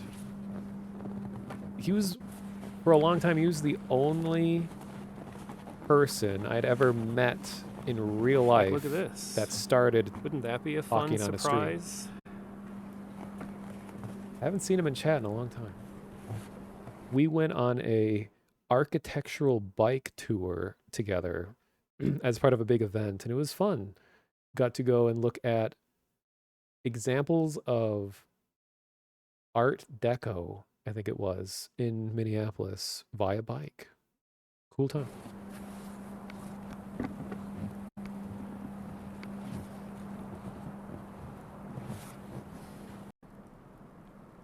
We had Daksu. This is what I just climbed down.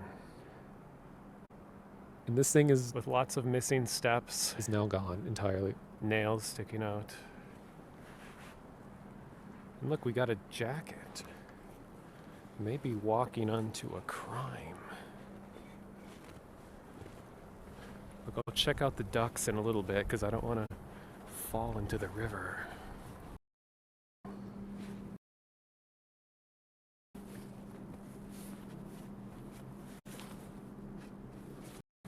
I'm sure it is.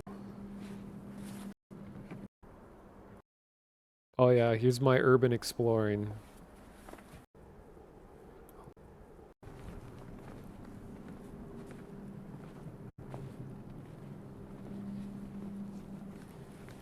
Look how deep the snow is.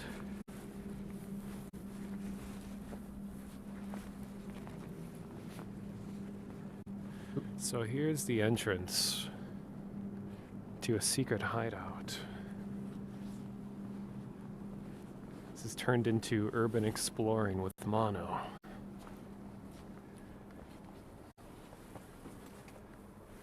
Look at this graffiti, I love it. Look at that. All kinds of wires. Lots of rusty, pointed objects. We got the all-seeing eye. We got this face. And we got Your anarchy. baby.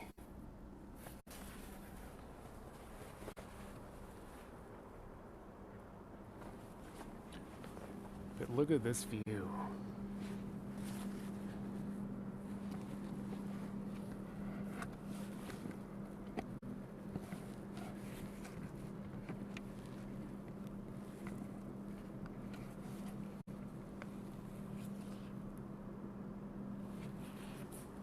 I'm sure it is some kind of internet service provider.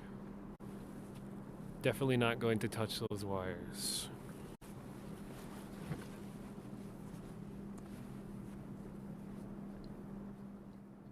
I just love that sound of when you're in the winter and it's very quiet around you, and you just hear the really subtle, like, little twinkle? No, like just the little noises of all the snow is touching your shoulders and your hat. It's a little like crackling sound. It's just so like peaceful and nice.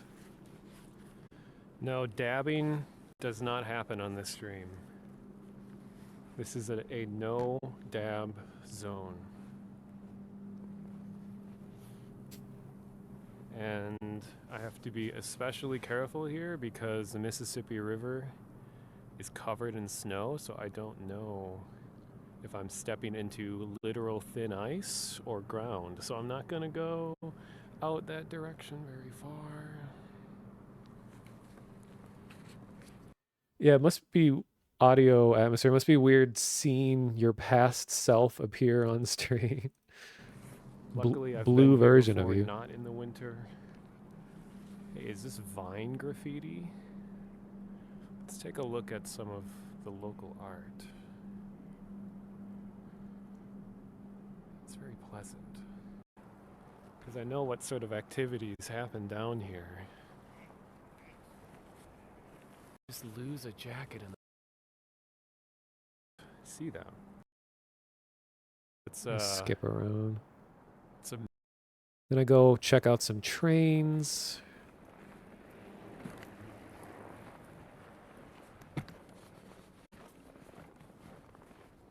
More cyclists, winter bikers.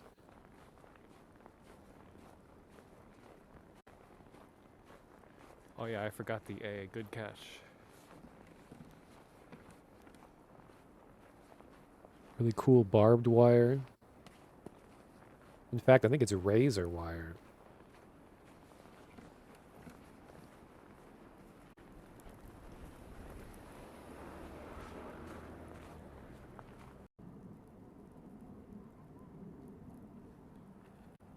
Oh, you can jack here. Alright guys, if anyone's waiting to jack, now's the time to do it. You can pull here, lift here.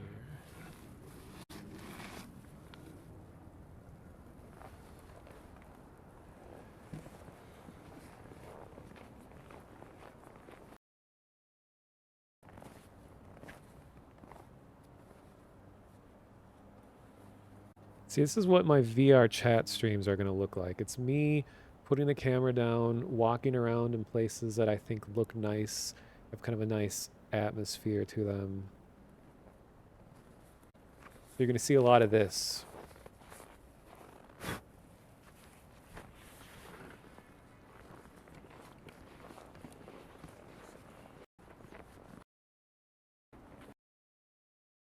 It's not truly winter until snow goes through all the layers of clothes that you're wearing and touches your bare skin. True. That's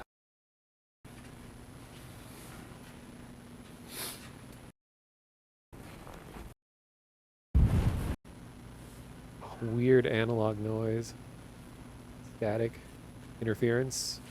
I think this is what happened. I was using an older phone.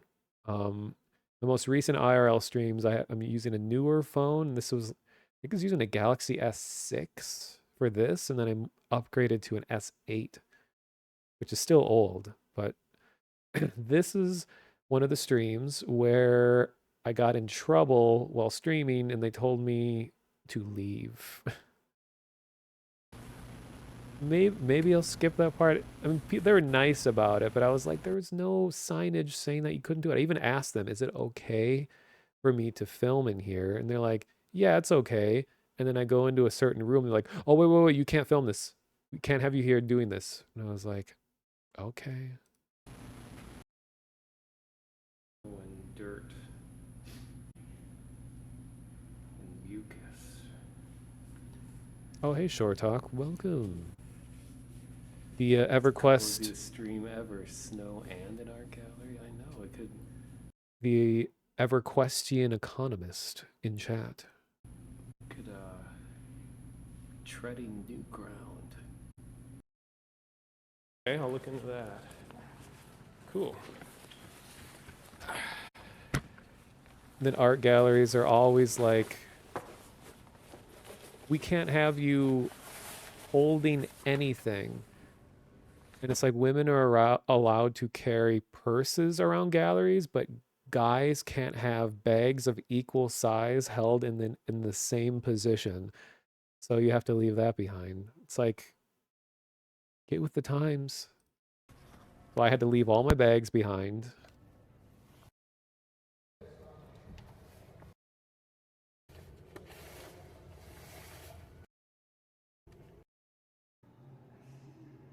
I was checking out Miami or LA. No, see, the thing is I love cold weather and blizzards. I wouldn't be out here enjoying the blizzard if I didn't like it here. I can't stand hot, humid. Yeah, we've all heard it before.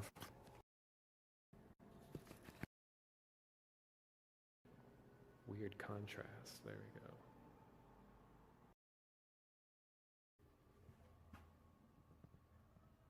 Oh yeah, there's this weird little like PT cabin thing. I forgot about this. Roy, that's very observant of you. Yeah, Frank Gehry. See, look at this. Basically, PT clone. Just waiting for the. And the.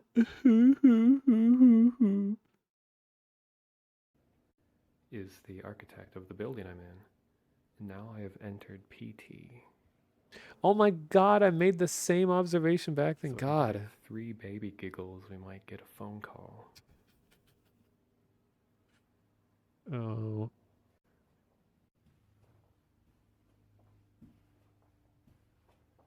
The man spamming with Twitch Go Lives today? Uh-oh.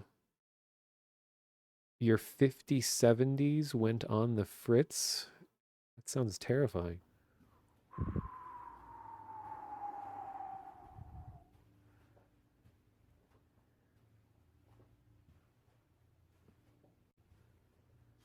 This is an optical illusion.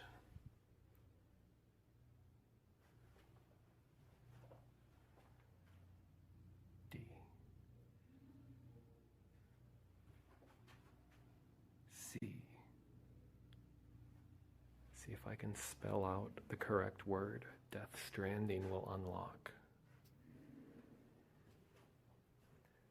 This is before fire extinguisher that came out. Able to go through the door.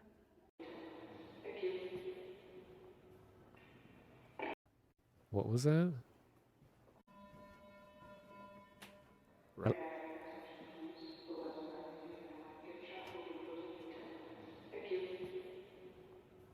Alerta.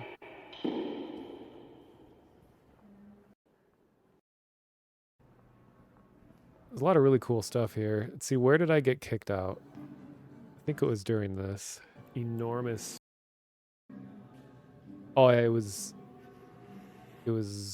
this exhibit. This one. I remember these plants. It's like, am I just not allowed to film plants? Come on. Video here in this exhibit. Oh, in this particular exhibit? Yeah, these. Oh. Yeah. Okay, I came around the back way. I didn't see the thing. Yeah, there's no signs of it there. That one. Oh. Yeah. Can I go out that way and continue that direction? Yeah. Okay, just beyond the sign? Yeah. All right. Which, these are all, I mean, he's very polite. Oh, so there's no more over here. But, and these are all like horribly underpaid students working these jobs. Not going to be like, it doesn't make sense. There's no signs and make a big deal about it. Everyone's nice. Really wasn't a big deal. It's just weird.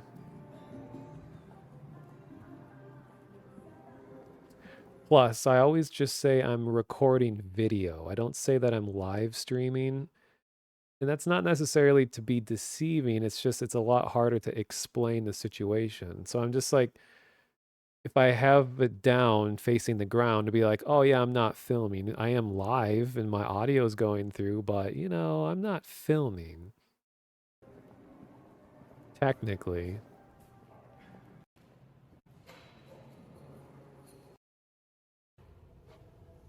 Okay. Look at this artistic shot. It's funny because the entire museum staff just left.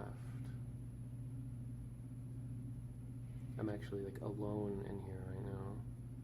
This is an interesting feeling here. We got the like subtle buzz of the fluorescent lights in the area, and then we have this like weird compositionally like complex shot with like the two windows on each side and focused on the thing in the middle. And I'm talking about like my how I'm alone, and I don't know. This is art. But I'm like past the locked doors, so We're about to end. someday would I go to the Science Museum in St. Paul? See, I don't know. That's the problem with streaming like this. Because museums hate tripods, and they hate backpacks, and they're things that I need.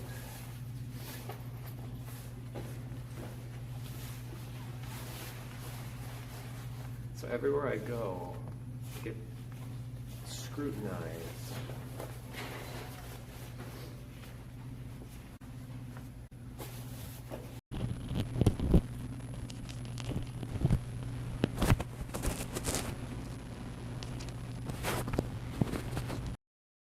You can hear me good.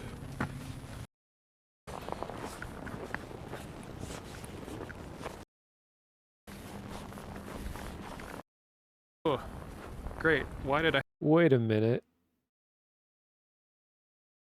Okay, this is a stream where I ended this stream because I was lost. And I didn't, and my battery in my phone was getting very low. And I was worried that, because I'd need the map to get back. Because I had a pretty long, I have been walking a lot. I have to look at myself. And it was getting dark. Hmm.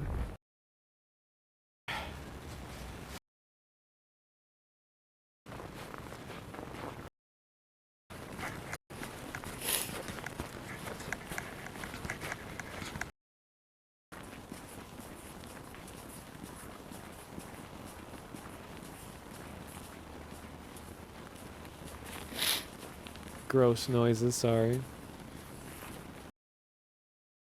I know where I am now. I didn't. But I would like to preserve the battery on my phone, because in the cold, the phone does not charge very well. So I'm going to have to leave the stream to make sure I still have access to my map on my way back. And I was never seen again after this stream. Oh,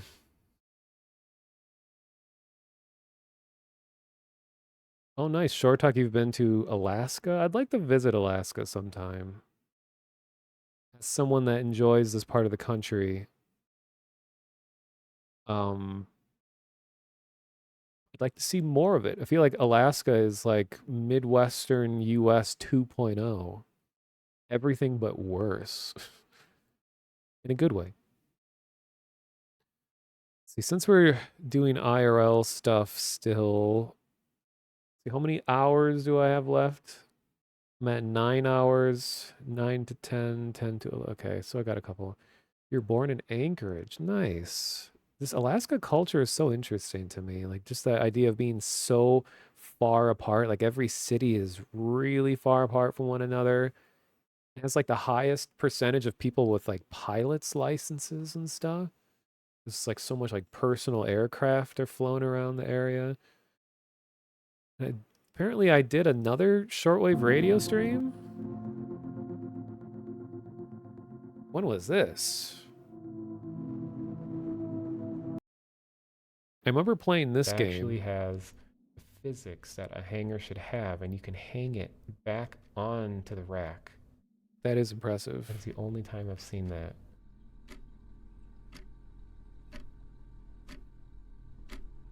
This was that really... The clock is even a little bit broken. This was this weird art project that got on Steam. I think it was just called like Shachta. Oh no, it was a Russian word for winter, like Yizin. No, that's life.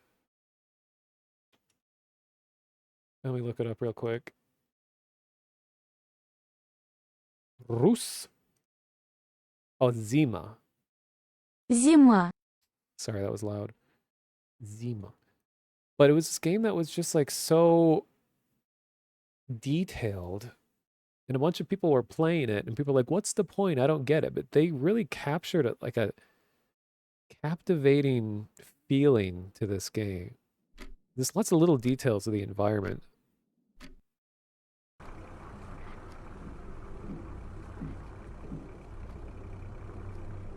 I think that goes a long way when sound is muffled in the way that it should, when there's things obscuring it. We only get to the better parts of this.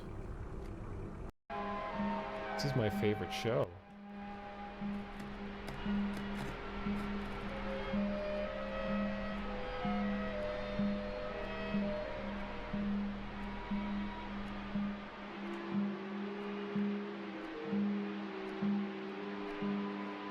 I wonder if I can get better reception anywhere else.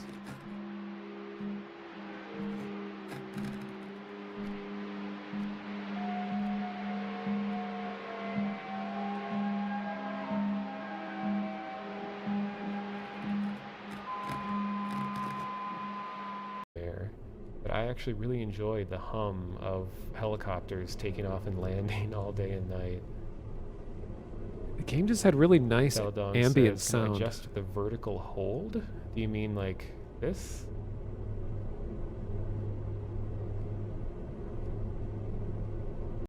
And then I came back and listened to it again, and I could tell exactly where I was at all times just based on the sounds alone. And it's like that. I know exactly what I'm talking about right now. It's kind of an experiment when I got my binaural microphone with one microphone in each ear. At my old apartment, I recorded my walk from inside my apartment all the way to my desk at my workplace. And then I waited like years until after I was no longer working that job, and I went and listened to it again. And just on sound alone, like just subtle ambient sound, I knew exactly where I was at what time. Like the sound of when I stepped into the elevator, how things got muffled in a certain way, the way the doors sounded when they closed, the sound it made when the buttons are pressed, the sound the door made when opening. It's just interesting how powerful just like subtle noises are in day-to-day life. Even the way that like traffic sounded in a certain part of the city because of how the sound bounced around between like a parking ramp and a really big building. It's just amazing how powerful sound can be. Kind of memory that you have for ambient sound around you is incredible. Like your ears can remember things oftentimes better than your eyes. That's deep. But okay. Here we go. I'm going to progress things.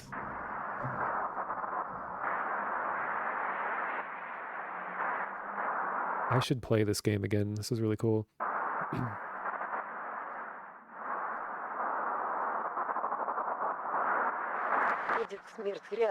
Death is walking nearby. In line. Grandpa after grandma. Mom after dad. Sister after brother.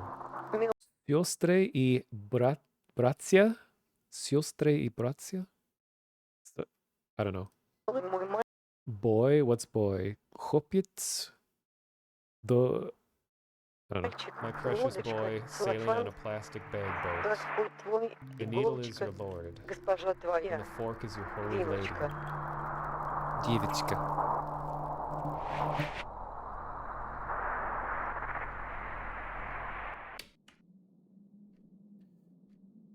You're glad you don't live by a small plane airport or anything. So they use leaded gas. Yeah, imagine this radio here is kind of what got me thinking. Imagine just breathing in leaded gas all the time. Probably isn't healthy. Just a guess. Thinking about doing doing some of the shortwave radio stuff after this. Because I could just leave the game running like right here next to the radio as we look at the snowfall. As I browse through actual radio. I can't tell if it's a pixelation, but I think I keep seeing a figure moving in the window across. And this game was so cool. Proctor's dead. Is that a Battlefield 1 Easter egg reference? Angels fly, Proctor's dead, or whatever that was. I totally forgot about that. I can't knock in Morse code, but I can tap in tap code. Tap code. This is such a weird concept of I'm streaming myself reacting to myself. This is like a circle jerk stream. Which I, unfortunately, even though I have Morse code memorized, I don't have tap code memorized. It would sound something like.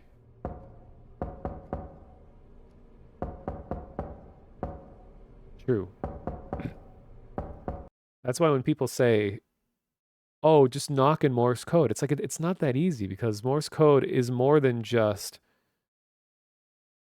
it's more than just one thing or the other. You need to have a continuous thing or a short thing. You can't knock in a continuous tone.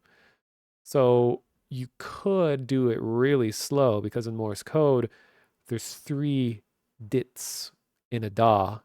Dit, dit, dit, dit, dit, dit, dit, dit, dit, da, da, da, da, dit, dit, dit, dit, dit. So if you're doing like the word Ludo, like da, dit, dit, dit, dit, da, da, dit, dit, da, da, da.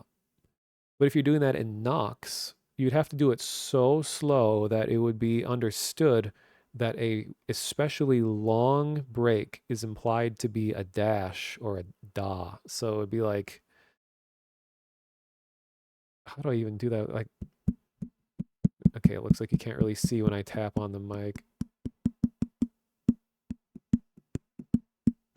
I don't know how I do it, but it would, yeah, it would have to basically be like, uh, uh, uh, uh, uh, uh, uh. Like there's that famous moment in, that's a weird out of context clip.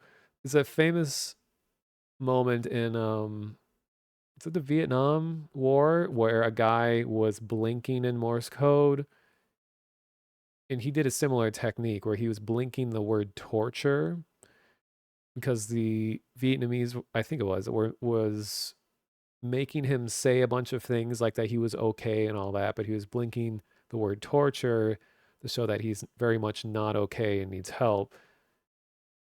But it's hard to deliver Morse through blinking, so you have to make it like really long and intentional. And he did it, I guess, subtle enough that people didn't notice, but it was enough that they caught on to the fact that he was communicating a message, which I think is an interesting story.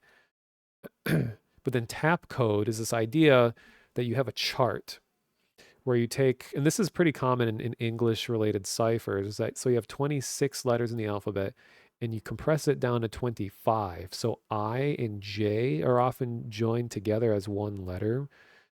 So it's you have 5 by 5, so 25, 5, 10, 15, 20, 25.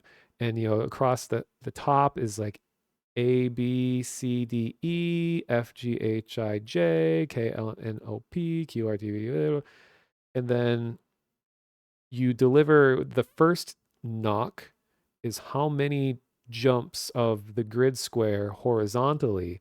So A would be maybe does it start vertically? No, like I'm gonna get this confused. Well, it's the idea is that one letter is delivered in 2 parts, and it's the X, Y coordinates of the 5 by 5 alphabet. So it'd be like knock, knock, knock, knock, knock is one letter. Knock, knock, knock. Who's there? And apparently, allegedly, that this sort of code was used in prisons around the time of like Alcatraz when a lot of big mafioso gangsters were in prison and they're trying to find ways of communicating to each other subtly, that they developed this tap code for just making sounds like knocking on something to subtly deliver messages. But watch as I repeat exactly what I said word for word on stream. I don't have that memorized. Am I going to say it? I'm purposely going kind of slow because I believe this is short. Okay, never mind, I don't. This is really random, but Hexagon, if you're still in chat, do you go by Hexa in VR chat or are you a total different person? Do you play VR chat? I'm trying to see if I know you from somewhere else. Because I know like 3 different people that have Hex in their name. I know you're not Hex in Hell. That's a different Hex person. The mains hum. Mains hum. Certain frequency where like electricity makes a sound. I don't remember the scientific side of it.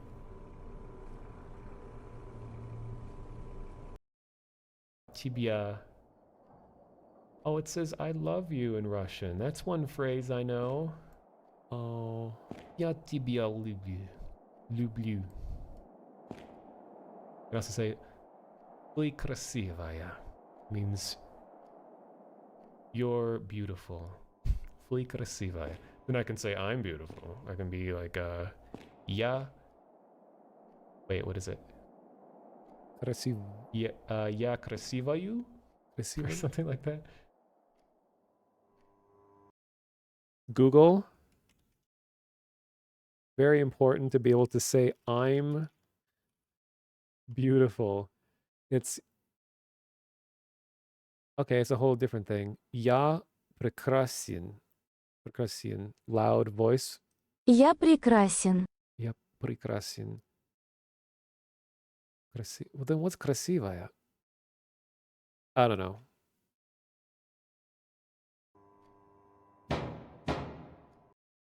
Like a maintenance closet or something?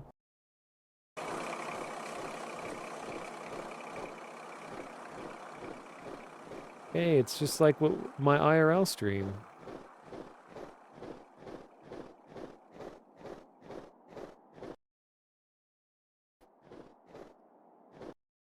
Shea yourself.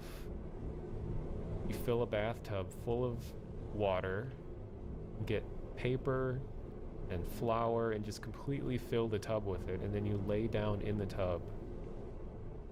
And you lay there until all the water evaporates, and then you are trapped in a body-sized cocoon of paper mache. So if you're into that kind of thing, those are some tips. Okay, let's Thanks, tip over to Mono. well, I think it's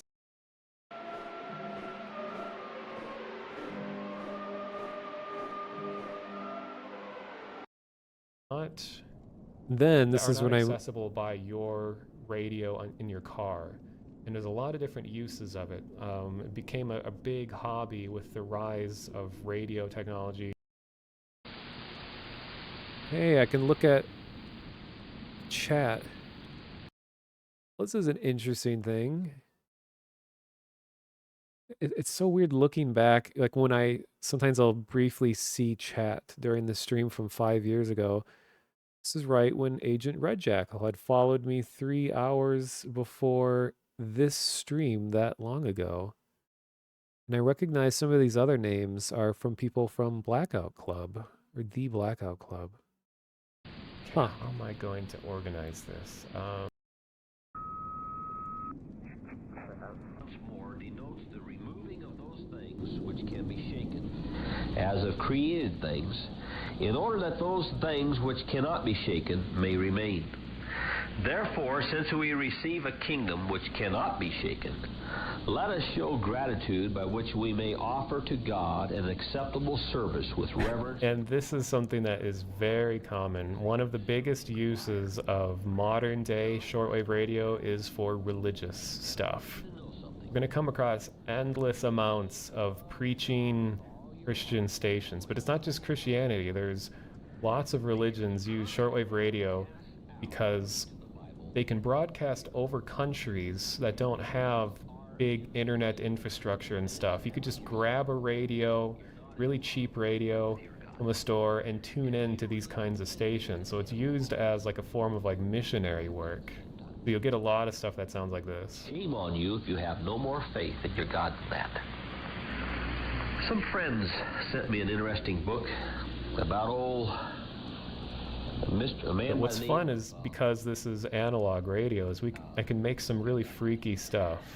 An old Texas cowboy that opened the Texas Trail coming.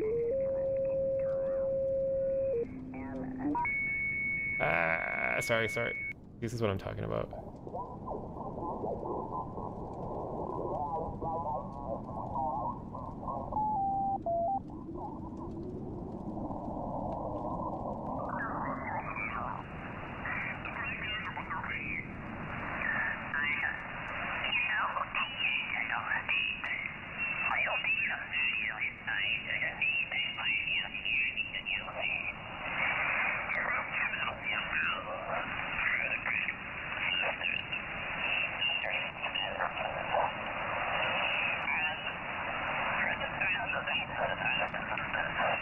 Okay, now I'll tune into a different station.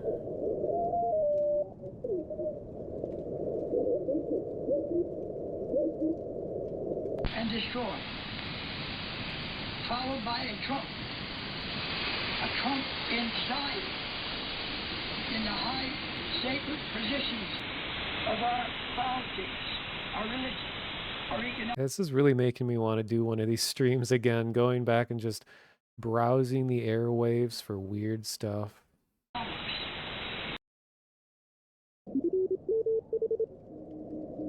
What we're gonna do, we're gonna listen in on these people's conversations.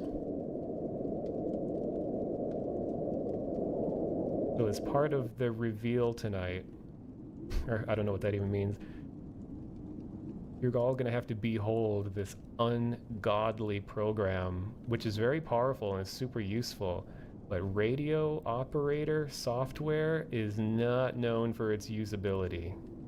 So if you're a graphic designer or design UIs in any way, you might want to look away.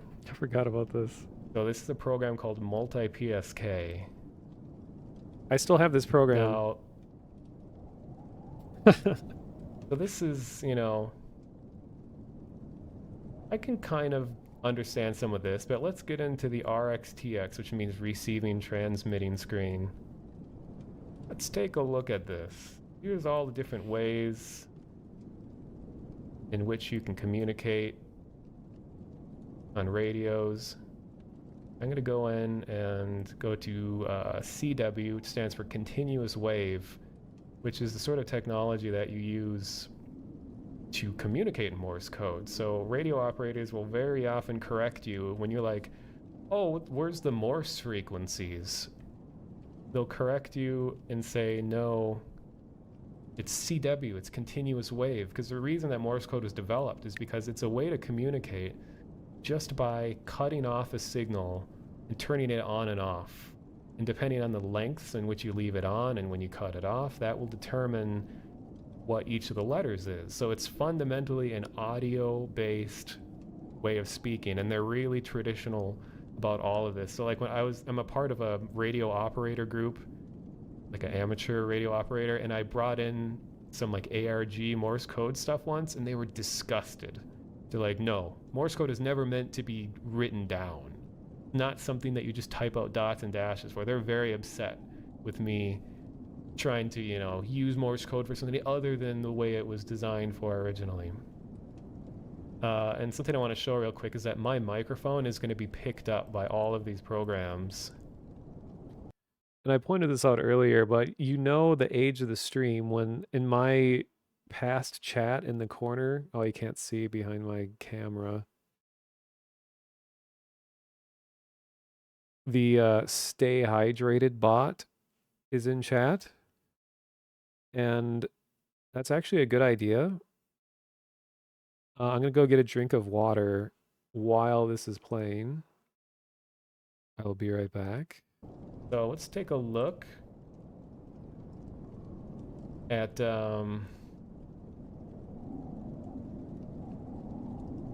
what my voice looks like. Also ignore all the text that's up here. So if I cut off all sound, notice it goes completely black.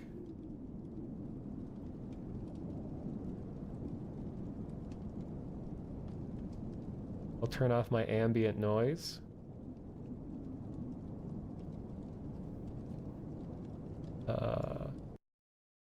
So now we're just looking at the frequencies of the human voice. Human voices are made up of many different frequencies. If I go,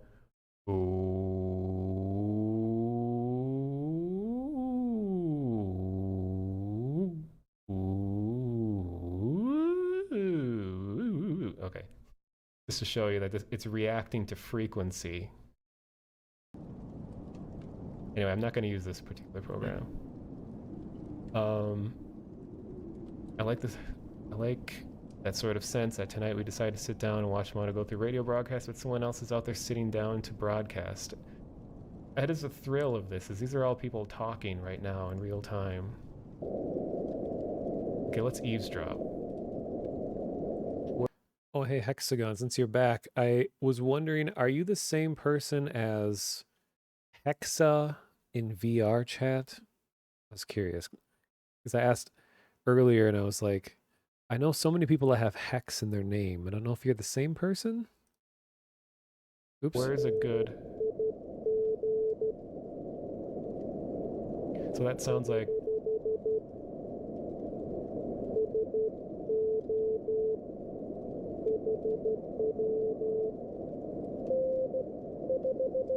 You haven't been in VR chat, must be someone else. Okay. okay, this is a good one. It's a good BPM. 5 M sounds like a call sign. Talk to us, come on. Come on.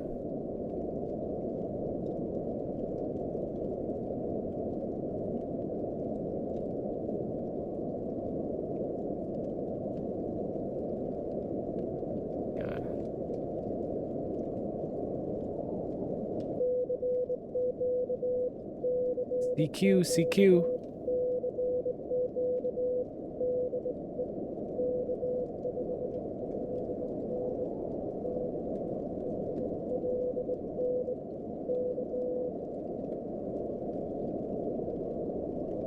Okay, that's not totally correct, but it looks like we have a call sign.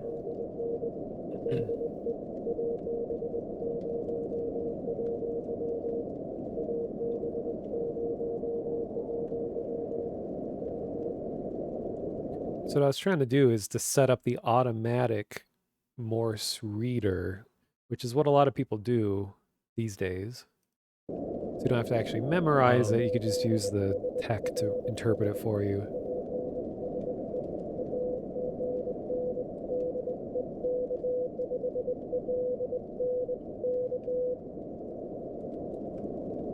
And it wasn't showing up right. Period of time where you have to make confirmed contacts between other operators, as many as you can possibly get within a short period of time. And to confirm a contact, you CQ, you seek out and get someone, and they're like, hello, I've contacted you, blah, blah, blah. And then they'll make like one exchange. They'll be like, all right, we're good. And that's a confirmed contact. They write it down. And then and there's like bonus points for what they call DX. DX stands for like long range connections. Right. So if like someone from Japan who has a powerful antenna comes in and is like, hey, people in Europe and America, how are you doing? Everyone like pounces on that person, because if you have a super long range connection, they're like a high value point system for a contest. So everyone wants to talk to the Japanese guy so they can get a lot of extra points. And then, like amateur radio operators, like they cover their walls and the call signs of all the people they've been in contact with. And they have things called like call cards, where like when you have a radio operator, when you have your license, like people make up these little cards that represent their station, and they physically mail them to each other and you collect them. Okay, anyway.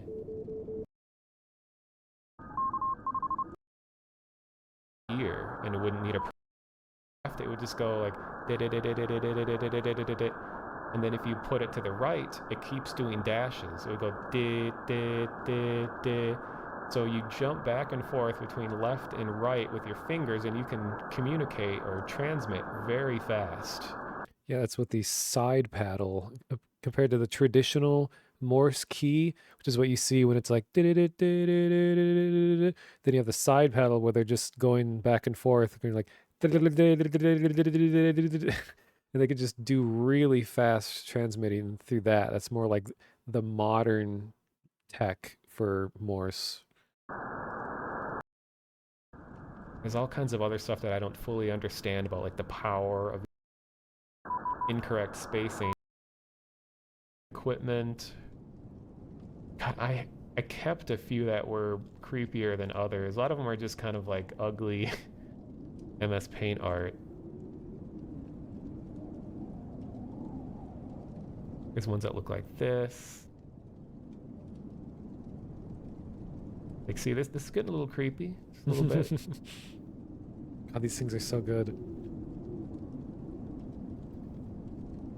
I was talking about like how there's these little like call card things where basically like the card that represents a radio station or like an operator, and they send each other these cards. Used to be physically through mail, like I said, but then sometimes you use SSTV, which is a way to transmit audio or transmit a picture through audio. That's that one that sounds like and it goes on for like a full minute of transmitting stuff. And then you get all this static, like this natural analog static that appears over images. And like, that's a coveted thing these days. Like when people bring in VHS players, VCRs, and they run their video through a VCR because they want all that like natural crust behind it. Well, with SSTV, you can the more times that you listen to a signal, the sounds you hear directly affect how it looks in the end. So what I've done before is I'll leave my computer interpreting SSTV, and then I'll just like make noise into the microphone to interfere with it, and the noises I make directly affect the visual fidelity of the image. So depending on what kind of noise you interfere with the signal with, it has a visual effect, and it's just such a surreal thing to think about. My software automatically is correcting for Oh, the here's skewing me that's doing happening. one.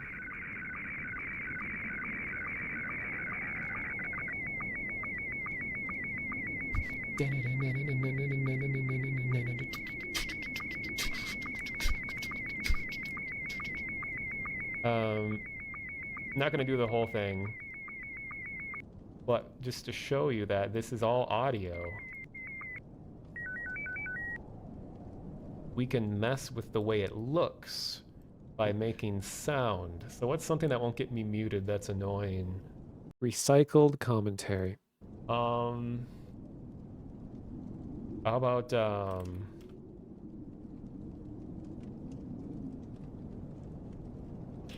no. Oh. Okay, it's the most annoying thing I could think of offhand. So if I play some random audio from the internet over the signal,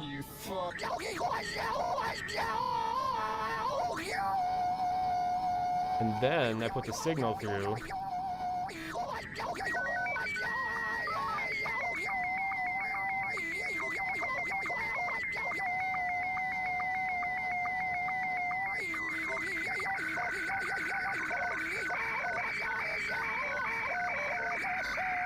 Good morning, everyone.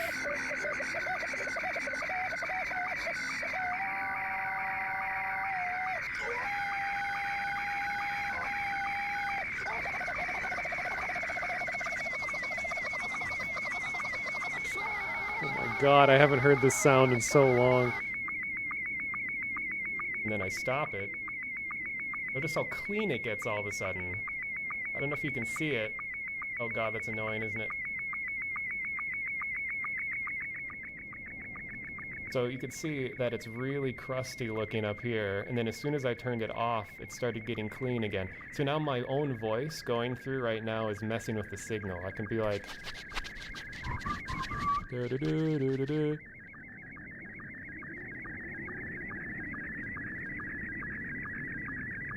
then it got clean again.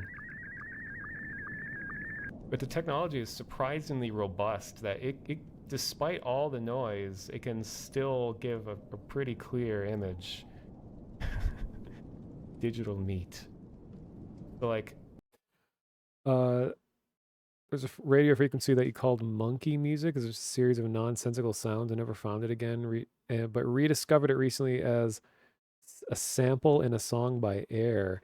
Yeah, that's the thing about it's so interesting with analog radio is that there are so many sounds out there that to the average person is just weird screeching, like horrifying alien like noises and stuff. And that's where a lot of people who grew up in Europe in like the 80s and 90s, where number stations and just all kinds of unidentified signals became a part of regular life. Or they'd be like, oh, I'd just be up late at night going through the radio, and then suddenly I'd just hear these weird noises, or a person just saying a bunch of numbers over this signal, just because like all the stuff coming from Russia, like Russia and Germany, Poland, and I think this England or something like that. There was like 3 or 4 countries that were really big on using number stations around. I know Russia and Germany for sure. And then in America, it wasn't quite as common, not only because our continent is just huge, it's harder to pick up nearby signals because like we're all one country for the most part. But we'd sometimes pick up Cuban signals because they would start doing number stations and stuff too. And that's where like the famous woodpecker happened.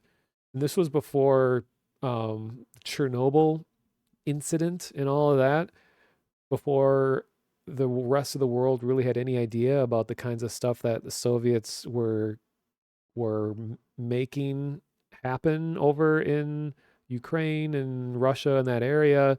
So like when Chernobyl occurred, there was the anomaly that was known as the woodpecker, where radio operators around the world, there was certain frequencies that just had this loud like noise that would interrupt people's signals all the time when you're tuning around those stations. And it was eventually discovered because of Chernobyl that it was this giant array that I think you all would probably recognize, especially if you play the game Stalker, called the Duga 3. And it is a badass looking piece of machinery here. Like, We could make our own. let me see. So this is what it looks like. And unfortunately, it's in really bad shape and is falling apart. Oh my God, YouTube, please. Or Google. Show me a high res. Okay, yeah, it's kind of hard to see, but is huge wall of antennas.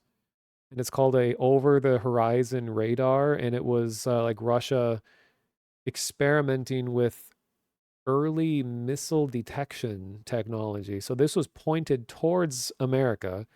And in theory, they would be able to pick up any sort of airborne missile like thing as it crosses the ocean before it even gets over here. And keep in mind, this is like the 80s and 90s. So this was a reasonable thing to try to construct. But this thing was making a sound that was heard around the world because it was so intense, the signal that was being broadcasted, that like anyone could pick this thing up. Let's see if I can find a recording of what the woodpecker sounded like. It doesn't even sound like a woodpecker at all, but a lot of times, yeah, people attribute just kind of weird, simple sounding names to anomalies or the radio because it's just like, well, I don't know what it is. I don't know what else to call it.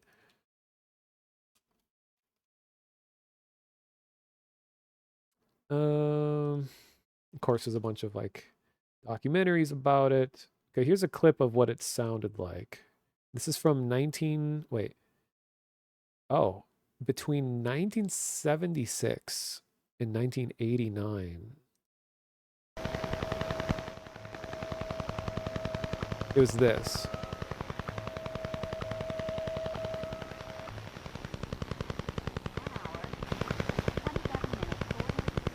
Well, ignore the voice. That's the universal time clock thing.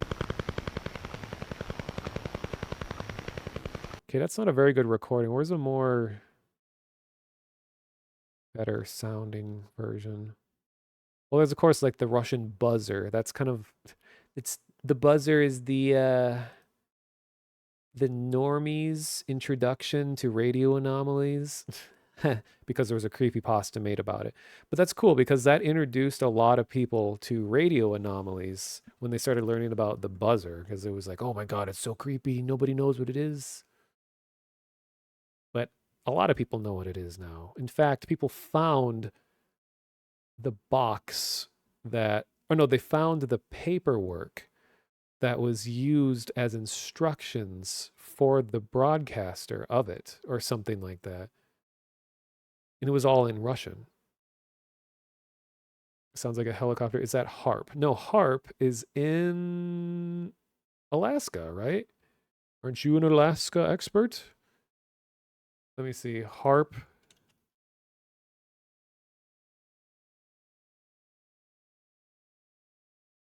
Where is it? Where is it?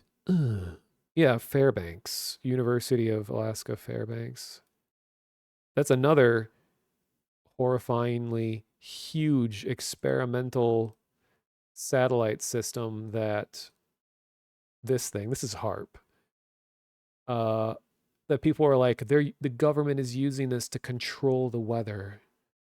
And then eventually, when the government was done messing with this, they're like, you know what, let's just give it to a university.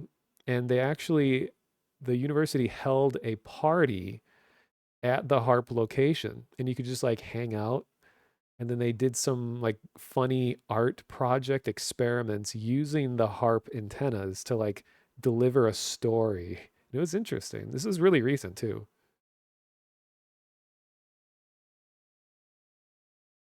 So like, yeah, without a doubt, HARP is real. It's just people didn't fully understand what some of like the government uses of it were like. Oh, yeah, for a while people were trolling the Russian buzzer because that's buzzer has become such a popular radio anomaly. Lots of people are tuned into it, listening to it. So then a bunch of like trolls started hijacking. Well, I wouldn't say hijack, they jammed the stream. Hijack would mean that you actually took over the antenna. So it's more of a jam, meaning that you're forcibly, illegally transmitting on the same frequency at a higher strength to overtake it, which is illegal, you know. As if the Russian army cares.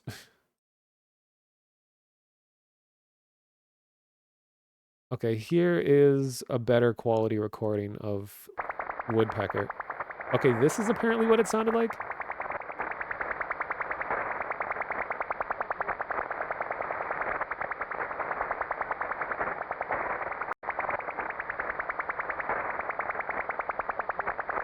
Huh.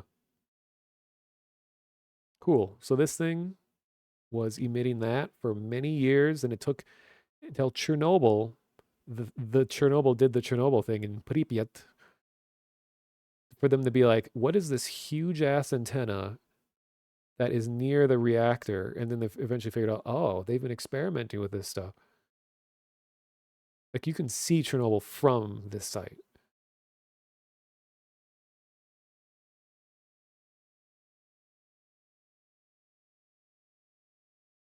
Okay. Can't remember what else I was doing here. Own SSTV signal too. Here, let me like the general public is gathered is that they are little unofficial radio stations that sometimes originate from military bases, sometimes they're just out in unknown places, like put into universities or like out in the mountains somewhere in the woods, or just really like no one completely knows where most of them are located. And they emit a signal at a very specific time on a regular schedule. And sometimes they come and go, but some have been around since like World War II. And they tend to deliver lots of numbers. And the way in which they do that sometimes has a person, actual live person, sitting down and just reading numbers. But as technology developed, they had speech synthesis. So it started to become a thing where someone would just sit, or they would program a system to use a speech, text-to-speech kind of thing to read the numbers, to be like 5 9 3 3 7 5 9 3 2 0 5 3 2 over and over again. Or sometimes they would use Morse code, or I mean, I explained a lot of this earlier in the stream, but like, yeah, I just go through what a number station is, other anomalies. I think this is FSK. Oh no, this is like the proprietary XPA2. And I was decoding it in real time, I think.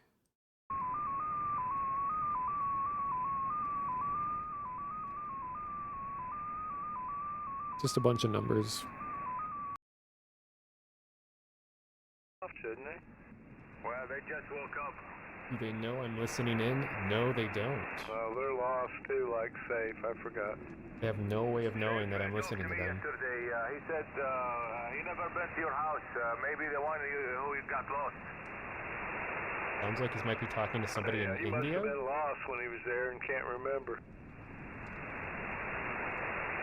Yeah, okay. Well, he said, no, I never been to his house. Actually, it's a lot. This is really he was more into collecting radios, not really. Oh, King KY, thank you for the host. Sign of the times. What did I just come into? Well, KY, let me tell you. We are listening to shortwave radio right now. We're listening to analog antennas broadcasting around the world, and we're eavesdropping in on some conversations that old dads are having with each other, talking about like what they're having for lunch. This is based on an antenna that's in New York on Long Island, and I'm not totally sure who's talking in this conversation, but... And I had a big AM/FM shortwave, any radio I could find. This is all real time. Shortwave, I would buy. And then I had one radio that was messed up, and it was throwing out carriers. And by accident, I was listening to a sideband signal, and that carrier went across the sideband signal. Hey, Basiluku, thank you. Assassin Rain, hello. Skelecorgi. The carriers by frequency. These are all names I haven't heard so long in chat. But hey, Audio Atmosphere is in this chat too. One of my longest time fans. But you know what? Or something like that. Just because I can, let's mess with the signal a little bit. I mean, this will only be from our end. And they don't know that we're listening into them. But they broadcast knowing that anyone could possibly eavesdrop.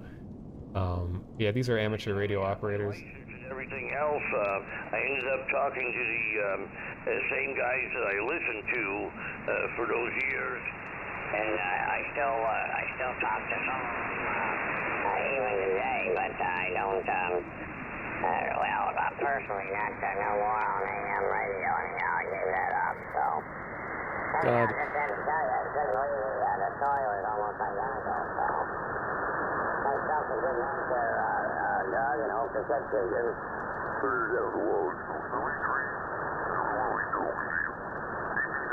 I got that. Yeah, we're going full Gleeby mode.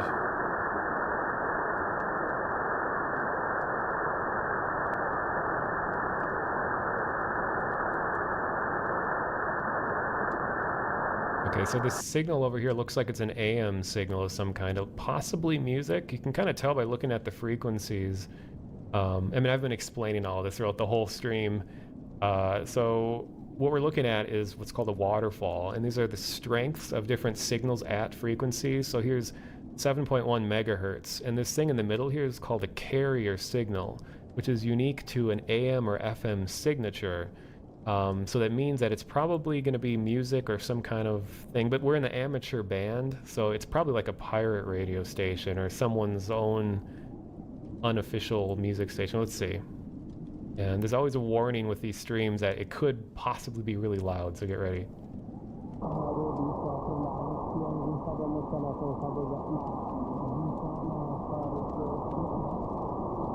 Oh, it's really weak. Signal, I don't think it's strong enough.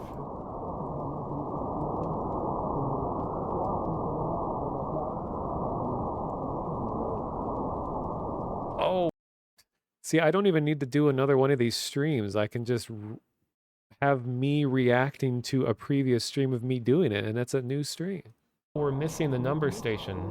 Oh, it's broadcasting. Real time. Yes. This is an actual number station broadcasting right now. Russian. It's Russian.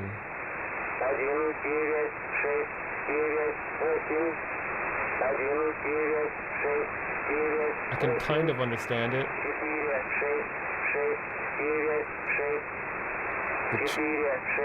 Четыре, 6, 2,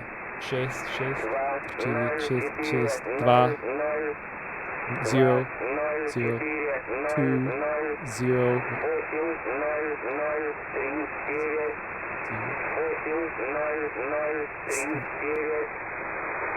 Восемь. And it's like, oops.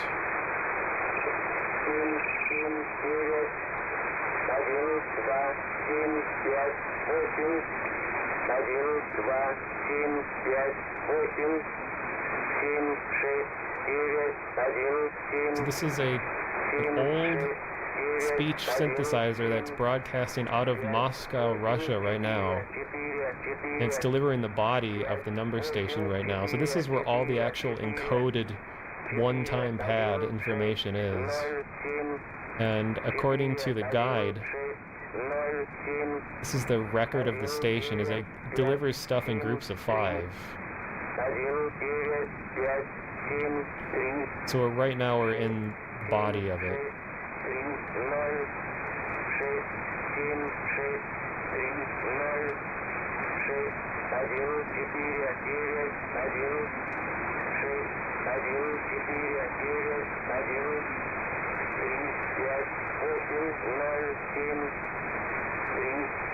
Thank you, KY. Number stations scare me a bit. They should.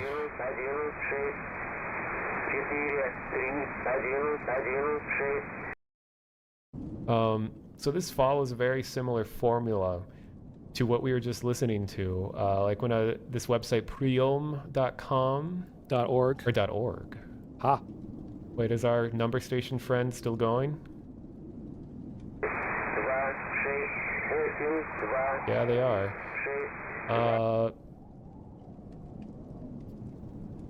This kind of structure with a preamble where they have like a lot of preambles these days tend to just be pretty dry, that they're just like a tone that keeps playing or something. But back in the day, back before I was born, and this is where they get a lot of their creepy vibes from, they used to play music in an attempt to sort of disguise themselves among other frequencies so that whatever secret agent or whoever the intended audience is would know what song to listen to. And that was a part of their preamble.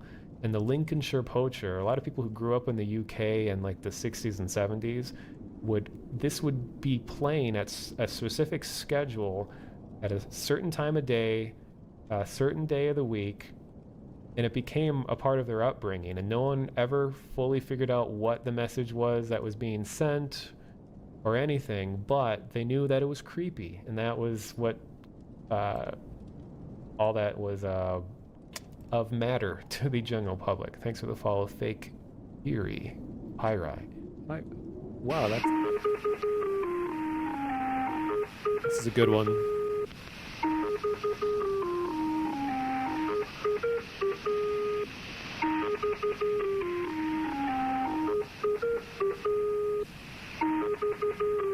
And this goes on for a while. I'm gonna skip ahead. 3, 9, 7, 1, 5.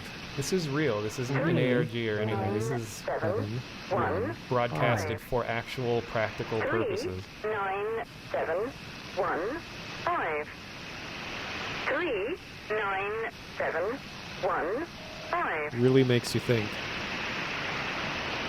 3, Wait. 9, 7, 1, 5. Here comes a good part. So some of the theories about like why 39715, that part in the beginning is often used as like an identifier, or what sort of agent should be Like, okay, there's a lot of things it could be. I have to keep stressing that it has never been fully decoded or known what parties are involved or anything.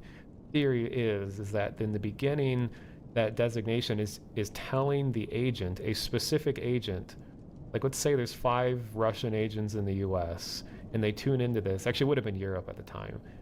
Russian agent in the UK. There's 5 of them. And then they all tune in at the specific time of day, specific day of the week. They're sitting in front of their shortwave radios. They got a number pad out and they hear, okay, Lincolnshire Poacher, it's a song that's recognized by a lot of British people, 39715. So then 4 of the 5 agents could be like, oh, it's not a message for me. So then the one who knows that that number means that they are the one that should keep listening, they're like, all right, I'll keep listening. 39715. And so there's a part that comes up where it goes doo, doo, doo, doo. It's one of my favorite parts. Sometimes that information might also reference a code book of some kind. Like sometimes agents would have these giant booklets of different messages. One-time pads. Talked about it earlier in the stream. That are all the possibilities of things that could be delivered. Like it could say, you know, we need you to return home immediately. Actually, no, disregard that. This is something else. Or it could be, you need to stay in the country for 1 more month, or in the country for 5 more months, or lots of all the possible things that an agent could be told would be in this book. And like 39715 could contain info saying what page, what line, what column, row, or whatever they need to pay attention to. 397. Now we have different tones that are coming up here, and this could also designate something else.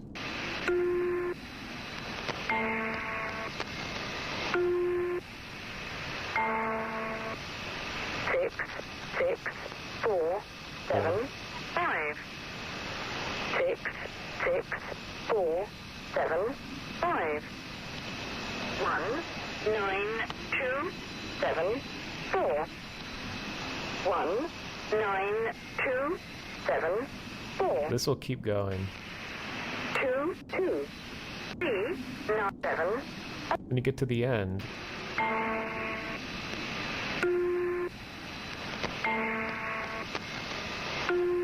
that's designating that, hey, the message is now over.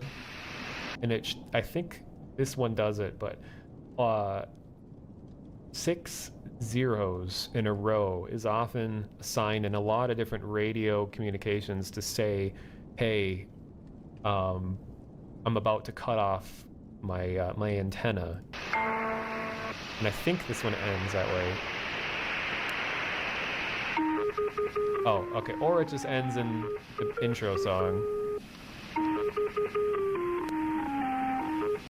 Encrypted number sequence, and then those numbers equate to the numbers of the alphabet, and then that is the message. So if they don't have a code book that has pre-made messages, modulus, yes, that is the operation. Mod. Then the so if it's not from a code book, then they're able to actually give an original message. And it was known as being a mostly uncrackable form of code. But the biggest problem with it is that you had to physically give the pad to the agent. And if someone got that pad, then your whole message is compromised. So that was a big flaw, but people eavesdropping in, like us, listening to number stations, oh, it stopped broadcasting, would have no idea what it is. And even through different methods of like brute forcing what it is, you would never be able to decrypt it. But it's just weird that they're still going on today. But here's the sample of that's on the website of the one we just listened to, called Russian Man. Russian Man. 2, 7, 8. 2, 7, 8. 2, 2, 7, 7, 8. 8? 2 is 2, 7 is 7, 8 is 8. 2, 7, Wait, 2, yeah. 8, 2, 7, 0, 0, 0, 0, 0, 0, 0, 0, 0. 2, 7, 8. And this has been broadcasting since 2011, and probably even before then. Nishi and his call sign is 74, blah, blah, blah. All right. Well, we kind of went through QRZ earlier in the stream.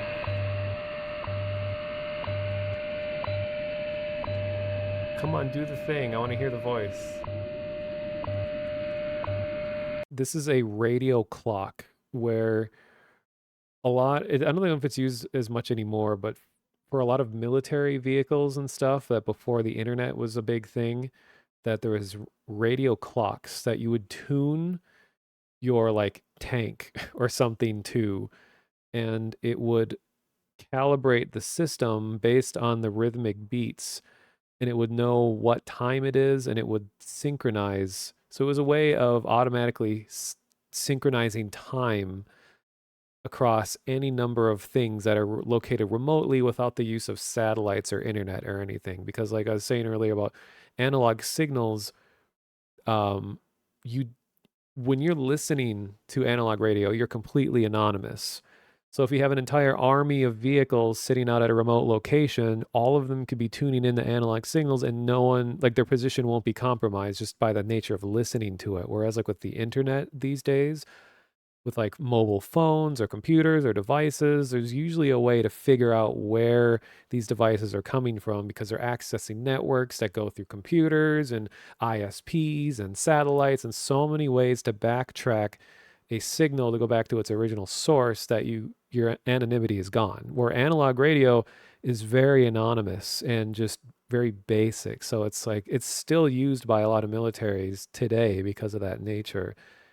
And whereas I was saying earlier too, like but transmitting is a whole different thing, where if your signal is strong enough and you broadcast enough times, people can triangulate and use different like signal analyzing devices to gauge when a signal is stronger or weaker, and it can eventually find your location when you're transmitting, but when you're listening, nobody knows.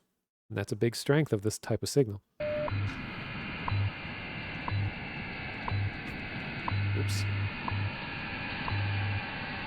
At the tone, 4 hours, 42 minutes. Coordinated Universal Time.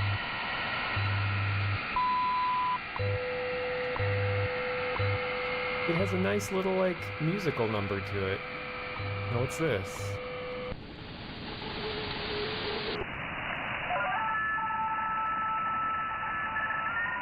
Sounds More like FSK data. Yeah.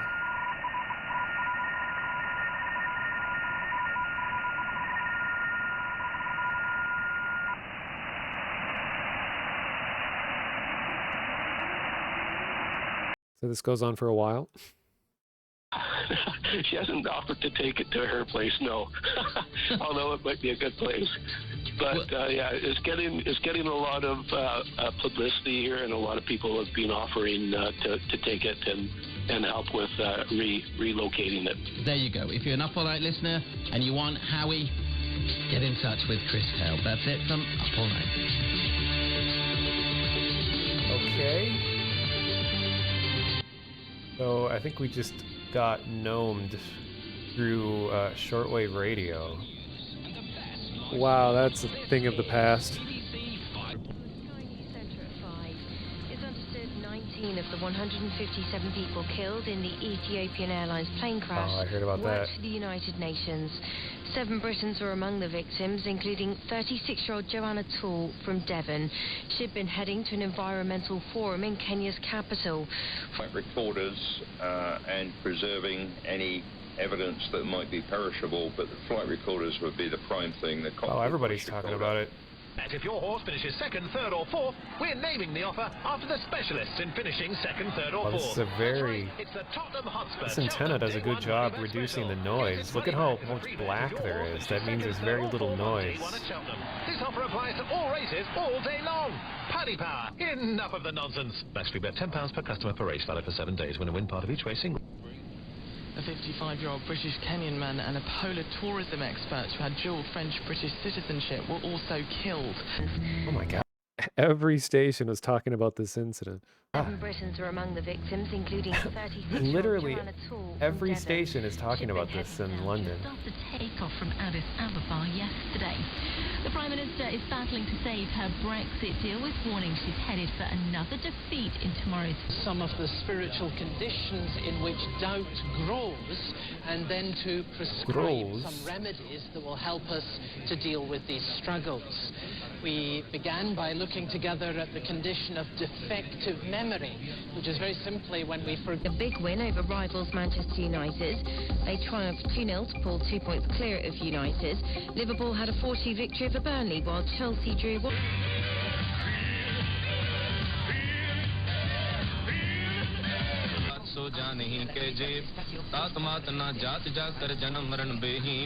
चक्कर बक्कर फिरे चतर चक मां नहीं पुरतीन लोक चौदह की दिखे जग जप ही जैन जाप आज देवी आराध मूर्त सापियो सब जैन साप पर contre Nice hier soir en clôture de la 28e journée de Ligue 1 encore une fois.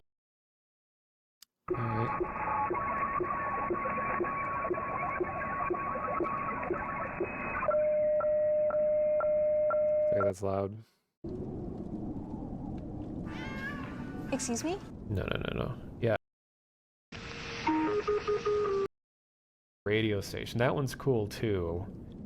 And it's funny that it turns out to just be like a self-promotion at the end. Convinced. Not because I live in a Heidi world of plait-twirling innocence where governments just don't do this kind of thing. I'm sure they do. But where is the evidence that behind the number stations lurk states and their secret agencies?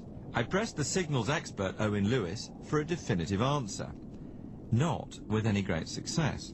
Those who use wireless for communications very often use codes or ciphers to disguise what it is they're saying, and so other people can't understand. This is not just military, it's not just government. Commercial organizations, including, for example, fishing fleets, have used codes and ciphers for a long time. 2, 2, 5, 1. All right, so to what conclusion does that lead us about who might be doing it? It doesn't give us any indication as to who is doing it, except that they want communication at international ranges. All right, but I've asked you the question about 3 or 4 times now, and every time what you do is describe the method of communication, the distance of communication, but who do you think might actually be doing it? Quite simply, someone who wishes to have a private conversation. Or it's a one-way, it's not a conversation, it's a monologue. It's a one-way passage of information. But what sort of information might it be? Whatever they want to use it for. Well, I'm still not getting any definite answers over here. So let's try Minneapolis and the renowned security technologist Bruce. What? That's where I live. Schneider. While Akin Fernandez ranges across the Darn in London. Bruce, you can't identify who the recipient is or where they might be. The recipient could be anywhere, you know, maybe what, a third of the planet where that radio signal gets to. So as a covert channel, it works very well. Tell me what's 7.614, Akim, in the little display. I'll have to get Bruce on the stream sometime, and he'll be like, you know, here's my life's work looking into cryptology and all these things. Like, why do you want me on the stream? And I'll be like, well, there's a video game that has like some weird sounding like, you know, voices reading numbers and stuff. Do you know the answer? He'd be like, I'm going home. Play on the front. That's a shortwave frequency on this shortwave radio. It's interesting for you to see this setup right now, because as you can see, I'm sitting in the middle of London, and if I was involved in espionage, I could just set up my little tiny radio right inside the room anonymously, transcribe my message, the message is over, turn off the radio, and go back about my business being a spy. Well, here's what I was just talking about. That's China. What is that? Is that sort of Morecambe and Wise in Chinese, do you think? What's going on there? Bruce, I've spent some time listening to the CONET project and these number stations. How are these things encrypted and decrypted? It's an annual paper pencil system. You'd imagine that some agent who's in the field somewhere is told to listen on the frequency at a certain time and get the message. And if you listen to the number stations, you'll notice that sequences are repeated. 3, 5, 3, 5. Okay. The last thing on this stream. Okay. I'm still going to keep streaming for a little while longer, but the last thing about this subject on this stream is that I bring up a video, which I'm glad I can just watch my old stream of this because I was going to bring this up anyway, is that people have gotten a hold of number station producing boxes or devices that were used and are still used to make number stations. So you can actually see what they look like.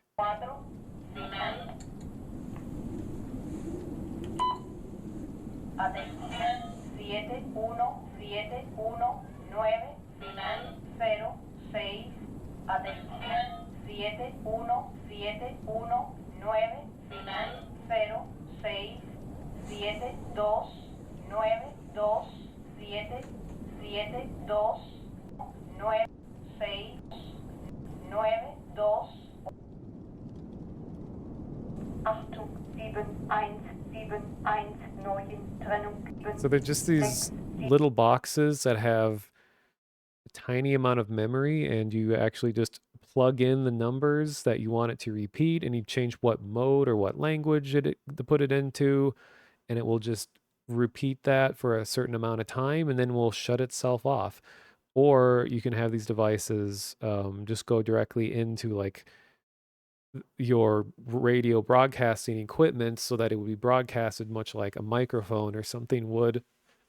And they can just be automatically put on schedules. So like a person doesn't even need to actually be there to operate this thing, which is why a lot of people think that there's a lot of number stations that exist that are just, that have no purpose. They're just left going. And as long as electricity is going through the station, they'll just keep broadcasting on their schedule until it literally just breaks or loses power.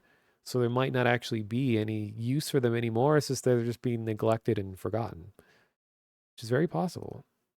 There are some weird modern number stations, more modern ones that use digital software. And there was one that got kind of famous for a while that you could hear Windows sounds, like alert noises happening in the background during the broadcast. It's like something was set up incorrectly. And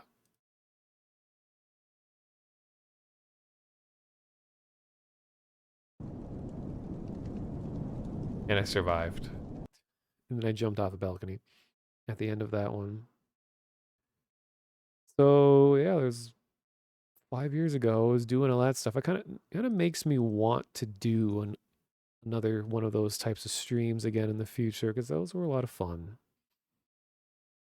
Now I got to think about, so if I have about an hour left of this stream, what do I want to cover? Because there is so much more on my channel of very different subjects.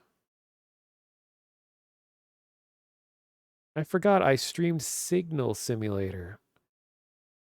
This is, before Voices of the Void, which was inspired by this game. This was all the rage for a while.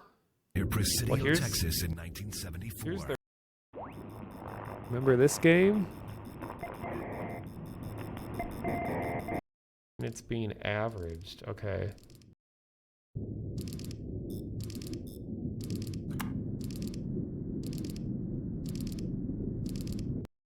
How longer does this have to go? Check this. Oh, it's almost there already. Yeah, more people know about Voices of the Void than this game. Even though this one came first.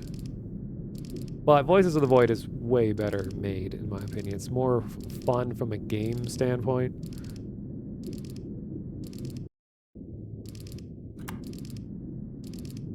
This one was trying to be a little more realistic-ish. Earth's rotation happens for... Okay, so antenna 3 needs calibration. 43.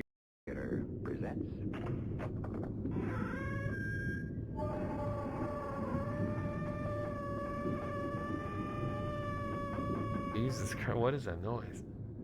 I think I'll do discoordinates.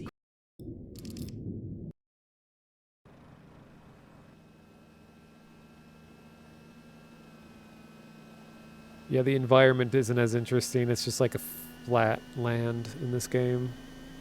You have an annoying ass little like golf cart thing.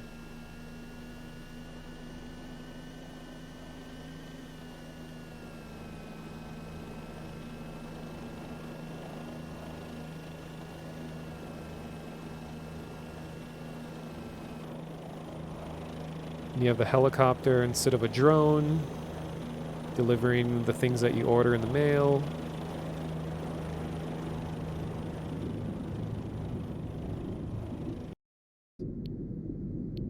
Otacon. Oh, I see what you're saying. Oh, so it really did get hit by lightning.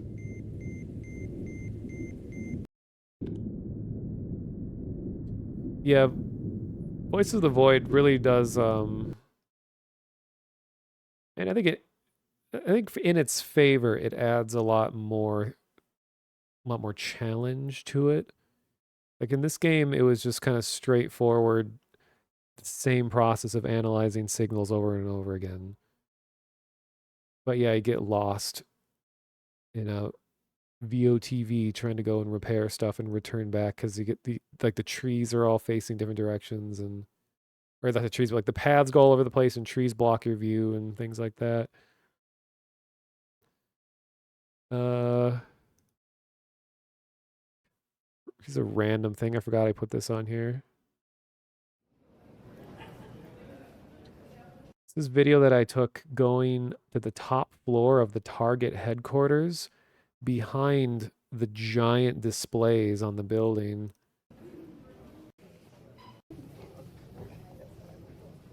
This looks like undercover boss footage or something.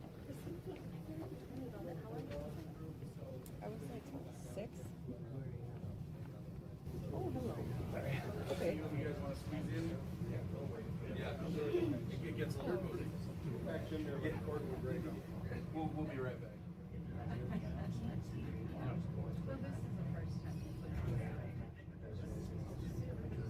Going to the very top floor of a huge building.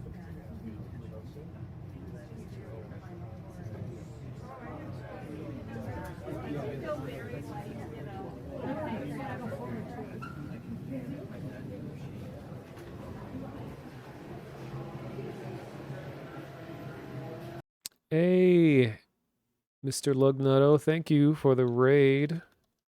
I'm going to shout you out real quick. 779. If you enjoy old, crusty VHS content, definitely should check out Lugnutto. And also watching a lot of like old movies and things like that. Right now, I'm currently looking at a bunch of videos from my channel. Older ones is from 5 years ago. And this is when I went up to the top floor of a really tall building during a tour to learn about the massive LED displays that wrap around the building. Just the journey getting there was interesting. This is like all the utility rooms of the building.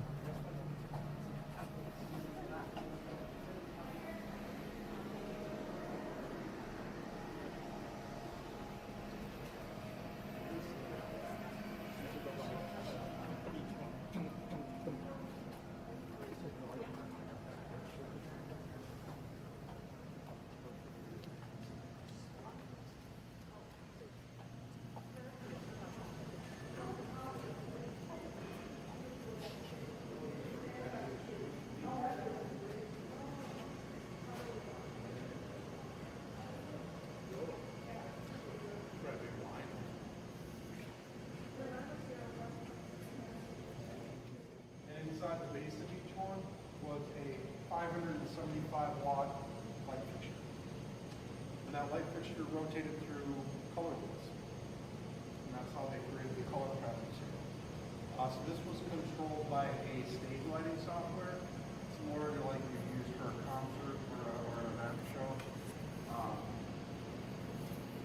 these bolted into your requested medium, and there were 130 of these fixtures spaced 5 feet apart around the. So then we actually go out there.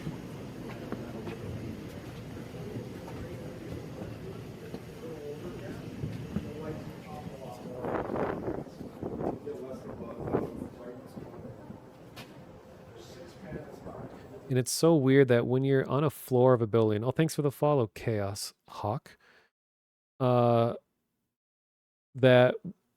when you're in a really big building and you're on a floor where there's no obstructions, the entire width of the building, like we're looking down at the entire width of one building.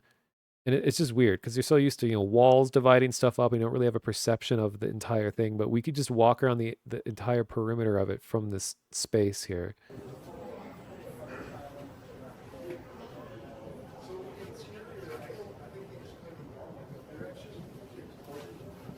So we're like 30, 40 floors in the air.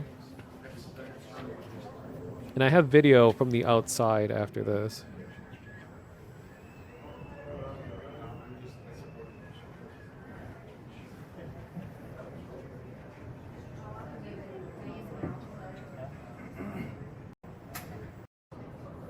You guys want a photo?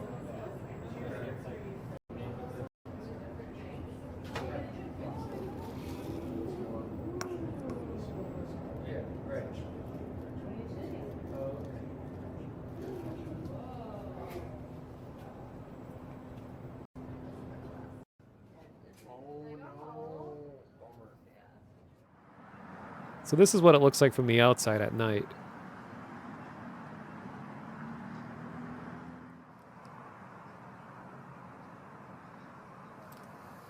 I can see this building right now out my window. I have a view of Minneapolis. Yeah, it's...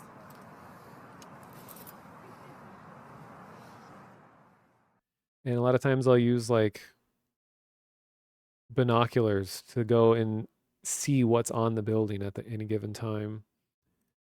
Then around the same time, I got a tour of a hydroelectric dam. So this is the one, sorry, this is one that I was talking about how like St. Anthony Falls powers, gives hydroelectric power. And this is the actual power plant itself that provides power to a lot of nearby buildings along the river.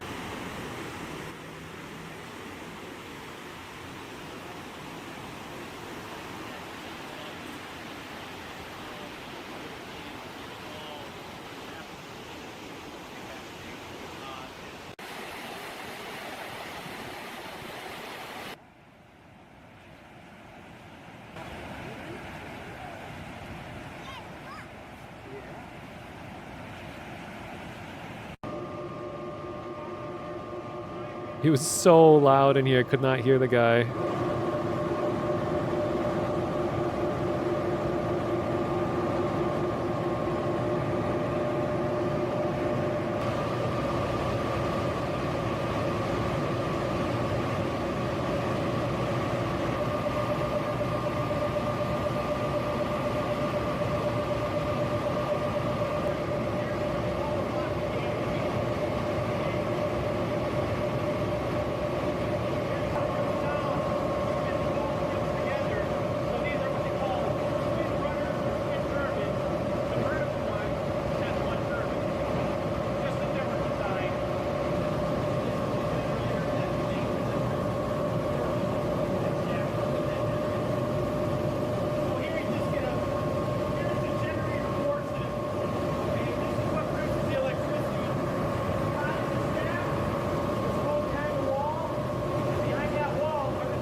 So this, sorry, it's like deafeningly quiet now.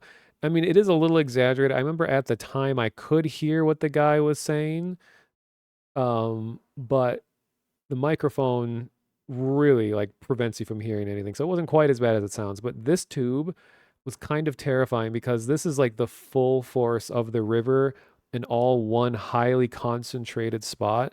And when you put your hand up to it, like the vibrations were so intense from the water like pulsating through here, moving extremely fast and actually like physically moving the turbines with all this force, that like just the vibrations of going from the tube and into your body would like just immediately rattle your whole body. It's like scary, the amount of force.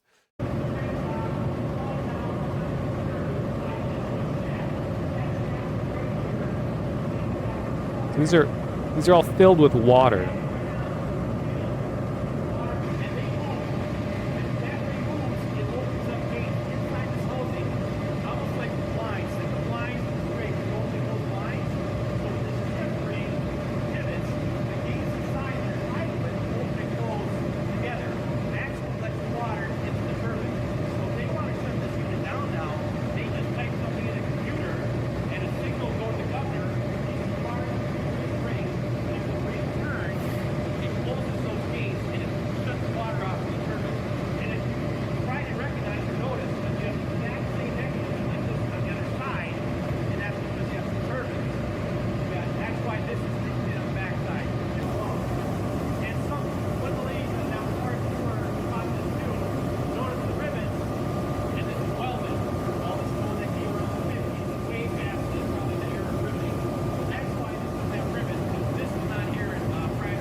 Yeah, I'll be looking back at this stream years from now, watching the VOD of this stream as I looked back at streams before. But then I'll like move my camera to the other side, so then I'll have, you know, monotonous 2025 looking over at monotonous 2024 reacting. So eventually all four corners are going to have me in it, unfortunately, and be a good time. And then my last little video from this excursion was a historic actual water tower that's called the Witch's Hat Tower. Spoilers. And it was a major privilege to be able to go into this thing because it's normally closed all year, and there's like one day where they regularly allow people to go in and explore it,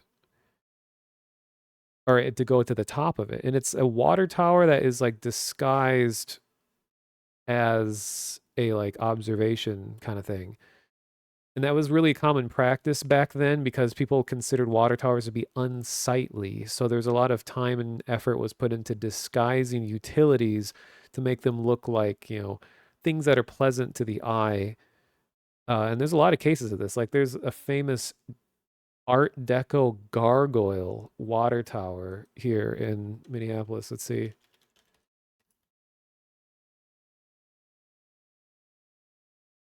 Oh, yeah. So the Washburn water tower. I'll show you guys a picture of it.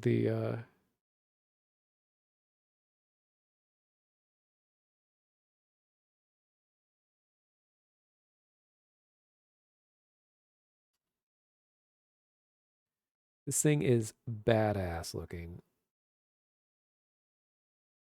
Okay. Thank you. Sorry.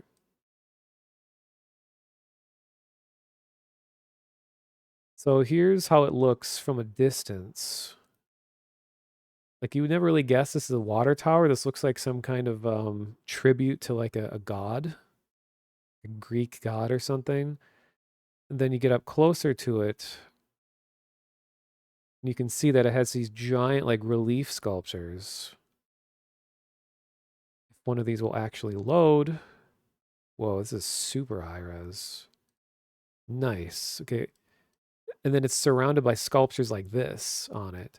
And this is all a part of the effort to make utilities pleasant places because they don't want to see unpleasant things in their city. I don't know. But it allowed for some just really cool looking structures to be built. I guess they weren't gargoyles. They're like big eagles that are along the top. And these cool knights with swords. Like if you just saw a picture of this and didn't know anything about it, you'd be like, is this in like Spain or I don't know, like France or something? But like, no, it's in Minneapolis, Minnesota. Like, what? You can see some of the actual utility stuff on the top. But now this one is a similar idea where it's was water tower in disguise.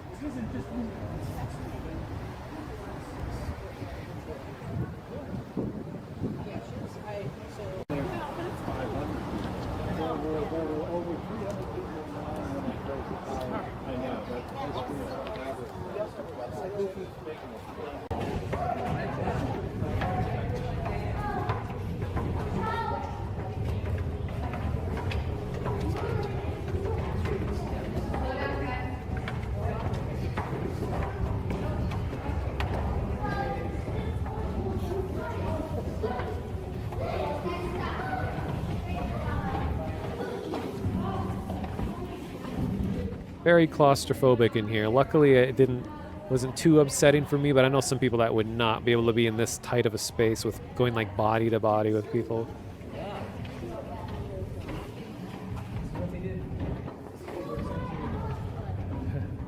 You can pass me if you like.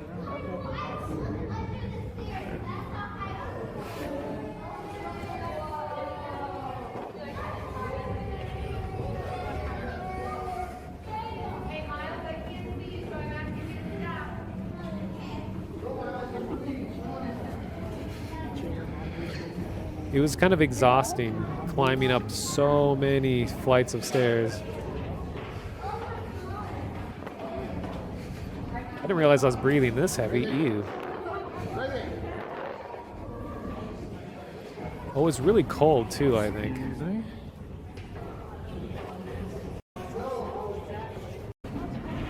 Almost to the top. Now it is really windy up here. It was so windy, I remember kids were falling over because they couldn't stand.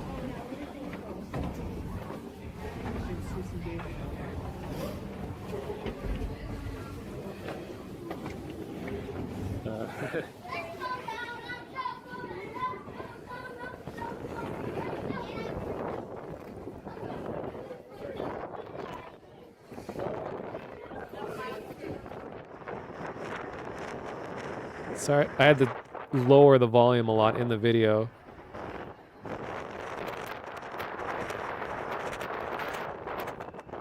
But look at this view. This is the top of the water tower.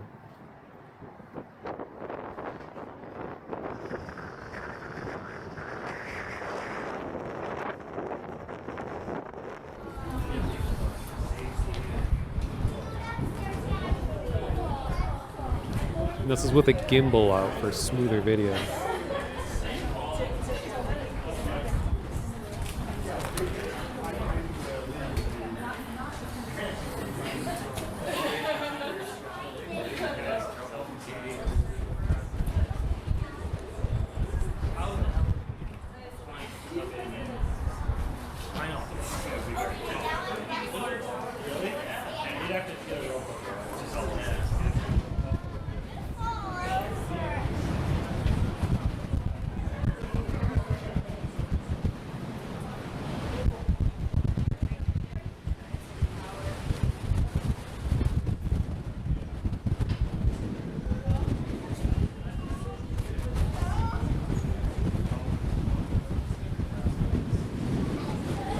I swear I wasn't trying to film that girl.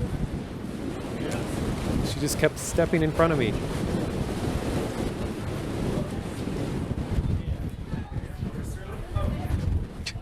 And again. Now I feel weird.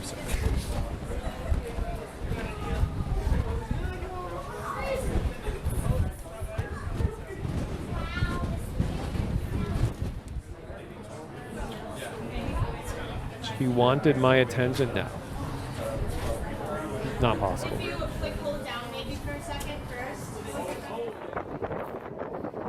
And then all the way back down.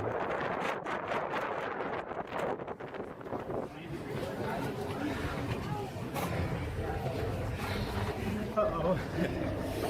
Yeah, it's a little tricky. Squeeze by.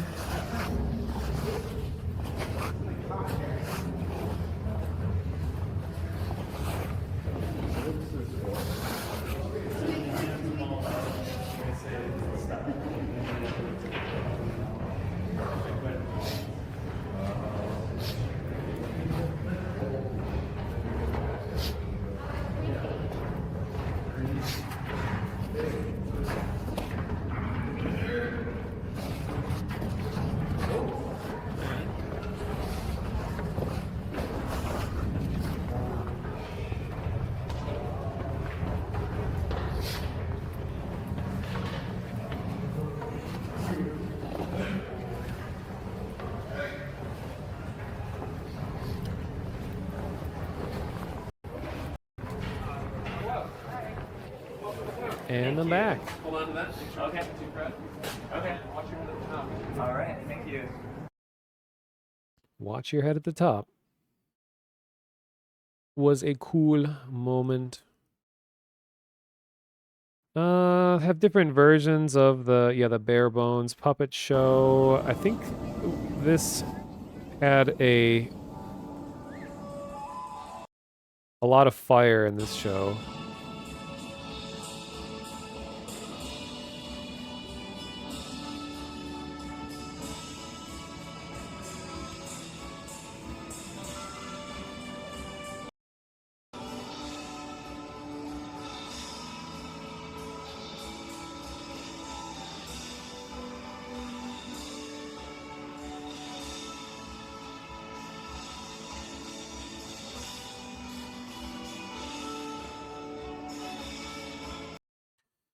White military and settlers committed poisonous, genocidal acts on Dakota sacred sites through the government's attempts to eradicate the Dakota culture and drive the Dakota As like giant spindly stilt spider people assemble a web. people from the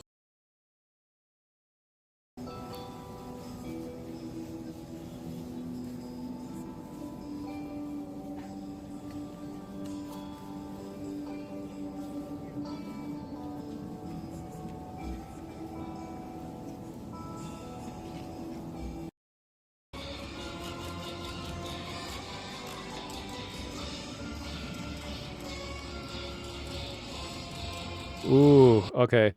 I can never find this moment in this video, but I just found it. I think everyone has a dream that at some point you want to get into a battle with a flaming sword. So we're going to witness a guy fulfill a dream that most of us could only imagine. But he gets to do it in front of a big crowd. You'll see him in a sec.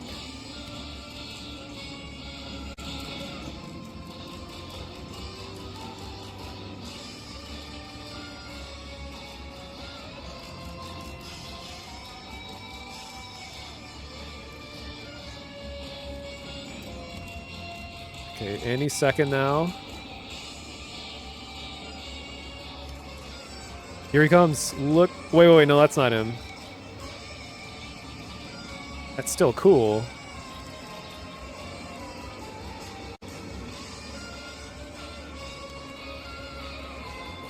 Ah, yes. I want to be one of those people that carry the tall flaming poles. There's the sword guy. Look at that. Everyone's dream. He's like a Monster Hunter character right now.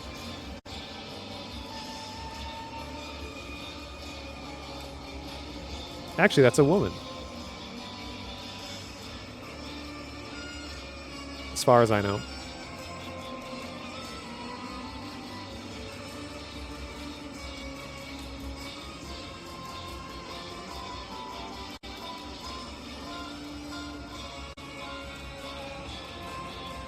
That is just badass.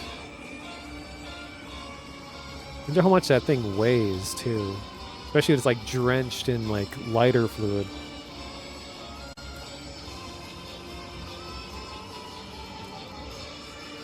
Boom.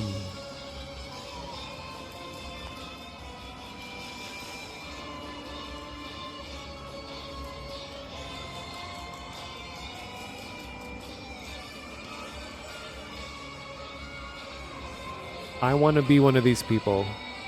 It's like a life goal.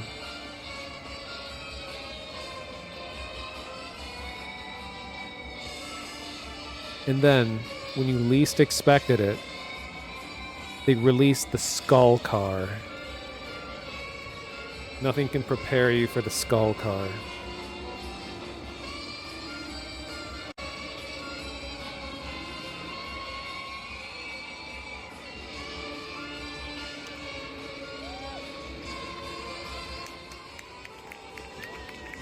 There it is.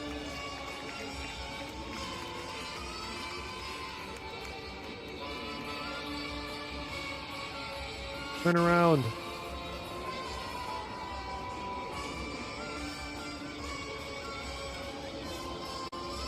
Yes.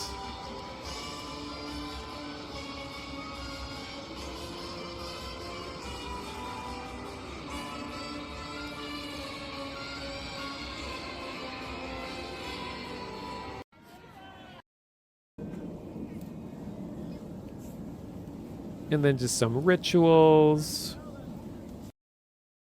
And then more fire. This time with flaming wings.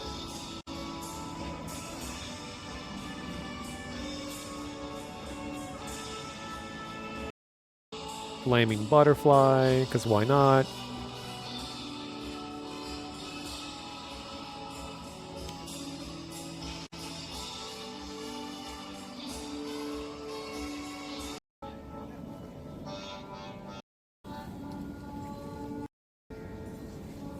Got some Korok people.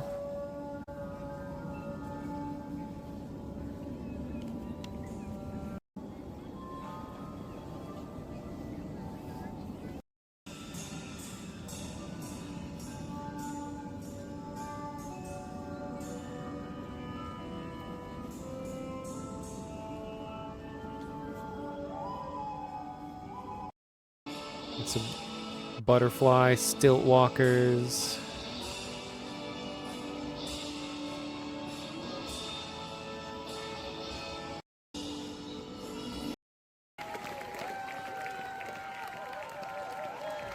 I forgot this stream also, because this was live, I have a found footage moment where I'm like in the woods with nothing but a flashlight because I wandered too far away from the performance site after the show was over.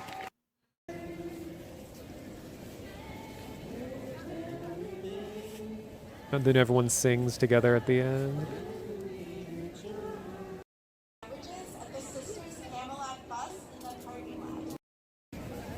And then, fast forward.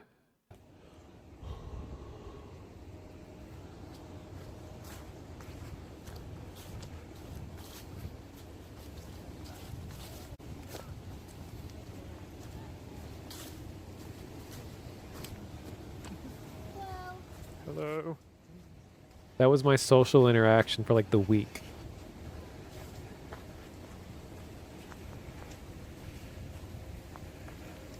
That was a huge, like, fire pit over here.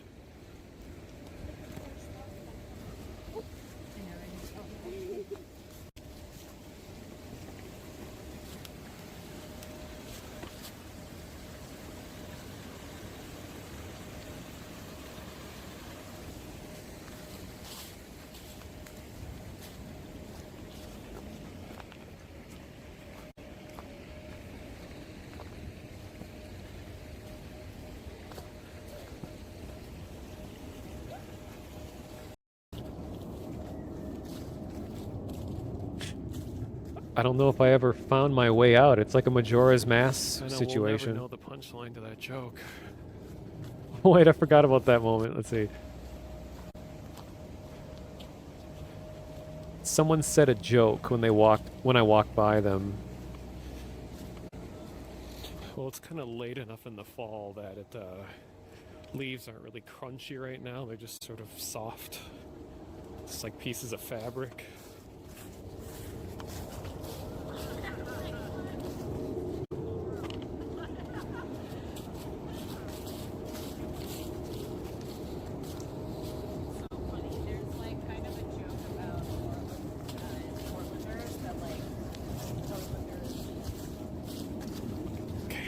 Back.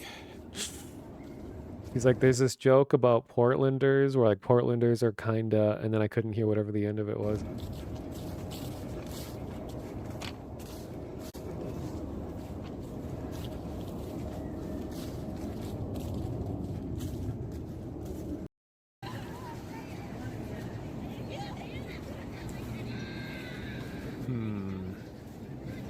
They're doing it over in an area that I got yelled at last year when I went over there because it's this thing they call the Tree of the Dead, which is where you're supposed to bring like pictures and stuff of actual dead relatives, and they strictly enforce no photography over there, and I didn't know that. So when I went over there, they're like, no pictures, and they told me to leave. Understandable. Not sure if it's gonna happen.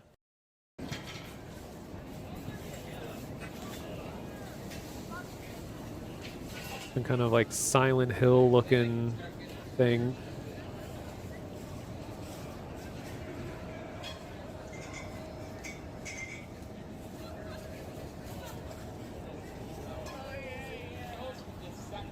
Yeah, I don't hear a band starting up, so I think they don't have one this year. Any of the meetings, and also I'm going to be working tomorrow during most of it and on Sunday, so I'll miss a lot of it, but you guys should definitely check it out. It actually starts at like 9 a.m. tomorrow. A lot of the European streamers are starting out, and it's going to go all the way into Sunday night. So if you go to what event was this? Was this the Vine Sauce charity stream? Twitch.tv/Variety is Hope. Ah, it was. Okay. That's going to happen all weekend. You can also go to Twitter and search Variety is Hope as well. Get more details. But you all should definitely check that out. It's going to be a lot of spooky stuff with me in it. I think I got some good footage of it. Last year I had see it right away, I should say. Ma'am, I'm in your left ear. And thanks for the host and all that. So all of you, go over to twitch.tv/Variety is Hope. Follow that channel. It's going to be happening all weekend. Yeah. More visits to the cemetery, Sea of Thieves, Borrow Trauma, and the tragedy. Like, okay. I don't know if I can play a lot of the stream because there's lots of music that will get the VOD muted. I was at the most over-the-top, crazy New Year's electronic music show, and I got a little clip of the countdown from 2019 to 2020. It's going to be such a good year. All our lives are going to get so much better. So this is the New Year's countdown during this show that I was at.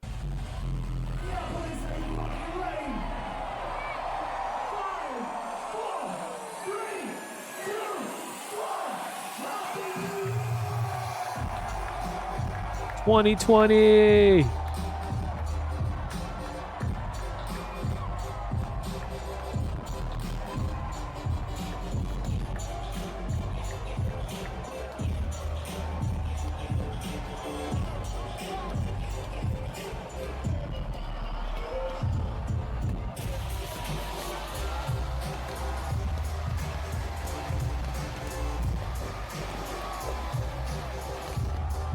Little did we know.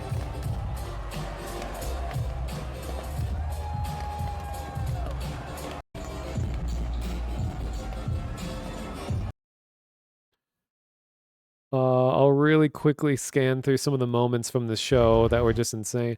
I was there because normally it's a really expensive event. I was there to help run a lot of the we had some like experimental art installations there, and I was there to film and also to help install it and stuff. So that's what you see in the beginning is what we did. Some badass stuff though. I love the way all this ended up. I didn't make any of it. I was just there to help install it.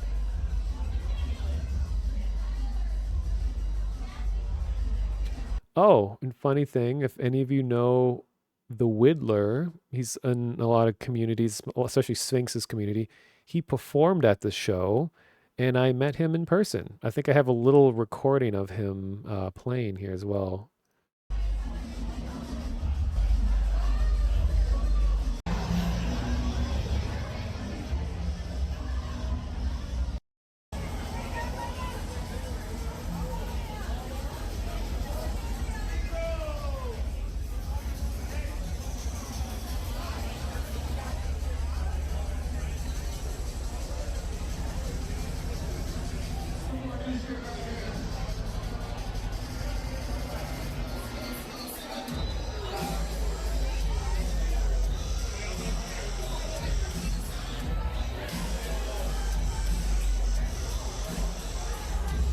That guy right here got me what was pretty much my dream job for a while before the pandemic destroyed it, but I owe a lot to this guy.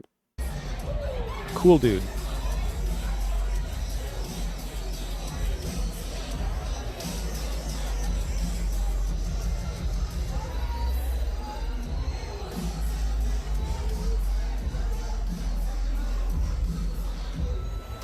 Wonder what he's up to now. I kind of know he'll never see this video, but he's a very weird guy. Like, I think weird people are cool and everything, but he's so weird that like I never really know what his views on things are. Like, we're friends on Facebook and stuff, and some of the posts that he makes, I'm like, what was the intent behind this post? Is he trying to get people upset? Is he trying to like rally people together for a cause? Is he trying to speak against it? It's like he's so like abstract and disconnected from all of like the conversations that are going on, but he wants to participate. But his like level of thinking is either so beyond all of ours that we don't get it, or that he's just like he's a really hard person to explain. He's just very strange. It's never uncomfortable, weird, like not like he's creepy. I've never got like creepy feelings from it. It's just like he feels like someone that majored in philosophy and in college and then took that mindset and brought it into all of his adult life and then just amplified it up like 10 times and made that just a part of his like core personality.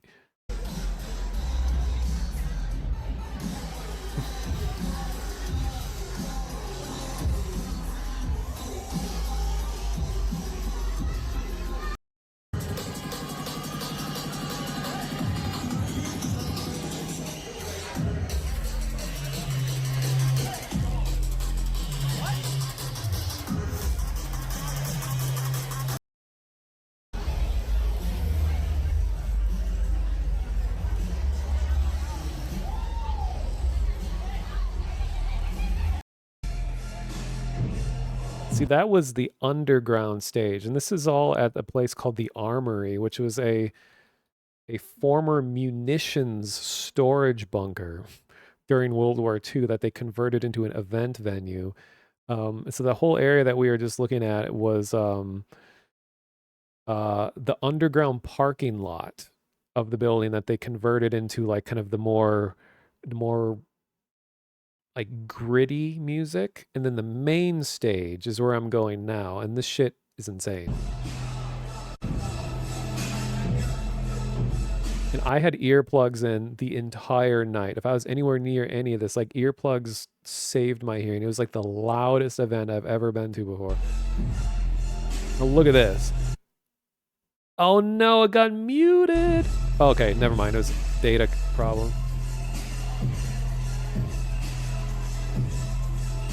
Sorry, flashing lights.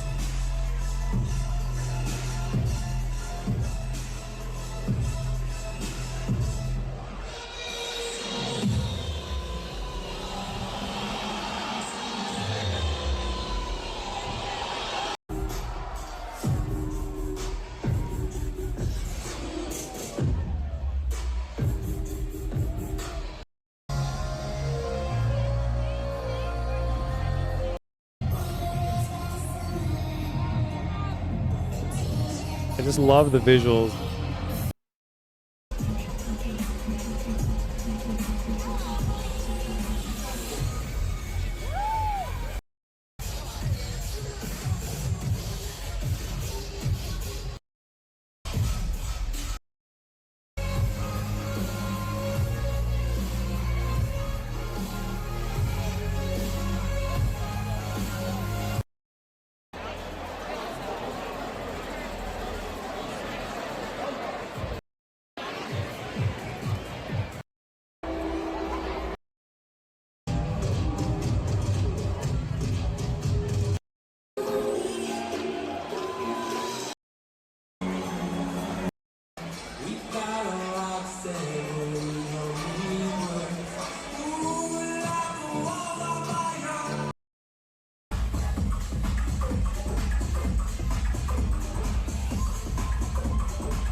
Just the visual of walking sideways through a crowd like this with like the parallax effect of the beams and everything. I just love how this turned out. I was using a gimbal to stabilize the footage to do this.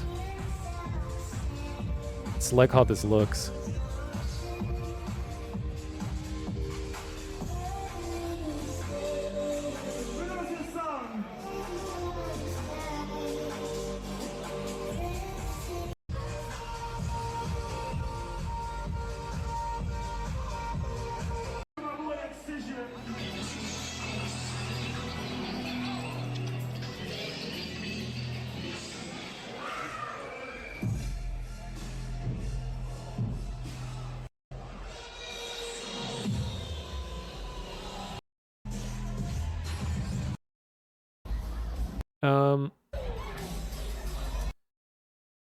The only other video I have of this is, let me skim through this one real quick. Now look at this. So many lasers and stuff going on is insane.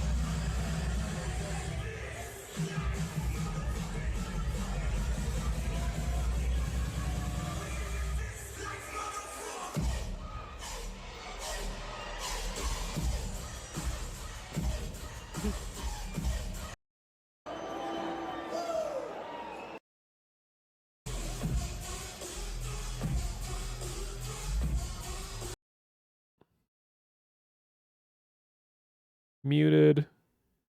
Just like zooming in the parts of the crowd. I like how the light is on my face. Like, this feels like I'm there again.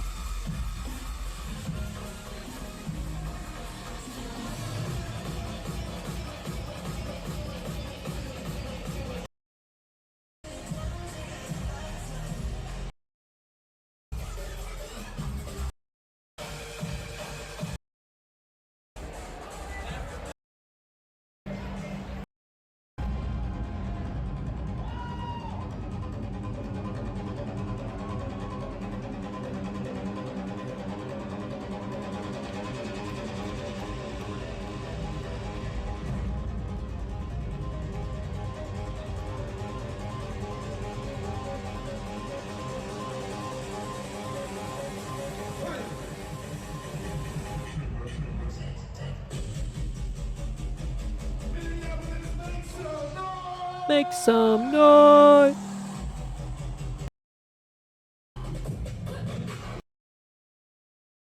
Muted.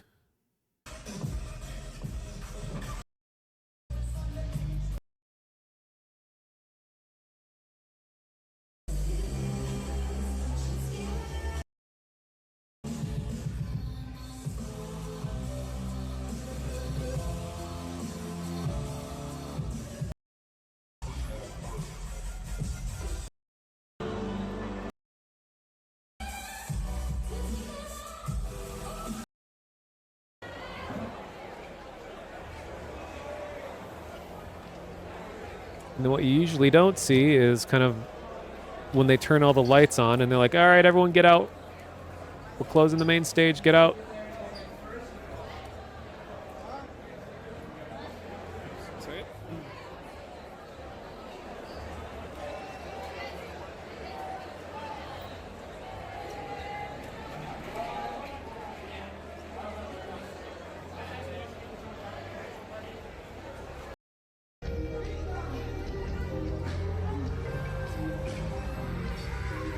There's still one more show happening in the underground.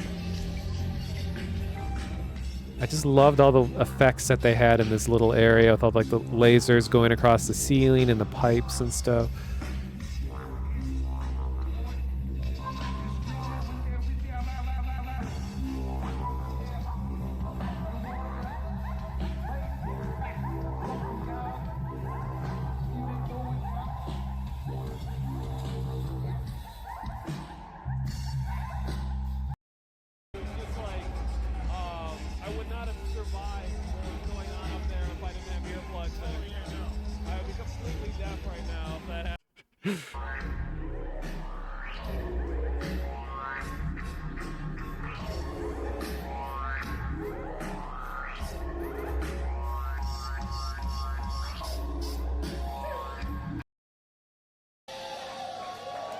Yeah, thank you guys for coming out. Snow time. Gonna be back in many. Thank you guys. EO2.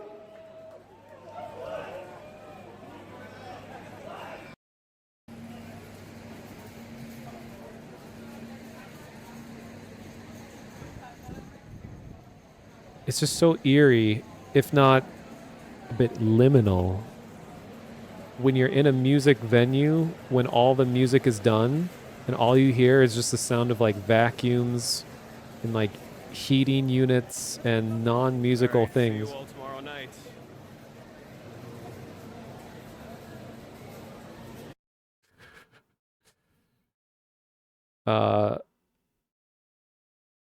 But I didn't get any video of this. I think I took still images, but another surreal moment about the end of that show was it was snowing a lot out because this was, you know, end of December, beginning of January, so there's a lot of snow.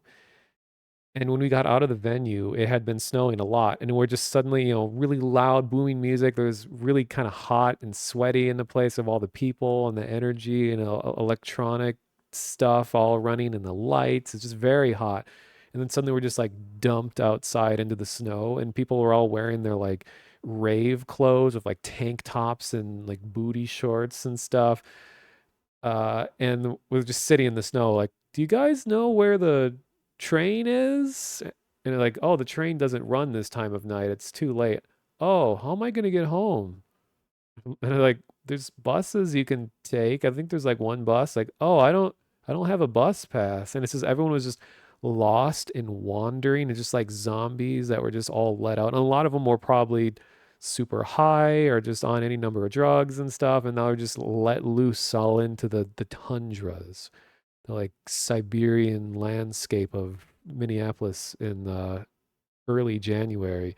I knew where I was going, but as everyone was just like lost and confused, and it was interesting to watch them. Mm,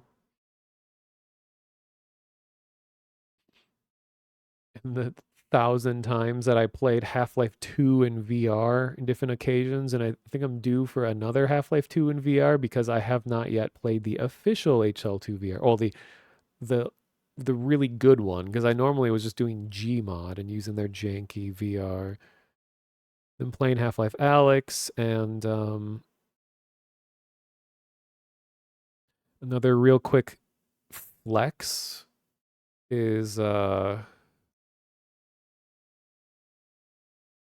another life goal achieved was being briefly featured on Odd Headers channel. Odd Header is like one of, in my opinion, the best channels out there for covering like mysteries and video games and stuff.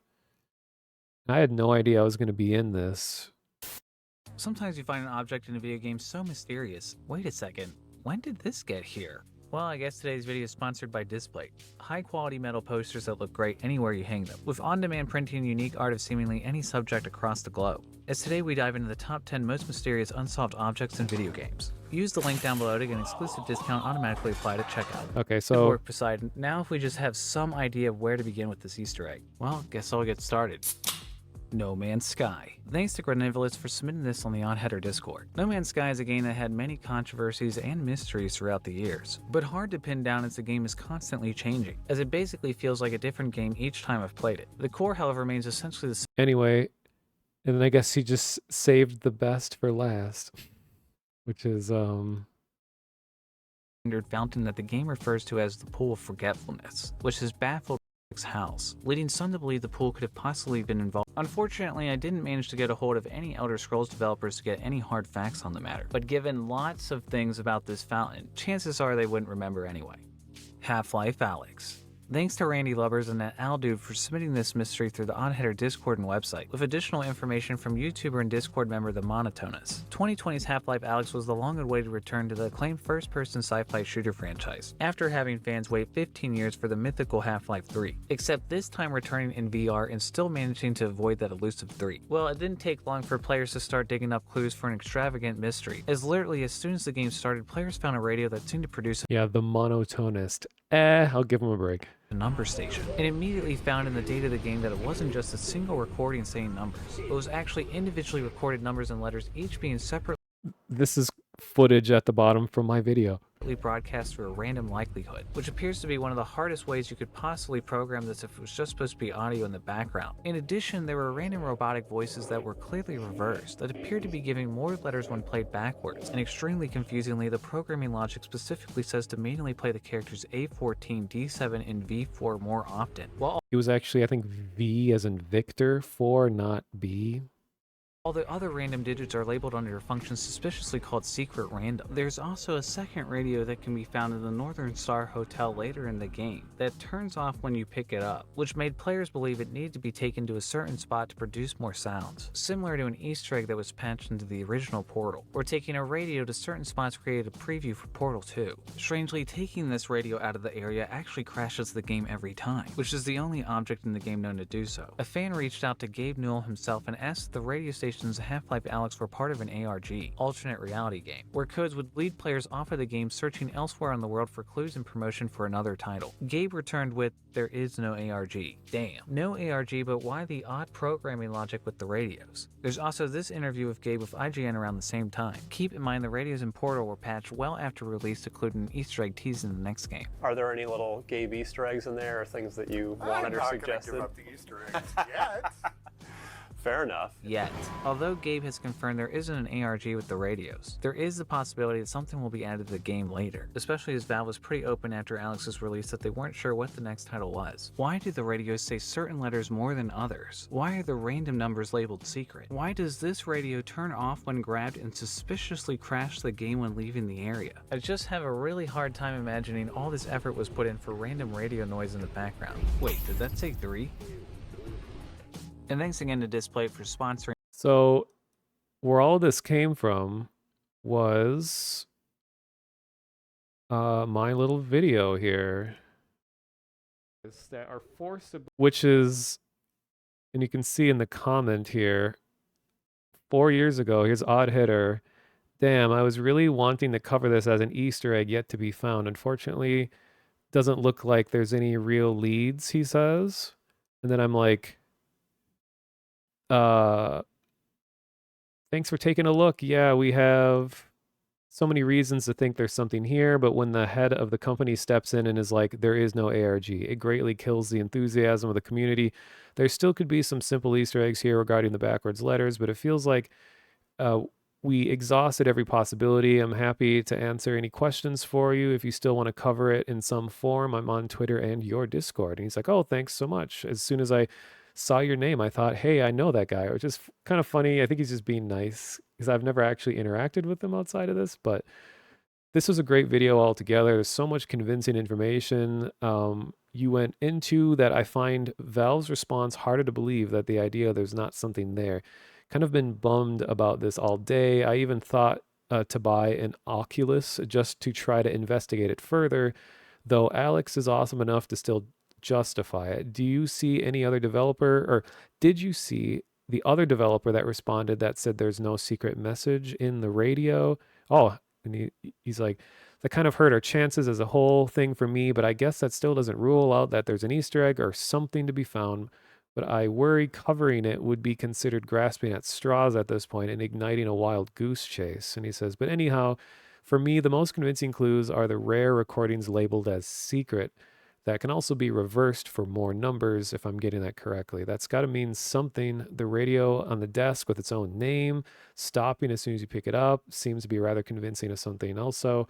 Are there any clues or other things that I'm missing you think imply something else has got to be there? I just wish we had a sure confirmation there was something there. Like it seemed when the guy from Valve News Network said he heard there was definitely something, but now he seems to have gone silent, which isn't a great sign either.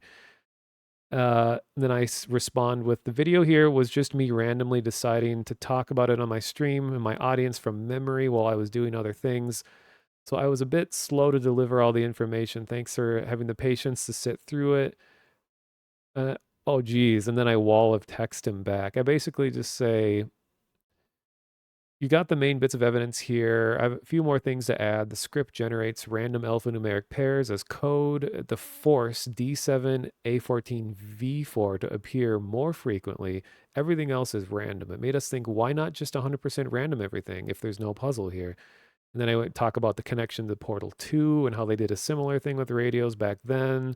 And then talking about, reversing something to have a message play when it's backwards is really suspicious because you're inviting players to take audio and manipulate it to get a message. And they did that in Alex, and then it led to nothing. It's like, why would they even do this? Because you're inviting players to look further into it if there wasn't a bigger secret. Kind of like in Doom with John Romero's thing, where he's like, in order to complete the game, he must defeat me, John Romero. Then he was talking, I asked him like, what other things was he referring to? I hadn't heard of that. And then he says, I agree with presenting it along with Easter eggs and games may incorrectly be framing it since we were told twice that there's nothing here by developers. Perhaps just wait to see if anything else happens. And then I mentioned, I told him like, hey, there's some other secrets you haven't covered in Battlefield that I'd be happy to talk about too. And he's like, wow, now that you've explained it, it actually gives me hope. Here's the second developer response. And then that was that. And then some other people talked about it. But yeah, my original video was just me on stream. And then so I can just kind of, when this video goes on, talking about all this. Really professional stream with my cursor floating on here the whole time. And in the OST for Half-Life Alyx, this song is in there. And at the end of it, there's numbers that play as kind of tribute to this. Then here's the part where I ran a console command that would show every sound effect that was being triggered to play. And this was showing that this isn't just one audio file with a bunch of number station-ish noises playing as background noise. This was a script explicitly designed to deliver pieces of pairs of numbers in letters, and some were more favored than others. And this is showing that this is happening. Ambient. Radio. So if I take this and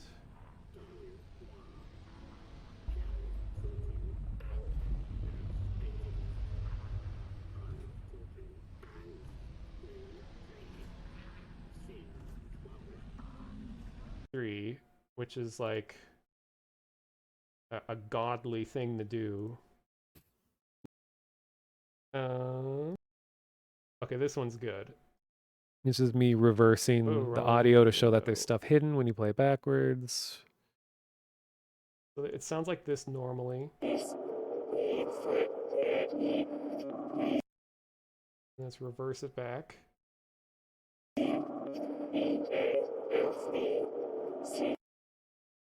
So there's 7 of these files, and they all have different letters that they're clearly saying. And what we got when we combine all the letters together is, and this is going in order from 1 to 7. And I just show my notes that I was taking at the time. Do you think it could be related to Combine's code speak?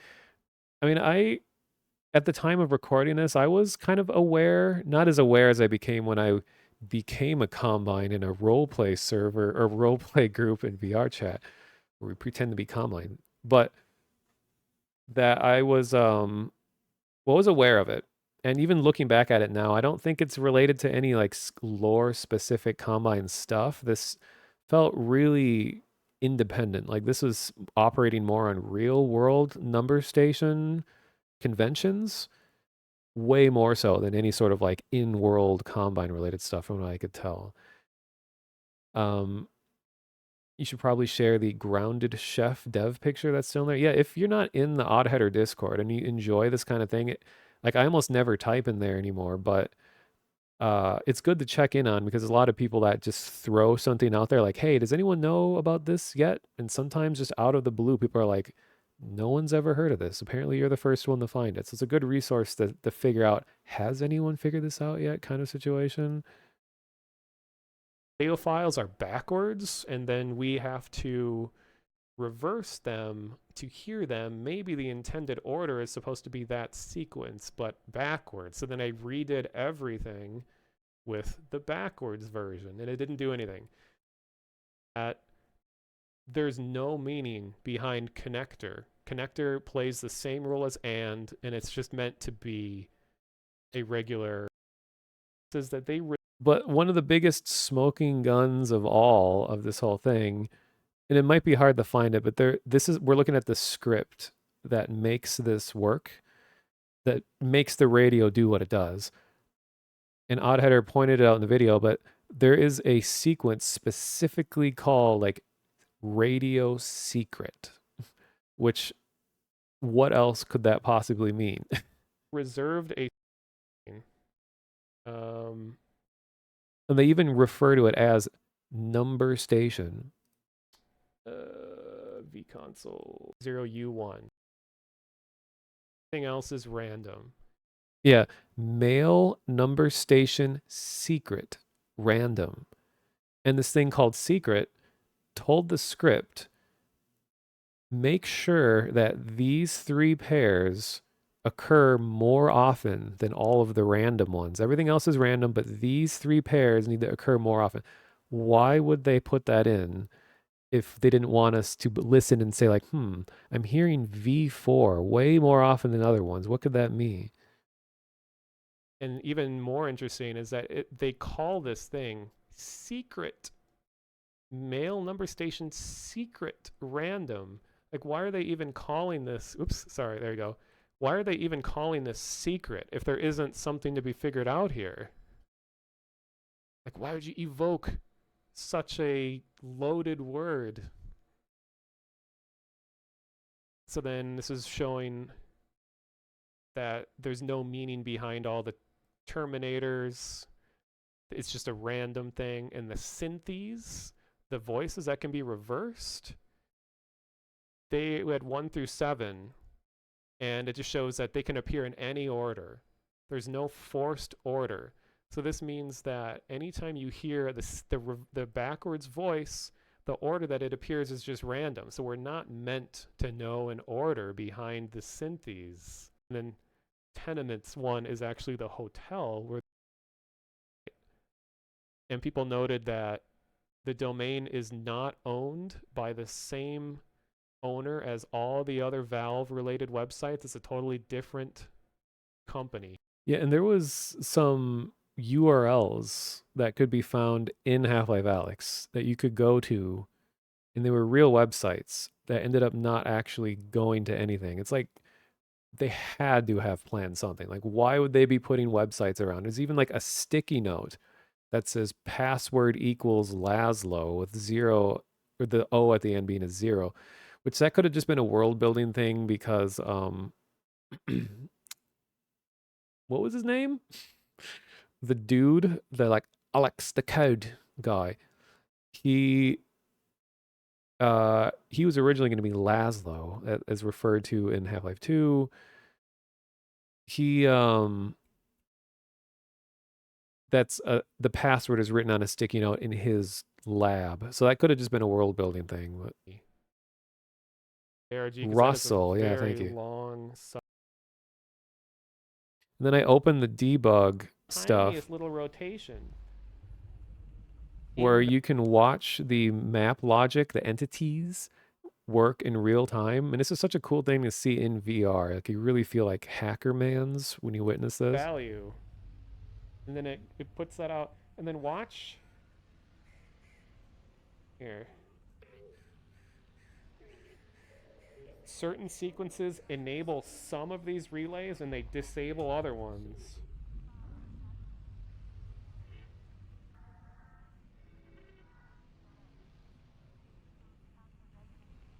You keep getting jump scared by Garten of Banban. When I saw this, because I've mapped in Half-Life 2 before and done some like pretty complicated scripting, and I have a feeling that all of this logic is telling the game that when I rotate my wrist, it's keeping track of all of the degrees of rotation and is outputting that to the audio, telling the audio to change its volume up and down depending on how far I rotate. And that when it reaches a certain degree of rotation, to turn off all the rest and to turn on one. So I think this is just the logic that defines just the functionality of what you're seeing right here. But this didn't stop people from theorizing that maybe we're supposed to enable a certain sequence, like a combination lock. The use event. Like when I pick this bottle up, it says use. So that's normal. Like everything you interact with does use. Which this does also. But it also changes float value. Okay, well, this goes on for a long time. And also, if you're... And I was testing theories about like having to move the radio into right specific places. Here's a radio. So this is identical to the radio that is sitting on the table emitting number station numbers. So when I look at this radio, first of all, look at that face. It's like eye, and then mouth. And I look at the data behind this. It's there's nothing special here. It's called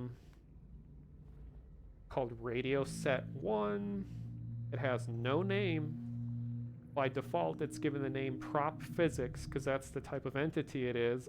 This radio's entire purpose is just to be a radio. Like, not function as one. It's just to be a thing that you can pick up and move, and that's it. So let me turn that off. And then let me go back downstairs. Then go to this radio. Let's look at the data for this one. No, that is not it. Here we go. It has a name. This radio is special. It's called desk radio. So when something's given a name, it usually means that it has significance. And when I touch this, all that it does is the touching of this causes a sound, an ambient sound entity that's just sitting like right here. It just causes it to turn off, and that's it. But this still, so what we thought for a while is maybe, you're like, watch. I'll turn this on. We watch what happens. That turn on? There it is, okay. When I touch this, stop sound. So me, by touching this, it output a command to the audio telling it to stop. Now, you don't need to have a uniquely named object to do that. Like, you could have this cup make the sound turn off, and its cup doesn't have a special name, but this does. So what we thought is maybe it's like Portal 1 in the beginning of the Portal 2 ARG. Maybe I have to bring this radio somewhere to get a unique radio transmission, which would be in line with everything that, you know, we were taught previously about Valve's depictions of radios and number stations, but it ended up not doing anything.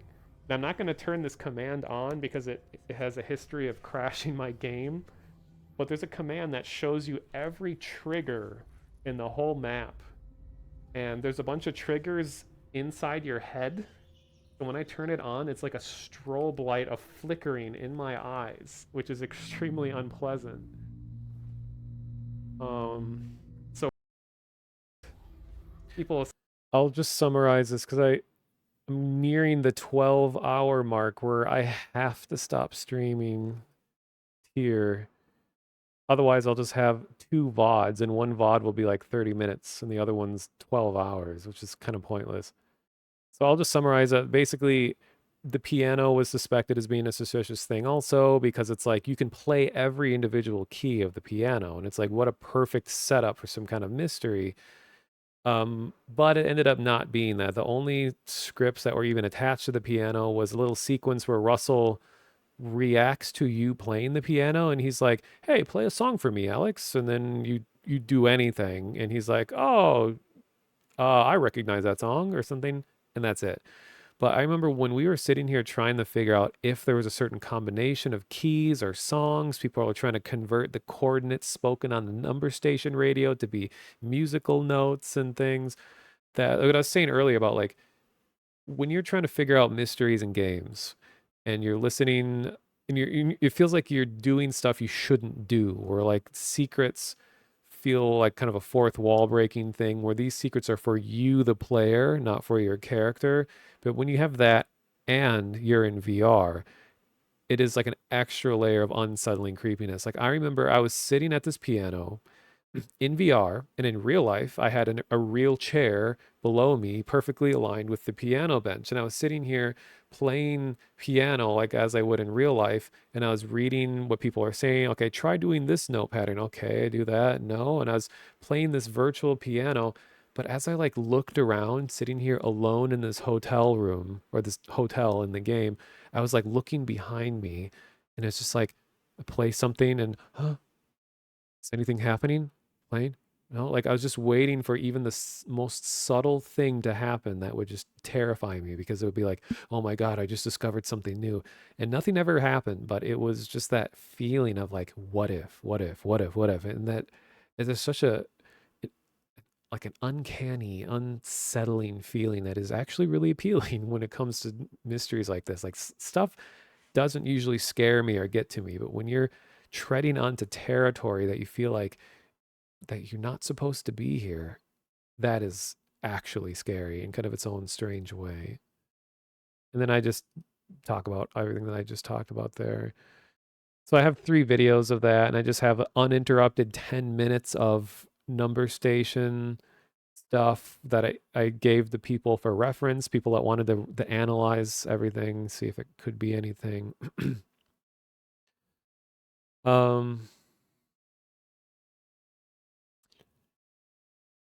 Okay. Obviously now there's way more stuff in my channel that I didn't get to. I have my video about like spooky things in my childhood. I'm pretty proud of that video. And I did a VR chat spooky video hangout 3 years ago. It's kind of in line with stuff that I want to do later.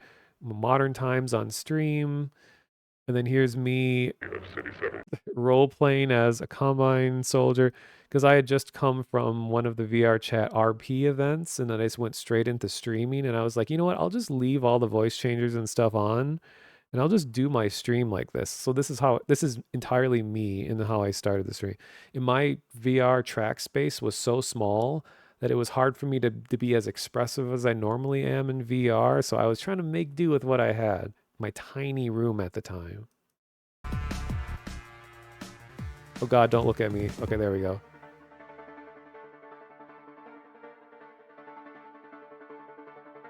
Okay, I forgot I danced at the beginning. Don't look at this, ignore this.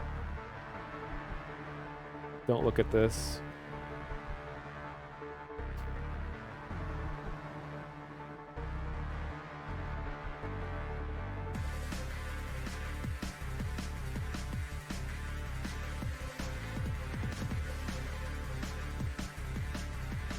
Come on, Mono, get to the point.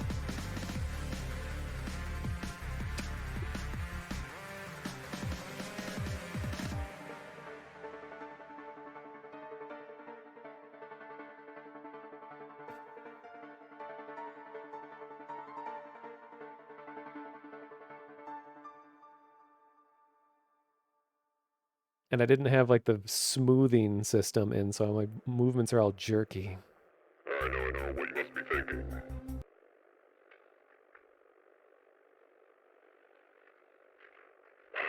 Alright. This is Helix 7. Now reporting in. Almost definitely lost my job if this footage ever gets out. Let me make sure everything is working properly. So this is Helix 7 reporting back in. Let me turn on the ambient sound real quick. Oh God, jerky VR chat movements. Beautiful sounds of City 17. Now the stream is actually going to be a continuation of Half-Life Combine, as I like to think about it. Anti-Citizen 2 has been taken care of a long time ago. It's just a rumor that she may be about causing problems in City 17. Definitely no longer with us. And I know you're seeing this over here. And no, I'm not going to say the thing. Just so often asked to say the thing, we just all get very tired of it. And if you do ask us to say the thing, when you're in my face, in real life, well, we do have some special tools to deal with people like you who try to disgrace the civil protection order here, City 17.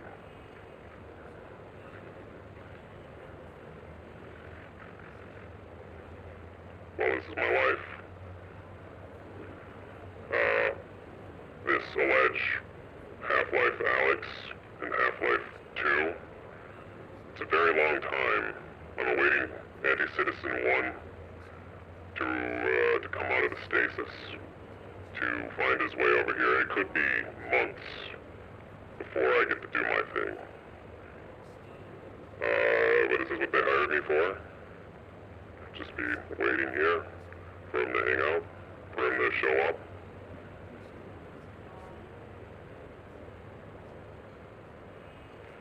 Actually, Lol Dog in chat, this is not the one you've played most likely. This is one that was created by the Universal Union Combine RP group.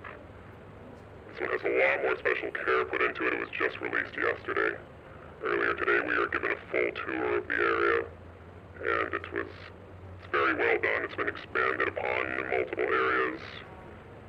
This isn't just a straight port from the stuff from Half-Life 2. This has a lot of additional things. Like this is actually, I believe, Union Team's emblem put on the wall. Over in a goblin, like, so anyway, just sit in front of it and not move anywhere. Just, can you post a clip and technology? Medical accommodations here. Facility is up to the highest, it qualifies under, very clean, highest standards of safety and cleanliness. Let's go take a look.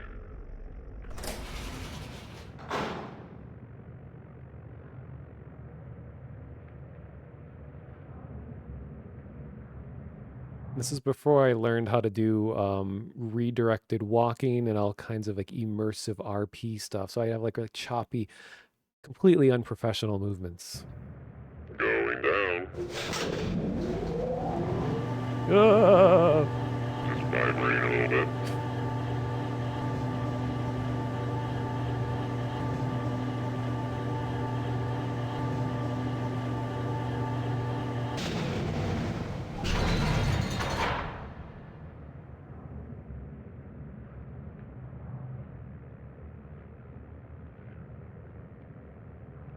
Looks like someone got a little messy here when they were eating spaghetti earlier.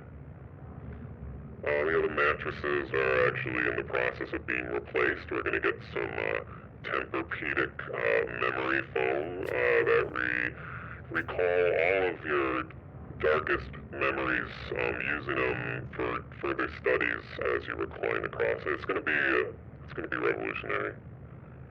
Pasta situation is just out of control here.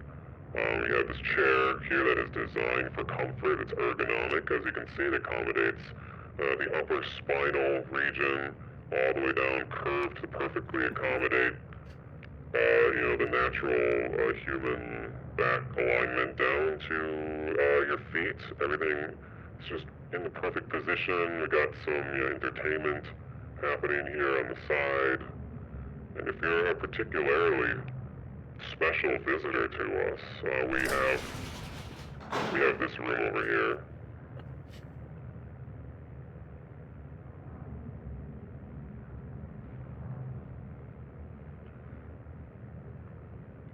So you may find yourself being into our special assistance office where all kinds of additional pasta-related accommodations can be made is here as well. And sit here and await medical examination.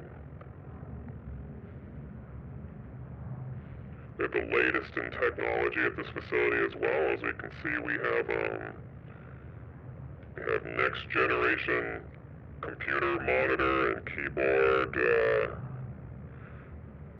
We've ascended beyond the need for a so-called mouse. Big gamer computer here on the side. And we know where you live, where you and your family and everyone you've ever known, where you are at all times, because we care a lot about you here at Nova Prospect. I forgot I said most of this. Sometimes if we're unable to accommodate you in this facility, in this particular medical facility, you may find your way over to here, to a little place we like to call...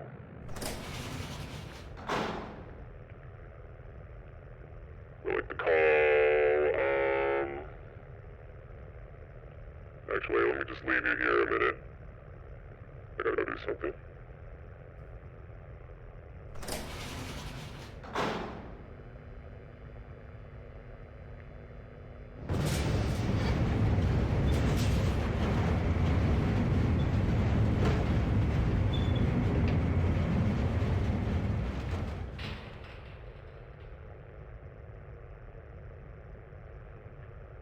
Alright, if you're the type of person who's proven that you need some time to yourself, a little bit of extra time to think about, to meditate, spend some time alone, we have a place for you here.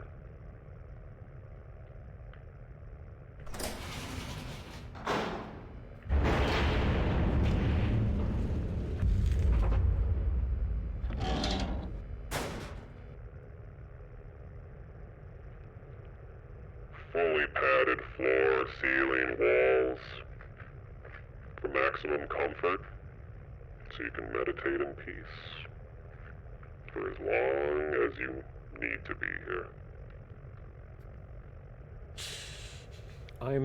I'm so funny. It's unbelievable.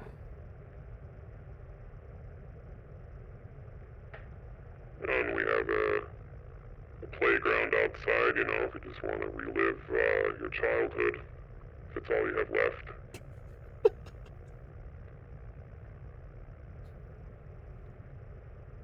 All the way down here.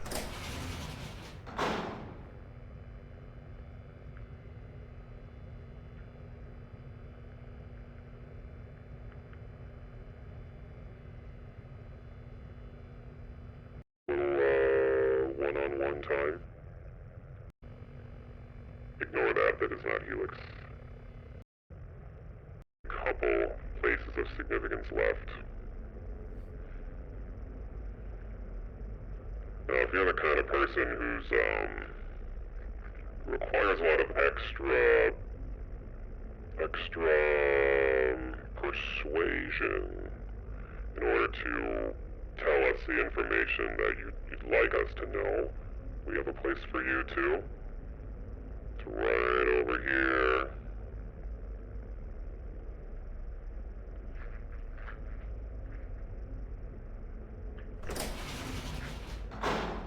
Why don't you come on in?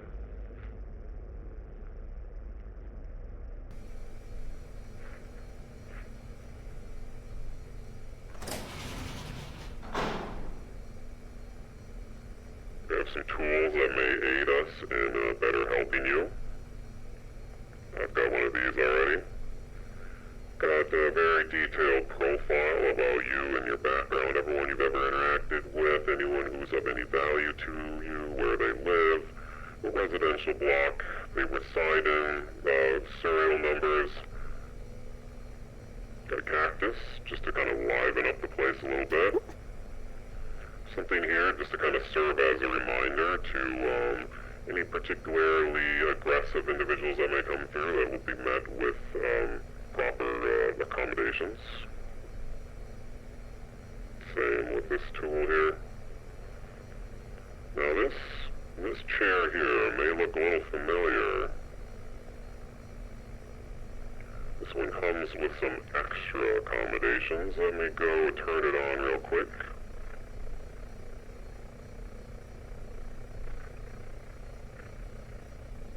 So let's just say that you're having trouble remembering something from your past. We can just press this button here and...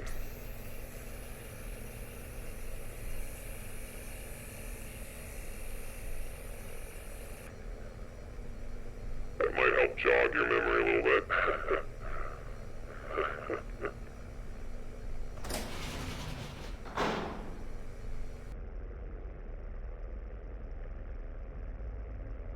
Now, there's a few places that I'm not showing you. However, I'm gonna have to do this one real quiet. I'm not even allowed in here.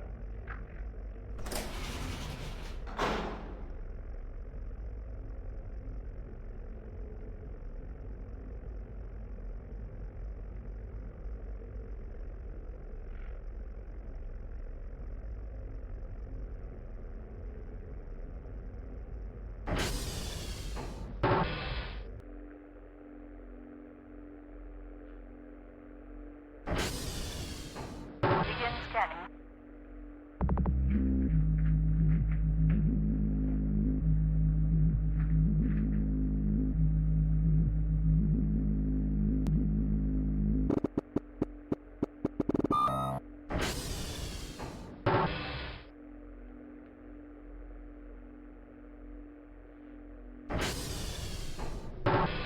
Okay, I'm at the end finally.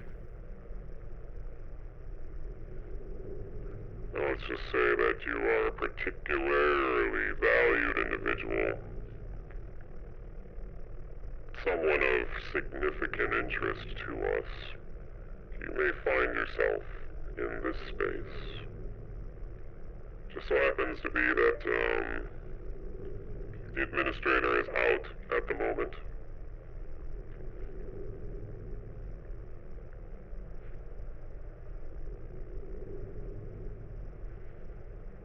Can even watch you arrive from parts unknown.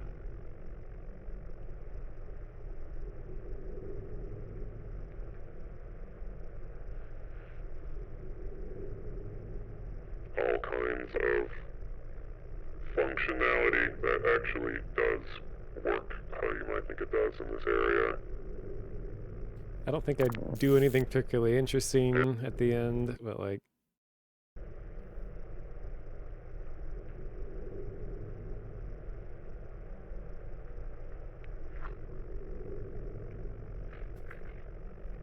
Alright, well this concludes my little tour here of some of the places you may find yourself residing within, our vacation package, our beautiful city that you may spend the rest of your life in. I'm now going to do a little handoff with this so-called monotonous. Doesn't sound like very entertaining to me. I mean, monotony? I don't know what that's like. What could be fun about that? I don't know. Anyway, this is Helix 6 signing out. I've probably risked my job by showing you all this, but it's for your own entertainment. Back to you, Mononist.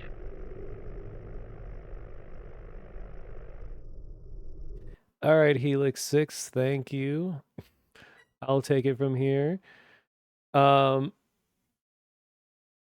Yeah, I'm actually ending the stream right now because it is exactly 12 hours. And I didn't do anything for the first like 5 minutes, so I'm just let me go back to here.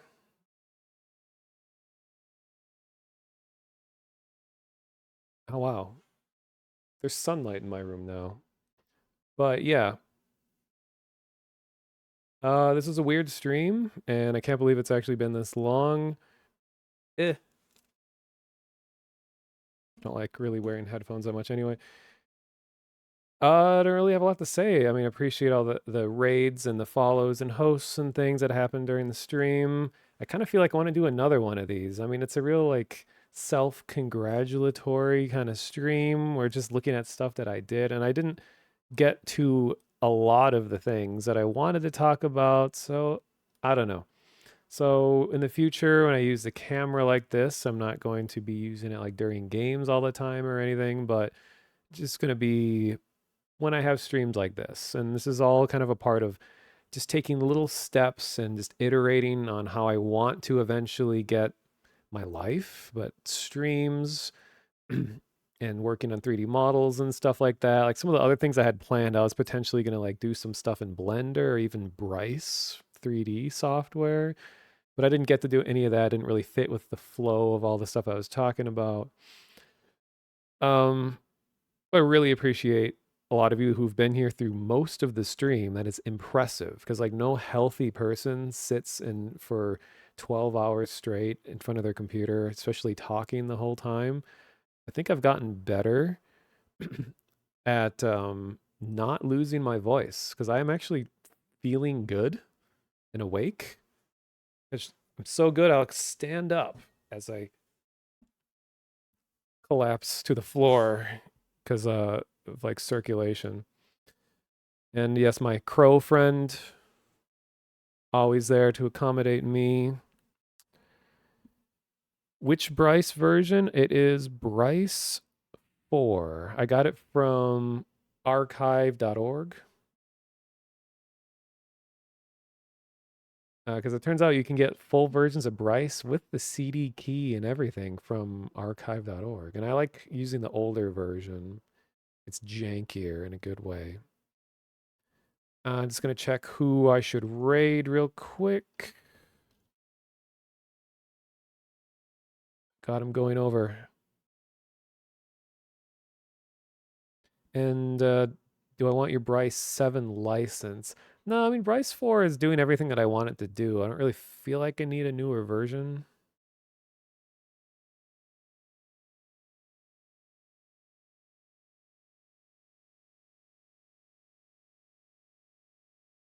So I will probably cut out everything from this point on because it's going to take me a little bit to find someone to raid.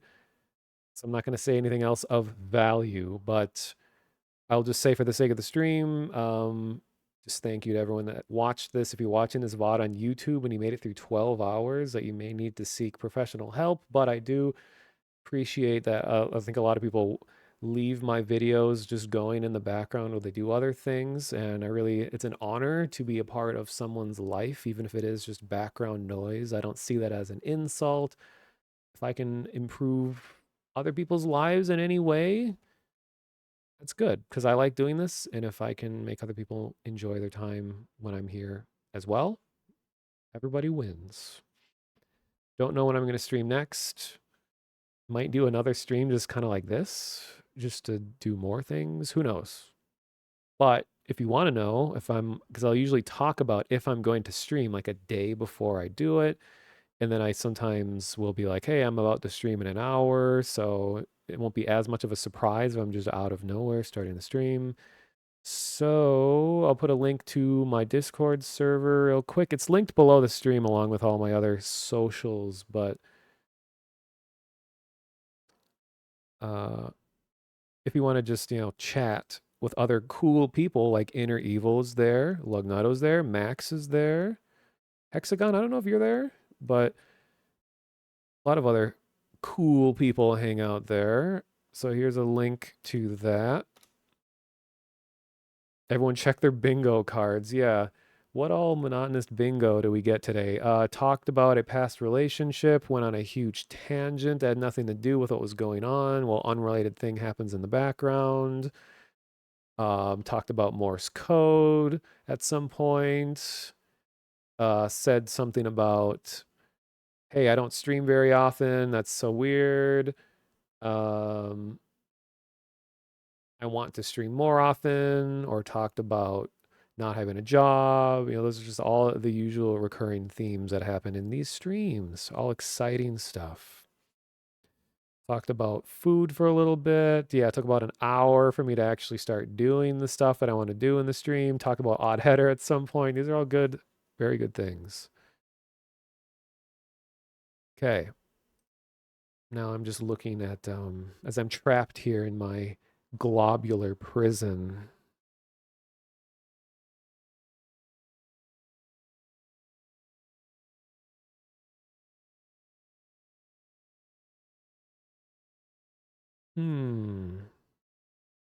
Weird coincidence is that as soon as I started streaming tonight, I forgot to mention this, Monotone Tim, other famous monotone streamer, except he has like 10 times the viewer count, he started his stream suspiciously at almost the exact same time, except he goes under a different name now, and this is not a joke.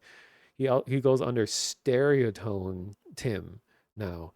That's his like doesn't want to be that popular anymore stream, but he still gets a few hundred people.